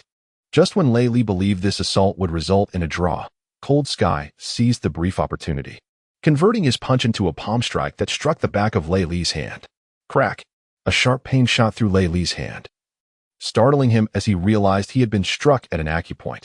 Instinctively, he retreated, distancing himself from Cold Sky. Cold Sky, too, had not anticipated Lei Li's swift response. Having executed only a single move of his gentle fist technique, he was forced to halt. This marked the first time Lei Li had retreated, and more significantly, he found himself at a disadvantage. The gravity of the situation dawned upon Lei Li, his earlier nonchalance replaced by a solemn demeanor. His companions stared in disbelief, unable to comprehend what they were witnessing. The once unyielding Lei Li was retreating? The atmosphere grew eerily silent. In a fleeting moment, a breathtaking battle unfolded, leaving the onlookers utterly astounded. Might Due gazed at Cold Sky with profound admiration. This young Chunin, only a few years his junior, had far surpassed him in physical prowess. Within the tower, several Jounin examiners were so taken aback by the recent clash that they momentarily forgot to breathe. Was this truly a skirmish between Chunin? Could these two be mere lower-ranked ninjas? Upon hearing this examiner's words, Jiraiya shook his head in disbelief. He did not fault the examiners for their astonishment. The confrontation between Cold Sky and Raijin had transcended the boundaries of a typical Chunin battle. Even he found himself astonished. In that encounter, one could hardly claim to match Cold Sky's remarkable defense against Raijin's ferocious attack. Perhaps a mere fraction of success would be achievable. Earlier, one examiner had yearned to inquire of Tsunade, who had battled Raijin in the Forest of Death. Now, the answer was clear. It was none other than the person before them. Aside from him, there was likely no other contender. Cold Sky surveyed his surroundings, noting the Inuzuka, Nara, and a Kimichi trio, who remained unscathed, while the Uchiha trio lay on the brink of collapse. Damn it. I, Uchiha Genka, do not require your aid. I cough. And I am still capable of fighting. Uchiha Genka slowly rose to his feet, bearing a gruesome scar, his voice weak and strained. Cold Sky dismissed him with a subtle shake of his head. In his current state, Genka's bravado was merely a facade. Given his condition, he had likely reached the limits of his endurance. Neither Raijin nor Cold Sky paid him any heed. In the monitoring room atop the tower, one examiner proposed to Jiraiya. Lord Jiraiya, should we intervene? The Uchiha candidate is already unable to participate in the third match. If they suffer further, the unspoken words hung in the air, their meaning clear. At the very least, they must prevent Cold Sky from being harmed, lest no Leaf Ninja remain for the third match. Tsunade smiled and replied, "Do you truly believe Jiraiya's true form is still here?" The other examiners gasped upon realizing that this was merely Jiraiya's shadow clone. Tsunade knows me well. But now is not the time. If we intervene now, we would only belittle ourselves in the eyes of the cloud ninjas. Seeing the concern etched on the faces of the leaf examiners, Jiraiya's shadow clone reassured them, "Do not worry, should the situation take a turn for the worse. I will appear at once." Hearing Jiraiya's assurance, the leaf examiners finally exhaled in relief. Given the formidable strength displayed by Cold Sky and Raijin, even they would find it challenging to intervene swiftly. At that moment, the surveillance feed revealed a new development. Observing Uchiha Genka's boastful words, one of the cloud ninjas, Soku, could not suppress a mocking smile. In a flash, he appeared behind Genka, bringing him down with ease. "Huh, with your current state, you're nothing but a pathetic burden. And you still wish to challenge us?" With that, Soka planted his foot on Uchiha Genka's face, exuding an air of arrogance. Such a claim to genius is nothing short of a farce. "Remove your foot." On the other side, Kakashi could not help but reprimand. "Kid, what if I refuse?" Soku, gazing at Kakashi's handsome visage, retorted deliberately. "Then I shall push you aside." "Fine, I've been quite displeased with that face of yours for some time." Soku replied defiantly. "Enough." Suddenly, Reikage shouted. Reikage slowly stepped forward and addressed Soku, saying, "Soku, step aside. Today's battle is between him and me. I wish for no interruptions. You merely need to observe quietly, understood?" By the end of his statement, Reikage's gaze had turned somewhat fearsome. Under Reikage's intense stare, Soku obediently withdrew his foot, allowing Uchiha Genka to step aside. "You." Reikage looked down at Rengtian with pride. "Now that we are undisturbed, let us commence the duel we have long awaited." "Very well. I had promised to accompany you at any time." Rengtian casually approached Reikage. From their very first encounter, both knew that a confrontation was inevitable. In the monitoring room, the examiners watched Rengtian's previous performance with eager anticipation. One remarked, "I recall that the 8 trigrams empty palm he utilized earlier is a technique of the main branch. Is it possible that this lad is from the Hyuga clan?" "Nonsense. If he hears you, he won't be pleased. He is from the branch family." Tsunade interjected. "How could that be? How could a member of the branch family wield the main family's secret techniques?" The other examiners displayed expressions of astonishment. Well aware of the customs between the Hyuga main and branch families, "He possesses much more that you do not comprehend." Tsunade revealed a proud demeanor. Upon hearing her words, Jiraiya and the others focused intently on the monitor. Jiraiya observed that Tsunade seemed particularly fond of Rengtian, calmly analyzing, "While the lad is impressive. Based on Reikage's earlier display, he has clearly surpassed the strength of a Chunin. In my estimation, he has even reached the level of an elite Chunin." At Jiraiya's judgment, everyone in the tower gasped in astonishment. Does this imply that Reikage's strength exceeds that of these examiners? Even if you hold him in high regard, I believe he will not prevail against his opponent. Jiraiya finally conceded. "Oh, is that so? Shall we place a wager?" Upon hearing Tsunade's words, Jiraiya shook his head with a wry smile, asking, "Are you certain you wish to bet with me?" Tsunade relished gambling but had never emerged victorious, however. She had never lost a bet concerning life and death. "What say you, dare you?" Tsunade pressed further. Jiraiya nodded. He realized Tsunade held an unusual confidence in Rengtian, even daring to wager against him. This compelled him to re-evaluate his judgment of Rengtian. Could it be that he, like Reikage, concealed his true strength? Contemplating the confidence that had graced Tsunade's face earlier, Jiraiya too wished to uncover the hidden prowess within Rengtian. In the monitoring room, Reikage faced Rengtian with newfound seriousness. "Before arriving in Konoha, I had heard of your remarkable achievements at the borders of the Land of Fire. Since that time, I have longed for the opportunity to engage with you." As he spoke, Layli gestured towards the side where Minato stood. "Unfortunately, I found your 2 companions to be disappointing in strength. Fortunately, you have sustained my interest. Now, allow me to ascertain the true prowess of the one who has defeated the Sand Ninja, Chisato, and the one who has vanquished the Sandstorm, a mere Chunin. Are these feats genuinely impressive, or merely fabrications of Konoha's propaganda?" Upon concluding his statement, Layli bellowed, unleashing a surge of chakra energy that was even more formidable than before. The examiners monitoring the situation could sense the chakra emanating from Layli. This lad has indeed concealed his true strength. The examiners exchanged glances. At that moment, Rengtian remained utterly composed, seemingly unfazed by Layli's formidable presence. This surprised Layli. "You appear unperturbed. Am I supposed to be surprised?" Rengtian replied with a faint smile. Suddenly, a wave of chakra energy erupted from Rengtian, rivaling that of Layli. This chakra was equally potent, infused with a ferocious aura. The sheer intensity of this wild chakra astonished Lei Li, while the others present were left utterly dumbfounded. Lung Tian possessed strength on par with Lei Li, akin to that of an elite chunin. Were both of them monsters? No wonder they felt like an insurmountable wall when faced with them. Their abilities had long surpassed their expectations and reached the level of elite chunin. Inside the tower, Jiraiya glanced at Tsunade, noticing her lack of surprise, and immediately inquired, "Did you already know this boy's chakra had reached elite chunin levels? So, do you still think I will lose?" Tsunade replied confidently. Both Lung Tian and Lei Li were astonished by the strength displayed by the other, especially Lei Li, who had not anticipated Lung Tian's prowess to be so formidable. In truth, Lung Tian was also taken aback, for these three individuals had not appeared in the original narrative. However, he soon reconciled with this notion. The original story centered around Konoha's ninjas, but that did not imply that other ninja villages lacked formidable figures. "All right, you have earned my earnest effort," Lei Li declared, as his chakra suddenly became tumultuous, enveloping his entire being. Lightning release. Chakra mode, first level," Lei Li shouted. Lightning release chakra mode? Witnessing the electrifying display of chakra surrounding Lei Li, Lung Tian was astounded. Who exactly is Lei Li? How is it that techniques from the third and fourth Reikage continuously manifest within him? Be cautious. I shall commence my assault.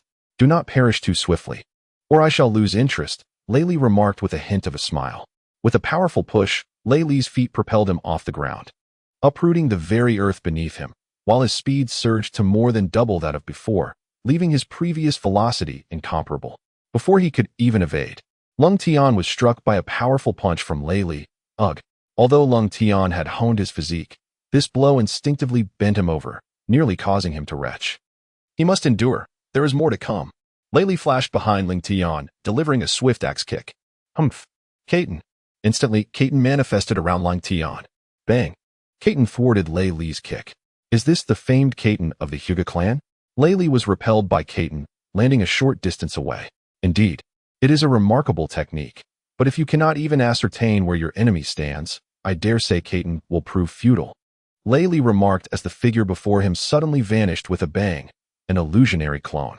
The real Lei Li had appeared behind Lung Tian. Is that so? Just as Lei Li was basking in his triumph, Lung Tian abruptly turned his head, a similarly amused expression fixed upon Lei Li. Bang! The Lung Tian in front of him also vanished.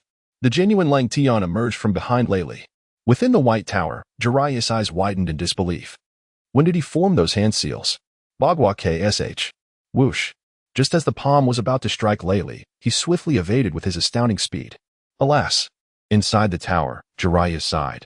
That truly was a golden opportunity, but it seems Lei Li has harnessed the power of lightning release chakra mode, enhancing his cellular speed and reflexes to a level beyond Lung Tian's. Even if Lung Tian might discover another chance, if he cannot land a hit, it is of no consequence. Hearing Jiraiya's words, Tsunade bit her lip and retorted, "You be quiet. He will not be so easily defeated." Observing Tsunade's demeanor, Jiraiya fell silent. Though they both recognized that if Lung Tian had no further means, he would likely continue to miss opportunities, leaving himself vulnerable to being struck down by Lei Li once more. Boom. Indeed, Lung Tian was hit again by Lei Li. Despite the assistance of the Byakugan, his physical speed could not keep pace. Get up. No need to feign. That last strike missed, thanks to your evasion. Lei Li called out to the figure sprawled on the grass. Lung Tian, with a hint of a smile on his lips, slowly rose and brushed the dirt from his clothes. For someone with formidable recovery abilities like Lung Tian, such minor injuries were inconsequential. Noticing the arrogant expression on Lei Li's face, Lung Tian calmly replied, "It seems you are indeed no ordinary ninja. I shall have to take you more seriously." Hearing this, Lei Li was momentarily taken aback, incredulously asking, "Oh, do you possess other techniques? Let me see them." To the onlookers, it appeared that Lung Tian was merely boasting. Although he had graduated earlier, in terms of ninjutsu, aside from kunai techniques and the Hyuga clan's secret arts, it seemed implausible that he had other skills. Perhaps it was a mere display to instill caution in his opponent? Even Nara Shikaku did not believe that Lung Tian had any further means at his disposal. Within the tower, Jiraiya spoke. At his current strength, he cannot possibly reach the level of Reikage. It appears that it is time for me to intervene. At that moment, the situation within the arena underwent yet another transformation. The chakra emanating from Cold Sky surged dramatically once more. What? How can this be? Everyone stood in stunned disbelief, unable to comprehend what they were witnessing. The 8 gates release technique, opening, rest, and life gates, were all activated in quick succession. Cold Sky unleashed a torrent of chakra, astonishing everyone present in the tower, including Tsunade. What is this? Some have never witnessed such a state before. Tsunade exclaimed incredulously, this is impossible. This ninjutsu was supposed to be sealed. In that instant, Cold Sky vanished from the screen and reappeared before Reikage, striking with a single palm. Bang! Reikage was sent flying. Heavens, such speed! The examiner gasped, as the monitors struggled to capture his fleeting form. Bang! Bang! Bang! Bang! Bang! Cold Sky pursued the retreating Reikage, launching a relentless barrage. The 8 trigrams empty palm landed squarely on Reikage, who collided with a nearby tree. Boom! The tree, unable to withstand such force, toppled over. Reikage lay there, unable to rise. Such incredible speed, such formidable martial arts. Meidodai's eyes shone with admiration as he witnessed Cold Sky's overwhelming velocity and power render Reikage powerless to retaliate. Even the 2 other Cloud Shinobi looked on in disbelief, astonished that someone could outpace Reikage, who had activated the lightning release chakra mode. Yet, Cold Sky's expression remained tense, his gaze fixated on the fallen Reikage. Get up. You shouldn't fall so easily, Cold Sky said calmly. Upon hearing his words, Meidodai and Minato were momentarily taken aback. Ha. Now this is a true opponent. Reikage slowly rose to his feet, remarkably unscathed, save for a few torn garments. This ignited a sense of urgency within Cold Sky. The previously formidable 8 trigrams empty palm had failed to inflict any damage. Were you merely scratching me?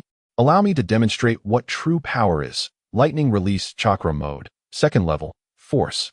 Upon activating the 2nd level of lightning release chakra mode, Reikage's physique surged, more than doubling in size, and his speed escalated further still. Now, Reikage matched Cold Sky in speed, and his destructive capability had increased manifold. With no warning, Reikage erupted towards Cold Sky. Boom. Although Cold Sky managed to evade just in time, Reikage's strike obliterated the ground beneath them, creating a massive crater. Now this is true power. Reikage's eyes gleamed with a frenzied intensity.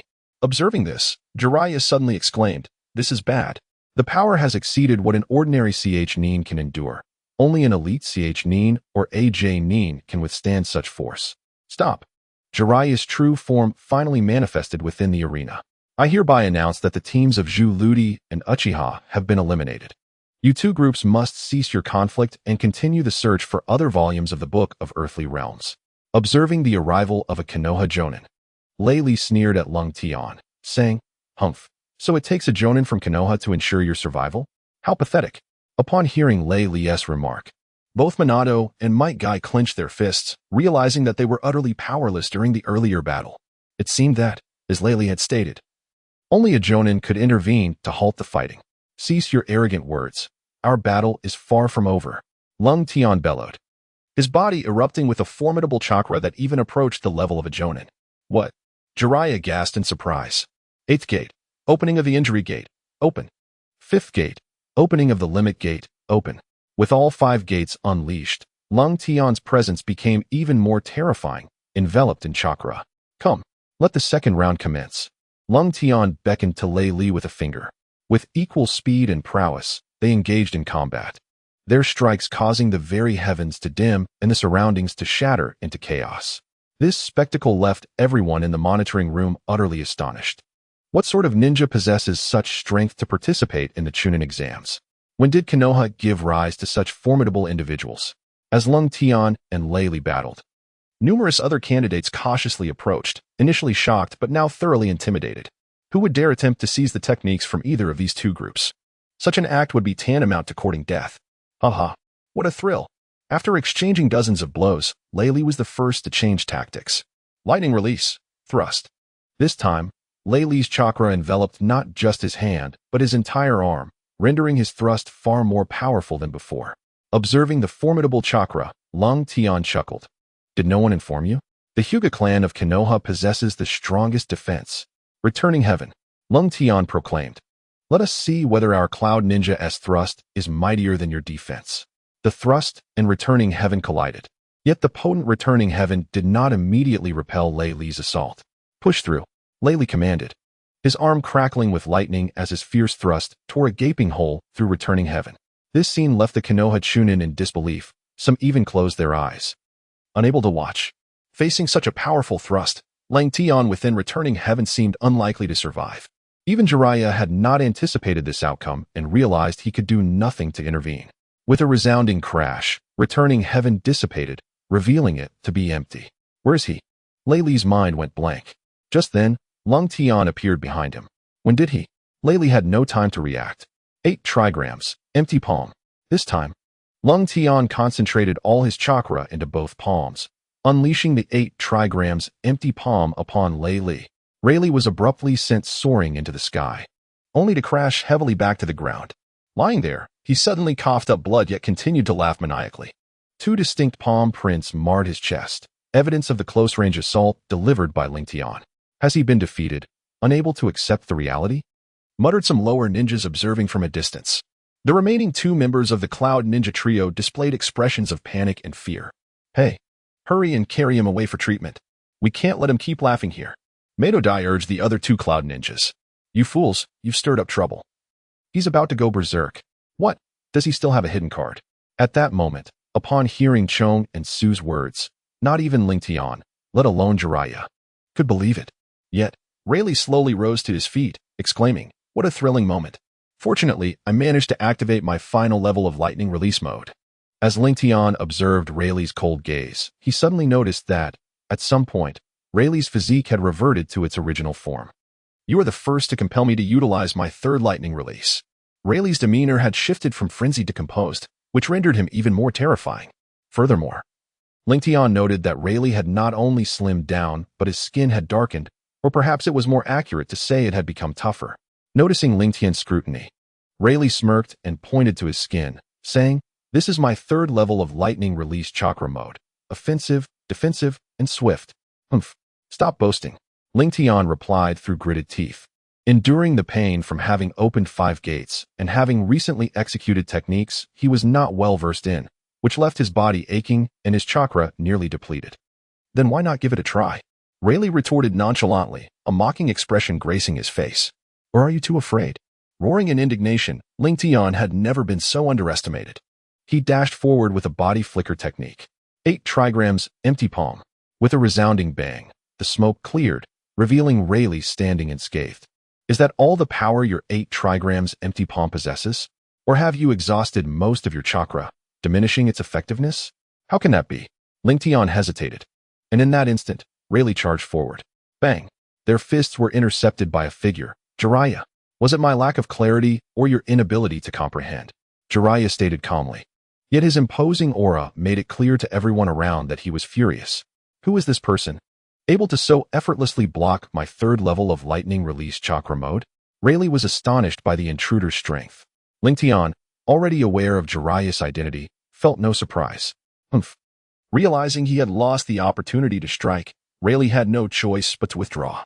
As the 2 combatants came to a halt, Jiraiya remarked nonchalantly, you both are the paragons of your respective ninja villages. Any injuries sustained here would be a loss for your clans. His words, though seemingly benevolent, were perhaps merely a guise to shield the exceptional talents of their villages. Raikage, feeling indignant, retorted, is that so? If I am not mistaken, that state of yours places a significant strain on your body. I doubt you can endure for much longer. Humph. Even if what you say is true, before that happens, I am certain I can defeat him. Raikage declared with an air of confidence. You may certainly try, Cold Sky responded. Just then, his chakra surged unexpectedly, more potent than before, astonishing both Raikage and Jiraiya. This was Cold Sky's final gambit. He could now activate the 5th gate of the 8 gates technique twice in succession, albeit at a considerable cost. Enough. Cease your jutsu, or I shall eliminate you both. Jiraiya unleashed his formidable power to suppress both parties. For the first time, both sides sensed the overwhelming might of one of the legendary Sannin, leaving them in awe. Such strength. Jiraiya had not anticipated that it would come to this to quell their conflict. Hinata Cold Sky, let us consider this round a draw. I eagerly await the 3rd match. Raikage's declaration signified his willingness to back down. Likewise, Cold Sky replied calmly. As both combatants finally dispersed, the other candidates, who had been lurking nearby, breathed a sigh of relief. Those 2 monsters have finally left. With them around, none dared to enter the tower. Only after confirming that Cold Sky and Reikage had both entered the tower did the remaining candidates begin to vie for the last 2 slots. The second round of the Chunin exams had eliminated the majority of Konoha's ninjas, with only 4 teams progressing to the third round. Besides Reikage and Cold Sky, 2 additional teams from Konoha made it through, totaling 12 individuals advancing to the final round. The third round would consist of individual matches, a true test of prowess. Prior to the commencement, the third Hokage, alongside the second-in-command of the Cloud Village and numerous high-ranking officials from Konoha, addressed the candidates. The third round of the Chunin exams will take place in 10 days. At that time, a lottery will determine your opponents. The victors will be awarded the title of Chunin based on their performance. I hope everyone continues to strive for excellence. Upon hearing the third Hokage's words, the candidates beamed with smiles. They had finally made it this far. Nevertheless, the remaining 2 teams were reluctant to face the trio from the Lightning Village in the first round, especially Reikage, whose strength had far surpassed that of the others. Naturally, they were also averse to confronting Cold Sky's team, or rather, Cold Sky and Minato. They were, however, keen to encounter Might Guy. Should they draw Might Guy? They believed that defeating a perennial genin would be quite manageable. Once the crowd dispersed, Reikage approached Cold Sky. I am looking forward to the competition in 10 days. Likewise, I shall ensure you lie on the ground, resting peacefully. Cold Sky responded with an air of indifference. Hearing Cold Sky's words, Reikage smirked. I hope you can deliver on that promise. However, had it not been for the intervention of Konoha's Jonin today, who do you think would have ended up on the ground? Humph. Cold Sky turned and walked away. At that moment, Laylee suddenly remarked, I have yet to exert my full strength today, but when we meet next time, I shall show no mercy. With that, he turned and departed. Laylee's final words cast a shadow over Lung Tian's heart. If that were the case, he feared he truly lacked any assurance of victory against Laylee. 10 days. Within this time frame, he must elevate his abilities to a new pinnacle and devise a technique to breach Laylee's third level of chakra mode. With this thought, Lung Tian hurried back to his training. With only 10 days at his disposal, he understood that enhancing his chakra within such a short span was virtually impossible. While learning advanced ninjutsu could be a viable strategy, the Hyuga clan's bloodline limit rendered them incapable of unleashing such high-level techniques. Thus, he was left with only physical combat. During the battle in the Forest of Death, Lung Tian had managed to stand toe-to-toe with Lei Li by opening 5 of the 8 gates of death. Nevertheless, even with that, he still failed to shatter Lei Li's third level of lightning chakra mode. He reflected on how, although the 8 gates of death had amplified his chakra, speed, and combat prowess several-fold, it could never compare to the might of the 8 gates of Due mastered by Might Due. If only I could comprehend techniques akin to the evening elephant, Lung Tian murmured to himself. The more time he spent mastering the 8 gates of death, the clearer the distinction between it and the 8 gates of Due became. The latter employed a technique that transcended chakra limitations to manifest formidable techniques such as the evening elephant and the morning peacock, unleashing unparalleled power. In contrast, what Lung Tian had learned was merely a method of overextending his chakra to access greater reserves. It was akin to a martial arts master using a secret method to exponentially enhance their internal energy. Meanwhile, Might Due had augmented this foundation with even more powerful techniques. These exceptional skills allowed the 8 gates of Due to manifest extraordinary strength. Regrettably, Lung Tian found himself in the predicament of possessing extraordinary internal energy but employing only mediocre techniques, akin to a third-rate fighter. If Lung Tian could harness formidable battle techniques similar to the evening elephant, his strength would ascend several tiers. Much like how Might Guy nearly defeated Madara with the prowess of the 8 gates of Due. Without those techniques, however, Might Due would merely resemble Lung Tian, capable of merely exhausting his internal chakra energy. How could he integrate the 8 gates of death with more powerful techniques? This question had long occupied Lung Tian's thoughts and appeared to be the sole method through which he could enhance his strength in a brief period. Unfortunately, such techniques were not easily grasped. In the original narrative, Might Due had taken 20 years to achieve mastery. To aspire to such an accomplishment in merely 10 days was nothing short of a fanciful dream. Frustration mounted as 3 days passed without any progress. Perhaps, a change in approach was warranted. Confronted with a challenge in developing techniques, Lung Tian altered his perspective. He sought to draw inspiration from the original narrative's techniques of the 8 gates of Due. To his knowledge, Shaoli had once executed the lotus of the inner flower upon opening the third gate. Initially, I possessed the same sand-based defense as Gaara to shield my body. However, under this particular technique, even the sand was gradually rendered to glass, especially when Lee executed his final strike by opening the fifth gate. He managed to bring Gaara crashing to the ground. Had it not been for the gourd behind Gaara, which cushioned the impact, I firmly believe that Lee would have emerged as the rightful victor of that match. In a climactic moment, Lee utilized the momentum of his last attack to drive his opponent into the ground, a strike that illuminated the scene for K10. Lee employed the bandages on his arms to ensnare Gaara, delivering a dual impact from above, exacerbating Gaara's injuries. Perhaps I could take inspiration from this and develop my own unique version of the 8 Gates release technique. As K10 pondered how to adapt Lee's technique to suit his own style, Kato Dan and Tsunade suddenly paid a visit. K10, Lady Tsunade has some inquiries for you. I shall take my leave, Kato Dan signaled to K10, indicating to cooperate fully before turning to exit, leaving only K10 and Tsunade in the room.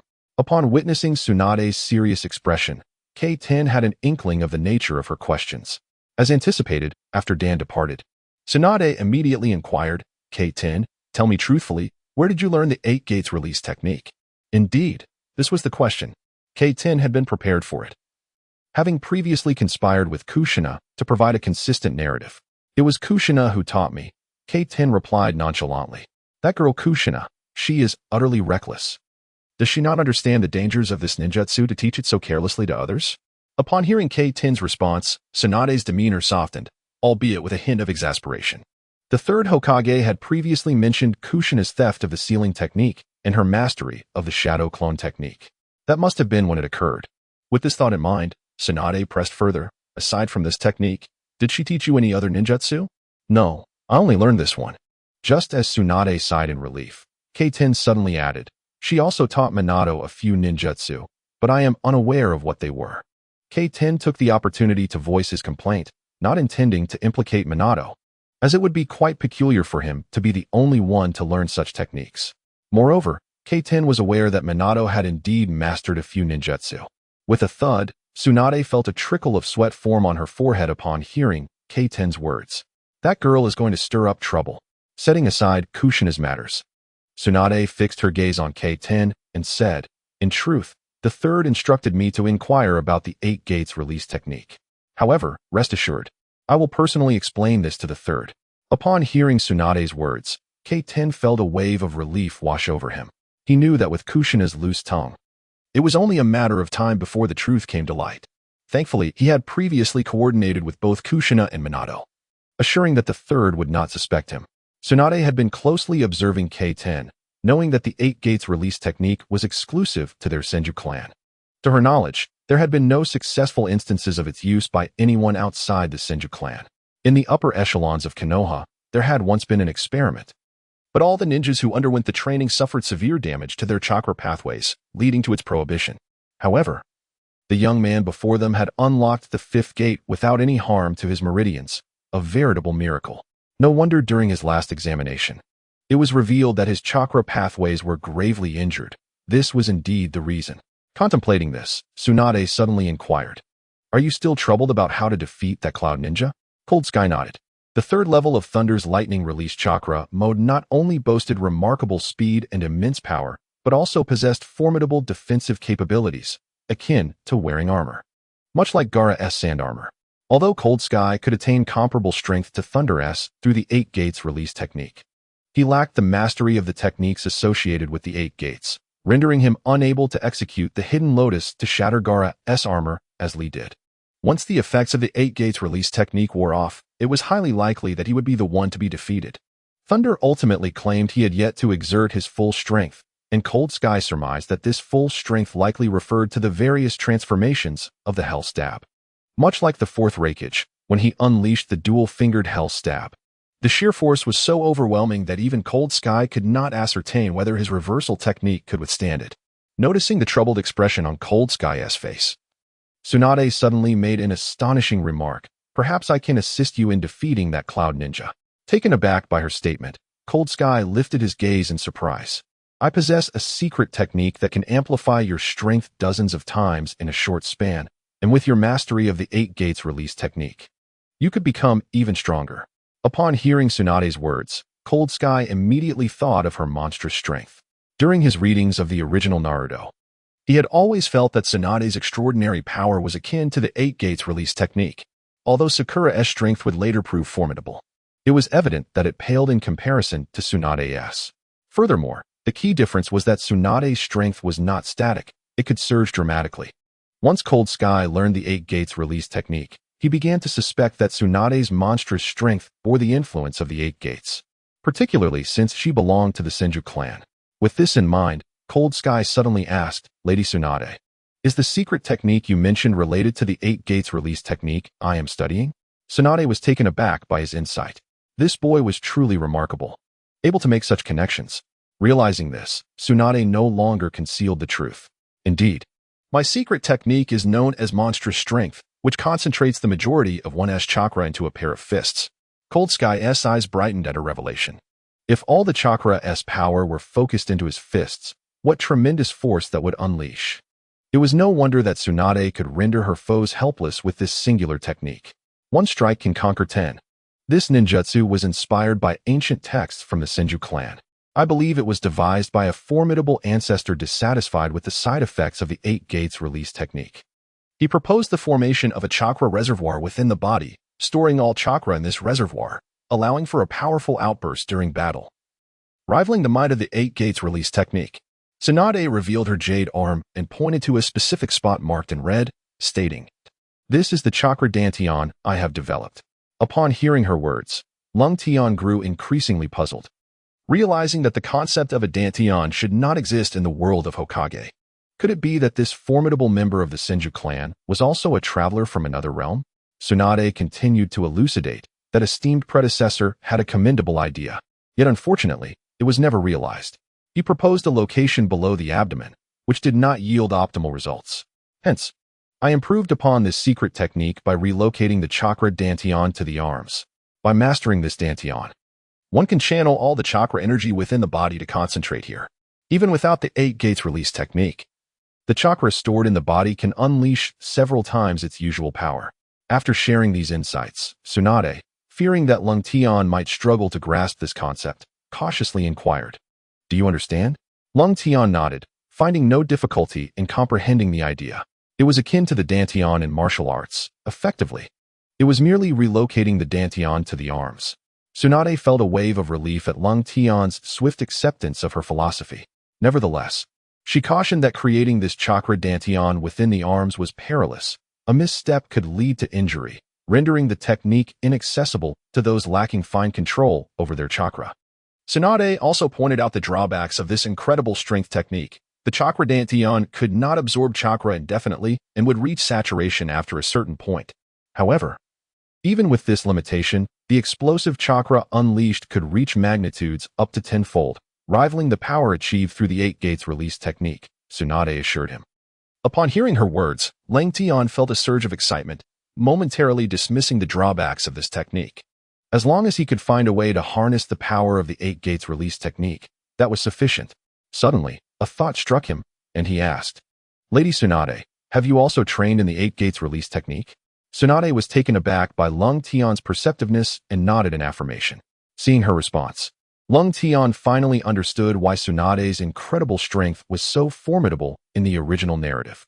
With such a powerful technique combined with the 8 gates release technique, it was no wonder her might was so pronounced. Moving forward, Tsunade only imparted this incredible strength technique to Sakura while refraining from teaching her the 8 gates release technique. This was because Sakura, not being a member of the Senju clan, could not withstand the repercussions that came with the 8 gates release technique, thus rendering her incapable of wielding power on par with Tsunade. Furthermore, she would not be able to unleash her strength as freely as Tsunade did. At that moment, Tsunade noticed Lung Tian's gaze fixed intently upon her jade arms. Her face flushed, and she playfully smacked his arm, saying, "Have you had your fill of staring?" Embarrassed, Lung Tian lowered his head, realizing he had been overly earnest and neglectful of his demeanor. Though only 10 days remained, Tsunade assured him, "As long as you master this incredible strength, when you unlock the 5th gate of the 8 gates release technique, your power will soar to 64 times its original might. That kid from Cloud Ninja Village will surely fall, no matter how sturdy he is. Thank you, Lady Tsunade. Lung Tian's previous worries dissipated entirely. Indeed, there is one more thing.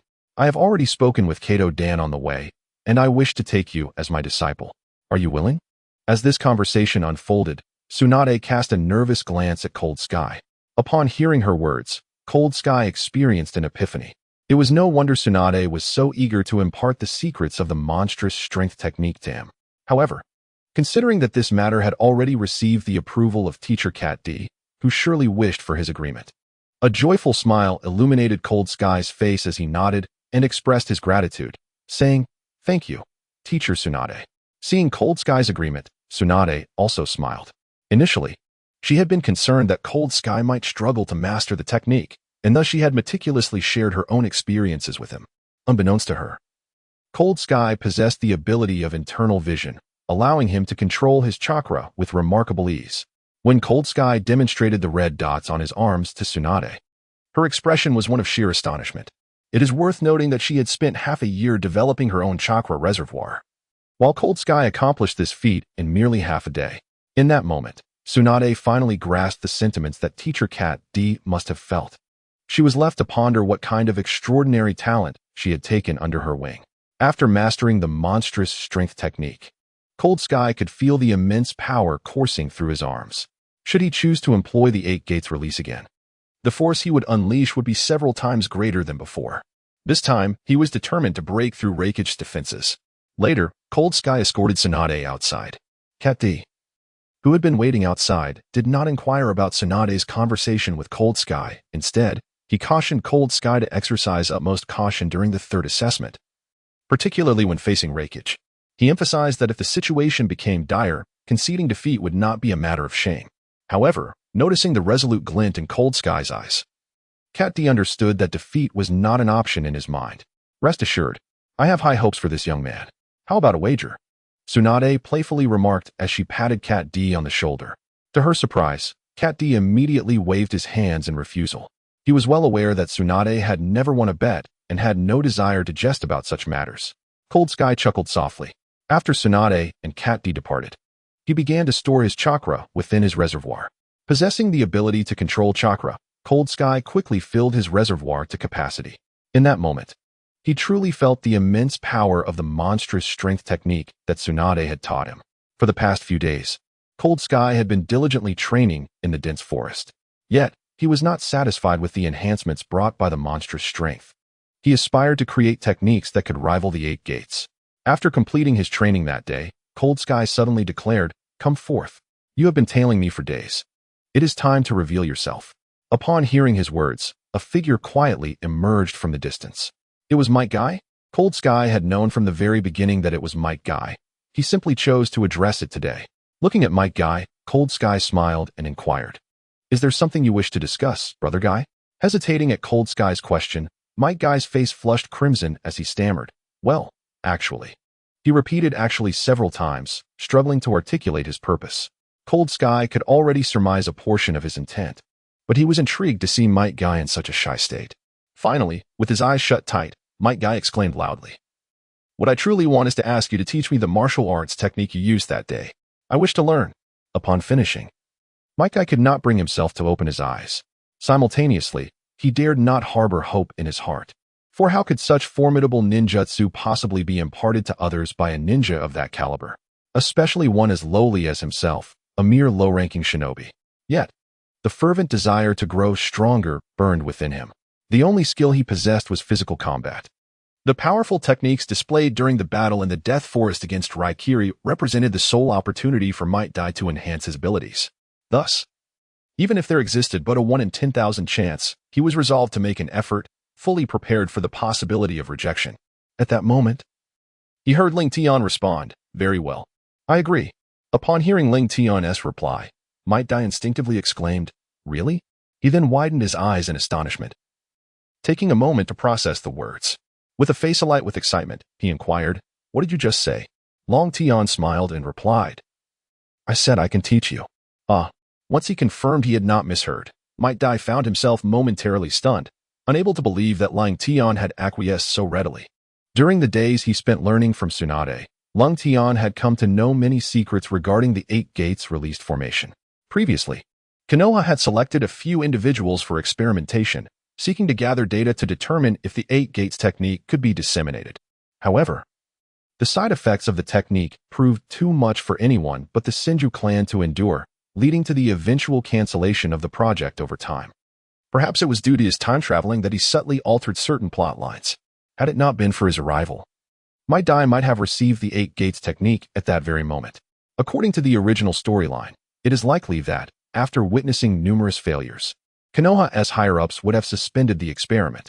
Yet, unbeknownst to them, Might Dai had relentlessly continued his training, ultimately unleashing his potential during the Third Great Ninja War. In truth, Lung Tian had long wished to pass on the 8 Gates technique to Might Dai, for in the original narrative, it was he who had created the powerful physical techniques associated with the 8 Gates. By teaching Might Dai, he could learn the upgraded version of the 8 Gates released formation himself. Simultaneously, Lung Tian could observe the 8 Gates technique through Might Dai, achieving his goal of effortlessly opening and closing the 8th gate. Once Might Dai had calmed down, he regarded Lung Tian with an unusually serious expression, assuring him, "Rest assured, Lung Tian, I will not disclose this technique to anyone." Lung Tian shook his head dismissively, saying, "In truth, this technique cannot be learned by just anyone. Perhaps if you were to search among 100 individuals, 99 would be unable to master it." Upon hearing Lung Tian's words, Might Dai grew anxious once more and asked, "Does that mean I too cannot learn it? Under my Byakugan, I have already determined that you are the only person among that 100 capable of learning it." "Ah, splendid." Might Dai breathed a sigh of relief. Although he typically exhibited a passionate demeanor, when Lung Tian began to impart the 8 Gates technique, Might Dai approached the matter with utmost seriousness. Soon, he comprehended the initial 3 gates and nodded in understanding, which left Lung Tian quite astonished. Even more surprisingly, Might Dai quickly adapted to the states of the first 3 gates. Even though Lung Tian had already discerned through his Byakugan that Might Dai possessed remarkably robust chakra pathways, enabling him to adapt to the 8 Gates released formation, he could hardly fathom the rapidity of his cultivation. It was terrifying, truly terrifying. This innate physical prowess seemed almost destined for such martial arts. Witnessing Might Dai's swift progress, Lung Tian even began to suspect that there might exist an unknown secret within Might Dai. Unfortunately, under the scrutiny of his Byakugan, Lung Tian found nothing peculiar about Might Dai's physique. While Lung Tian was instructing Might Dai, discussions regarding him were concurrently taking place within the Hokage's office. On the Hokage's desk lay a report evaluating Lung Tian's mission at the border of the Fire Country, which once again drew the third Hokage's attention to him. Although during this Nin exam, both Hinata Lung Tian and Minato were the most resplendent stars of Konoha, their brilliance was somewhat superficial. The third Hokage regarded Lung Tian merely as an extraordinary talent that had emerged unexpectedly. However, the current mission evaluation shattered his preconceived notions. Originally rated at a designated level, Lung Tian's evaluation was elevated to a higher tier upon the joint recommendation of the 3 Nin instructors. The third Hokage, gazing intently at the trio, inquired solemnly, "Why do you insist on upgrading Lung Tian's mission evaluation to this level? Could you please share your reasoning with me?" The instructors exchanged glances and nodded in agreement. Kato Danzan stepped forward and stated, "In that battle, the role Lung Tian played was incomparable. Thus, I, Kato Danzan, along with the other 2 instructors, unanimously recommend classifying his recent Sunanin level mission as a high-tier assignment." What exactly was this unparalleled contribution? Elder Uchiha Kagami interjected. "It was Lung Tian who first detected the Sunanin's presence, allowing us to prepare accordingly. Had it not been for Lung Tian, we would not have been able to strike first," Kato Danzan explained. Upon hearing this, Uchiha Kagami shook his head, saying, "Even so, this seems exaggerated. I do not doubt your intentions, but to complete a high-tier mission right after graduating from the Ninja Academy, solely based on the early detection of enemy activity, we are willing to relinquish our own merits, elevating Lung Tian's mission achievements to that level."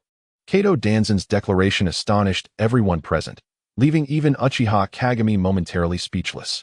What had transpired during that battle that led these 3 Nin to assert that Lung Tian's accomplishments surpassed their own? Was there perhaps an undisclosed event in the report? The astute third Hokage immediately surmised that there were indeed aspects omitted from the report. Kato Danzan and the other 2 instructors nodded in affirmation of the third Hokage's insight. Firstly, Rengtian's discovery of the Sunanin S trail did not rely on his Byakugan. Excuse me? The third Hokage was taken aback. Before the third Hokage could fully process his astonishment, Kato Danzan continued, the Byakugan possessed by Rengtian is actually flawed. It only allows him to perceive within a radius of 10 meters. This revelation further astonished the third Hokage, prompting both elders from Konoha to rise in surprise. If it was not through the Byakugan that he detected the enemy's presence, then by what means did he accomplish this? The third Hokage's expression grew grave. As his earlier assumption, that Rengtian detected the Sunanin due to his Byakugan, was now called into question. Upon hearing Kato's words, how could one avoid astonishing the crowd? All awaited Kato to unravel the enigma. At that moment, Kato unexpectedly closed his eyes, while everyone was left pondering his actions. Kato opened his eyes and spoke. 50 meters away, Princess Tsunade and Lord Jiraiya are approaching, engaged in a discussion about whether to indulge in drinking or gambling. Ultimately, Tsunade declared that if they did not gamble, she would deliver a severe beating to Jiraiya. Upon hearing Kato's proclamation, the third Hokage and the two elders seemed to grasp the implications, though uncertainty lingered. When Tsunade arrived at the office, the third Hokage reiterated Kato's earlier words. Tsunade and Jiraiya wore expressions of disbelief. How could you have heard that from nearly 100 meters away? Suddenly, Tsunade recalled something, her eyes widening in astonishment as she gazed at Kato. Could it be that you are employing the technique of listening to the wind? But wait, that technique should only allow for short-range hearing. Upon Tsunade's inquiry, the third Hokage and Jiraiya appeared perplexed, as it seems Tsunade understood precisely how Kato achieved this feat. How did you hear from such a distance? By this point, the third Hokage began to comprehend that Kato's reference to Cold Day discovering the traces of Sand Shinobi was not reliant on the Byakugan, but rather on his acute hearing. Kato did not conceal the truth, explaining the technique of listening to the wind. He concluded, in fact, this technique was developed in collaboration with Princess Tsunade. Haha, well done. Tsunade, no wonder you are so fond of this lad. Jiraiya's remark caused Tsunade to blush. Noticing Kato's dazed expression, Tsunade, flustered, vented her frustration on Jiraiya. Stop your nonsense. I'll help you loosen those stiff muscles. Oh, that hurts. In an apparent effort to hide her more audacious side from Kato, Tsunade dragged Jiraiya outside to discipline him. Yet, even from a distance, Jiraiya's cries of agony could be distinctly heard. In the third Hokage's office, he cast a glance at the astonished Kato, shaking his head inwardly. Once Tsunade has taken a liking to you, prepare for the consequences. Returning to the serious matter at hand, the third Hokage redirected the conversation back to Cold Day. Kato solemnly stated, originally, my technique was incapable of perceiving sounds from such a distance. It was Cold Day who discovered that by harnessing the wind's force, one could listen to sounds from farther away. I could only manage up to 100 meters, but how far can Cold Day hear? Uchiha Kagami inquired. Kato shook his head. I do not know, but Cold Day was able to detect the traces of Sand Shinobi and Night in advance and overheard their plans, allowing us to encircle them and gain the upper hand. This is all thanks to Cold Day. What? A night in advance? Everyone, including the third Hokage, was taken aback. Indeed, although I have not inquired with Cold Day, I surmise it may extend to over 100 miles. Upon hearing Kato's estimation, the third Hokage and the others were once again astonished. They understood the implications of such a capability. If true, this ability would surpass even the Byakugan. Currently, the Hidden Leaf Village is engaged in combat with the Rock Ninjas. If someone with the abilities of Cold Sky were to appear on the battlefield, the opposing forces would effortlessly discern their strategies. Such a development would be incalculable in its impact on the course of battle. Contemplating this, the third Hokage nodded thoughtfully and remarked, regarding Cold Sky's abilities, it is imperative that we keep this information confidential until after the CHNIN exams, at which point we shall make our decision. 10 days later, the third round of the CHNIN exams commenced. Prior to the draw, the third Hokage addressed the multitude of candidates before him, stating that this particular assessment would consist of one-on-one matches. The battles would continue unabated unless one participant were to fall, thus posing a potential threat to life. He then offered an opportunity for any who wished to withdraw.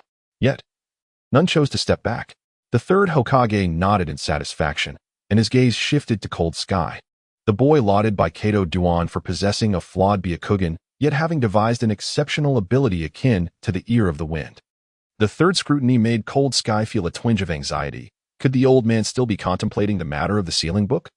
The first match drawn was an internal conflict among the Cloud Ninjas. Heavyweight against Speed. This delighted the Leaf Ninjas. I concede, Speed raised his hand immediately, leaving the Leaf Ninjas somewhat disappointed, eager to witness the prowess of the remaining Cloud Ninja duo. In the ensuing 10 days, the trio from the Cloud Village sought out challengers relentlessly, even drawing the attention of the Leaf's law enforcement division, prompting the Uchiha clan's ninjas to mobilize. Had the second-in-command of the Cloud Village not arrived in time, a significant battle would surely have ensued.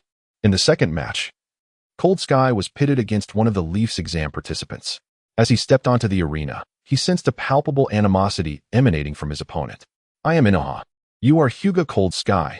Inoha scrutinized Cold Sky with a gaze filled with hostility, leaving Cold Sky perplexed, as he had no recollection of this individual. Do you know me? Cold Sky inquired, puzzled. Of course, though you may not recognize me. During the ninja school exams, I was originally placed 12th. But your presence led to the removal of my spot, allowing you to enter the class. Upon hearing Inoha's words, Cold Sky chuckled dismissively. So? I intend to defeat you, to demonstrate that the initial assessment was most unjust. Gazing at Inoha, who exuded confidence, Cold Sky replied coolly, Unfortunately, you are not my match. What an audacious claim. Inoha retorted, fully aware of Cold Sky's recent heroism along the borders of the Land of Fire, earning accolades from the higher-ups. Yet, in his view, that victory was primarily due to the efforts of Ch Nin and J Nin, with Cold Sky merely fortunate to have survived. Let me witness your prowess. Make your move. Inoha assumed a combat stance. However, as Inoha spoke, Cold Sky stood unfazed, the air around him seemingly parting. To contend with you, I need not employ any ninjutsu, nor even expend chakra, Cold Sky stated nonchalantly. What arrogance! Inoha seethed at Cold Sky's words, consumed by anger. I shall make you regret this. Ninja art. Fang passing. Inoha's hands transformed into deadly weapons as he swiftly charged at Cold Sky. On a frigid day, he stood still, unyielding. If he were to employ his techniques, it would have been effortless to deflect the attack. However, he had previously declared his refusal to utilize ninjutsu, leaving all observers curious about his response. The dog's Fang thrust, albeit lacking the potency of the Tooth of the Beast technique, excelled in speed, executed with hardly any hand seals. In that moment, he moved, astonishingly choosing to intercept it with his bare hands. Had he lost his senses? The onlookers gasped, aware that even stone could be shattered under such an assault. Yet, he dared to rely solely on his hands? With a resounding crash, when the attack met his palms, it did not unfold as anticipated. Instead of being shattered, he deftly wrapped his sleeve around the attack, redirecting the dog's Fang thrust. Gasps of astonishment filled the air. Even the assailant wore an expression of incredulity. To him, the notion of deflecting his strike with mere sleeve seemed preposterous, yet it had indeed transpired. Was he a monster? Since his arrival in the world of Naruto, he had observed that while there were formidable physical techniques, such as those demonstrated by Guy, the study of soft techniques was notably lacking, even within the Hyuga clan's gentle fist. In his own world, many understood the principle of yielding to overcome rigidity, and he had just employed this wisdom. By utilizing the Byakugan, he had anticipated the direction of the attack, using the softness of his sleeve to ensnare the opponent's claws, thus altering their trajectory. In the parlance of his world, it was a case of soft overcoming hard, a mere 4 ounces displacing 1,000 pounds. Regrettably, the spectators remained oblivious to this principle, caught in a state of shock. Without granting the dog a moment to react, he swiftly closed the distance. Then, with the swiftness of lightning, his palm struck out towards the dog. Although the high-ranking members of Konoha were aware of his prowess, they were unprepared for the sheer magnitude of his strength, which forced the dog to retreat incessantly. Uchiha Kagami, perplexed, remarked, if I recall correctly, he is a branch member of the Hyuga clan? No one answered him, as they were all still reeling from the spectacle. They could perceive that the dog had attempted to counterattack, yet no matter his response, it had been preemptively predicted by the assailant, who struck first with every move, leaving the dog without an ounce of opportunity to retaliate. A few on stage exchanged glances, their eyes shimmering with surprise. This was not merely a matter of speed. It required meticulous calculation of the opponent's intentions to achieve such foresight and preemptive action. Just as the crowd anticipated a continued assault, he abruptly halted and turned away. Observing his departure towards the stands, the supervising instructor hastily exclaimed, "The match is not over yet. Do you intend to forfeit? Is there truly a need to continue against one who can no longer move?" He chuckled nonchalantly, leaving behind only a silhouette for the examiner, who stood momentarily dumbfounded, unable to grasp the reality of the situation. At that moment, the others finally noticed the peculiar behavior of Cold Sky's opponent, who remained utterly motionless. The examiner swiftly approached the opponent, discovering that his entire body had been struck at vital points. Just as Cold Sky had stated, there was no longer any need to continue the match. Had his white eyes truly developed to the extent of perceiving the chakra points? The third Hokage, too, was taken aback. Furthermore, it was astonishing that Cold Sky had achieved such a feat without employing any ninjutsu. It was simply unbelievable. The prowess demonstrated by Cold Sky not only left the higher-ups of Konoha in shock, but also instilled fear in numerous candidates. Although they had previously heard of Cold Sky's formidable reputation, most were only familiar with his name, akin to missions at the borders of the Land of Fire. Believing it to be mere propaganda from Konoha, it was only today that they truly witnessed his might. Meanwhile, some lower-ranked ninjas who had previously witnessed Cold Sky's battle against Raikage in the Forest of Death were not as astonished. In their eyes, Cold Sky was not suited to participate in such a Chunin exam. His strength had already surpassed that level. The fact that he achieved this without expending a single ounce of chakra, relying solely on the force of his physical techniques, was terrifying. Even the leader of the Cloud Ninja, who had been observing intently, was taken aback, casting a peculiar glance at Raikage. Upon noticing the leader's gaze, Raikage nodded, his eyes now filled with a hint of murderous intent directed at Cold Sky. Meanwhile, Tsunade, witnessing her student's impressive display, excitedly punched Dan in the shoulder, exclaiming, "Your student is truly remarkable."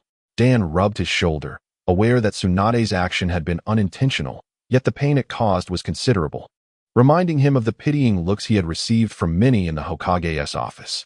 Now he understood what those glances had meant. Finally, it was Raikage's turn, and his opponent was also a Konoha ninja. Realizing he was no match for Raikage, he wisely conceded. Recognizing one's own limitations is also a form of progress. The proctor remarked with a cough to mask his assessment. Humph.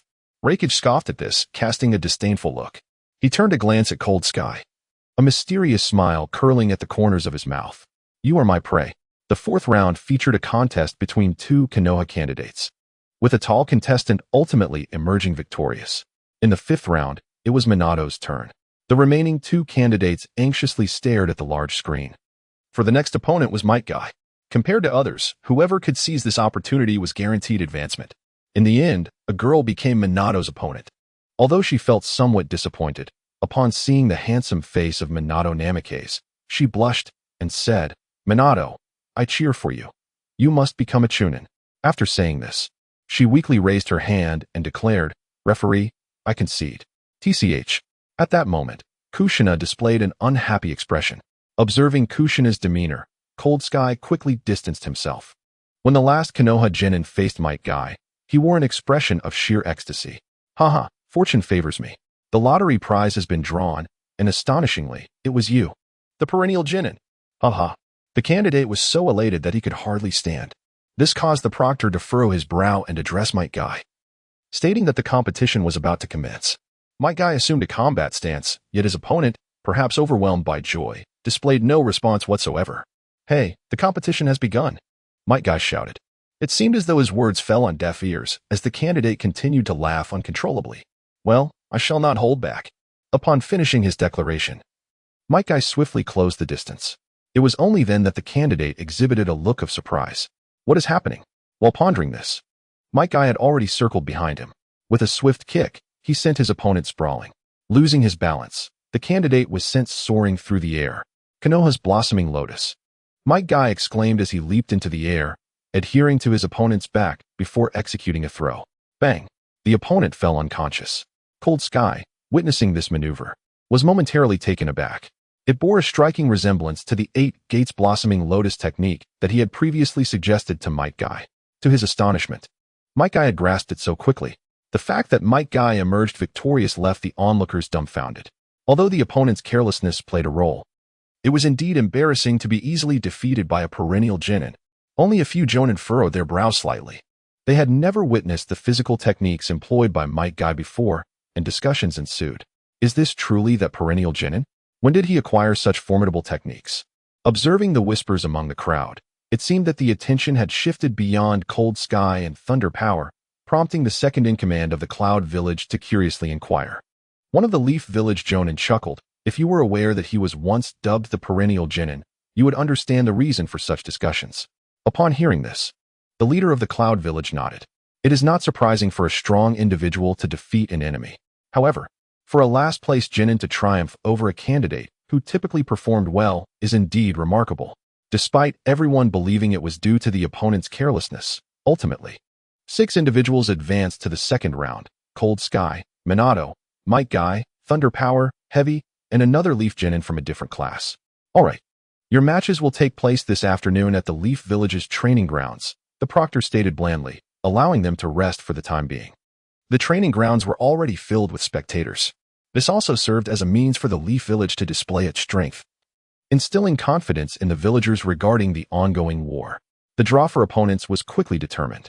In the first match, Cold Sky was pitted against Minato. In the second match, Heavy from the Cloud Village faced a tall Leaf Genin. Finally, Thunder Power was set to compete against the recently impressive Might Guy. Now, let us commence the next round, the proctor announced. The first round of competition showcased a battle between the twin stars of the Leaf Village, which would nearly determine who among them was the most dazzling genius. Everyone was eager to discover who among the two was truly the more formidable. It appears that they are all engaged in discussions regarding this battle, and the third generation is also quite attentive to these two individuals. However, the Uchiha clan's expressions do not reflect satisfaction.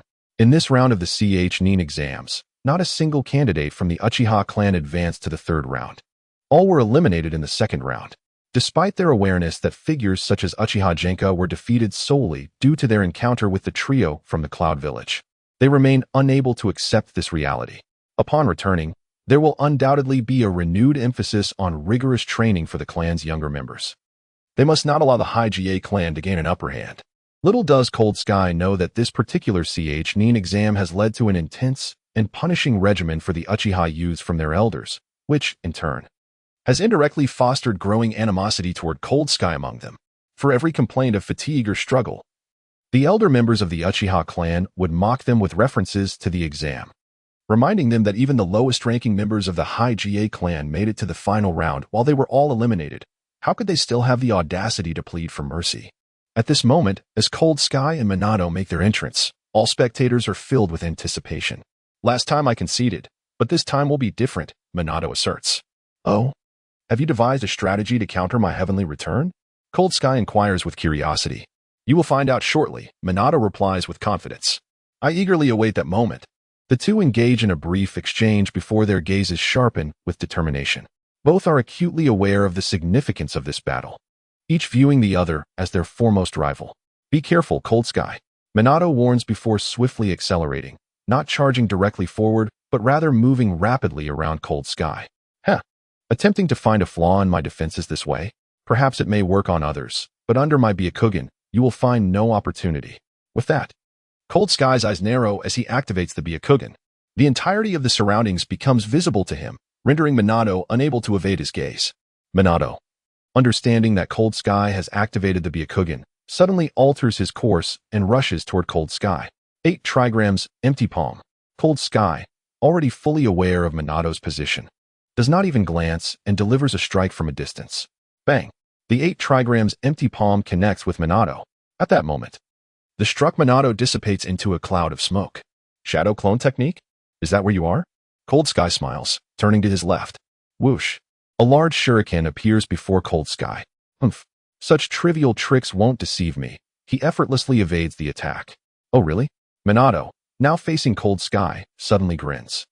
Cold Sky furrows his brow and looks back. The shuriken he just dodged transforms back into Minato. Prepare yourself.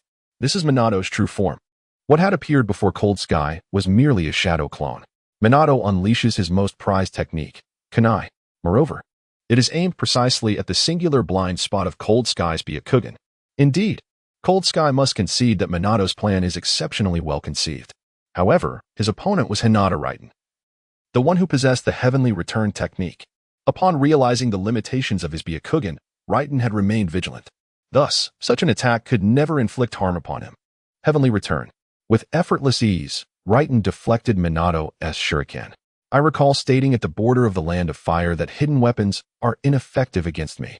Minato chuckled. It was merely a warm-up. The clash between Raiten and Minato rendered the observing Konoha candidates speechless with tension. To them, this dazzling battle had far exceeded the standard of a mere genin. Most importantly, they had just heard them mention this was merely a warm-up. Goodness, we are leagues apart. The battle of the twin stars of Konoha prompted approving nods from the higher-ups in the village. The rapid emergence of such talented students from the Konoha Ninja Academy affirmed the foresight of the second Hokage in establishing the academy. Unlike others, the Hyuga clan observed Raiten's adept use of the 8 trigrams empty palm and heavenly return techniques with a complex expression. Particularly, Hyuga Ryoichi's face darkened further, as he seethed with resentment. He must have learned it from Hinata Komodo. That Hinata Komodo is truly worthless, unable to defeat even a genin. Yet allowing this boy to master so many techniques of the clan. In Ryoichi's eyes, Komodo's demise seemed too peculiar. In the battle between two jounin, only Hinata Raiten, a genin, had survived. Especially since Konoha's report indicated that he heroically fell while eliminating the Sand's explosive threat alongside Raiten. Such reasoning was only believable to outsiders. However, Ryoichi knew this was absolutely impossible, as his directive to Hinata Komodo had been to eliminate Hinata Raiten without fail. How could Komodo possibly ally with Raiten? Witnessing Raiten's brilliance in the Chunin exams intensified Ryoichi's urgency. No. I must find a reason to capture Raiten and interrogate him thoroughly, particularly after witnessing Raiten deftly wield the abilities of the Hinata clan today. Ryoichi was increasingly determined to find a justification to eradicate him. The battle between Raiten and Minato garnered admiration from all spectators, while Minato's shuriken technique left them feeling inadequate. Even some jounin watched Minato with astonishment. This young man's shuriken technique approached a level of mastery, nearly flawless in execution. However, despite the prowess of Minato's shuriken skills, they were rendered utterly ineffective under Raiten's heavenly return. I have stated before that such techniques may be useful against others, but they are entirely futile before me. I have always remembered this, which is why I never intended to rely on it to defeat you. At that moment, Namikaze Minato appeared beside Raiten from another direction. Thus, this ninjutsu was merely a means to divert your attention. Raiten was startled to discover that the one utilizing the shuriken technique earlier had been a shadow clone. Indeed, the several jounin who had been observing the battle revealed expressions of astonishment. A formidable ninja is not defined by the strength of their jutsu alone. Rather, it is his ability to elevate ordinary ninjutsu to astonishing effects that truly marks him as one of the elite. This young man is undoubtedly qualified to become a Chunin, Jiraiya remarked from the sidelines, with Tsunade nodding in agreement. However, even so, when confronted with Cold Heaven's reversal, his offensive techniques proved utterly ineffective. Is that so? Yet, I firmly believe this lad possesses a solution, Jiraiya stated, his faith unwavering. On the battlefield, just as Cold Heaven was about to utilize reversal once more, an ominous premonition suddenly surged within him. He quickly executed a substitution technique, leaving a replica in his place. With a resounding crash, a wind blade appeared where he had just stood. Had Cold Heaven insisted on using reversal, he would have undoubtedly been too late to react. Wind release ninjutsu? Cold Heaven queried, looking at Minato with confusion. Indeed, I acquired it during a mission on the border of the Land of Fire while cleaning the battlefield. Having found it from a sand shinobi, I refrained from using it until now to surprise you, Minato replied, a smile gracing his face. What do you think? Surprising, isn't it? I had long realized that one way to counter your reversal was to prevent you from executing it in time. Quite impressive, Cold Heaven conceded, unable to suppress his admiration for Minato's combat prowess. However, this technique can only be used against me once. After that, it will be of no advantage to you. In terms of chakra, I am far more powerful than you now, and once I seize you, enduring my gentle fist will spell your defeat. At this moment, you cannot best me, Cold Heaven declared confidently. In comparison to Minato, Cold Heaven felt an overwhelming superiority. Upon hearing Cold Heaven's words, Minato's expression turned grave. Indeed, as Cold Heaven had pointed out, the situation was dire. Outside the arena, several jonin redirected their gaze toward Cold Heaven. They had previously assumed his position was solely due to the Byakugan of the Hyuga clan. However, his recent evasion had caused some skilled practitioners to reveal astonished expressions. How did he evade that? I did not see him form any hand signs, remarked the Uchiha expert, activating his Sharingan. This Hyuga is quite extraordinary. I only noticed him move a single hand to complete the hand seals, suggesting he has simplified the process, another Jonin, smug in his presumption, commented. Meanwhile, the third Hokage could not help but cover his face in exasperation. Although Tsunade had reported that Kushina had imparted sealing techniques to others, witnessing Cold Heaven and Minato employ them left him feeling utterly helpless. It seemed imperative to rein in her impulsiveness and issue a stern warning. In the midst of these thoughts, the third Hokage suddenly realized he had not seen Kushina's presence. Cold Heaven, save me. Just as Cold Heaven prepared to engage Minato in a second round, he suddenly heard Kushina's voice, causing him to momentarily falter. Seizing the opportunity presented by Cold Heaven's lapse, Minato immediately capitalized on the opening. Cold Heaven had no choice but to concentrate on the battle as the two swiftly maneuvered, each striving to exploit the other's weaknesses. The intensity of the fight escalated. Minato attempted to utilize the shadow clone technique to create openings for Cold Heaven to exploit. Unfortunately, Cold Heaven was not easily deceived, and under the scrutiny of his Byakugan, all of Minato's assaults were deftly neutralized. This is the terrifying nature of the Hyuga clan's Kaiten, capable of neutralizing all ninjutsu, taijutsu, and hidden weapons beneath its singular technique. Unless one possesses a unique chakra, like that of the demon child, which can ensnare the Kaiten, or unless the force exceeds what the Kaiten can withstand, it is nearly impossible for anyone at the Genin or Chunin level to pose a threat to the Hyuga clan's Kaiten. Cold Sky, understanding this, refrained from wielding the Eight Gates released formation against Minato. After all, the destructive power of the Eight Gates is immense, and Cold Sky wished to avoid injuring him during an assessment, particularly as Cold Sky perceived that Minato had exhausted all other options aside from the Eight Gates. He had not employed the Gentle Fist's Bagua Palm. This was due to Minato's formidable battle instincts. Every time he ventured into the realm of the Bagua Palm, he would instantly retreat. Furthermore, Minato had mastered Kushina's multiple shadow clone technique, which left Cold Sky uncertain whether the moment he seized Minato was a shadow clone or the real body. Thus, Cold Sky opted for the safest and most effective approach, relying on chakra quantity. The Jounin, observing from the platform, nodded in admiration at Cold Sky's response. His calm demeanor and choice of the most efficient method exemplified the essence of a true ninja. In contrast to Minato's astonishing combat talent, Cold Sky had already possessed the psychological fortitude expected of a Chunin, making him more suited for the role. In an instant, all evaluators had marked their assessments as to Cold Sky's qualification as a Chunin. After once again thwarting Minato's kunai tactic, Cold Sky remarked nonchalantly, "If you have no other techniques, there is no need to continue this match." Indeed, those tactics had become futile. It appeared he would ultimately have to resort to that move. Minato, with a serious expression, fixed his gaze on Cold Sky, stating, "I have put in considerable effort to confront you. However, this ninjutsu has remained incomplete and uncontrollable, which is why I have refrained from using it until now. But I shall attempt it now." Upon hearing Minato's words, Cold Sky felt a twinge of confusion. An incomplete ninjutsu? Just as Cold Sky pondered this, an overwhelming amount of wind chakra suddenly manifested in Minato's hands. Such powerful and unstable wind chakra was astonishingly controlled by Minato, eliciting gasps from the Jounin in the stands. Jiraiya exclaimed, "What incredible control! If one mismanages this, the enemy may not even be harmed before they injure themselves." In contrast to Jiraiya's astonishment, Tsunade exhibited concern for Cold Sky. Compressing chakra to such a degree would yield an extraordinarily potent force. Could Cold Sky's Kaiten repel it? Just as Minato resolved to unleash his technique, Cold Sky suddenly gestured for a pause. This left Minato, as well as the audience and other ninja, perplexed. What did this mean? Was he conceding?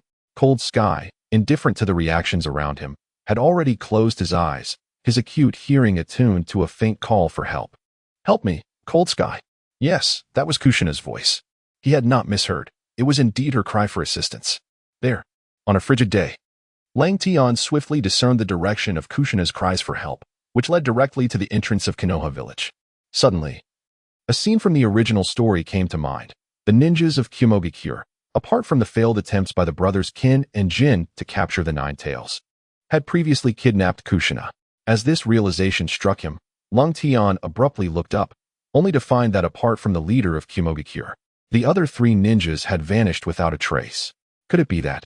Without hesitation, Rengtian leapt onto the platform and launched an assault aimed squarely at the second-in-command of Kyumogakure. His unexpected move startled the ninjas on the platform. Impudent. In an instant, four ninjas emerged around the Hokage.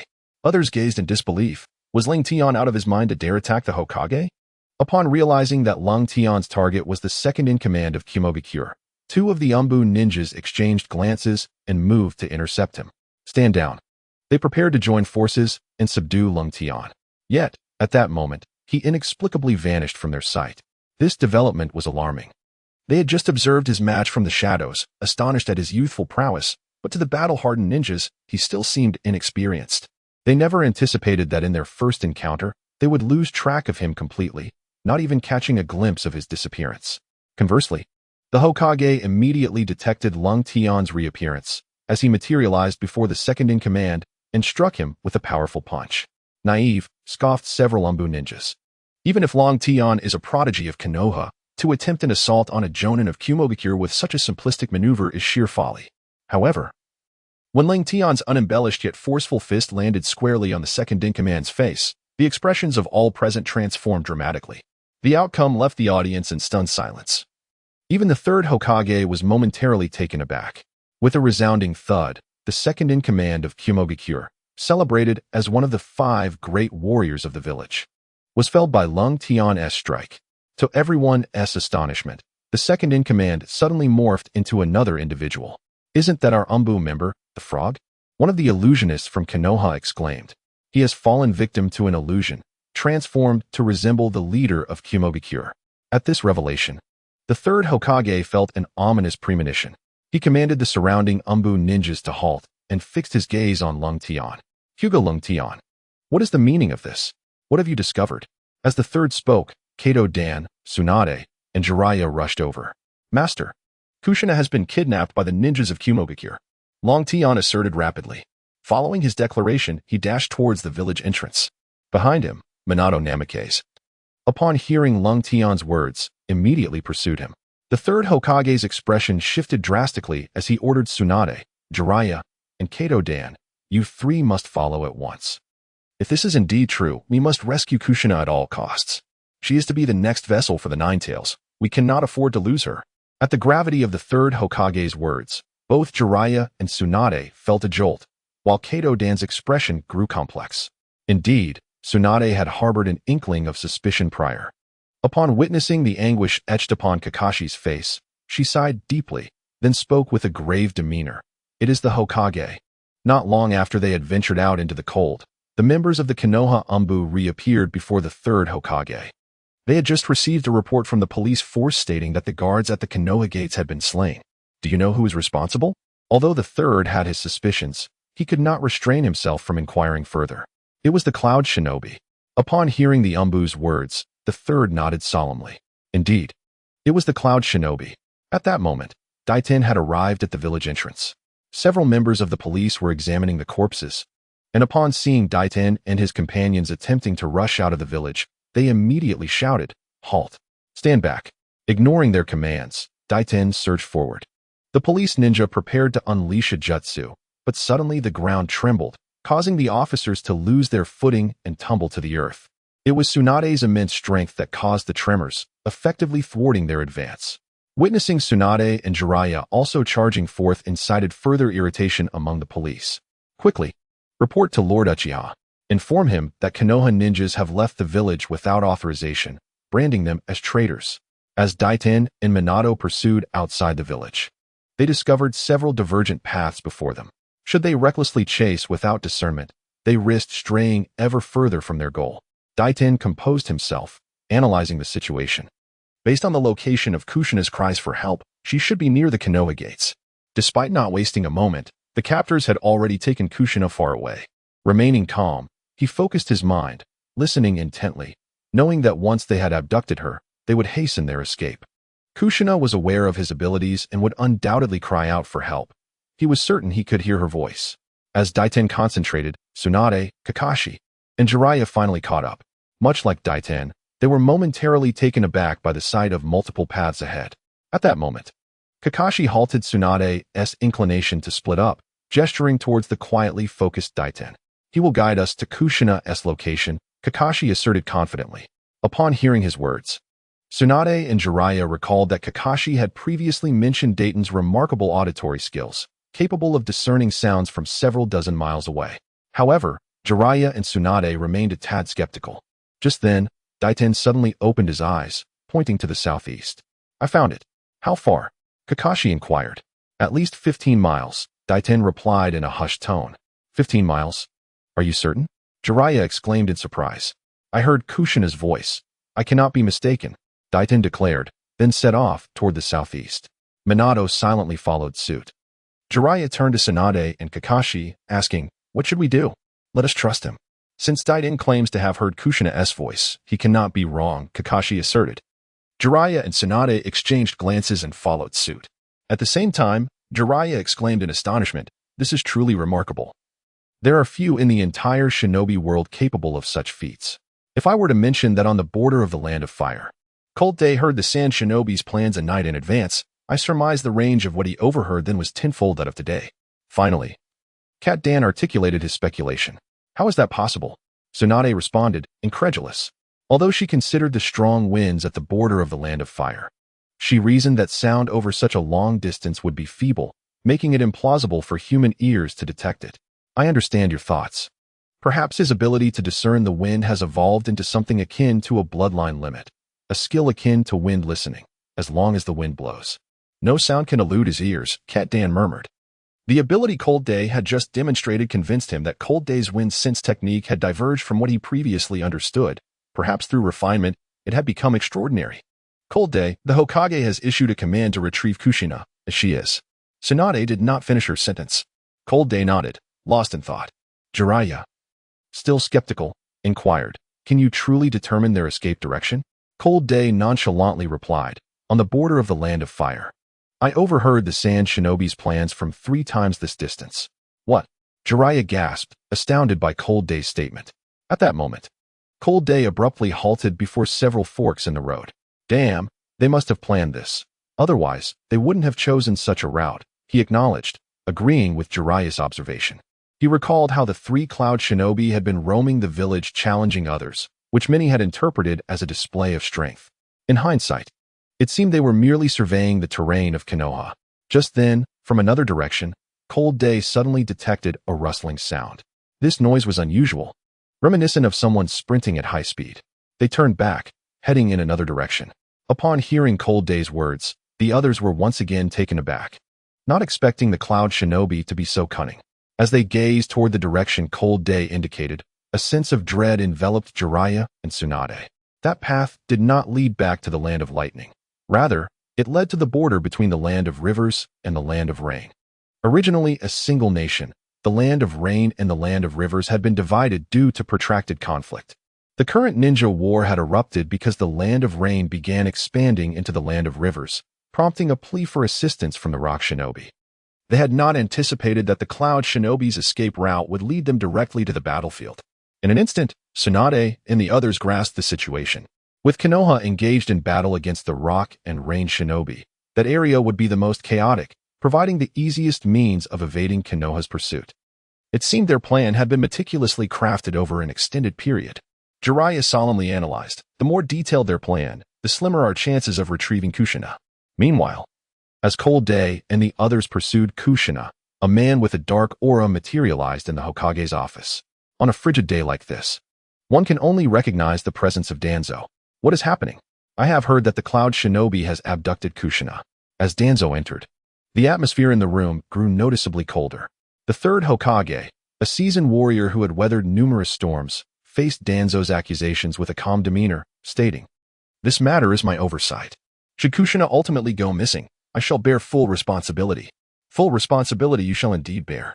If Kushina goes missing, I will demand your impeachment from the Hokage position, and I require control over the Umbu. Danzo finally revealed his intention, observing his old comrade who had fought alongside him. A flicker of anger crossed the third's eyes. The Umbu ninjas were an elite assassination force belonging solely to the Hokage, and Danzo's demand to take control was akin to undermining the Hokage's authority. At Danzo's request, the onlookers dared not breathe, though Uchiha Kagami furrowed his brow, ready to protest. At that moment, the third suddenly declared, very well. If we cannot rescue Kushina this time, I shall relinquish control of the Umbu to you. Uchiha Kagami gasped, urgently imploring the third Hokage, Lord Third, this cannot be. The third waved his hand dismissively. Elder Uchiha, there is no need for further discussion. I trust that Danzo's request stems from his own considerations. Is that not so? With these words, the third fixed his gaze intently on his partner. Under Sarutobi Hiruzen's scrutiny, Danzo finally averted his gaze, responding, as expected of my old comrade, you have seen through me. Indeed, during this time of war, the village requires stability. To ensure this stability, we may need to employ certain unconventional methods. I understand that there are decisions the Hokage cannot make, so allow me to handle this. Upon hearing Danzo's intentions, the third remained silent. He had to concede that Danzo had discerned his concerns. During wartime, Konoha's stability was crucial. If he were in the village, there would be no issue. However, should the Hokage be required on the front lines, who would maintain Konoha's stability? At that moment, an Umbu ninja entered. Do you have any leads? Danzo inquired, fixing his gaze on the ninja. We have received news that someone has already gone in pursuit. Who? Danzo asked curiously. It is Kato Dan's team, along with Lord Jiraiya and Princess Tsunade. Upon hearing these names, Danzo nodded initially. However, when he learned that the Cloud Shinobi had fled more than 10 miles, he immediately reprimanded. Absurd. With such a lengthy disappearance, how can these few possibly recover her? Mobilize the Umbu at once. Not just yet. If word reaches the village's spies, it would be detrimental to us. The third objected. Understanding the implications of the third's words, Danzo realized that if other villages discovered that the Jinchuriki had gone missing, they would recognize that Konoha no longer possessed a tailed beast to deter the great nations. This would likely embolden not only the Rock Shinobi, but also the Sand Shinobi, who were already eyeing Konoha. Old friend, I have long asserted that the Cloud Shinobi could never genuinely collaborate with us, even though our esteemed second Hokage had established a foundation with them. The third Raikage has maintained no contact with us. Ever since the incident with the Gold and Silver brothers, they have embarked on a militarized path, forsaking any belief in so-called alliances and placing their faith solely in their own strength. Danzo spoke in a hushed tone. A glimmer of cold light flickered in the third Hokage's eyes. I had initially intended to swiftly conclude the conflict in the Land of Rain, hoping to enlist the Cloud Shinobi's assistance to hinder the Rock Shinobi. Do you now possess an alternative strategy? Danzo inquired. Should the Cloud Shinobi's plans falter, I shall take matters into my own hands, the third Hokage, Sarutobi Hiruzen, declared, exuding an unparalleled aura.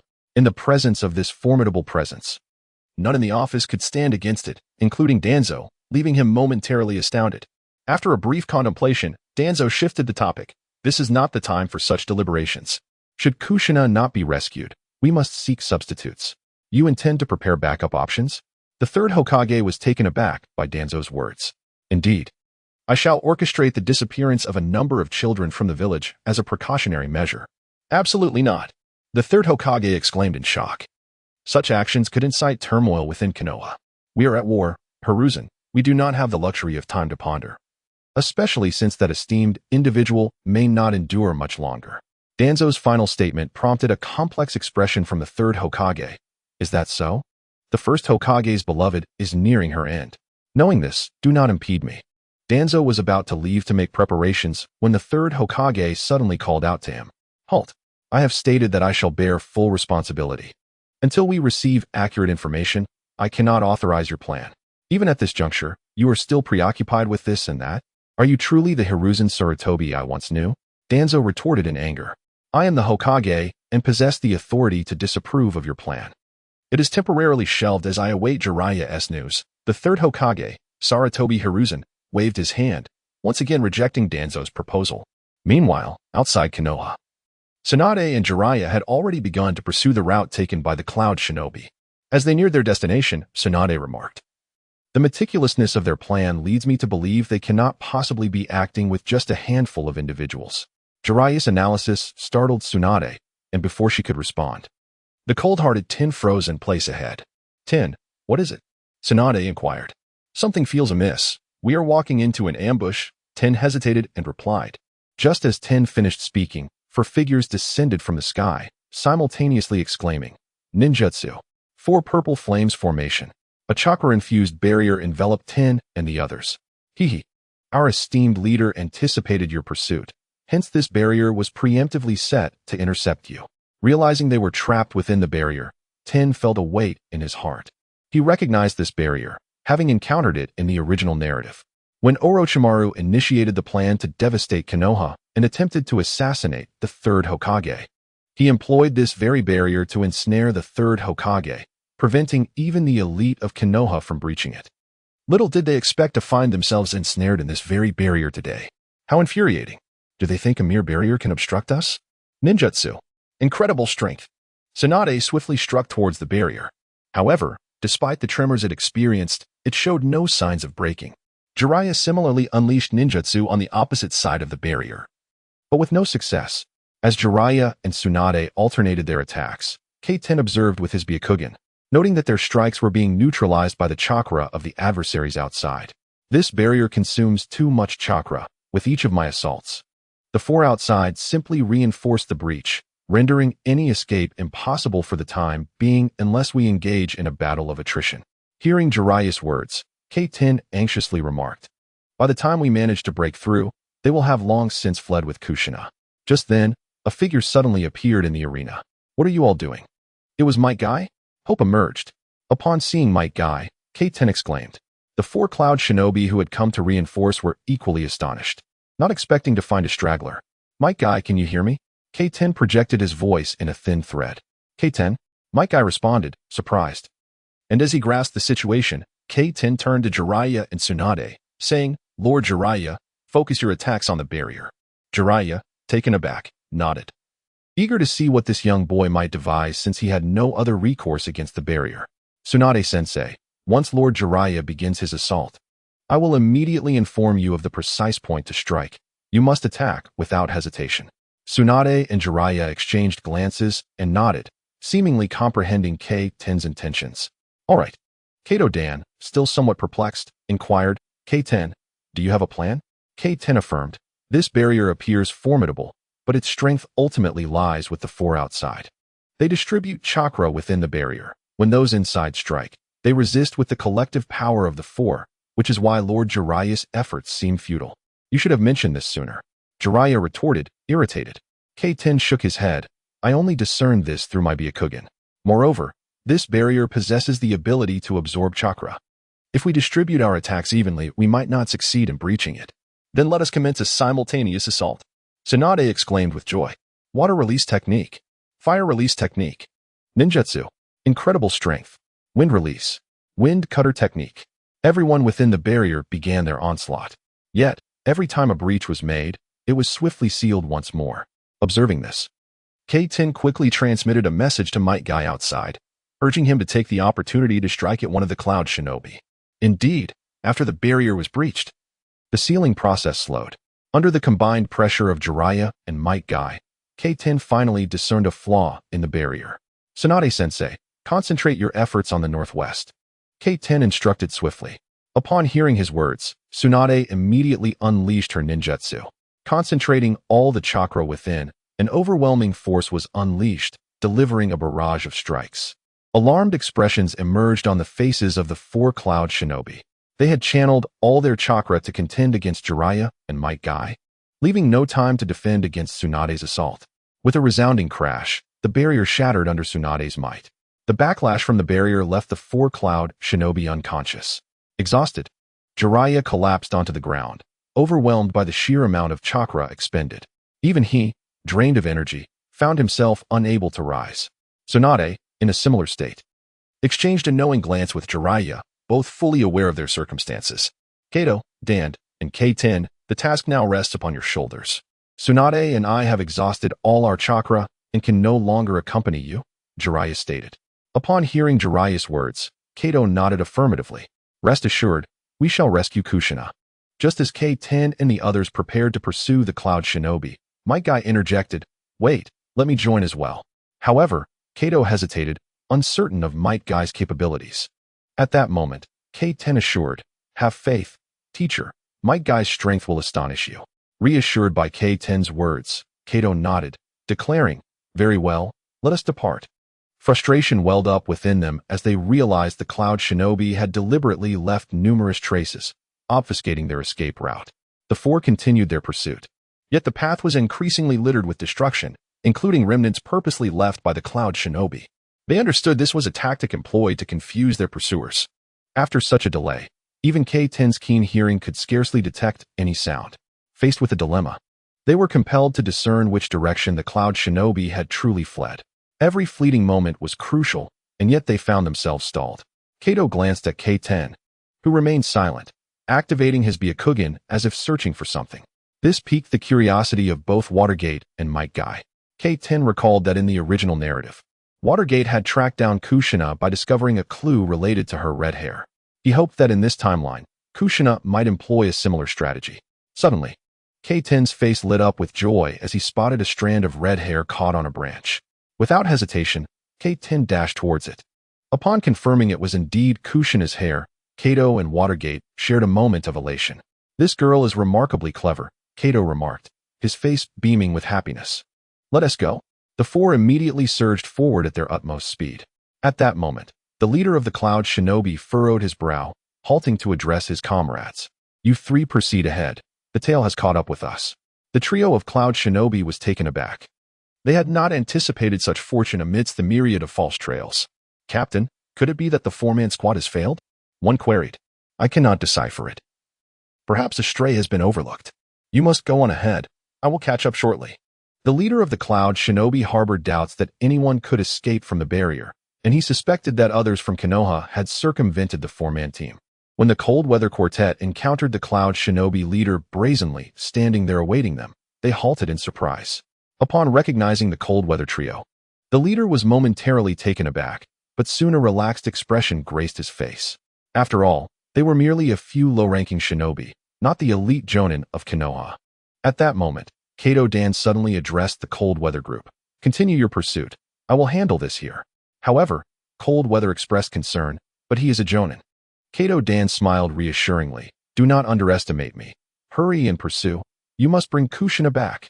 Suddenly, a voice boomed. "Haha, I doubt anyone will be leaving. Water release, great waterfall.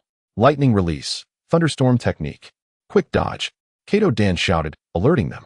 This technique ensnares the enemy in water and then strikes them using the power of lightning. As Cold Weather and his companions scattered, the Cloud Shinobi's second-in-command swiftly pursued them. "Your opponent is me." Kato Dan used body flicker technique to appear before the second-in-command, who scoffed dismissively. Just then, Kato Dan was startled as the enemy before him suddenly vanished with a loud bang. It was a shadow clone technique. Meanwhile, the real Cloud Shinobi second-in-command materialized before Cold Weather and his companions, unleashing a lightning release technique upon Minato. Bang! Minato disappeared. Huh. The Cloud Shinobi second-in-command was taken aback. And at that moment, both Cold Weather and Might Guy also vanished. What? They were all shadow clones. The second-in-command gaped in astonishment. "I warned you not to underestimate the ninjas of Konoha." Kato Dan slowly turned, blocking the path of the Cloud Shinobi second-in-command. It turned out that the trio had utilized Kato Dan and Minato's shadow clone technique. And only then did Cold Weather and his companions emerge from behind the Cloud Shinobi leader. Seeing that the three had already disappeared into the forest, the Cloud Shinobi leader chuckled nonchalantly. "Humph, even if they pursue, what of it? Do you truly believe the Cloud Trio are mere low-ranking shinobi?" A sense of foreboding gripped Kato Dan's heart. Simultaneously, within Konoha's Danzo finally received word from Root regarding the trio of lightning ninjas. "According to intelligence from our spies within the Cloud, all three have successfully passed the Cloud's Chunin exams and are classified as Chunin, with their ranks designated as Elite Chunin." "What? All three are Elite Chunin?" Danzo inquired gravely. "No, only two of them are of Elite Chunin rank." The informant hesitated before continuing. Upon learning that only two of them were elite, Danzo felt a moment of relief. "At least it is not all three. Lord Danzo, in fact, the remaining lightning ninja. He has long since attained Elite Chunin status over a year ago and has recently been promoted to Special Jonin. As far as we know, he seems to be the disciple of the Reikage." "What? A Special Jonin? Lightning is actually a Special Jonin?" Danzo nearly gasped at the report. With this revelation, he was filled with doubt about whether Cold Weather and the others could successfully rescue Kushina. "Lord Danzo, should we report this information to the Hokage?" inquired one of Danzo's subordinates. Danzo gently tapped his fingers on the table, deep in thought. He had established the root within the albeit on a modest scale. remaining under the watchful eye of Hiruzen Sarutobi. At long last, with the opportunity presented by Kushina's situation, he aimed to seize control of the Umbu. He could not let this chance slip away. Finally, a smile crept across Danzo's face. Go ahead and report it. Even if Sarutobi acts now, it is unlikely to alter the outcome. The intelligence from Root was swiftly conveyed to the Hokage's desk. Upon assessing the strength of the adversary, both Sarutobi and Danzo were taken aback. With a solemn expression, Sarutobi commanded the teams to mobilize. The 10 Umbu squads from Konoha began to converge and disperse simultaneously. The enemy's capabilities had clearly surpassed their prior assessments. From the information gathered, it was evident that the Cloud Ninjas had come well prepared. Sarutobi's concerns grew as he speculated whether the Cloud Ninjas had ulterior motives. The entire village of Konoha operated like a colossal war machine, gearing up with remarkable speed. The village was placed under strict martial law, with all ninja vacations cancelled and everyone placed on high alert. Sarutobi derived an analysis from Root's intelligence that mirrored Jiraiya's. Given the meticulous planning by the Cloud Ninjas, the chances of retrieving Kushina appeared slim. Meanwhile, the dispatched Umbu returned swiftly, having followed Jiraiya's markers to find Tsunade and Jiraiya. However, they were soon forced to retreat as they encountered an increasing number of diversionary paths. After receiving detailed information from Jiraiya, Sarutobi wore a complex expression. I hope those 3 can leave behind coordinates so we can catch up quickly. Humph. With 1 Chunin and 3 Genin against 2 Jonin and 2 Chunin. Even if they manage to catch up, they won't be able to rescue her. Sarutobi, do you still hold out hope? Danzo remarked with a mocking expression. Lord Danzo, I have faith in Cat Dan. They will certainly bring Kushina back, Tsunade retorted earnestly. Humph. Naive. Danzo scoffed dismissively, having little faith in the abilities of Cat Dan and his companions. Just then, the other 5 Umbu squads returned, reporting empty-handed. The Cloud Ninjas not only had backup, but also deliberately left numerous misleading traces along the way. We cannot ascertain which route Cat Dan took, nor can we determine if their pursuit is correct. Upon hearing the Umbu's report, the 3rd Hokage's expression grew increasingly grave. The likelihood of rescuing Kushina was fading. Sarutobi, we must begin preparing a contingency plan. We need to identify someone in the village who can serve as the next Jinchuriki, and then we will search for another member of the Uzumaki clan. Master, we cannot. That would lead to many deaths. I believe in Dan. I will take a team to find them. Please, grant me the time. Tsunade shouted in fury. Without waiting for Sarutobi's response, she led a team of Umbu into the fray. Dan, you must be safe. At that moment, the trio in the cold had spotted the 3 Cloud Ninjas. Release Kushina. Minato shouted, simultaneously throwing a kunai. Bang! A bolt of lightning deflected Minato's kunai. TCH, it's you. The 3 Cloud Ninjas were taken aback. As Jay Shernai beheld K-10 and the trio, she cried out in excitement. K-10, save me, Minato. With the distance between them closing rapidly, Reikage snorted coldly and instructed CHG and Soku, I will handle them. You must ensure Jay Shernai reaches the rendezvous point. Understood. K-10 interjected. Please entrust this opponent to me. He is a worthy adversary. Observing Reikage standing resolutely in their path, Might Guy stepped forward. However, Minato, feeling uneasy, attempted to dissuade him. At that moment, K-10 halted Minato with a shake of his head. In Might Guy's eyes, K-10 perceived an unwavering resolve, an expression of hope and trust. Despite his concerns, K-10 recognized the necessity of honoring Might Guy's decision. Very well. You must wait for my return. I promise I shall come back. With Might Guy stepping forward, Reikage's face contorted with anger. Hinata K-10, I once regarded you as a rival. But it appears you've chosen a mere pawn to shield you. Whether he is a pawn or not is not for you to judge. Prepare yourself. Might Guy delivered a swift sidekick while urging K-10, you two must flee. As K-10 and Minato passed him, Reikage did not attempt to impede their escape. This left Might Guy momentarily stunned, unable to believe that Reikage had let them go so easily. Noticing the expression on Might Guy's face, Reikage scoffed, revealing a sinister smile. Are you perplexed as to why I didn't intercept them? It's because I can dispose of trash like you with a single blow. I intend to lift your head and kick it at K-10's feet, teaching him a lesson for underestimating me. Let us see you try. Might Guy responded with unwavering determination. Lightning release. Chakra mode. Reikage ceased his banter with Might Guy, angered by K-10's audacity. In his mind, he no longer wished to acknowledge this worthless opponent. Under the lightning release chakra mode, Reikage's speed surged, placing him swiftly behind Might Guy. What? So fast? Might Guy thought, astonished. It was only then that he comprehended the sheer terror of K-10's previous confrontation with Reikage, realizing that they had fought to a standstill against such an opponent. Bang! Although Might Guy sensed Reikage approaching from behind, he was unable to react in time and was sent flying by a powerful kick. The tremendous force shattered trees in their wake. Witnessing this, Reikage's expression turned even more mocking. Just as he prepared to turn and pursue Hinata K-10, a voice echoed from behind him. I told you, your opponent is me. What? Reikage turned in surprise. In his eyes, Might Guy, though somewhat disheveled, remained unscathed. How is this possible? Only Reikage understood that withstanding such a blow would likely leave K-10 incapacitated. Observing Reikage's astonishment, Might Guy brushed off the dust from his attire, nonchalantly stating, compared to my prior training, this level of force cannot harm me. Interesting. It seems you merit my second mode, Reikage replied earnestly. Realizing he had indeed underestimated the man before him, Might Guy shook his head and assumed a fighting stance, declaring, perfect. I shall demonstrate my abilities to you. Under Reikage's watchful gaze, Might Guy erupted with vigor. 8 gates released. First gate, open. Second gate, open. Third gate, open. A surge of azure chakra erupted from Might Guy's body, radiating such formidable energy that even Reikage, from a considerable distance, could sense its immense power.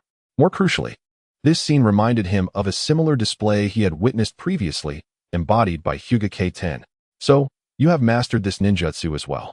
I shall give it my all. At that moment, Reikage finally adopted a serious demeanor, ready to engage in a fierce battle. Meanwhile, K-10 and Minato, who had been pursuing Kushina, were suddenly jolted by a tremendous commotion behind them. They recognized it as the battlefield of Might Guy and Reikage. Is it too perilous to leave such a formidable opponent to Guy alone? Minato inquired, his face etched with concern. We must trust him. Moreover, Guy possesses a potential that we are unaware of. Let us have faith in him this once, K-10 replied, though his heart was heavy with worry. His priority was to rescue Kushina swiftly and then return to aid Might Guy. With this thought, K-10 unleashed the 8 gates release, opening the first gate, his speed doubling in an instant. Hold on to me, K-10 urged Minato, understanding the cue. The two of them began to propel each other forward like a relay baton, their pace increasing dramatically. Neither Heavy nor Speed anticipated that Reikage would not impede K-10 and the others, nor did they expect them to catch up so swiftly. I entrust this girl to you. You are the fastest among us, so ensure you shake them off, Heavy declared, handing Kushina to Speed. Understood, Speed replied solemnly, accepting the responsibility. Once they reached the rendezvous point, even the Leaf Ninjas would be powerless to intervene. Heavy then halted, rapidly forming hand seals, his expression contorted in pain. Lightning release. Chakra mode. Release. It turned out that Heavy could also utilize the lightning release chakra mode. However, this mode was not something just anyone could learn. Much like the 8 gates of Konoha, it required enduring immense suffering. Until now, only Reikage had achieved the 3rd level. While Heavy and Speed could each master only one of the modes, Heavy had mastered the power. With a roar, Heavy's form suddenly grew larger, his body brimming with strength. He uprooted a massive tree and hurled it towards K-10 and Minato.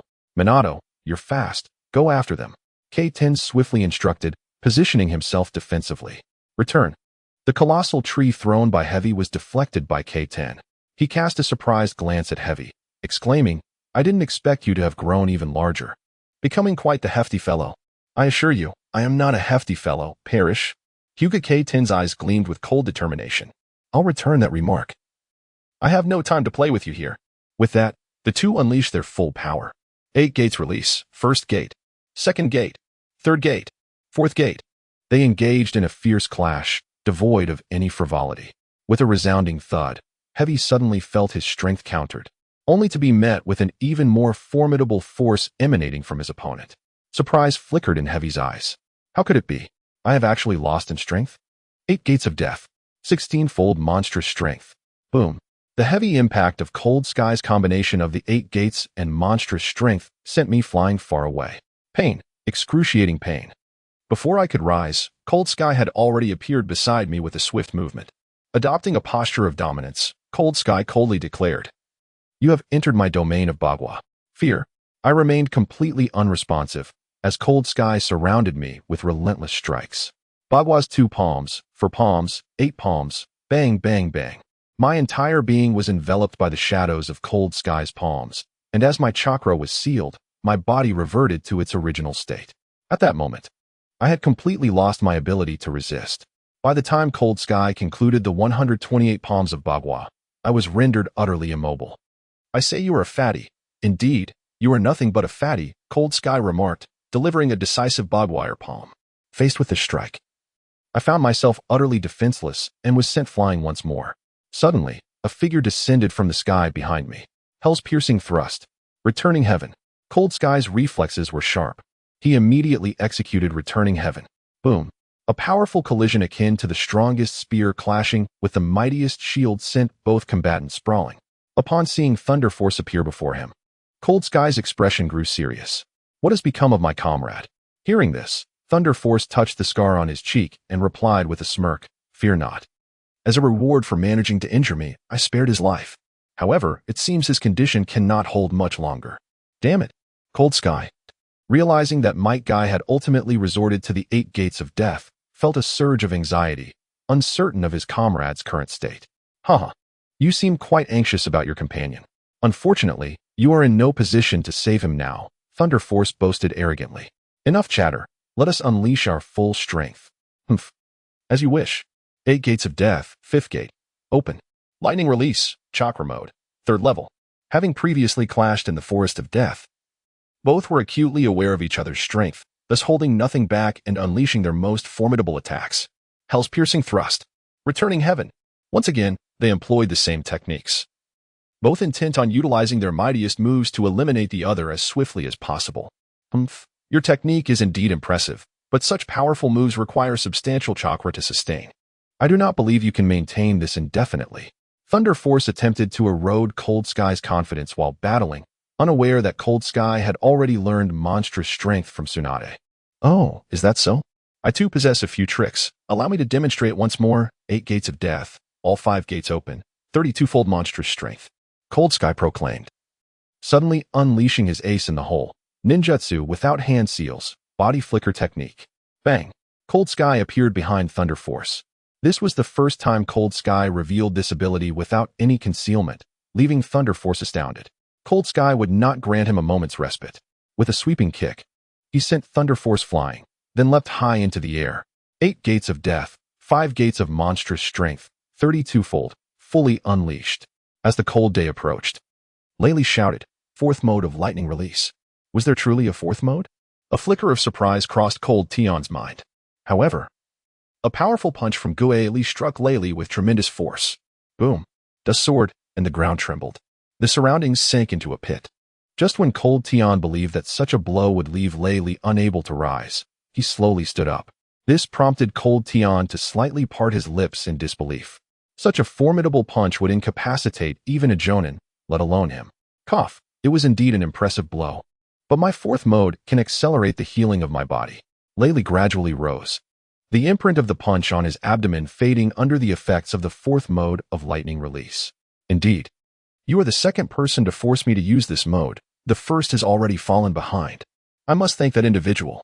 For had he not previously employed a similar move and caused me injury, I might not have activated it in time.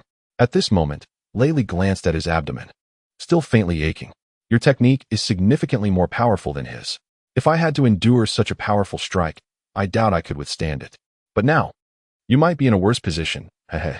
Laylee was brimming with confidence as he noticed Cold Tion's chakra had begun to waver, rendering him unable to execute such a potent technique again. Even so, Laylee's heart remained filled with awe.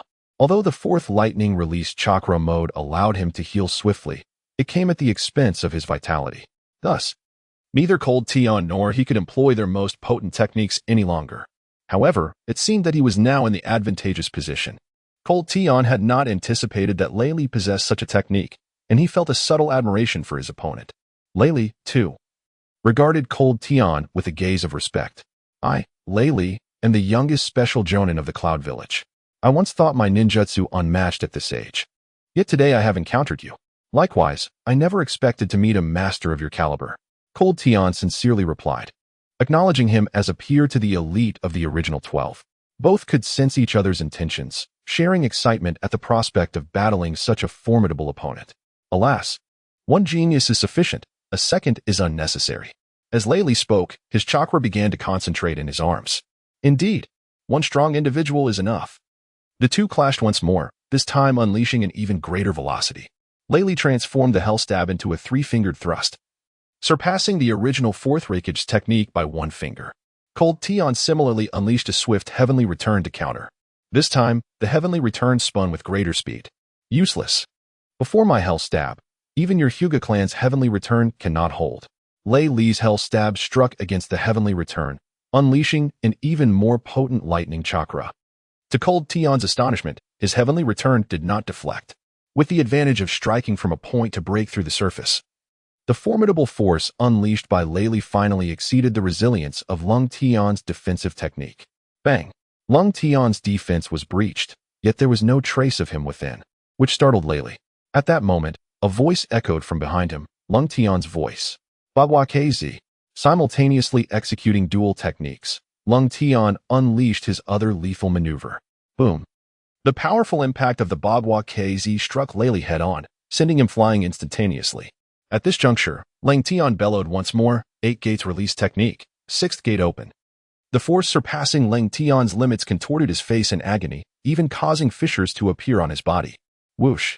With a powerful push off the ground, Lung Tion's speed eclipsed that of Lei Li, 64 times the brute strength. Boom! This punch, devoid of any flamboyance, landed squarely on Lei Li's abdomen. This strike, bolstered by the effects of the Byakugan, inflicted damage akin to double the normal impact. This was Lung Tion's unique Lilianhua technique. Though he could not mimic Xiao Li's aerial maneuvers utilizing bandages to lift the opponent before delivering a blow, the application of the Byakugan evidently yielded greater potency than might Dai's Lilianhua.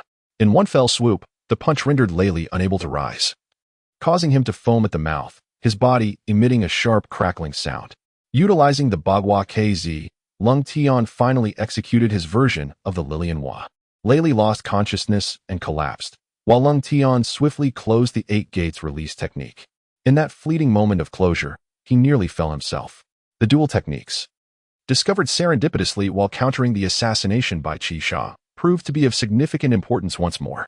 However, the only drawback was the exorbitant chakra consumption, nearly on par with the impact of the brute strength strike. Only one remained. I cannot falter now, for I have more pressing matters to attend to, Lung Tion thought, gazing into the distance towards Kushina's direction.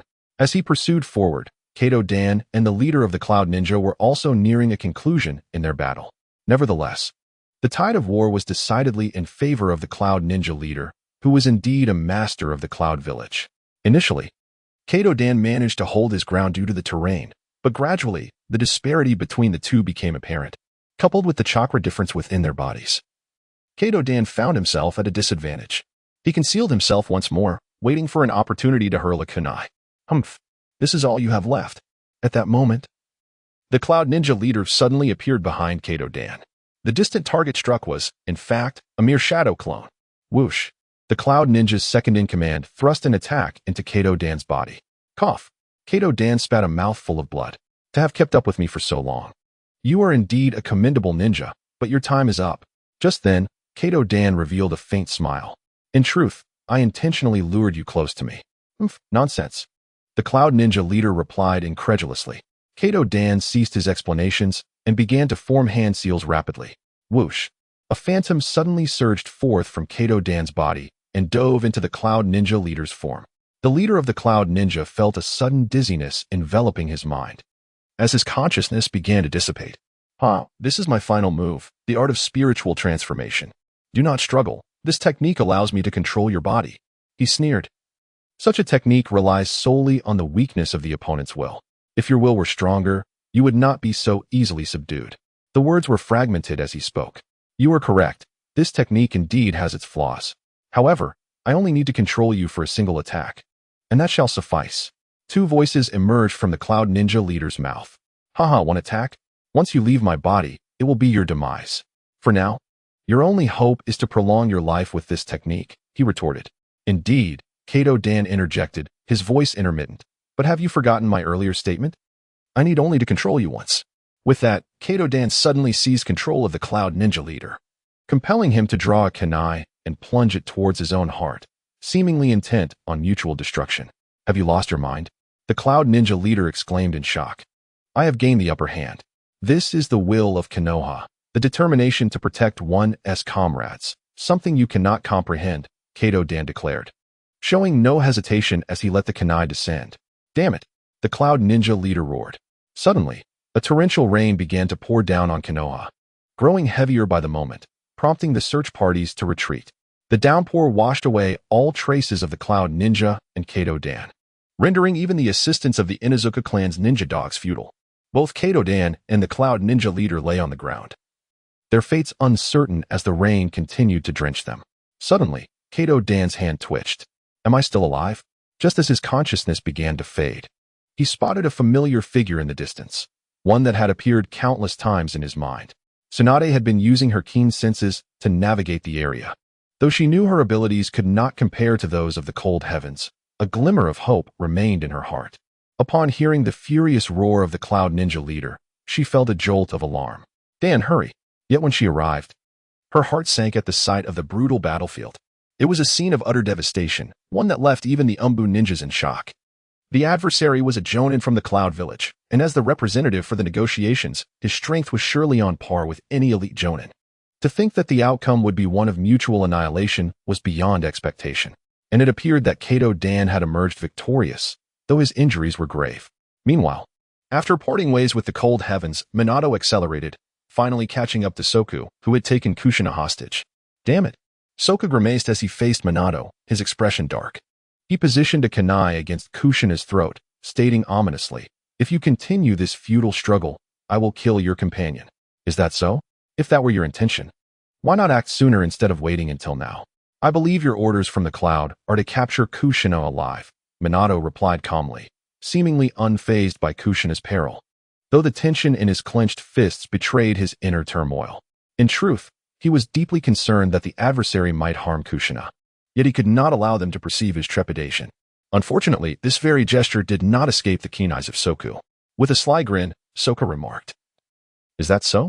You seem quite confident. Perhaps you should test that confidence. As he spoke, a kunai grazed Kushina's neck, leaving a thin line of blood. Despicable!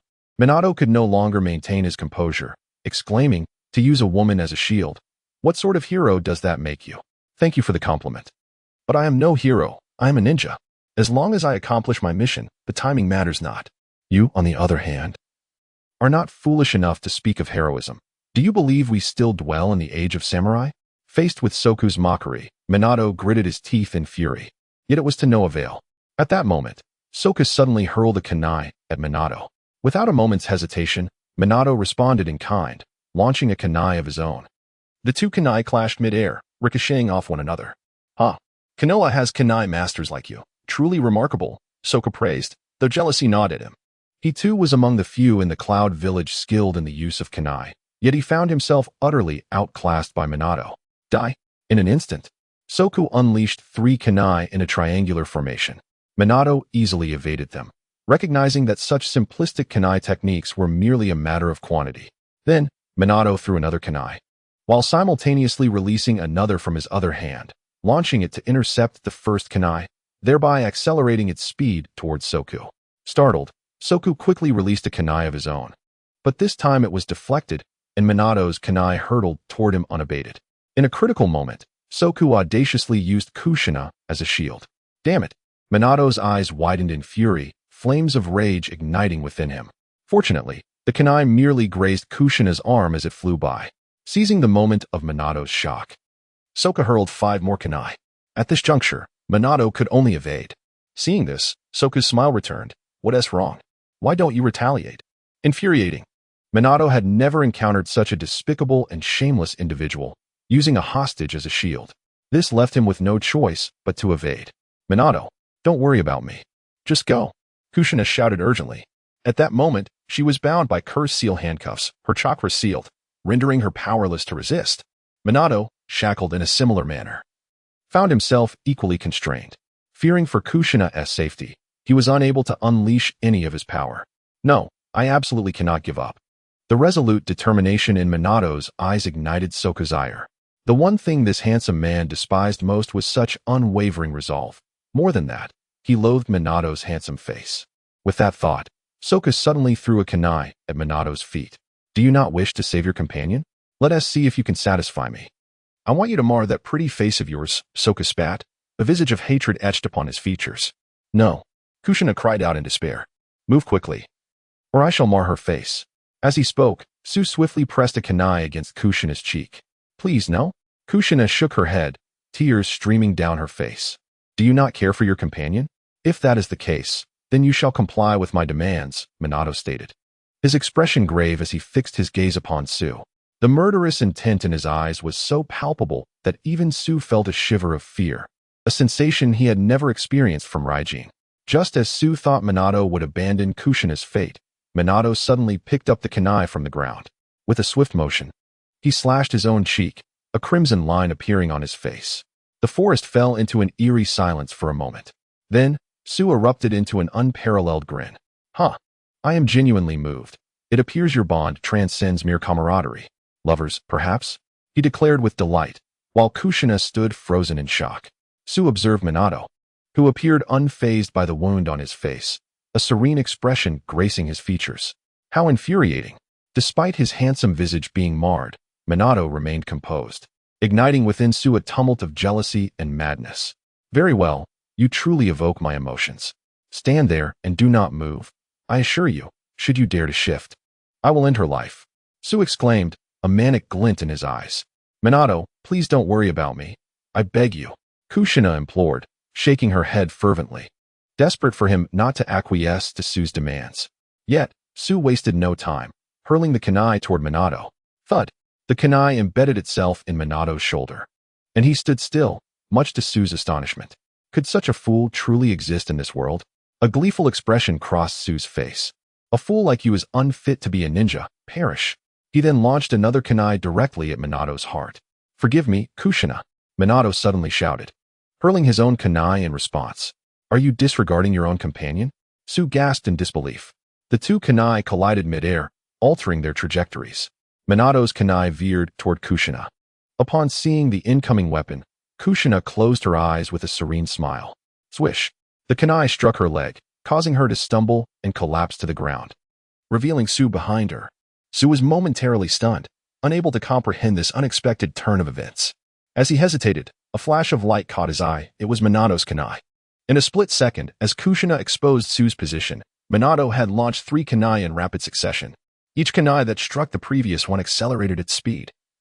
And as a result, the final kunai reached an unimaginable velocity. Thus, by the time Su realized what was happening, it was too late. The kunai struck him squarely in the forehead. As he fell, a look of sheer terror remained etched upon his face. Minato approached slowly, lifting Kushina and gazing at the barely breathing Su. From the moment I began testing your kunai skills, you may wonder why I allowed myself to be struck by you. It was solely to gauge your speed and strength.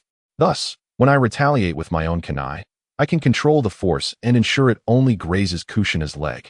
You did this on purpose, you struggled to articulate. Indeed, I have already calculated the trajectory following the collision. What a terrifying man. This was the final thought racing through your mind. Simultaneously, your blurred vision discerned a figure rapidly approaching from behind. Both Minato and Kushina sensed someone trailing them, and upon realizing it was K-10, they exhaled in relief. At that moment, K-10 appeared disheveled and drenched in blood. Are you all right? Minato and Kushina hurried to support him. I'm fine. Splendid work, Minato. K-10 raised his thumb in approval. I promised I would rescue Kushina.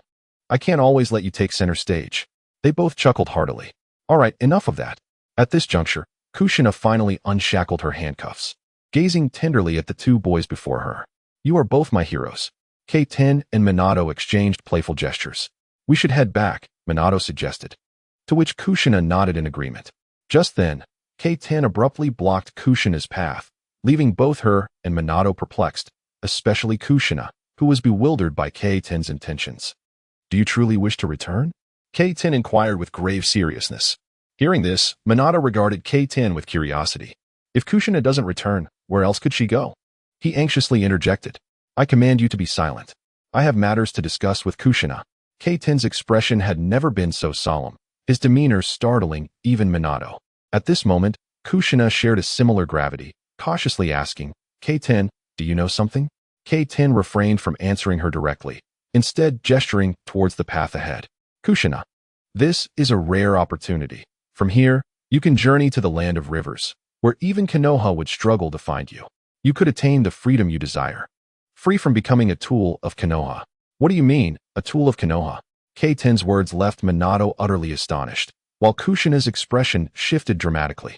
You truly know, she said, her face revealing a flicker of yearning, yet she ultimately shook her head. I'm sorry, K10, I cannot do that. Why not? K10 suddenly exclaimed, tearing off the forehead protector that concealed his mark. Even though I am from the branch family, bound by the control of the main house's cursed seal, I have never relinquished my pursuit of freedom. Even if there is but a glimmer of hope, I will seek a way to cast off this burden. You can do it too. Kushina, we are born equal, not destined to be anyone's tool. This is your only chance. If you return, you will become the vessel for the Nine Tails. Is this truly your wish? On a frigid day, Lung Tian felt a sense of urgency. From the original work, he understood the sorrow of the Jinchuriki. Despite the manga portraying Naruto as an inspiring figure, the Jinchuriki were merely instruments of war. Even when life was on the brink of ending, a new host had to be chosen in advance, and the previous host would inevitably perish. Such a vessel, devoid of the power to determine its own death, was fundamentally a mere tool. Even Naruto, upon learning of his mother's mission, was filled with righteous indignation. Since his arrival in this realm, Lung Tian had forged bonds with Minato and Kushina, transforming her from a mere character in the original narrative into a true companion of Hyuga Rengtian.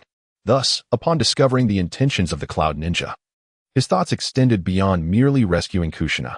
He aspired to alter her fate as well. Yet, Kushina remained indecisive. Lung Tian was truly anxious. Kushina, this is your only chance. If you take a step forward, Minato and I can claim we never pursued you. However, he refrained from voicing the last part. The village of Konoha regarded Kushina merely as the vessel for the Nine Tails, and the Uzumaki clan was the most compatible lineage for such a role. It was likely that even Kushina's descendants would be destined to become Jinchuriki. This was a reality no mother would wish to confront, and one could only imagine the profound sense of guilt Kushina and Minato felt towards Naruto at the moment of their demise. What of the Nine Tails Jinchuriki? Although Minato struggled to comprehend, the truth was that the identity of the Jinchuriki was one of the village's most closely guarded secrets. Had Lung Tian not traversed into this world, the number of individuals aware of Kushina's true identity would not exceed 5.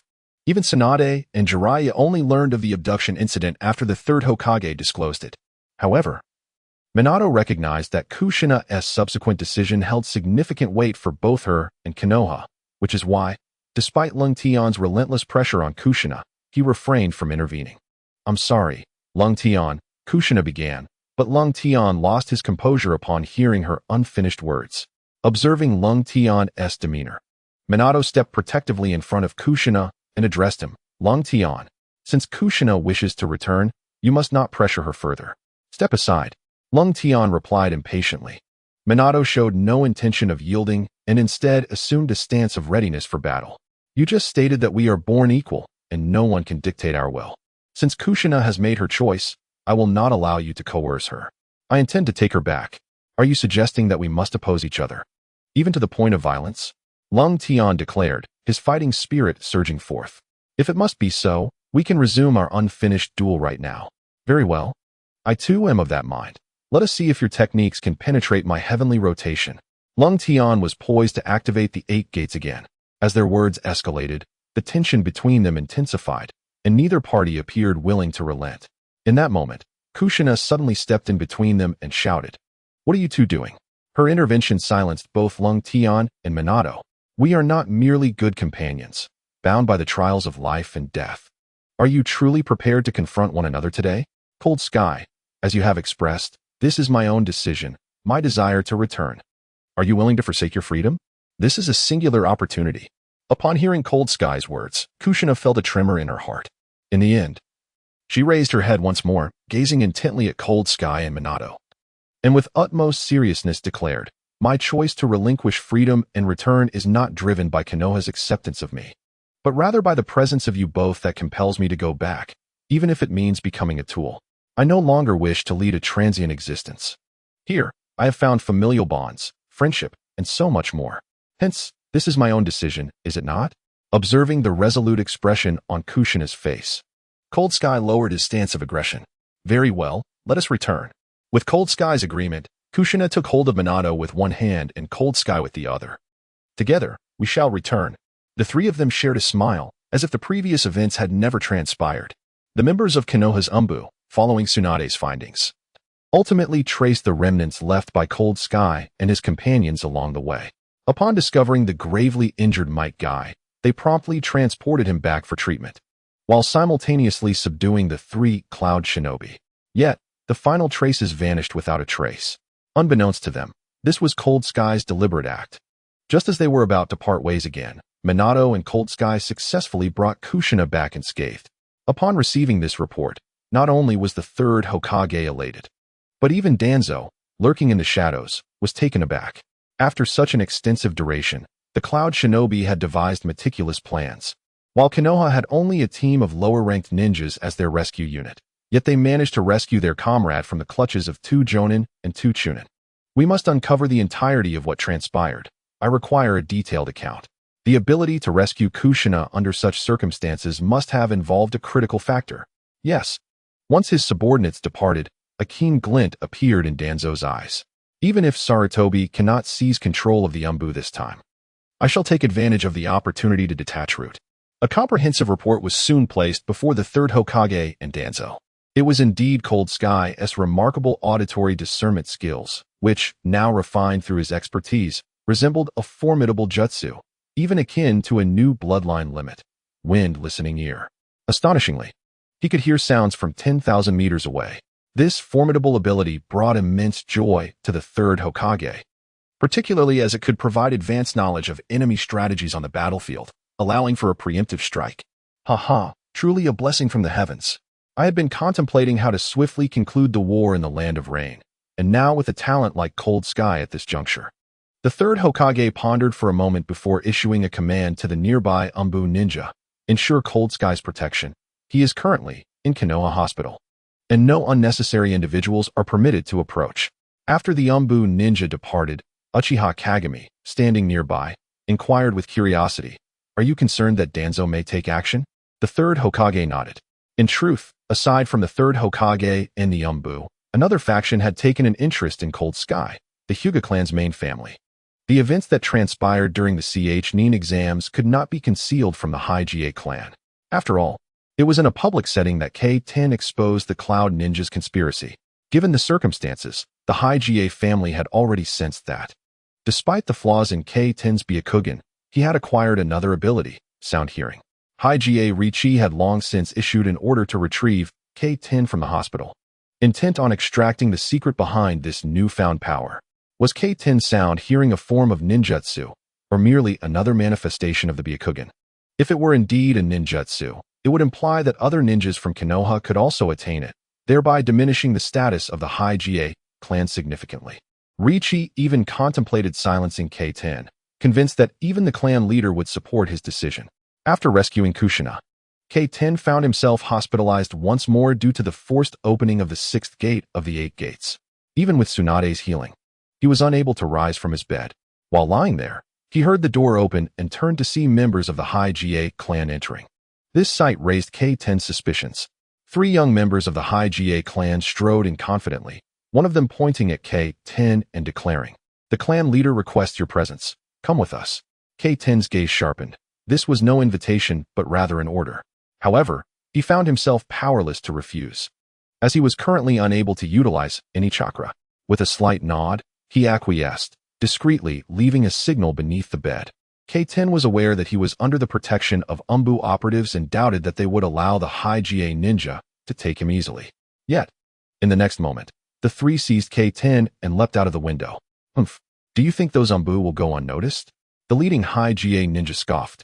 K-10 was brought back to the main house of the clan, this time closer to its core, the residence of the Hyuga clan leader. In a secret chamber, the clan leader and several elders were seated. Upon K-10's arrival, the leader waved his hand, signaling the young Hyuga members to withdraw, and welcomed K-10 with, "Come, have a seat. We have matters to discuss." K-10 recognized the individuals before him. the clan leader, the second elder who was the father of Hisashi, and the third elder, Hyuga Rengtian, who was his sworn enemy. The remaining two were the fourth and fifth elders. Although the Hyuga clan was not numerous, their ranks had grown to over 30 members over the years. These individuals held dominion over the entire Hyuga family, towering over the branch family. The third elder, Rengtian, with a face wrinkled like a chrysanthemum, smiled and said, "K10, I have heard that you were the first to discover Kushina during the rescue mission. As I understand it, your Byakugan is flawed, and you utilized another secret technique to make your discovery. Is that correct?" K10 was taken aback by how much the main house knew, and replied nonchalantly, "Yes. In truth, Hyuga Hanabi had already informed Rengtian through clandestine channels upon recognizing K10's abilities. Hinata Yashichi had never truly regarded the matter with significance. In his mind, he believed that K10 would undoubtedly perish at the borders of the Land of Fire. What merit could there be in the abilities of a deceased individual? It was only during this occasion that Hinata Yashichi finally unearthed the letter from Akamoto, coupled with K10's performance in the CHNIN exams. It indeed garnered the attention of the main family. Upon hearing K10's response, the eyes of several elders from the main family sparkled with intrigue. His words held immense importance for them, validating the accuracy of their intelligence. The head of the Hinata clan was the first to commend, "Indeed, I did not anticipate that a member of our clan, born with a natural deficiency in the Byakugan, could compensate through acute hearing. K10, your efforts are commendable." At this juncture, K10 realized that the main family was indeed aware of his secret ability. However, he was uncertain whether this knowledge had been acquired during the mission at the borders or during the recent endeavor to rescue Kushina. At this moment, Elder San, Hinata Yashichi, lamented, "Given that you have developed such a ninjutsu, why not share it with the main family? This is quite inappropriate. Thankfully, the council has decided to forgive your actions this time, provided you surrender the secrets of your acute hearing." Upon hearing Elder San's words, all eyes in the room turned to Hinata K10, eagerly awaiting his reaction. K10 was taken aback by Yashichi's impatience, eager to seize the secret art of acute hearing. Internally scoffing, K10 maintained a calm demeanor and replied, "I'm afraid this ability is not of my own making. It was taught to me by my mentor, Cat Dan." This revelation caused a momentary pause among the others. "What do you mean? Are you refusing to relinquish this ninjutsu to the main family?" one elder queried after a moment of silence. The absence of K10's denial clearly indicated his stance. Observing this, one elder coldly remarked, "Do not forget that the branch family is obliged to obey the main family's commands unconditionally." Another elder bluntly stated, "Hinata K10, I trust you do not wish to experience the life of a caged bird once more." The implied threat in his words was unmistakable, yet it only ignited the flames of indignation within K10. It appeared that the main family had resorted to this singular means of coercion against the branch family. K10, with an expression devoid of emotion, replied, "How bold. Your threats do not faze me. Is it certain that you will not surrender it?" The head of the Hinata clan interjected, his countenance cold. "This ninjutsu is not of my invention, without the permission of Master Cat Dan. I will not teach it to anyone. K10, are you truly unwilling to reconsider?" urged the father of Hinata Izumi at that moment. K10 shook his head resolutely. At this juncture, Hinata Yashichi chuckled. "Head, as you can see, we must take him into custody." Upon hearing Yashichi's words, the clan leader and the other three elders rose to depart. The father of Izumi cast a regretful glance at K10, fully aware that the Hinata clan was intent on acquiring K10's secret technique. The Hinata family could not permit the existence of any jutsu within Konoha that could rival the Byakugan. If K10 could not be utilized by the main family, his fate was all too predictable. On a frigid day, Lung Tian dared to defy the clan, driven by his unwavering belief that Tsunade, his mentor, would not remain indifferent. Furthermore, he could not fathom that the third Hokage was oblivious to the significance of this secret technique on the current battlefield of the Land of Rain. Thus, despite Hinata Yoshikazu's persistent coercion, Lung Tian steadfastly refrained from divulging the technique. He was resolute in conveying to the clan that he, Hinata Lung Tian, was not merely a tool of the clan. Meanwhile, the Umbu ninjas finally realized Lung Tian's disappearance. Tsunade stormed into the Hokage's office, initially intending to treat Lung Tian's injuries, only to discover that he had been taken captive by members of the Hyuga clan. "Old man, Lung Tian has been taken by the Hyuga clan. Are you aware?" Tsunade exclaimed. The third Hokage gazed ruefully at the damaged door, pondering how this spirited girl would ever find a suitable husband. It seemed he had momentarily forgotten the existence of Kato-dan. The Umbu has already informed me, Sarutobi Hiruzen replied calmly. Then go rescue him. You know the relationship between Rengtian and the clan? Tsunade urged anxiously. The Hyuga clan cannot be entered at will. Do not forget their agreement with the first Hokage. Without the clan's permission, no outsiders are permitted to tread on their territory. The third Hokage replied with composure. Indeed, Lord Third is correct. Without a valid explanation, we cannot proceed. We must await negotiations, an Umbu ninja added. So you intend to sit idly by? Tsunade challenged. Our Umbu ninjas have already initiated negotiations. Came the immediate response from the Umbu.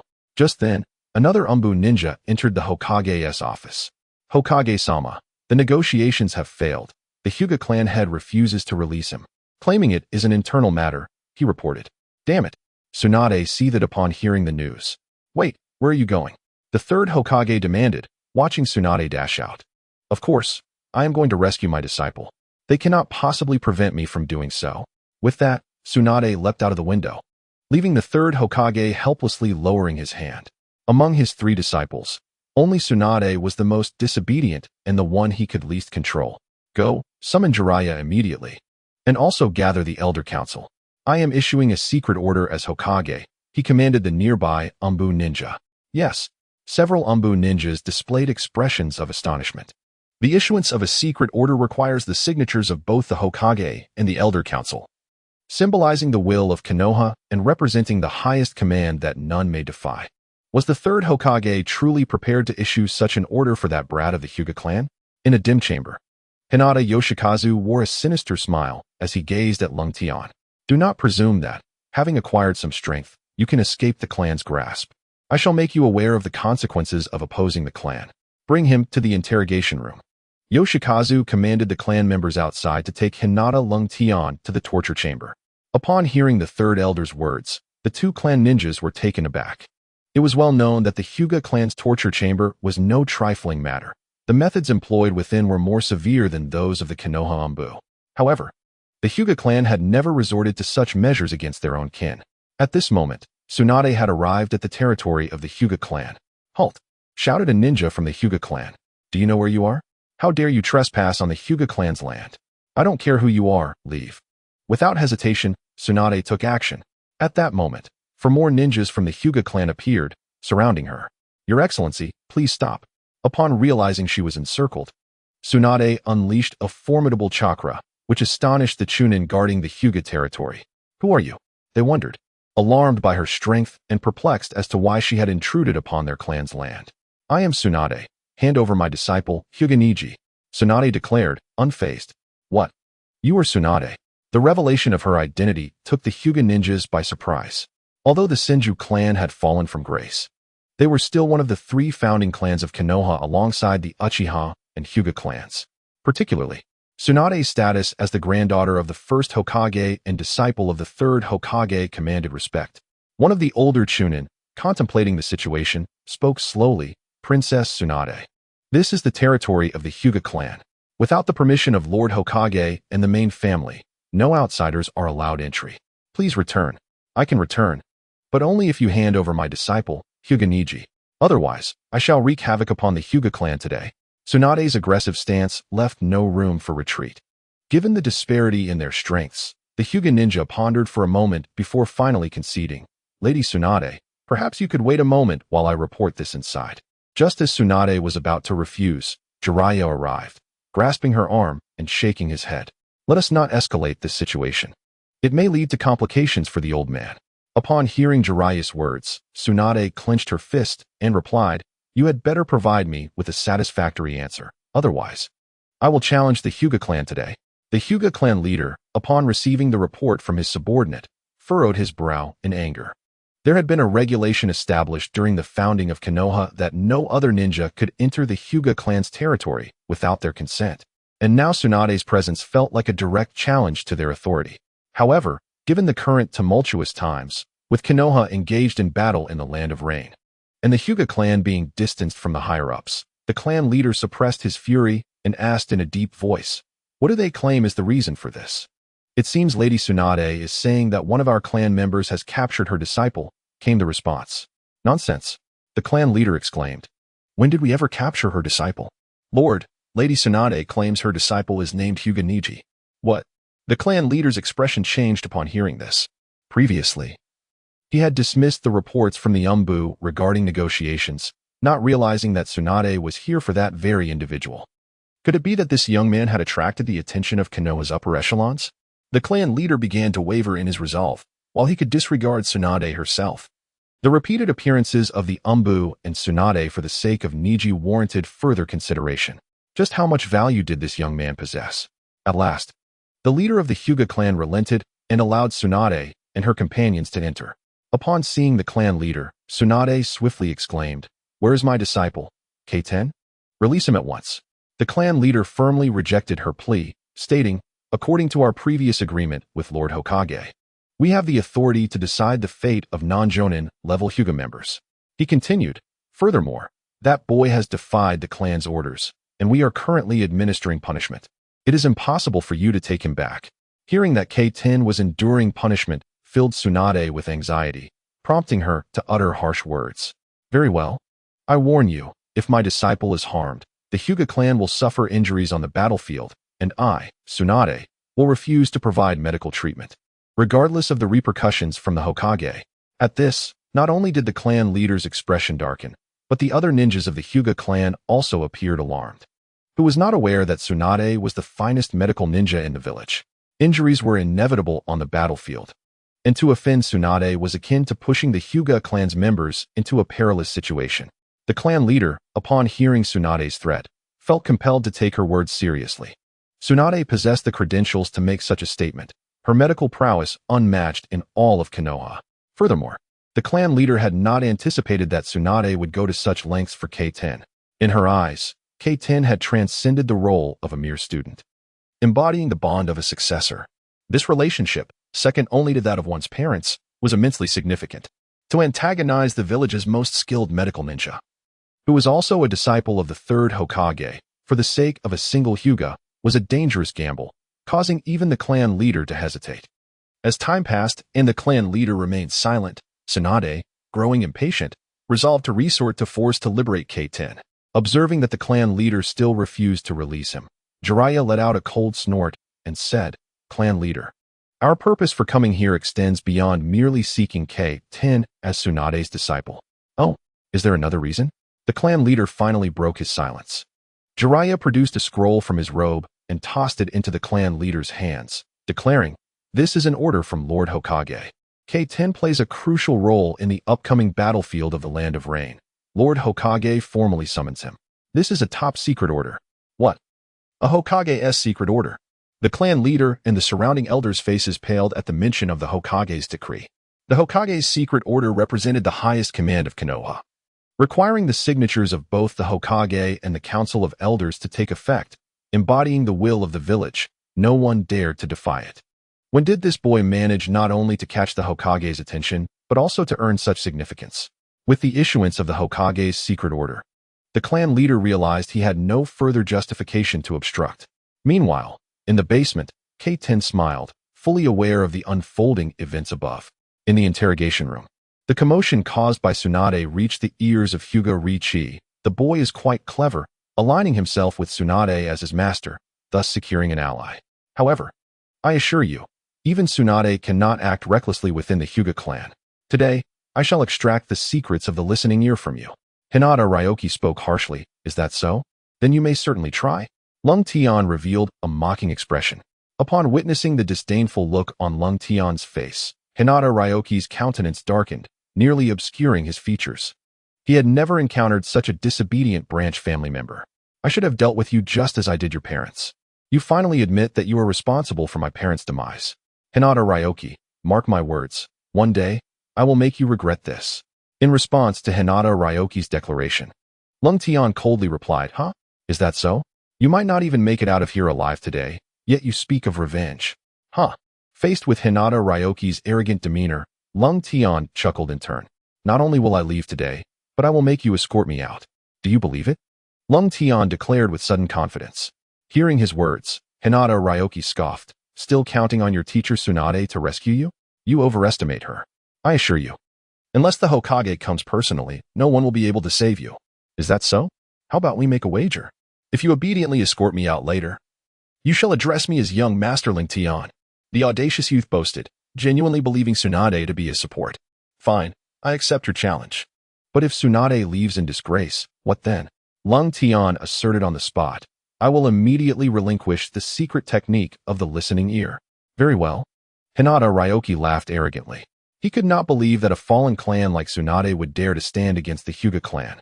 Even the members of the Hyuga clan, poised to administer punishment, found Rengtian's words laughable.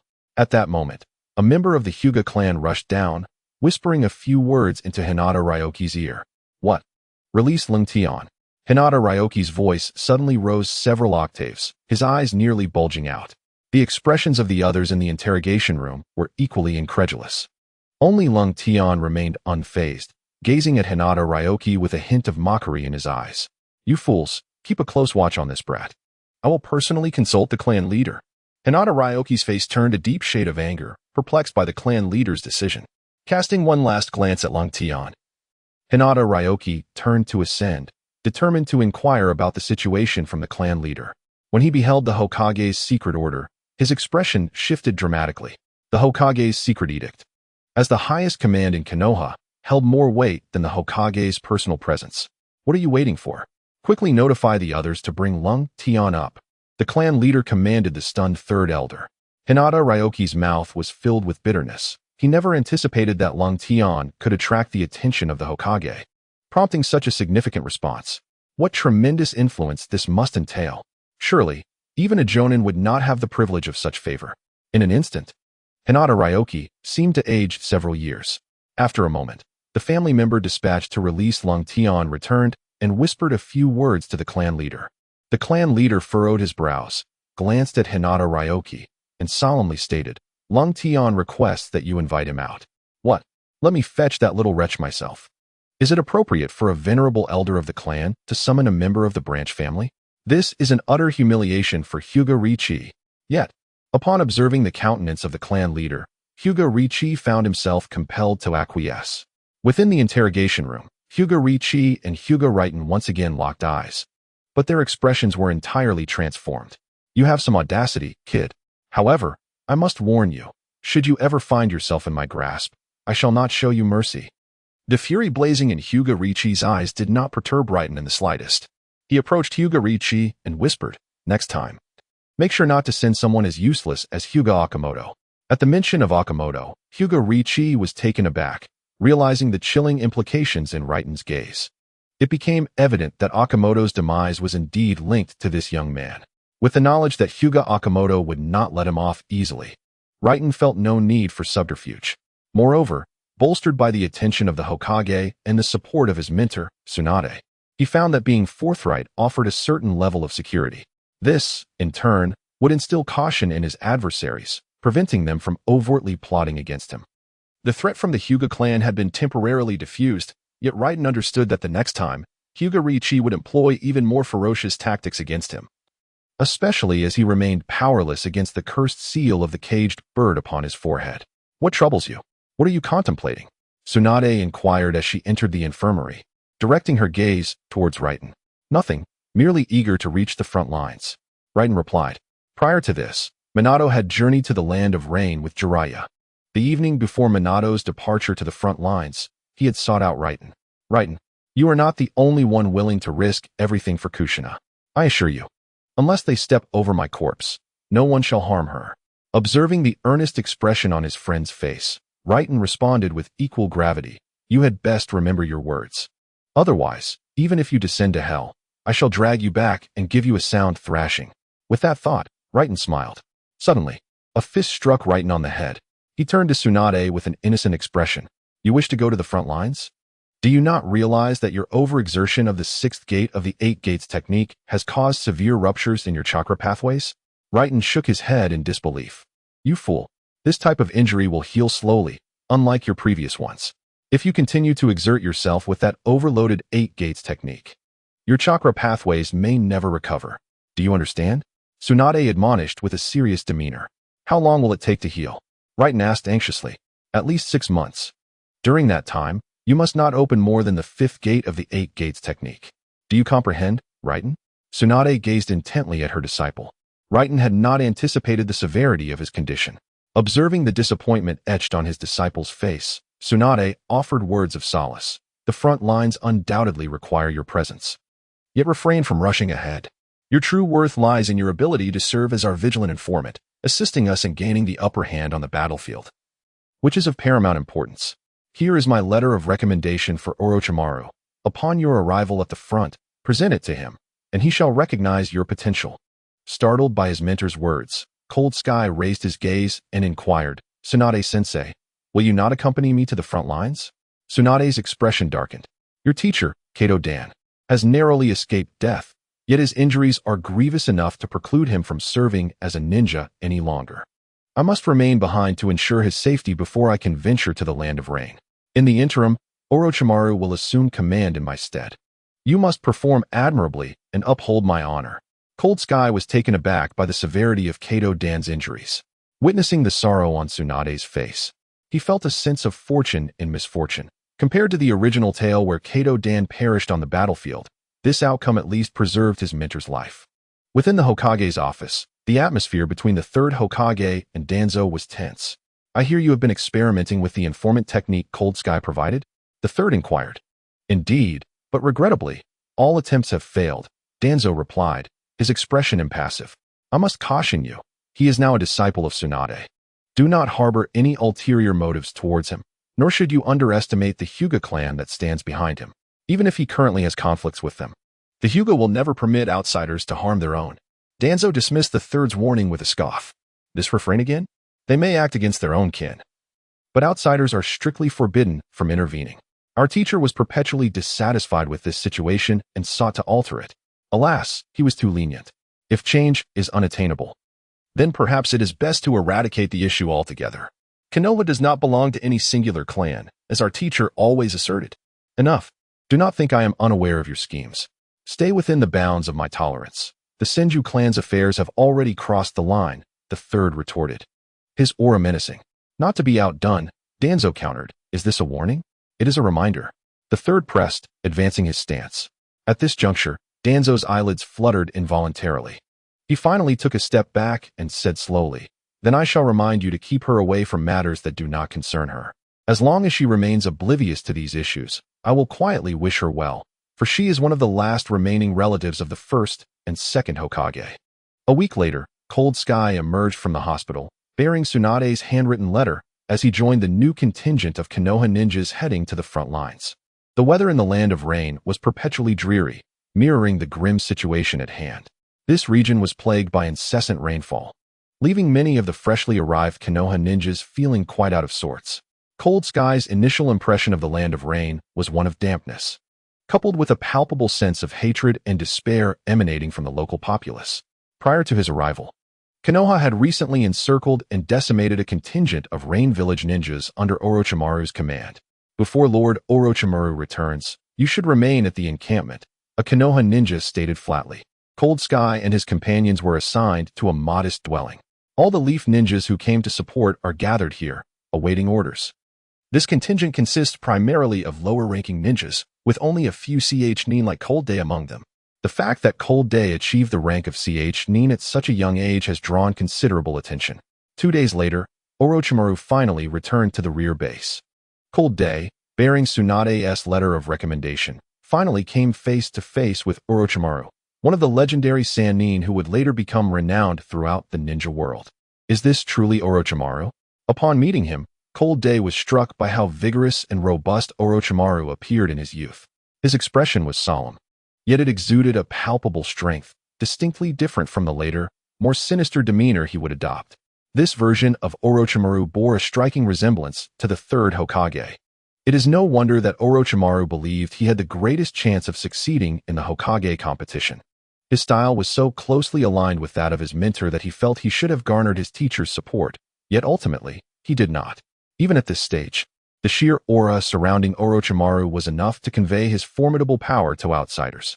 In the original narrative, Cold Day perceived Orochimaru as an unconventional figure among the Hokage, more akin to an inventor or a biologist. However, at this moment, Orochimaru seemed entirely indifferent to Cold Day's presence. Instead, he unfurled a map and, with a grave expression, began assigning tasks to his subordinates. Kaz, Cud, and CHG, you three will continue to lead the teams. Ensure the rain ninjas in the rear are thoroughly eliminated to guarantee our safety. I do not wish to clean up such messes for Tsunade again. Understood. Rest assured, Lord Orochimaru, these scattered rain ninjas pose no significant threat. Cud replied dismissively. I do not seek assurances, I demand results. The foremost adversaries on the front lines are the rock ninjas, and I do not wish for anything to disrupt Lord Sasuke's plans at a critical moment. Do you comprehend? Orochimaru stated with an icy demeanor. Yes. His three subordinates responded immediately. We will not disappoint you, Lord Orochimaru. Very well. At this juncture, Orochimaru cast a glance at Cold Day, who stood behind him. You are Tsunade's disciple? Cold Day nodded. Orochimaru surveyed the letter of recommendation on the table, his expression one of disdain as he remarked, Here, I place no value on the connections of esteemed families, but rather on capability, regardless of one's background.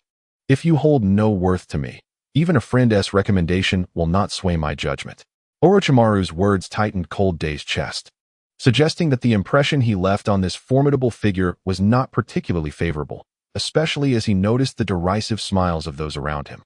Contemplating this, Cold Day fell silent. Those present had accompanied Orochimaru to the battlefield. They regarded Tsunade as a member of a prominent family but were, in fact, ordinary individuals who had earned their recognition through hard work. Thus, they harbored a natural hostility towards those from prestigious families who wielded bloodline limits and secret techniques. Noticing Cold Day's continued silence, Orochimaru remarked indifferently, Listen, in light of Tsunade's influence, I will extend a favor to you. A new batch of leaf blower ninjas has just arrived. You will guide them and also patrol the surrounding area. Should you encounter any rain ninjas, report immediately.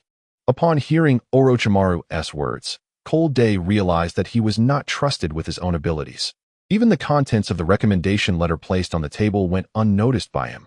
He did not even inquire about his abilities. Logically, as a member of the Hyuga clan, the Byakugan would be most adept at observing enemy movements.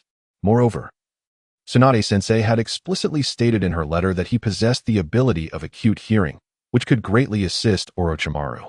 Yet, it was evident that Orochimaru had no intention of utilizing him, perceiving him instead as a nuisance, completely disregarding him. Lord Orochimaru, I possess the capability to assist you in dealing with the remnants of the Rain Shinobi. Upon hearing these words from Cold Sky, Orochimaru merely laughed. His subordinates around him joined in the laughter. What could a freshly graduated genin, who had only just passed the Chunin exam, possibly offer? Orochimaru waved his hand dismissively, stating, The battlefield is not a playground. I do not wish for Konoha to suffer unnecessary losses due to personal bravado. It has been decided. You will lead the genin in patrols. Cold Sky was taken aback to find himself leading a team of genin at the front lines, which rendered him incapable of utilizing his acute hearing abilities. Tsunade-sensei had recommended him to Orochimaru in hopes of leveraging his skills to expedite the handling of the rear, allowing Orochimaru to advance to the front line swiftly. However, it was clear that Orochimaru had never regarded him as significant. This was certainly not Tsunade-sensei's intention. Contemplating this, Cold Sky abruptly closed his eyes, wishing to demonstrate his abilities on the spot, to show Orochimaru that he was far from being the so-called nuisance.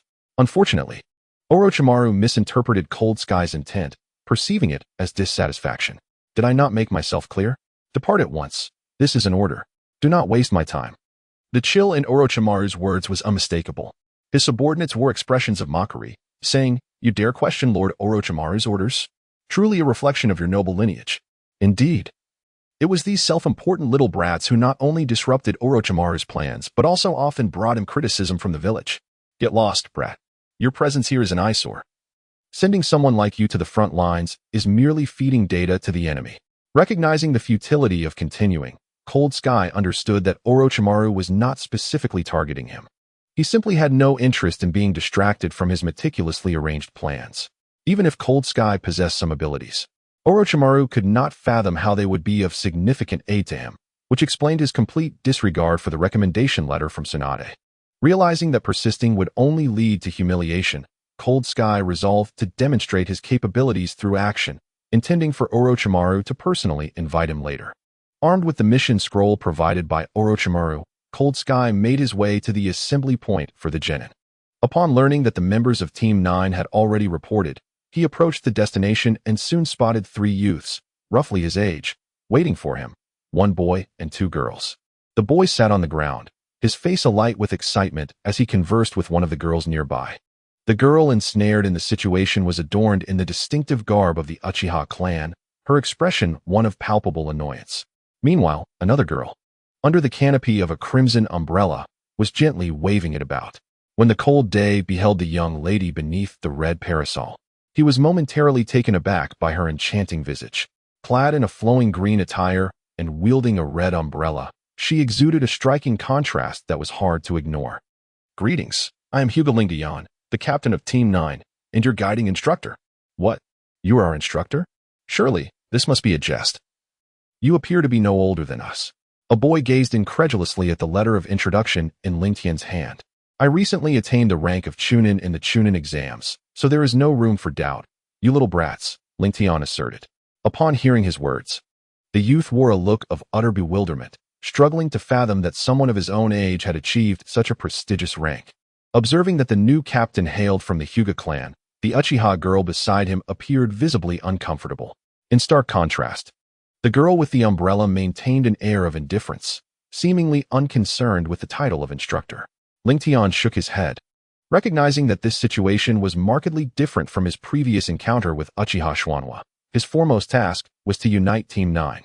Yet, gazing at the trio before him, it was evident that they bore a certain resentment towards him. This predicament posed quite the challenge. The dynamic between Rengtian and the members of Team 9 remained tenuous, each nurturing a degree of hostility towards him. Compounding Rengtian's troubles was the knowledge of their esteemed backgrounds. The boy was none other than Senju Narukase, the younger brother of Lady Tsunade. The Uchiha girl was no ordinary individual either. She was Uchiha Mikoto, who would later become Sasuke's mother. The final girl was equally significant, being the daughter of one of Konoha's 3 affluent merchants, Nakasaori. The 3 were undeniably pivotal figures, especially given the ongoing conflict between Konoha and the Land of Rain, where the 3 merchants played crucial roles. It was clear that each of them was indispensable, which likely explained their reassignment to the rear. It seemed the higher-ups had entrusted him with 3 troublesome burdens. Reflecting on this, Rengtian couldn't help but chuckle at the irony, while he viewed them as a hindrance. The higher authorities must have perceived him in the same light. Acknowledging this notion, he shook his head in resignation. Their previous meeting had not been particularly pleasant, and he hoped that the day's mission would foster a sense of familiarity, diminishing the apparent rift between them. Suddenly, Rengtian recalled a method employed by instructor Kato Dan, ringing the bells. Perhaps this test devised by Konoha to assess the student's abilities served not only as an evaluation but also as a means to forge a bridge of communication between the parties involved. Just as Rengtian reveled in this thought, he overheard the voices of Senju Narukase and the others. Mikoto, rest assured, if that Hyuga captain dares to bully you, I will be the first to intervene. Enough. Narukase, cease your incessant prodding. I have already informed you that I am betrothed. Marrying someone as old as a grandfather. Your parents must have lost their minds. Enough. Lord Uchiha Fugaku is a renowned figure in the Land of Rain. I will not allow you to insult him. If he can achieve greatness, so can I. Once we are on the front lines, I will not be outdone. Upon overhearing these words, Rengtian was momentarily taken aback. Are children today truly so precocious? Stop fooling around. I suggest we take this opportunity to teach that new captain a lesson, to make him aware of our capabilities. Proposed another girl, Minghu Shaori. Agreed. Absolutely. Responded Shoju and Meichin in unison. Rengtian sighed, his forehead creased with concern. These 3 were not merely troublesome, they were 3 young troublemakers. He could not help but let out a wry smile. Pretending he had not heard their banter, he continued forward. Suddenly, Shaori unfurled her red umbrella, releasing a flurry of shurikens. Rengtian found himself peppered with the projectiles. The 3 youngsters gasped in fear. Have we killed the instructor? How could he be so incompetent? Shaori dropped her red umbrella in shock, while Shoju and Meichin appeared utterly flustered. At that moment, Rengtian transformed into a wooden figure, and his voice echoed from behind them. A ninja must never lower their guard. Startled, the trio instinctively retreated, their faces betraying their terror at Rengtian's uncanny presence. When did you appear behind us? Mei-chin and Shaori exclaimed, their expressions reflecting their astonishment. They had not even noticed him forming hand seals. Could this be the difference between a nin and a jinin? Lung Tian smiled, pleased to have startled them. What a clever ruse. He emphasized. Yes, snatching the bell is a tradition of our Leaf Village. Noting their skeptical expressions, he resorted to this excuse. Humph. We are merely 3 genin. You are a nin, so of course we cannot compete with you, Shaori remarked, unimpressed by the game. Indeed. This is merely an opportunity for you to showcase your prowess, Mei-chin scoffed. Do not be hasty. Allow me to explain, Lung Tian said with a smile. He then drew a 5-meter circle on the ground. I will remain within this circle. You may employ any means necessary to seize the bell from me. Additionally, if you manage to force me out of the circle, I will surrender 1 bell. What do you think? What? You mean you will remain stationary within this circle? Shouju exclaimed loudly. Cough. I mean I will be moving within this circle, not standing still. Lung Tian quickly corrected himself. These 3 little rascals were anything but naive. Humph. I thought you were brave enough to remain still. Shouju retorted dismissively. Sweat beaded on Lung Tian's forehead. Was there truly someone so foolish as to present themselves as a target? Just then, Shouju approached slowly, suddenly shouting, You said it yourself. Without missing a beat, he hurled a kunai and lunged to snatch the bell from Lung Tian. Shouju, do not interfere with me. At the same time, Uchiha Mei-chin leaped up. Her cheeks puffed out. Ninjutsu. Fire style, fireball jutsu. Sensing the heat behind him, Shouju rolled away in a hurry. The daughter of the Ming Lake family also unfurled her crimson umbrella once more in the face of the cold day, this time releasing a shuriken adorned with explosive tags. However, unlike ordinary shurikens, this one was imbued with destructive potential. Cold Tian shook his head. The coordination was utterly chaotic, resembling nothing more than a free-for-all. Yet, the ninjutsu they employed spoke volumes of their self-loathing. Each technique wielded immense destructive force or was a sneak attack. Returning heaven, Cold Tian offered a faint smile as, just when the trio from the rope tree believed he would be thrown out of the circle, he deftly rebounded all their attacks back at them. What? How is this possible? Seeing their ninjutsu and hidden weapons all reflect back, Mei-chin and Saori were left dumbfounded. At that moment, Shinju charged forward with a shuriken in hand. Bang! Cold Tian suddenly vanished from before him, only to reappear behind, clasping the shuriken in his grasp while, with the other hand, he had inexplicably drawn a kunai to press against his throat. Do not act so rashly. A ninja's first instinct upon receiving a mission should be to analyze it, and you ought to assess your opponent's strength before engaging in reckless actions. Mei-chin and Saori have done well in this regard. Hearing Cold Tian's words, Shinju wore a look of discontent. However, Mei-chin and Saori did not display any signs of pleasure. The preceding encounter had made them acutely aware of Cold Tian's prowess. With the use of returning heaven, they found it utterly impossible to approach him. Humph! The Hyuga clan's returning heaven is lauded as the strongest defense. We are utterly powerless against you. You are, from the outset, in an invincible position. Observing their expressions, Cold Tian chuckled once more. Then I suppose I need not rely on returning heaven at all, shall I? What? Underestimating me. Cold Tian activated his Byakugan, and under its gaze, he anticipated all of Shinju's movements.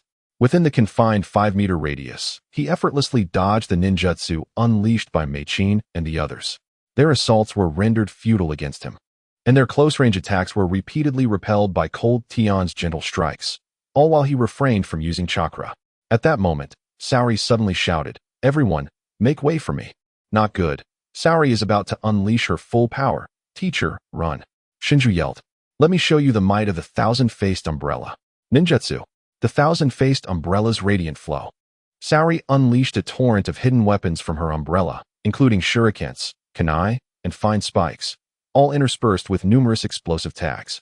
Regardless of their sheer power, the value of these ninjutsu tools alone was staggering. Truly, a wealthy girl, wealth breeds caprice. At that moment, Uchiha Mei-chin shouted to Cold Tian, Captain, you must retreat. Saori cannot even control her own hidden weapons. Shinju was equally startled, unable to fathom that Saori would resort to such a technique. He recalled a time in school when someone had teased Saori, prompting her to unleash the thousand-faced umbrella on the spot. Had it not been for the timely intervention of a teacher, it would have surely resulted in a tragedy beneath that umbrella. Since then, everyone had kept their distance from her. Thus, When Xingtian became aware of her presence, he refrained from jesting with her or even engaging in conversation. Despite the lady's stunning beauty, he wished to avoid inadvertently offending her. After all, he could perish at the hands of an enemy, only to find himself slain by this formidable young woman instead. A faint smile graced Xingtian's lips, utterly unfazed by the concealed weapon before him. In an instant, he gathered a substantial amount of chakra in his hands, which stabilized rapidly, resembling the formation of a Rasengan. With a flick of his fingers, he executed a gesture akin to a snapping motion, invoking the technique of finger flick. In an instant, a powerful gust of wind erupted from his hand, hurtling towards the concealed weapon. Without pausing, he continued to perform the same motion, each gust of wind striking accurately at Shotzi's hidden weapon. The sound of impacts echoed as the projectiles veered off course upon encountering Xingtian's technique. It was as if a vast web enveloped him, more formidable than his previous technique. This innovation stemmed from his reflection on Hinata's protective Bagua technique. However, its foundation was rooted in the principles of the Bagua empty palm, augmented by the improvements left by Minato's Rasengan. Xingtian had also recognized the limitation of gentle fist in long-range combat, thus creating a jutsu that achieved effects reminiscent of Kaguya Otsutsuki's rabbit hair needle. Though the finger flick was far less potent than the Rasengan, each gust possessed a rebounding force. Moreover, Xingtian's version was considerably smaller, allowing for a significantly quicker hand seal formation. The originality of his jutsu left the three members of Team 9 in awe, as they had never anticipated the existence of such wondrous techniques. At that moment, Xingtian reappeared before them, his expression serious as he admonished, "You are performing inadequately. Your coordination fails to harness your full potential and merely hinders one another. With a teacher of such caliber, we stand no chance of defeating you," protested Uchiha Makoto defiantly. "Is that so? Have I truly left you with no opportunity?" Xingtian inquired with an expression of indifference. Seeing their defiance, he continued sternly, "From the very beginning, it has been you who have not attentively listened to my words. I emphasize that the most vital aspect of the mission is analysis. You must first dissect the task I presented, to either defeat me and seize the bell or force me out of this circle. Given your assessment of my strength surpassing yours, it should have been clear that a direct confrontation was futile. Had you considered utilizing the confines of this circle to launch a tri-pronged assault, you might have found an opportunity afforded to you." Upon hearing Xingtian's words, the trio's eyes brightened. Indeed, as he stated, he had been continually restraining his abilities to grant them opportunities. However, they had failed to thoughtfully contemplate the advantageous conditions he had provided, instead treating them as mere mockery. Realizing this, they lowered their heads in shame. Xingtian shook his head, reflecting on how vastly inferior they were compared to graduates from other classes. Was it not a bit reckless for Konoha to send such inexperienced genin to the front lines? On a frigid day, K-10 retracted his thoughts, recognizing that these were matters for the upper echelons of Konoha, not for a mere Seichnin to ponder. His immediate concern lay in effectively leading the small team before him. First, they needed to comprehend each other's strengths. Following the recent assessment, he believed they had gained some insight into his capabilities. The Byakugan and the secret arts of the Hyuga clan, along with my unique technique, the finger-flicking ninjutsu, which allows for ranged attacks, are among my skills. At this point, K-10 turned to his three teammates and inquired, "Now, it's your turn to share." Ju stepped forward confidently, proclaiming, "My forte lies in taijutsu." K-10 widened his eyes, internally questioning Ju's audacity. If it were Mike Guy making such a claim, he might have believed it. Then, Uchiha Makoto, with a proud demeanor, chimed in, "I excel in fire-release ninjutsu," aspiring to learn from Uchiha Genka and unlock the Sharingan as swiftly as possible. Noticing Makoto's defiance, particularly her emphasis on the Sharingan, K-10 shook his head, saying, "Even Uchiha Genka, who has unlocked the Sharingan, is not my match. If you wish to catch up to me, you must at least awaken the three Tomo." Makoto gasped at K-10's words. Finally, Asahi Saori, with a self-satisfied expression, declared, "In my eyes, any issue that can be resolved with money is not a true issue. Battles are merely contests of financial resources. With ample funds, victory is assured." K-10 shook his head, revealing a hint of bemusement. This Saori bore a striking resemblance to certain individuals from my past life in her worldview. "Very well, I hereby announce the official establishment of Team 9. Lord Orochimaru has assigned us the task of collaborating with other captains to patrol the vicinity heighten vigilance, and ensure stability in the rear. K10 stated with a tone of calm seriousness. What? Aren't we supposed to be on the front lines? Ju questioned, disappointment etched across his face. K10, sweating internally at the thought, reflected that with Ju's current level, he would merely be cannon fodder on the battlefield. I will not request frontline assignments until you have earned my acknowledgement. K10 flatly refused. The trio assumed that K10 underestimated their abilities, their expressions shifting to one of defiance. We will prove our strength to you, they declared. K10 nodded with a smile, appreciating their spirited resolve. The atmosphere was promising. However, K10 himself had merely been dispatched to the lower ranks and lacked the authority to propose mission requests. Thus, the task commenced. Other squads received their respective assignments. Some were sent to the front lines, while others were also assigned patrol duties, but their operational ranges far exceeded that of K10's team. Many looked upon K10 and his companions with disdain, particularly the subordinates of Orochimaru who had previously assigned tasks. During the handover of duties, they mocked. These individuals are high-priority protectees, either wealthy or noble. You must take extra care of them. Laughter ensued. Indeed, they merely bask in the spoils of victory from the rear. Quite amusing. A group of cowards too timid to face the front lines. Infuriated by the ridicule, Ju and the others seethed with indignation. We are not mere noble scions. Once we step onto the battlefield, we shall not be inferior to you, Shinkshu declared loudly. Yet, this assertion failed to earn their approval. Do you truly believe that Lord Orochimaru would permit such worthless trash to fight on the front lines? How infuriating. In a fit of rage, Shinkshu charged at his opponents, only to be effortlessly subdued beneath their feet. Is this truly the might of the Senju clan? Just as he wallowed in despair, a chilling voice resonated from behind. Remove your foot from my student, or I cannot predict my actions. Startled, all present were taken aback. The ninja who had trampled Shinkshu had not even realized when Cold Tian had stealthily approached him. With a swift maneuver, he distanced himself. A look of apprehension etched upon his face. Had this been a battlefield, he would have left himself wide open, courting death. Very well, let us proceed with the handover. Cold Tian remarked nonchalantly, as if nothing had transpired. At that moment, none dared to mock him further. Cold Tian's swift technique had left everyone astounded. His prowess had even won over the often critical Team 9. Perhaps this individual truly possesses remarkable strength, Shinkshu thought in astonishment as he gazed at Cold Tian. Meichin and Saori exchanged glances, silently acknowledging Cold Tian's capabilities. Observing Team 9's reaction, Cold Tian silently chuckled. Today marked yet another transition of duty. Once again, Cold Tian and his companions surveyed the perimeter of their encampment. How tedious this is. We remain within the confines of our station, barely venturing 500 meters beyond. Such limitations render us incapable of detecting the enemy, Shinkshu lamented. The other two, Meichin and Saori, shared his sentiments, though they chose to keep their thoughts to themselves. Hey, Meichin, you ought to speak up. Our strength is certainly on par with the others. When we encounter the ninjas from the Rain Village, I shall ensure they recognize my prowess, Shinkshu exclaimed, brimming with enthusiasm. Meichin retorted with irritation, you should save your breath. I hope you do not become a liability. Humph. Do not underestimate me. Once I learn powerful taijutsu from my sister, I will defeat any middle-aged man. Fool. How many times must I tell you not to refer to Fuchio in that manner? Uchiha Meichin exclaimed in frustration. Cold Tian smiled lightly and suggested, shall we patrol a bit farther today? Really? Shinkshu replied, elated. Uchiha Meichin and Minghu Saori exchanged puzzled looks. Unfazed, Cold Tian led the trio beyond their original boundaries. The weather has been delightful lately. It should not have rained, right? Cold Tian remarked as he passed two puddles, suddenly turning to Shinkshu.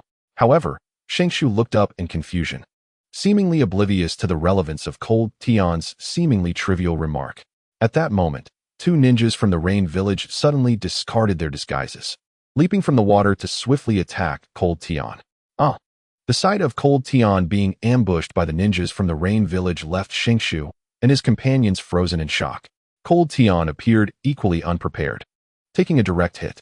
As they witnessed Cold Tian fall to the assault of the Rain Village ninjas, a sense of dread enveloped them. The entire being of Shintian was rendered utterly speechless, his body trembling in terror, seemingly at a loss for how to proceed. At that moment, Uchiha Makoto suddenly regained her composure and unleashed the great fireball technique, towards the ranged shinobi. The two ranged shinobi exchanged indifferent smiles. Water release technique. With a resounding splash, a wall of water rose before them, effortlessly extinguishing Mikoto's fire technique. We have never encountered such a Navi leaf ninja before.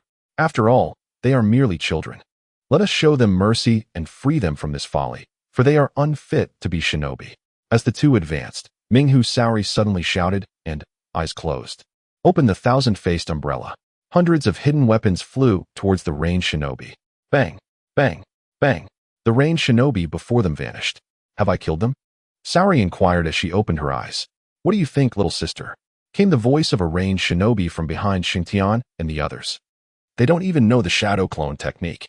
Let us leave a profound lesson for Konoha, reminding them that our ninjas from the Rain Village are not to be trifled with, especially allowing a bunch of children to guard their rear. As the enemy's kunai descended, Rengtian found himself utterly paralyzed, unable to move. It was their first encounter with the battlefield, their first glimpse of such brutal scenes, leaving them clueless on how to react. Hee, this little one is so frightened that he can't move. Allow me to escort you on your journey. The ranged shinobi's eyes glinted with malice. If you wish to harm my student, you ought to consult me first, a calm voice interjected from behind them. What? The two ranged shinobi were taken aback. Yet, their response was short-lived, as they were struck by the snap of Rengtian's fingers, rendering them incapacitated. Teacher, Captain. Upon seeing Rengtian reappear before them, Rengtian and his companions were filled with joy. Rengtian shook his head. Your performance has greatly disappointed me, especially you, Rengtian, who failed to react at all. I had clearly given you a hint. Hearing Rengtian's words, Uchiha Mikoto suddenly awakened. The captain mentioned there hadn't been rain in days. Yet there are such evident traces of water here. Did the captain discern their disguise from the very beginning? Rengtian nodded. In truth, this was a test for you, a measure of your performance on the battlefield, and I am quite disheartened. This time, including Rengtian, none dared to refute him. All heads bowed in shame. Compared to Rengtian, they were woefully inadequate. They had failed to react even when the enemy appeared, consumed by panic. Well then, today's test concludes here. Let us reflect thoroughly upon it when we return. Rengtian consoled, though Rengtian and his companions remained despondent. As Rengtian escorted the two ranged shinobi back, the stationed Konoha ninjas were utterly astonished. Where did you capture them? They inquired. Within our patrol range. Rengtian replied nonchalantly. It is quite astonishing that this group of youngsters has encountered no issues, yet managed to capture ninjas from the Rain Village. Could it be that these two ninjas from the Rain Village simply happened to be unconscious on the road? Upon hearing the words of the other party, Rengtian offered a faint smile, choosing to ignore him. However, such remarks ignited a fierce anger in Shengshu and his companions. You have been unable to locate the ninjas from the Rain Village for days. Are you envious of our success in capturing them, proving our superiority? Shengshu exclaimed loudly. You little brat, dare to speak again. Shengshu's words thoroughly enraged the ninjas before them. As Shengshu had pointed out, Lord Orochimaru had tasked them with finding the remnants of the Rain Village nearby, yet their efforts had yielded nothing, much to Orochimaru's frustration. The front line at the Rock Village had shown some movement, while the 3rd Division, led by Orochimaru, remained trapped in this location. Sasuke and Lord Hakuba had urged them multiple times. Orochimaru had even set a deadline, and yet today, the least expected group, led by Rengtian, had captured a ninja from the Rain Village, which left the elite subordinates of Orochimaru seething with indignation. As the opposing ninjas prepared to teach Shengshu a lesson, a powerful chill suddenly emanated from Rengtian. I have declared him my student. It is not your place to chastise him. Do you wish to test me? As he spoke, a formidable chakra erupted from Rengtian, rivaling that of a Jonin. In his heart, Rengtian had quietly unlocked the 8 gates, and such overwhelming chakra prompted the surrounding Leaf Village ninjas to instinctively take a few steps back. What an astonishing chakra! Shengshu and his companions were utterly incredulous. Rengtian's power instilled a deep fear in them, surpassing even that of their instructors. What a terrifying force! Uchiha Meichin and Saori exchanged glances. Shengshu gazed at Rengtian with excitement, yearning to possess such formidable strength himself. For Rengtian, however, it was as if nothing were amiss. He dissipated the terrifying chakra and approached the opposing ninja, softly stating, Do not provoke my student. The price is one you cannot afford. Since the last incident, the intensity of Rengtian's words had reached unprecedented heights. Whatever Rengtian instructed, Shengshu and his companions followed with utmost seriousness, doubling their training efforts under his guidance. Captain, does this training truly aid in enhancing our ninjutsu? Shengshu asked, having fallen from a tree once more. Of course, climbing trees and walking on water are the most effective training methods for a genin. Lung Tian replied upon noticing the puzzled expressions on Shengshu, Mei Qin, and Saori. Demonstrating as he explained, he added, it trains your control over your inner chakra and increases your chakra capacity, serving as the swiftest method to elevate your prowess. Seeing that Shengshu and his companions still seemed unmotivated, Lung Tian suddenly declared, if you can complete the training I assign you, I promise to teach you a high-level ninjutsu, the body flicker technique. The body flicker technique? Shengshu and his companions asked in disbelief. Indeed, Lung Tian nodded affirmatively. Captain, the body flicker technique is an advanced ninjutsu, attainable only by elite shinobi. How could we possibly master such a sophisticated skill? Uchiha Makoto questioned first. For others, it may seem implausible, but under my Byakugan, I can perceive the flow of your chakra and assist you in swiftly mastering the body flicker technique, provided you heed my commands. Upon witnessing the activation of Cold Sky's Byakugan, the trio felt as though they were entirely exposed before his gaze. A singular thought arose in their minds. Nothing could remain concealed beneath those piercing eyes. Indeed, Cold Sky possessed the confidence to guide the three of them in rapidly mastering the body flicker technique, particularly the most challenging aspects, the release points and the control of their internal chakra.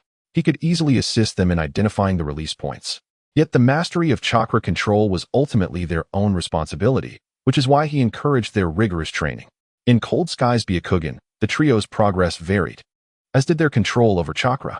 However, unlike other instructors, Cold Sky could provide immediate guidance on their deficiencies.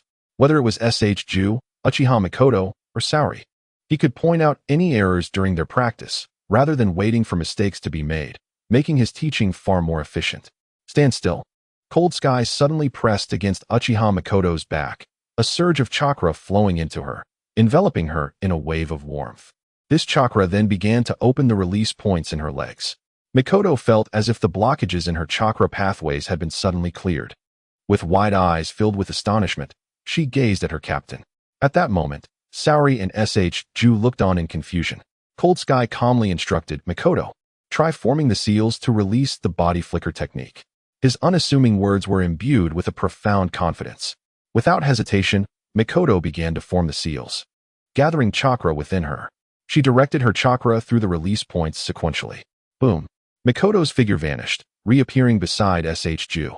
Observing the dazed expressions on Ju and Saori's faces, Makoto beamed with excitement. Captain, I did it, she exclaimed, exhilarated to have mastered the advanced ninjutsu. Ju and Saori looked at Cold Sky with eager anticipation, particularly Ju, who was filled with admiration. Captain, please, help me achieve that too, just like Makoto. Hearing Ju's plea, Cold Sky chuckled softly and playfully kicked him away. Focus on your training. Even Saori is progressing faster than you. If anyone succeeds, it will be her first. Disheartened by Cold Sky's words, Ju dashed towards a nearby tree, resolutely beginning his arduous practice. He too yearned to successfully execute the body flicker technique. Witnessing Ju's dedication, Cold Sky smiled. In addition to instructing the trio in the body flicker technique, he had also imparted some combat experience during these days. Shaji and Shinshu have both met the requirements for the body flicker technique. Shortly, I will assist you in unlocking the points necessary for its release. Remember the order in which I guide you, and control your chakra to flow accordingly. You will master the body flicker technique. Upon hearing Lung Tian's words, Shinshu and Shaji exchanged glances, their faces alight with excitement. Bang! Bang! Shaji succeeded first, and after a moment's failure, Shinshu also triumphed. Observing that all three had learned the body flicker technique, Lung Tian nodded approvingly and remarked, this technique is the optimal choice, whether for confronting foes or evading their attacks. Remember, on the battlefield, if you sense danger, employ the body flicker technique immediately. Yes, Shinshu and the others responded swiftly. Lung Tian nodded, his decision to teach this technique stemming from the fact that in the manga, Shinshu had been killed while attempting to showcase his prowess in battle. Possessing this ninjutsu might just save his life. As the offensive by the IWA ninjas at the front grew increasingly fierce, the rear, where Lung Tian and his companions were stationed, also began to teem with peril. Not only was their destruction wrought by the Rain Ninja village, but some IWA ninjas had also circled around to the rear. In response, Orochimaru had sternly ordered his subordinates to locate and eliminate the threat posed by the Rain Ninja village promptly. However, the Konoha ninjas had underestimated the capricious weather of the Land of Rain, particularly its torrential downpours. As the rainy season commenced, the weather became unpredictable.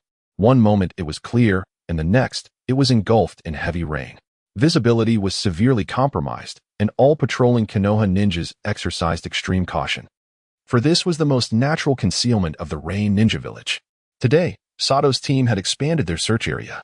As one of the captains of Orochimaru's 4 subunits, Sato possessed considerable experience. Yet, amidst the downpour, he found himself without any strategy, relying solely on his sight. This rain is truly intense, one of the team members remarked. Indeed, visibility is too low, and we've strayed far beyond our original parameters, yet we have found nothing. Captain, perhaps we should return and report our findings for today? Sato glanced ahead and shook his head. Let us search a bit further. Hearing their captain's words, the team members exchanged wry smiles. Understanding his determination to fulfill Orochimaru's mission as swiftly as possible, the team pressed onward, quickly swallowed by the torrential rain. At that moment, a suspicious figure suddenly flickered into view ahead. Sato and the others exchanged glances and immediately surged forward. Could it be a ninja from the Rain Ninja village?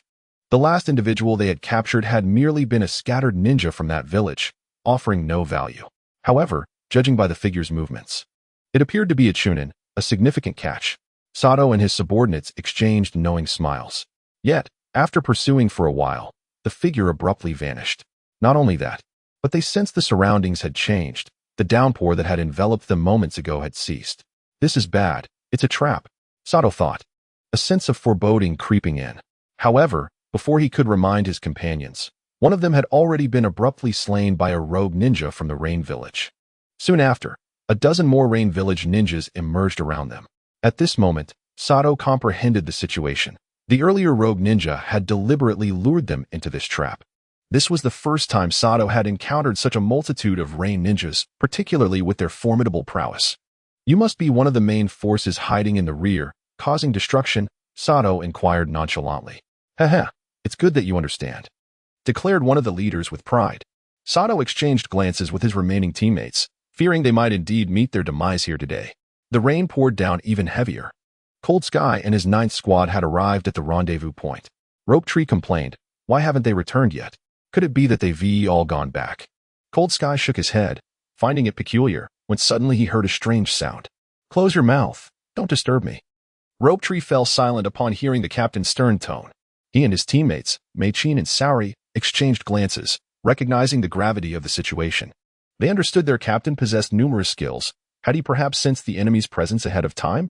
At that moment, Cold Sky activated his enhanced hearing. He seemed to discern the sounds of battle and immediately charged forward, instructing Rope Tree and the others, do not follow. Return to report. Inform them that enemies are 12 miles to the northeast. Is that so far? Initially startled by Cold Sky's announcement of enemies, Rope Tree and the others were taken aback upon hearing the distance. Could the captain be mistaken? They were uncertain whether to trust his words.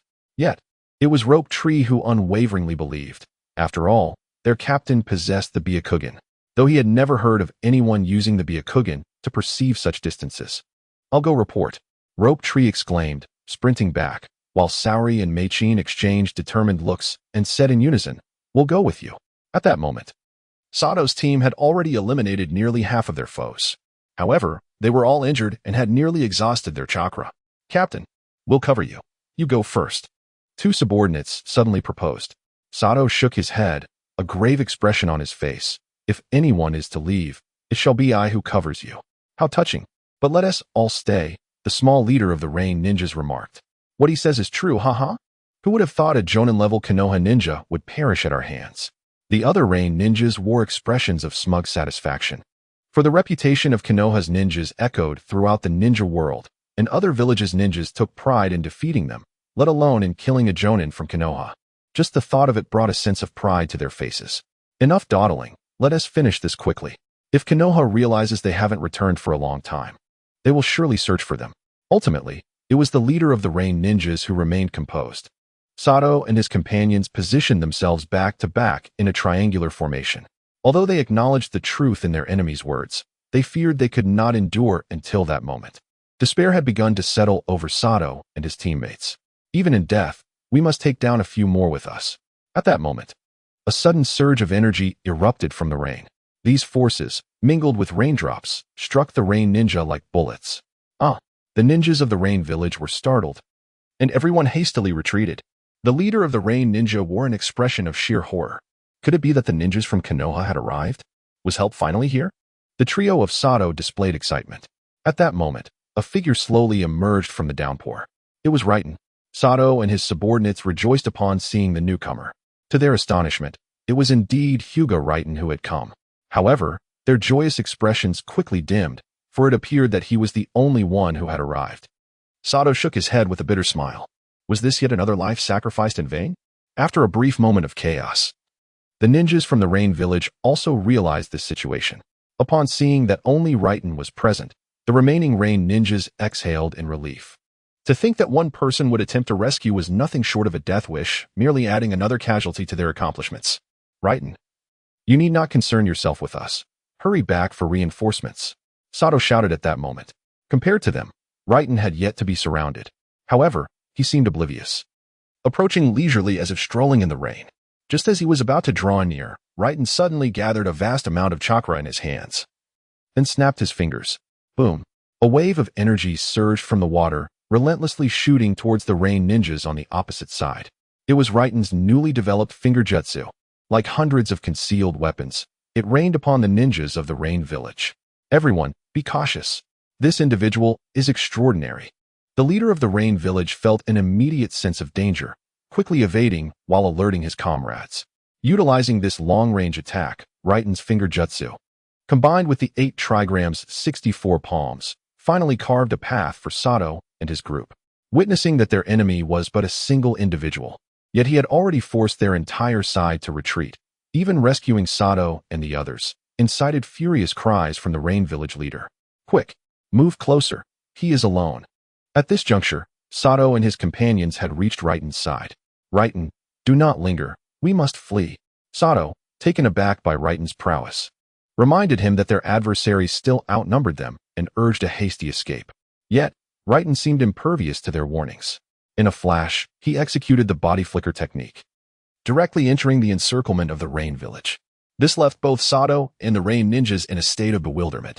Subsequently, Riten pressed his hands down and exclaimed, "Gentle fist, 8 trigrams, 128 palms. Bang, bang, bang." Riten's speed was astonishing. Every enemy within the range of his palms was sent flying. Even his allies were taken aback by Riten's overwhelming strength. These foes were all ch-nin, with even one j-nin among them.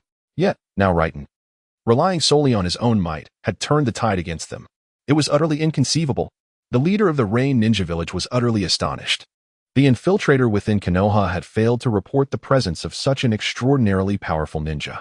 Who could he possibly be? Had they known of this individual's formidable strength, they would never have dared to lay such a trap. More critically, they had meticulously calculated the advantages of timing and terrain, leveraging the torrential rains of the Land of Rain to sever Konoha's communications. How had this person acquired such vital information and managed to arrive here with impeccable timing? Was it possible that while they were setting a bait, Konoha was doing the same, requiring only the involvement of this single individual? Contemplating these matters left the Rain Ninja leader in a state of turmoil. The Rain Ninja now realized how gravely mistaken their earlier assumptions had been. Engaging in close combat with this individual was far more perilous than attacking from a distance. They found it impossible to approach him, as he repelled them effortlessly with his formidable counterattacks. Even more alarming was the fact that the individual ensnared within their ambush was growing increasingly powerful. Moments ago, his chakra had been at the level of a ch-nin, but it had now escalated to that of an elite ch-nin. To the dismay of the Rain Ninja leader, he sensed that the chakra emanating from this individual was now on par with his own. Earth Release. Earth Wall Technique. 8 Gates Release. 32 times Super Strength. Most of the ninjas from Rain Ninja Village specialized in earth and water release techniques. Previously, their water release had proven ineffective against this powerful figure, and now they sought to use earth release to restrain him, allowing for their escape. However, Before they could complete their jutsu, they were met with the shattering force of his fists. At that moment, he unleashed a tremendous roar, and with an explosive impact, he struck the ground. The earth around them buckled, causing everyone to lose their footing. The hand seals for their jutsu were thrown into disarray. Without hesitation, he vanished in an instant, utilizing the body flicker technique to appear before one of the nearest rain ninjas. With a swift motion of his kunai, the elite ninja from Rain Ninja Village fell lifelessly to the ground, unable even to muster a response. Second, he uttered softly before disappearing once more, reappearing before another rain ninja. With a resounding thud, the ninja reacted, only to find himself confronted by a shadow clone. In a blink, the real figure emerged behind him, the kunai plunging into his heart. The third, the fourth, the relentless pursuit of this individual tore through the ranks of over a dozen rain ninjas with overwhelming ease. Sato and his three companions stood in stunned silence. "Captain, should we assist?" one asked hesitantly. "I fear our intervention would only hinder him," Sato replied, his expression one of resignation. The rain ninjas before them were crumbling under the onslaught of this singular combatant. In their eyes, he had transcended the role of a ninja, becoming akin to a demon. How could such a powerful ninja exist? After he had opened the fifth gate of the eight gates release, they could no longer intervene in his battle, nor could they offer any assistance. As Sato had noted, none among them could keep pace with the tempo of his combat. It was terrifying. Was this young man truly a newly promoted CH-Nin who had just passed the CH-Nin exams? His prowess was scarcely distinguishable from that of AJ-Nin. With a resounding thud, as Lung Tian felled the leader of the Rain Ninja Village with his Lianhua technique, fear manifested in the eyes of the other ninjas from the village. "Run. We've met our defeat." As the Rain Ninja began to flee, Lung Tian let out a cold snort. His speed, enhanced by the eight gates, was too formidable for the ninjas to escape. Previously, they had been able to withstand his onslaught when united, but now, scattered in retreat, they stood no chance against his relentless assault. Seeing Lung Tian charge forward, the ninjas of Rain Village were paralyzed with terror, their courage shattered. Not a single one could withstand even one of Lung Tian's strikes. With a sharp crack, even those who wished to fight to the death were sent flying by Lung Tian's overwhelming strength. All of his foes lay defeated at his feet. Those who had once mocked Lung Tian, including Sato, now stood in stunned silence, unable to articulate their astonishment at the outcome. "How are your injuries?" Lung Tian inquired as he approached. Upon hearing his words, Sato and his fellow leaf ninjas quickly shook their heads, their demeanor having shifted dramatically to one of deference and even a hint of apprehension. Lung Tian escorted the surviving rain ninjas back to their base alongside his comrades. On their way, they encountered reinforcements led by SHRU. Upon seeing Lung Tian and the captives, they expressed surprise. "Captain, has the battle concluded?" Lung Tian nodded. The sight of the captives behind him elicited exaggerated praise from the other leaf ninjas. "Captain Sato, you and your team are incredible to have defeated so many rain ninjas." Humbled by their admiration, Sato struggled to respond. "Please, do not say such things. It was Lung Tian who single-handedly defeated these rain ninjas. We merely stood by and watched." "Captain Sato, you must be jesting," questioned the other three squad leaders under Orochimaru, their expressions filled with disbelief. However, the solemnity on Sato and his companions' faces made them realize the truth. Following this battle, the attitude of the leaf ninjas towards Lung Tian underwent a complete transformation, now filled with reverence for his prowess. Rumors spread of his legendary feat of rescuing comrades from the clutches of numerous rain ninjas. Sato promptly reported Lung Tian's remarkable achievements to Orochimaru. In the Land of Rain, the supply line base served as a crucial transit point between the rear and the front lines, personally defended by Orochimaru himself. Should it fall into the hands of the rock or rain ninjas, the front would be deprived of vital support, leading to a precarious situation in battle. Given the instability of the rear, Orochimaru was confined to receiving daily reports on the ferocity of the front lines without being able to join the fray. The significance of this location was why Sarutobi Sasuke entrusted the mission of guarding it to his master's disciple, Orochimaru, a recognition of his capabilities. Yet, Orochimaru yearned for the opportunity to engage in battle and achieve glory, especially after hearing of the accomplishments of Uchiha Fugaku and Jiraiya. When he received reports from his subordinates, a flicker of surprise crossed Orochimaru's features. "I never anticipated that this young man possessed such remarkable strength. It is truly enviable that Tsunade has taken on such an exceptional apprentice." Orochimaru pondered for a moment and promptly commanded his subordinates, promote Hyuga Kiyotaka to the position of squad leader.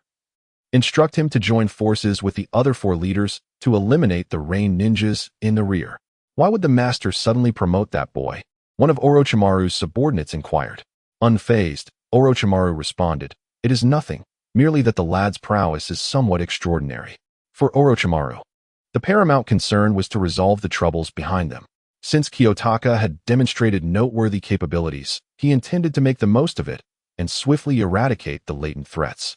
However, Orochimaru did not harbor excessive hopes. The battle reports indicated that the significant achievements were due to the enemy's deliberate exposure, intending to encircle Sato and his companions. Following this confrontation, it was believed that the ninjas from the Rain Village would be less inclined to venture out so brazenly. In the treacherous environment of the Land of Rain, the enemy could easily find hidden spots to conceal themselves. Furthermore, once the rain commenced, any traces left by the Rain ninjas would soon be washed away. Orochimaru altered Kiyotaka's mission, swiftly relaying the order for him to lead one of the teams in a hunt for the Rain ninjas. Upon receiving the new directives, a faint smile graced Kiyotaka's face. It seemed that Orochimaru was beginning to acknowledge his strength. However, this was merely the beginning. He aimed to leverage the advantages of his keen perception to eliminate the threats behind them. Like Orochimaru, Kiyotaka's mind was also fixated on the front lines. As Tsunade had stated, the most rapid way to enhance one's abilities is through combat, particularly in life and death struggles. He was determined to locate all concealed Rain ninjas swiftly, compelling Orochimaru to regard him with newfound respect. He wished to convey to Orochimaru that he was no ordinary ninja, and that the initial disdain shown in dismissing him had been a grave misjudgment. After Kiyotaka shared the mission orders with Ju and the others, the trio displayed expressions of excitement. It seems that the higher-ups have finally recognized our strength. Ju exclaimed. No, they have recognized the strength of the captain. Not yours. Uchiha Mikoto retorted, her face displaying disdain. Regardless, this means we can venture into a broader area.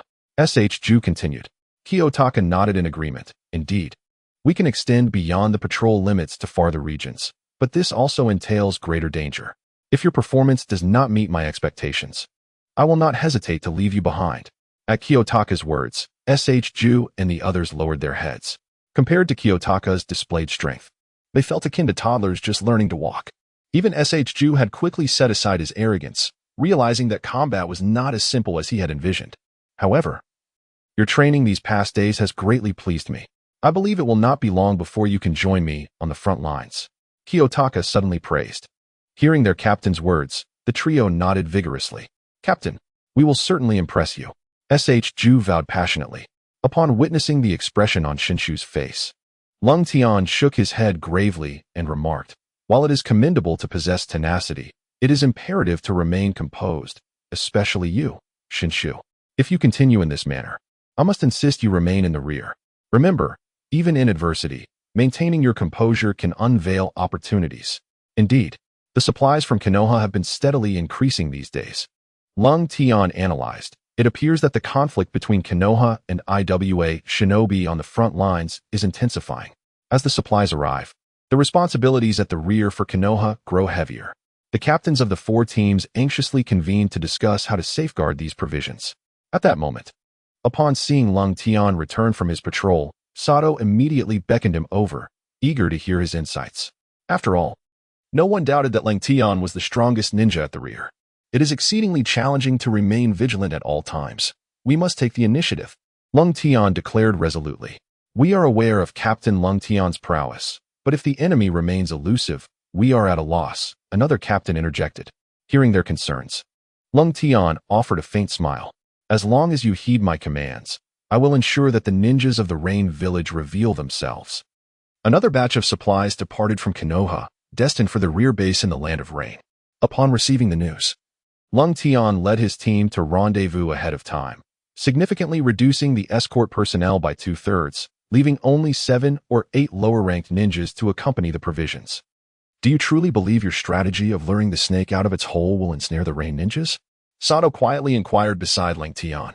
They had been trailing the supply convoy for an entire day.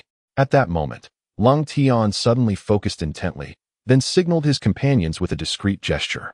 Seeing his signal, Sato felt a surge of joy as they had learned numerous signals from Lung Tian in recent days, and this particular signal conveyed information about the enemy. Through his heightened senses, Lung Tian discerned that the enemy was stealthily approaching. Leader, I have observed this supply team. Several are merely at the lower ninja level and should pose little threat. A one-eyed rain ninja revealed, a cruel smile spreading across his face. Kill them, seize their supplies, and eliminate the Konoha ninjas. When the rain ninjas suddenly appeared before them, the supply team exhibited no signs of panic. Thousand-faced umbrella. With a swift motion, dozens of hidden weapons erupted from the woven umbrella. Such a feeble assault underestimates us rain ninjas. Several attacking rain ninjas deftly evaded. Is that so? Saori displayed a confident smile. At that moment, within their range of escape, Uchiha Meichin had completed her hand seals. Fire style, great fireball technique. Boom. The rain ninjas hastily retreated, realizing they had indeed fallen into a trap. One rain ninja, unable to dodge in time, was struck. Just as he thought the onslaught had concluded, an unexpected figure materialized behind him. Super thousand years of pain. Senju Shinshu executed a powerful flying kick to the rain ninja's vulnerable spot. Gasping, the rain ninja pointed at Senju Shinshu for a prolonged moment before ultimately collapsing to the ground, frothing at the mouth. In the not-so-distant vicinity, several Leaf Village ninjas poised for an ambush could not help but cast glances at Lung Tian. He offered an awkward smile, internally feeling as if 1,000 horses were galloping through his mind, assuring himself that he had never taught Xingtian such lewd techniques. A flawlessly executed ambush had eradicated the rain ninjas. Xingtian, observing the adoration evident in the eyes of the lower-ranked ninjas, wore a triumphant expression as he boasted to these newly arrived subordinates from the Leaf Village. Do you see? The academy and the battlefield are worlds apart. War is far more complex than you imagine. There is still much for you to learn, including your so-called super thousand years of pain. A cold remark drifted past Xingtian's ears. He stiffly turned his head to see Lung Tian, whose expression was icy, and managed a weak smile as he timidly remarked, Captain, what do you think of the taijutsu I created? With that, he quickly utilized a body flicker technique to escape, which made his companion's eyes sparkle with excitement. A high-level ninjutsu. Indeed, a body flicker technique. However, I still believe that super thousand years of pain was more impressive. Upon hearing the comments from the lower-ranked ninjas nearby, Lung Tian clenched his fists and executed a body flicker technique to pursue. I want to let you off, Xingtian. You've tarnished the reputation of the Hyuga clan as taijutsu. Don't ever claim to be my disciple again. Although they had effectively used the supply team as bait to eliminate numerous rain ninjas, they found themselves at a loss when the rain returned, obscuring all traces of the enemy. During a routine meeting, one of Orochimaru's subordinates voiced his frustration. Have you made any discoveries these past few days? What is the situation? Nothing at all. The heavy rain has washed away all the leads we had uncovered earlier. At that moment, everyone turned their gaze toward Lung Tian, who had unexpectedly become the commanding figure at the rear base. Even Sato and others were willing to heed his counsel. It's all right. We have a general idea of the area where the rain ninjas are hiding. The next step is to uncover their exact location, Lung Tian stated nonchalantly. But their traces have been completely erased by the heavy rain, Sato expressed his opinion. Since the traces are gone, we should take the initiative to search. Lung Tian's words left the captains of several teams present looking perplexed. 15 kilometers from the rear base, Lung Tian led Sato and 2 other teams, stealthily approaching. I thought I heard some unusual sounds from afar, mentioning the Leaf Village. This must be the hiding place of the rain ninjas. Upon hearing Lung Tian's words, Sato exchanged glances with another squad leader, both feeling a chill rise within them. If you could capture sounds from 15 kilometers away, what could possibly evade your keen ears? As they stealthily approached, they indeed spotted several rain ninjas inside a building, deliberating over their battle plans. We received orders from above to continue sabotaging the Leaf's supply lines. We cannot allow them to resolve their conflict with the rock ninjas so swiftly. Lung Tian understood from their conversation that, for the land of rain, both the Leaf and rock ninjas were enemies. It would be advantageous for them if the Leaf and rock were to suffer mutual losses. Perhaps that was the very reason why the rain ninjas had retreated from the battlefield so quickly. Several ninjas from the rain village were deliberating on how to continue their ambush on the supply lines of Konoha when suddenly, hundreds of shurikens flew in. Before they could react, the explosive tags affixed to the shurikens ignited. Boom, boom, boom. The majority of the Rain Village ninjas perished without a chance to escape. And even the few stronger ones were swiftly dealt with by the waiting members of the Cold Sky team. Well, they must be the closest group of Rain ninjas to our base. Let us continue our search. Upon hearing Cold Sky's words, several squad leaders nodded in a daze. They had not anticipated such an effortless resolution to these Rain ninjas, considering that the weakest among them possessed the strength of a nin. This success was largely due to the wealth of the Sari family, which provided such an abundance of explosive tags. Cold Sky had always been fascinated by Deidara's explosive attacks from the Akatsuki while reading manga, and the spectacle of Conan's confrontation with Obito using 300 billion explosive tags was nothing short of magnificent. With such tactics, why must one engage in face-to-face combat? It appeared that the Rain Village's plans were still focused on the supply lines, so let us trace their whereabouts along the supply route. Upon returning, Cold Sky suggested. Had anyone else voiced this idea, it would likely have been dismissed on the spot, for the supply line was extensive, and how could one possibly locate them? However, Cold Sky was different. Everyone had witnessed his prowess. Very well, Cold Sky. In the days to come, we shall entrust you with command, and we will follow your lead. Sato stood up to declare. With his support, the other 3 squad leaders rose in unison, proclaiming, "We stand with Captain Sato, Cold Sky. You may command us at any time. Then I shall assign Ju and the others as messengers. Upon locating the enemy, they will inform you immediately." The 3 who had remained silent, Ju and his companions, were brimming with excitement. Previously mocked by Orochimaru's subordinates, they were now in a position of respect, obeying their captain's orders. Although they understood that it was Cold Sky's strength that earned their admiration, the thought alone filled them with pride. The lengthy supply line seemed devoid of danger, yet hidden behind a grove in one location were the ninjas of the Rain Village. Just nearby, Sato and his team stealthily approached, catching them off guard and swiftly eliminating them. All right, return and report to Cold Sky. The situation here has been resolved. Yes. Ju immediately dashed to a designated spot where Cold Sky awaited news. Resolved? Cold Sky inquired. Yes, Captain, everything went smoothly. Ju affirmed, giving a thumbs up. Excellent. Cold Sky declared, and with a resounding pop, he vanished, having utilized the shadow clone technique. To maximize his advantages, Cold Sky employed shadow clones to continually expand the scope of his reconnaissance. Elsewhere, a significant number of Rain ninjas were gathered, far exceeding the numbers that Sato and his team were capturing. Alarmingly, their target was the rear base. Upon discovering this, Cold Sky's shadow clone immediately dispatched a message to Mikoto for reinforcements. Before the Rain ninjas had a chance to launch a surprise attack on the Hidden Leaf stronghold, they found themselves ensnared within its confines. Under the command of Cold Sky, they were swiftly neutralized. Consequently, the remnants of the Rain Ninja village, which had long troubled Orochimaru, were nearly eradicated.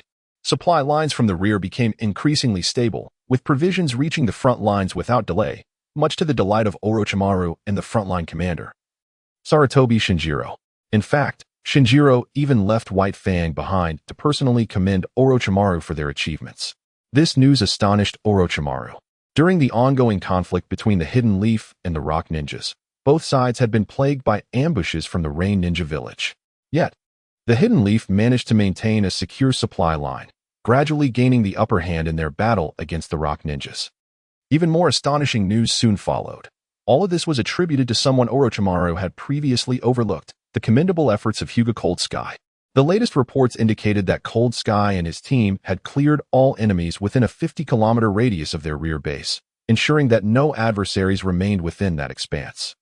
Orochimaru could hardly fathom such an exaggerated figure. Even he found it challenging to command a clean sweep from 10 miles away, let alone ensure safety 20 miles out. How had Cold Sky accomplished such a feat? The very transmission of this news to the front lines prompted Commander Sarutobi Shinjiro to make a personal visit. While Orochimaru remained skeptical about the veracity of this information, Shinjiro and White Fang held no doubts, especially as they were accompanied by another notable figure, Tsunade.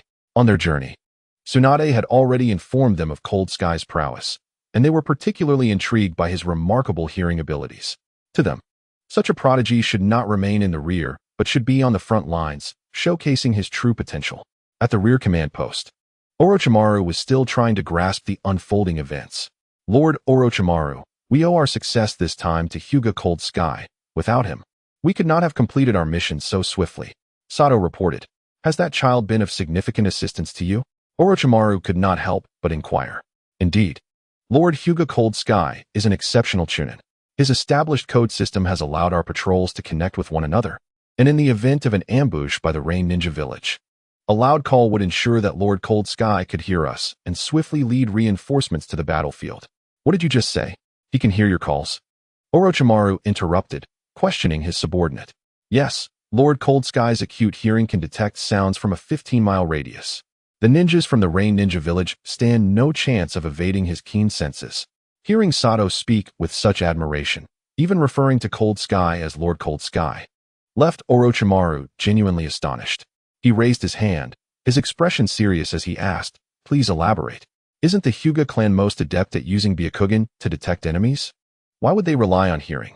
The esteemed individual, though not entirely familiar to us, possesses a remarkable ability, as noted by my subordinates. Indeed, Lord Lung Tian's keen ears can detect sounds from a distance of 10 miles.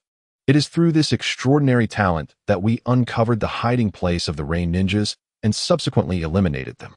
Furthermore, Lord Lung Tian discerned the explosive talisman strategy, ensuring that none of our team suffered injuries during the confrontation. Not a single injury? Orochimaru exclaimed, astonished, rising to his feet.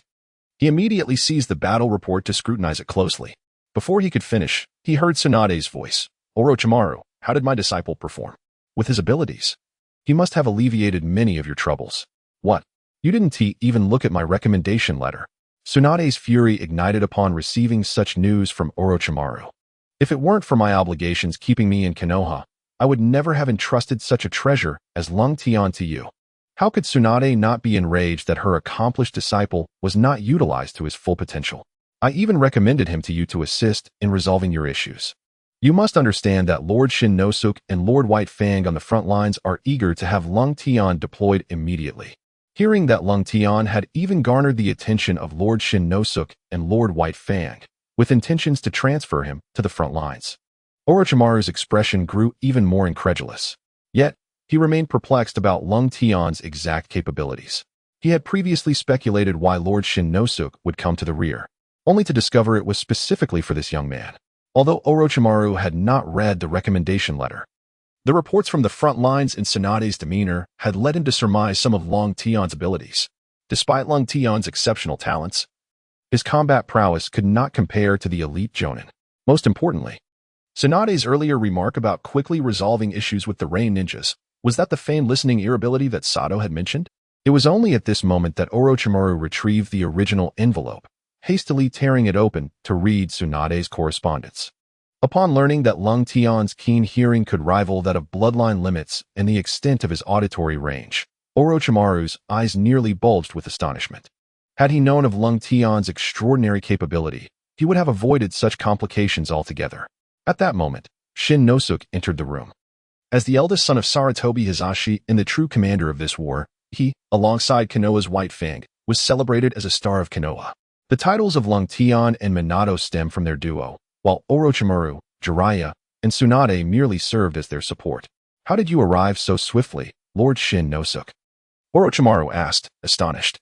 Isn't it for Tsunade's disciple? Your situation is resolved, but on the front lines, we are being plagued by the IWA ninja. Sarutobi Shin Nosuk replied with a weary shake of his head.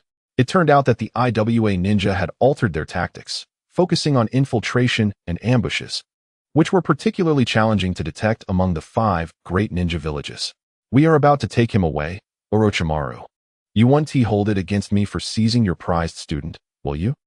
Dare he? Tsunade interjected with irritation. Upon hearing Tsunade's words, Orochimaru felt a wave of frustration wash over him. However, Orochimaru promptly replied, of course not. How could I possibly refuse a capable young individual? At this point, Orochimaru licked his lips, his expression one of keen interest as he continued. Although I have not placed him in a position of prominence, he has nonetheless accomplished his tasks with remarkable excellence. I am genuinely eager to witness the prowess of this exceptional junior firsthand. Tsunade, still wearing a dissatisfied expression, caught Orochimaru off guard as he offered an unusual apology. It was a grave error on my part to have relegated him to the rear. I shall personally extend my apologies to him. Upon hearing this, Tsunade exhibited a look of bewilderment.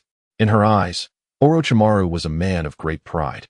To expect him to apologize seemed utterly implausible. Yet today, the notion that Orochimaru would seek to apologize to Cold Tion made Tsunade's heart grow wary. Listening to Orochimaru's words, Shino expressed his confusion. What is happening with Tsunade? He had not overheard their prior conversation. He had not even glanced at my letter of recommendation. However, Cold Tion had proven his mettle by stabilizing the situation at the rear, and thus, I, Lord Shino, shall promptly assign him to the front lines to issue commands for his immediate deployment. At this juncture, Sarutobi Shino suddenly recalled something and retracted his previous statement. I remember that Konoha has a batch of supplies scheduled for delivery soon. Why not allow me the opportunity to personally assess Cold Tion's capabilities? Upon hearing Lord Shino's suggestion, Orochimaru and Tsunade exchanged glances, both perplexed by its implications. Situated a mere dozen kilometers from the Konoha encampment, Shino began forming hand seals, and soon, an earth-based power enveloped him, Orochimaru, and Tsunade in a veil of concealment. I am curious to see if your disciple would notice us if we converse here, while moving within my earthen shelter, Shino remarked to Tsunade. Is Lord Shino implying that we are to assess Cold Tion's acute hearing abilities from this point? Tsunade inquired, astonished. Indeed, the tactics of IWA shinobi have undergone substantial transformation. They frequently employ stealth to eliminate our forces. Often, the Hinata clan's ninjas detect anomalies only after it is too late. Thus, Cold Tion's abilities are of paramount importance to us, Sarutobi Shino calmly articulated. As they had only advanced a mere 5 miles, a faint voice suddenly resonated. Teacher, I have overheard your discussion and have now arrived. I can make my presence known. Shino and Orochimaru exchanged astonished glances, particularly Shino, whose astonishment was profound. Despite their continuous dialogue designed to test Cold Tion's abilities, their voices had remained subdued under the guise, and yet, he had not evaded Cold Tion's keen perception. Tsunade, on the other hand, wore a triumphant expression. When Shino, Orochimaru, and Tsunade arrived at the camp, their presence caused a considerable stir. The revelation that these three had come together in search of Cold Tion left many in astonishment. The newly arrived Konoha ninjas questioned who this young man could be, possessing such influence as to summon these three esteemed figures. Meanwhile, those Konoha ninjas who had already witnessed Cold Tion's prowess bore expressions of understanding. For them, it was evident that Cold Tion should not have remained at the rear, but rather advanced to the front lines. On this occasion, Orochimaru was filled with intrigue towards Lung Tian. Before Lung Tian could utter a word, Orochimaru took the initiative to speak. I never anticipated that you, Lord Lung Tian, possessed such extraordinary abilities. It appears I was mistaken last time. Tsunade initially believed Orochimaru was merely indulging in idle talk, yet to her surprise, he genuinely apologized in front of Lung Tian. Not only did he openly acknowledge his error, but he also praised Lung Tian, which inadvertently fostered a sense of goodwill. Have you considered taking on another mentor? I would be delighted to guide you, Orochimaru proposed. However, his subsequent remark caused Tsunade's expression to darken, and she became visibly enraged. Before Tsunade could respond, Lung Tian had already shaken his head, indicating, I still have much to learn from teacher Tsunade. So I shall not trouble you with your kind offer, Lord Orochimaru. Upon hearing Lung Tian's words, Orochimaru nodded, yet he showed no signs of relinquishing his intentions. Ultimately, it was Shinjiro who conveyed the new orders to Lung Tian, instructing him to prepare and lead his class to the front lines. Once Lung Tian relayed the command to S.H. Ju and the others, S.H. Ju leapt for joy. Wonderful. We are finally heading to the front lines. However, Lung Tian's next statement extinguished S.H. Ju's excitement entirely. S.H. Ju, your sister has come to see you. Ah? On the front lines of the Land of Rain. Within the confines of IWA Shinobi Village, a small team of elite rock ninjas stealthily approached the borders of Konoha. Whoosh! A few silhouettes swiftly darted through the area, halting only after a considerable distance. Konoha should not have detected us. One of the IW and ninjas whispered. Excellent. As long as we continue this gradual infiltration, we can sow discord within Konoha, allowing us to seize the opportunity and play a decisive role before the next great conflict. Another elite IWA ninja declared triumphantly. I wonder which high-ranking official devised this strategy. It is far superior to the previous straightforward confrontations, several IWA ninjas remarked quietly. All right. The task of creating chaos falls to the other teams. Our mission is to maintain silence until we receive the signal ahead, then strike from the rear. This time, we shall determine our fate, one of the leaders stated solemnly. Upon hearing their captain's words, the elite IWA ninjas revealed eager expressions, for they were all candidates for the IWA Umbu. They believed that under their captain's earth-style techniques, their disguises would be imperceptible even to the Hyuga clan of Konoha, and victory would surely belong to them. Just as the elite IWA ninjas were basking in their triumph, a faint voice echoed from above. Is that so? Suddenly alerted by the other voice, the elite IWA ninjas looked up in unison. Above them stood a young man with Byakugan, calmly observing them. The captain of the IWA elite was taken aback upon seeing Lung Tian's white eyes. They had never anticipated that their disguise, so meticulously crafted, would still be uncovered. Was it mere coincidence, or had their adversaries truly detected them long ago? Run. Upon realizing that, besides Lung Tian, numerous Konoha ninjas had appeared around them. They understood without hesitation that they had been discovered. Can we escape? Cat and his comrades immediately surrounded them. In a distant realm, Hinata K-10 revealed a faint smile. He was the true embodiment of strength.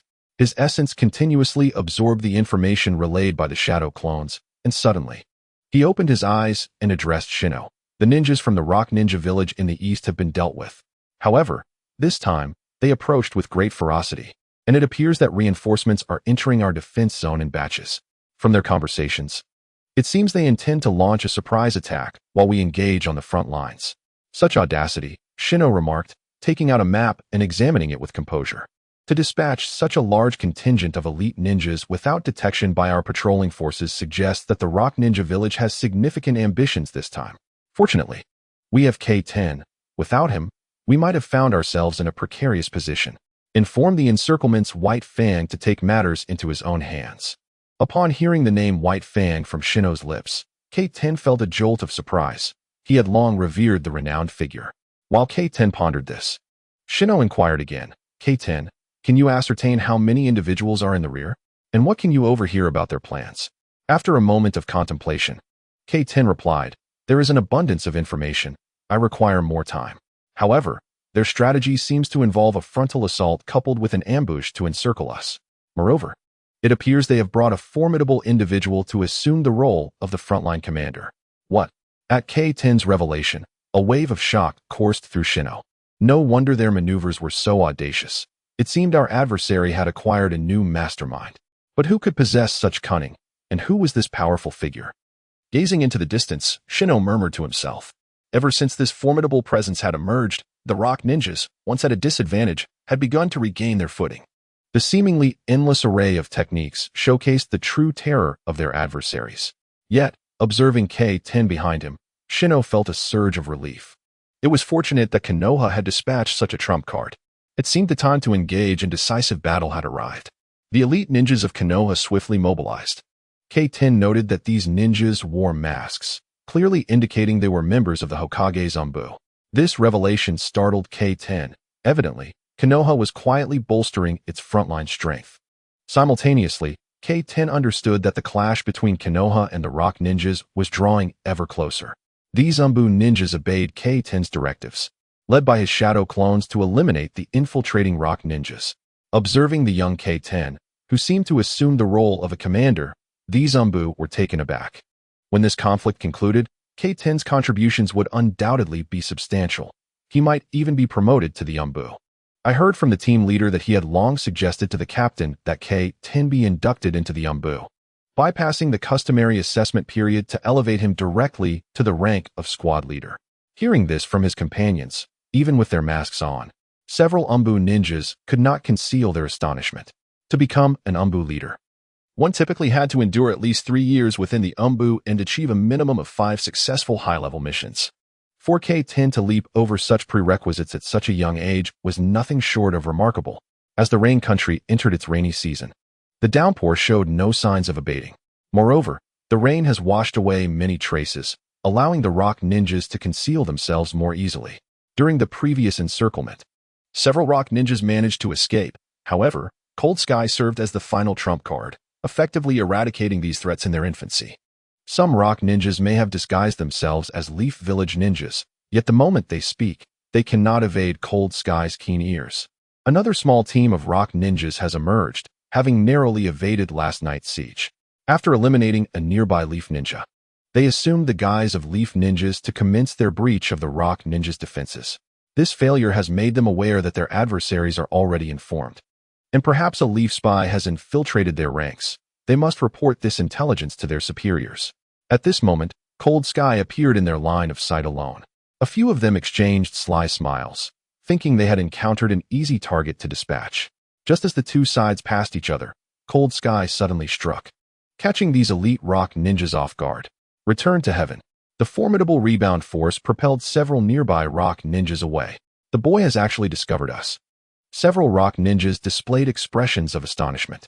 Humph. A hint of sarcasm curled at the corners of Cold Sky's mouth as he condensed chakra into a spiraling sphere, which he instantaneously released. Cold Sky's flick of the finger directly struck the pressure points of several individuals. Realizing their opponent was unexpectedly powerful, one rock ninja frantically tore off a piece of clothing to reveal a seal beneath. Damn it, die with me. In that instant, a flash of white light appeared, and the rock ninja had not even comprehended the situation before his head was severed from his body. Witnessing such swift blade work, Cold Sky could only think of one person, the White Fang of Konoha, Hatake Tsukumo. For the first time, Cold Sky experienced the might of the White Fang. The speed and technique of his movements were not extraordinarily fast, yet they were flawlessly executed. Even the use of the body flicker technique was precise to the finest detail, and his blade was always the swiftest, to the point that Cold Sky could not even discern its trajectory. Is this the true power of Konoha's White Fang? Not long after Cold Sky engaged, his companions caught up, but upon seeing the white figure, all halted. For them, wherever the White Fang appeared was the enemy's grave, rendering any further action by the Leaf Ninjas unnecessary. Cold Sky also noted this scene, feeling an even deeper admiration for the White Fang, pondering the immense strength required to instill such confidence in his teammates. You must be Hyuga Cold Sky, White Fang remarked, sheathing his blade after dispatching the rock ninja elite, addressing Cold Sky with a calm demeanor. Indeed, Cold Sky replied, maintaining a respectful yet assertive tone. White Fang observed Cold Sky with keen interest. Who would have anticipated that the nefarious rock ninjas would meet their downfall at the hands of such an unassuming youth? Haha, splendid. As expected, heroes emerge from youth.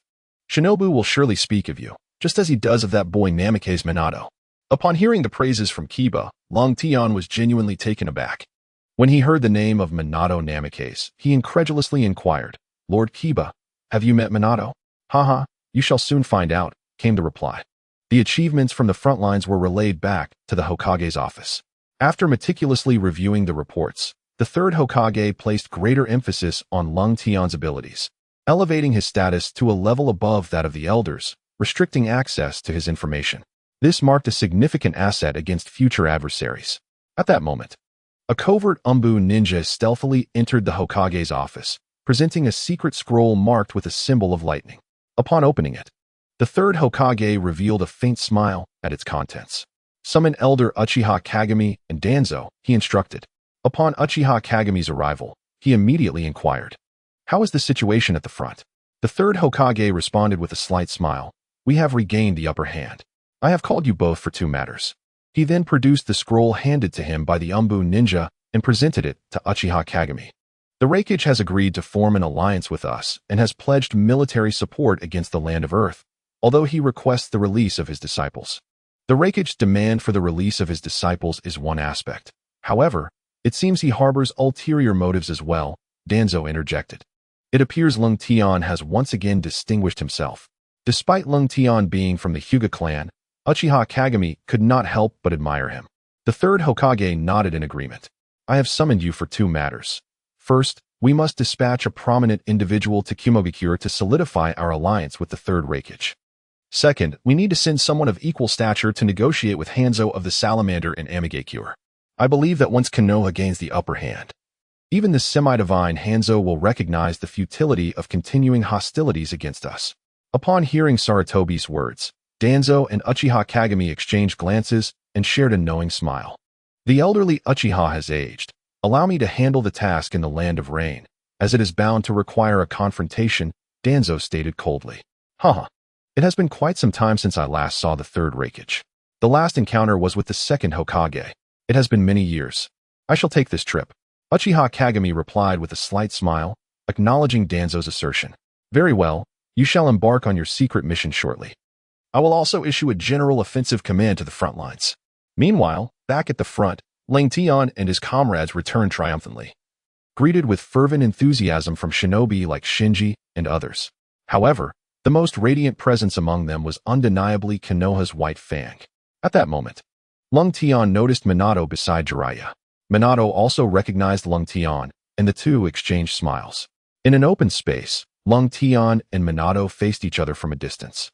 Compared to before, Rengtian sensed that Minato's strength had significantly amplified. Neither spoke a word, and in the next instant, they both charged towards one another. Bang, bang, bang. The two engaged in a fierce taijutsu exchange, with Minato demonstrating enhanced ninjutsu prowess. Suddenly, he unleashed a Rasengan, but Rengtian deftly evaded it with a Shunshin technique. It seems you have learned quite a bit from Lord Jiraiya, Rengtian remarked with a smile. Certainly, you are not the only one making progress. I am equally unwilling to concede defeat. Upon hearing Watergate's words, Cold Sky smiled and queried, shall we give it another attempt to see if your spiral sphere can penetrate the return of heaven? Watergate shook his head and, raising his gaze earnestly, replied, no, I have ceased the development of the spiral sphere. Why? Cold Sky inquired, astonished by Watergate's declaration. The spiral sphere is a formidable ninjutsu, famously emblematic of Naruto in the original narrative. It is because I have discovered another path, Watergate stated solemnly. Oh, Cold Sky's surprise deepened at Watergate's revelation. He had indeed abandoned it, despite the original text indicating that Jiraiya had mentioned Watergate's research had only reached a halfway stage. It was once suggested that Watergate lacked Naruto's attributes to further develop the spiral sphere, yet Cold Sky had never believed that. After spending considerable time with Watergate, he was certain that even if he could not replicate Naruto's unique spinning shuriken, he could still enhance the spiral sphere's potency. Could it be that the discovery of a new direction prompted the abandonment of the spiral sphere? This piqued Cold Sky's curiosity regarding Watergate's newfound path. With this thought, Cold Sky resolved to engage earnestly, eager to learn what Watergate's new direction entailed. Once they resumed their confrontation, Cold Sky noticed that Watergate had mastered a broader array of ninjutsu, including shadow clone technique, water release technique, and wind release, all at his disposal. This clearly indicated the significant assistance Jiraiya had provided. However, even with this, Cold Sky did not perceive this as Watergate's new direction. Is this truly intriguing? You are aware of what I wish to witness. Cold Sky halted, his expression grave as he addressed Watergate. Watergate responded with a faint smile. Very well. You must proceed with caution. Whoosh. As Watergate employed his kunai technique once more, Cold Sky's heart raced. Could it be that he had already mastered space-time ninjutsu and created the Flying Thunder God technique? Cold Sky remained highly vigilant, using the return of heaven to deflect the kunai, and had already activated his Byakugan. Just then, another kunai, concealed among the others, suddenly hurtled towards him, vanishing just as it was about to reach Cold Sky. Cold Sky paused, and when this kunai reappeared, it was mere inches from him. Bang! Fortunately, Cold Sky had already utilized the substitution jutsu. Bang! The kunai merely struck Cold Sky's substitute object. A vanishing kunai? Cold Sky was astounded, witnessing Cold Sky's astonishment. Watergate halted and proudly declared, how about that? Surprised, are you? This space-time kunai technique of mine, while it can only shorten distances by 10 meters, is sufficient to secure an unexpected victory. It was more than just a surprise. It left Cold Sky drenched in sweat. Although it was not the Flying Thunder God technique, this spatial kunai ninjutsu equally astonished Cold Sky. Yet, he found it peculiar that Watergate's direction seemed reminiscent of techniques he had previously observed from White Fang, rather than Jiraiya's. As if anticipating Cold Sky's inquiry, Watergate explained, this technique was developed after a contest with the esteemed White Fang.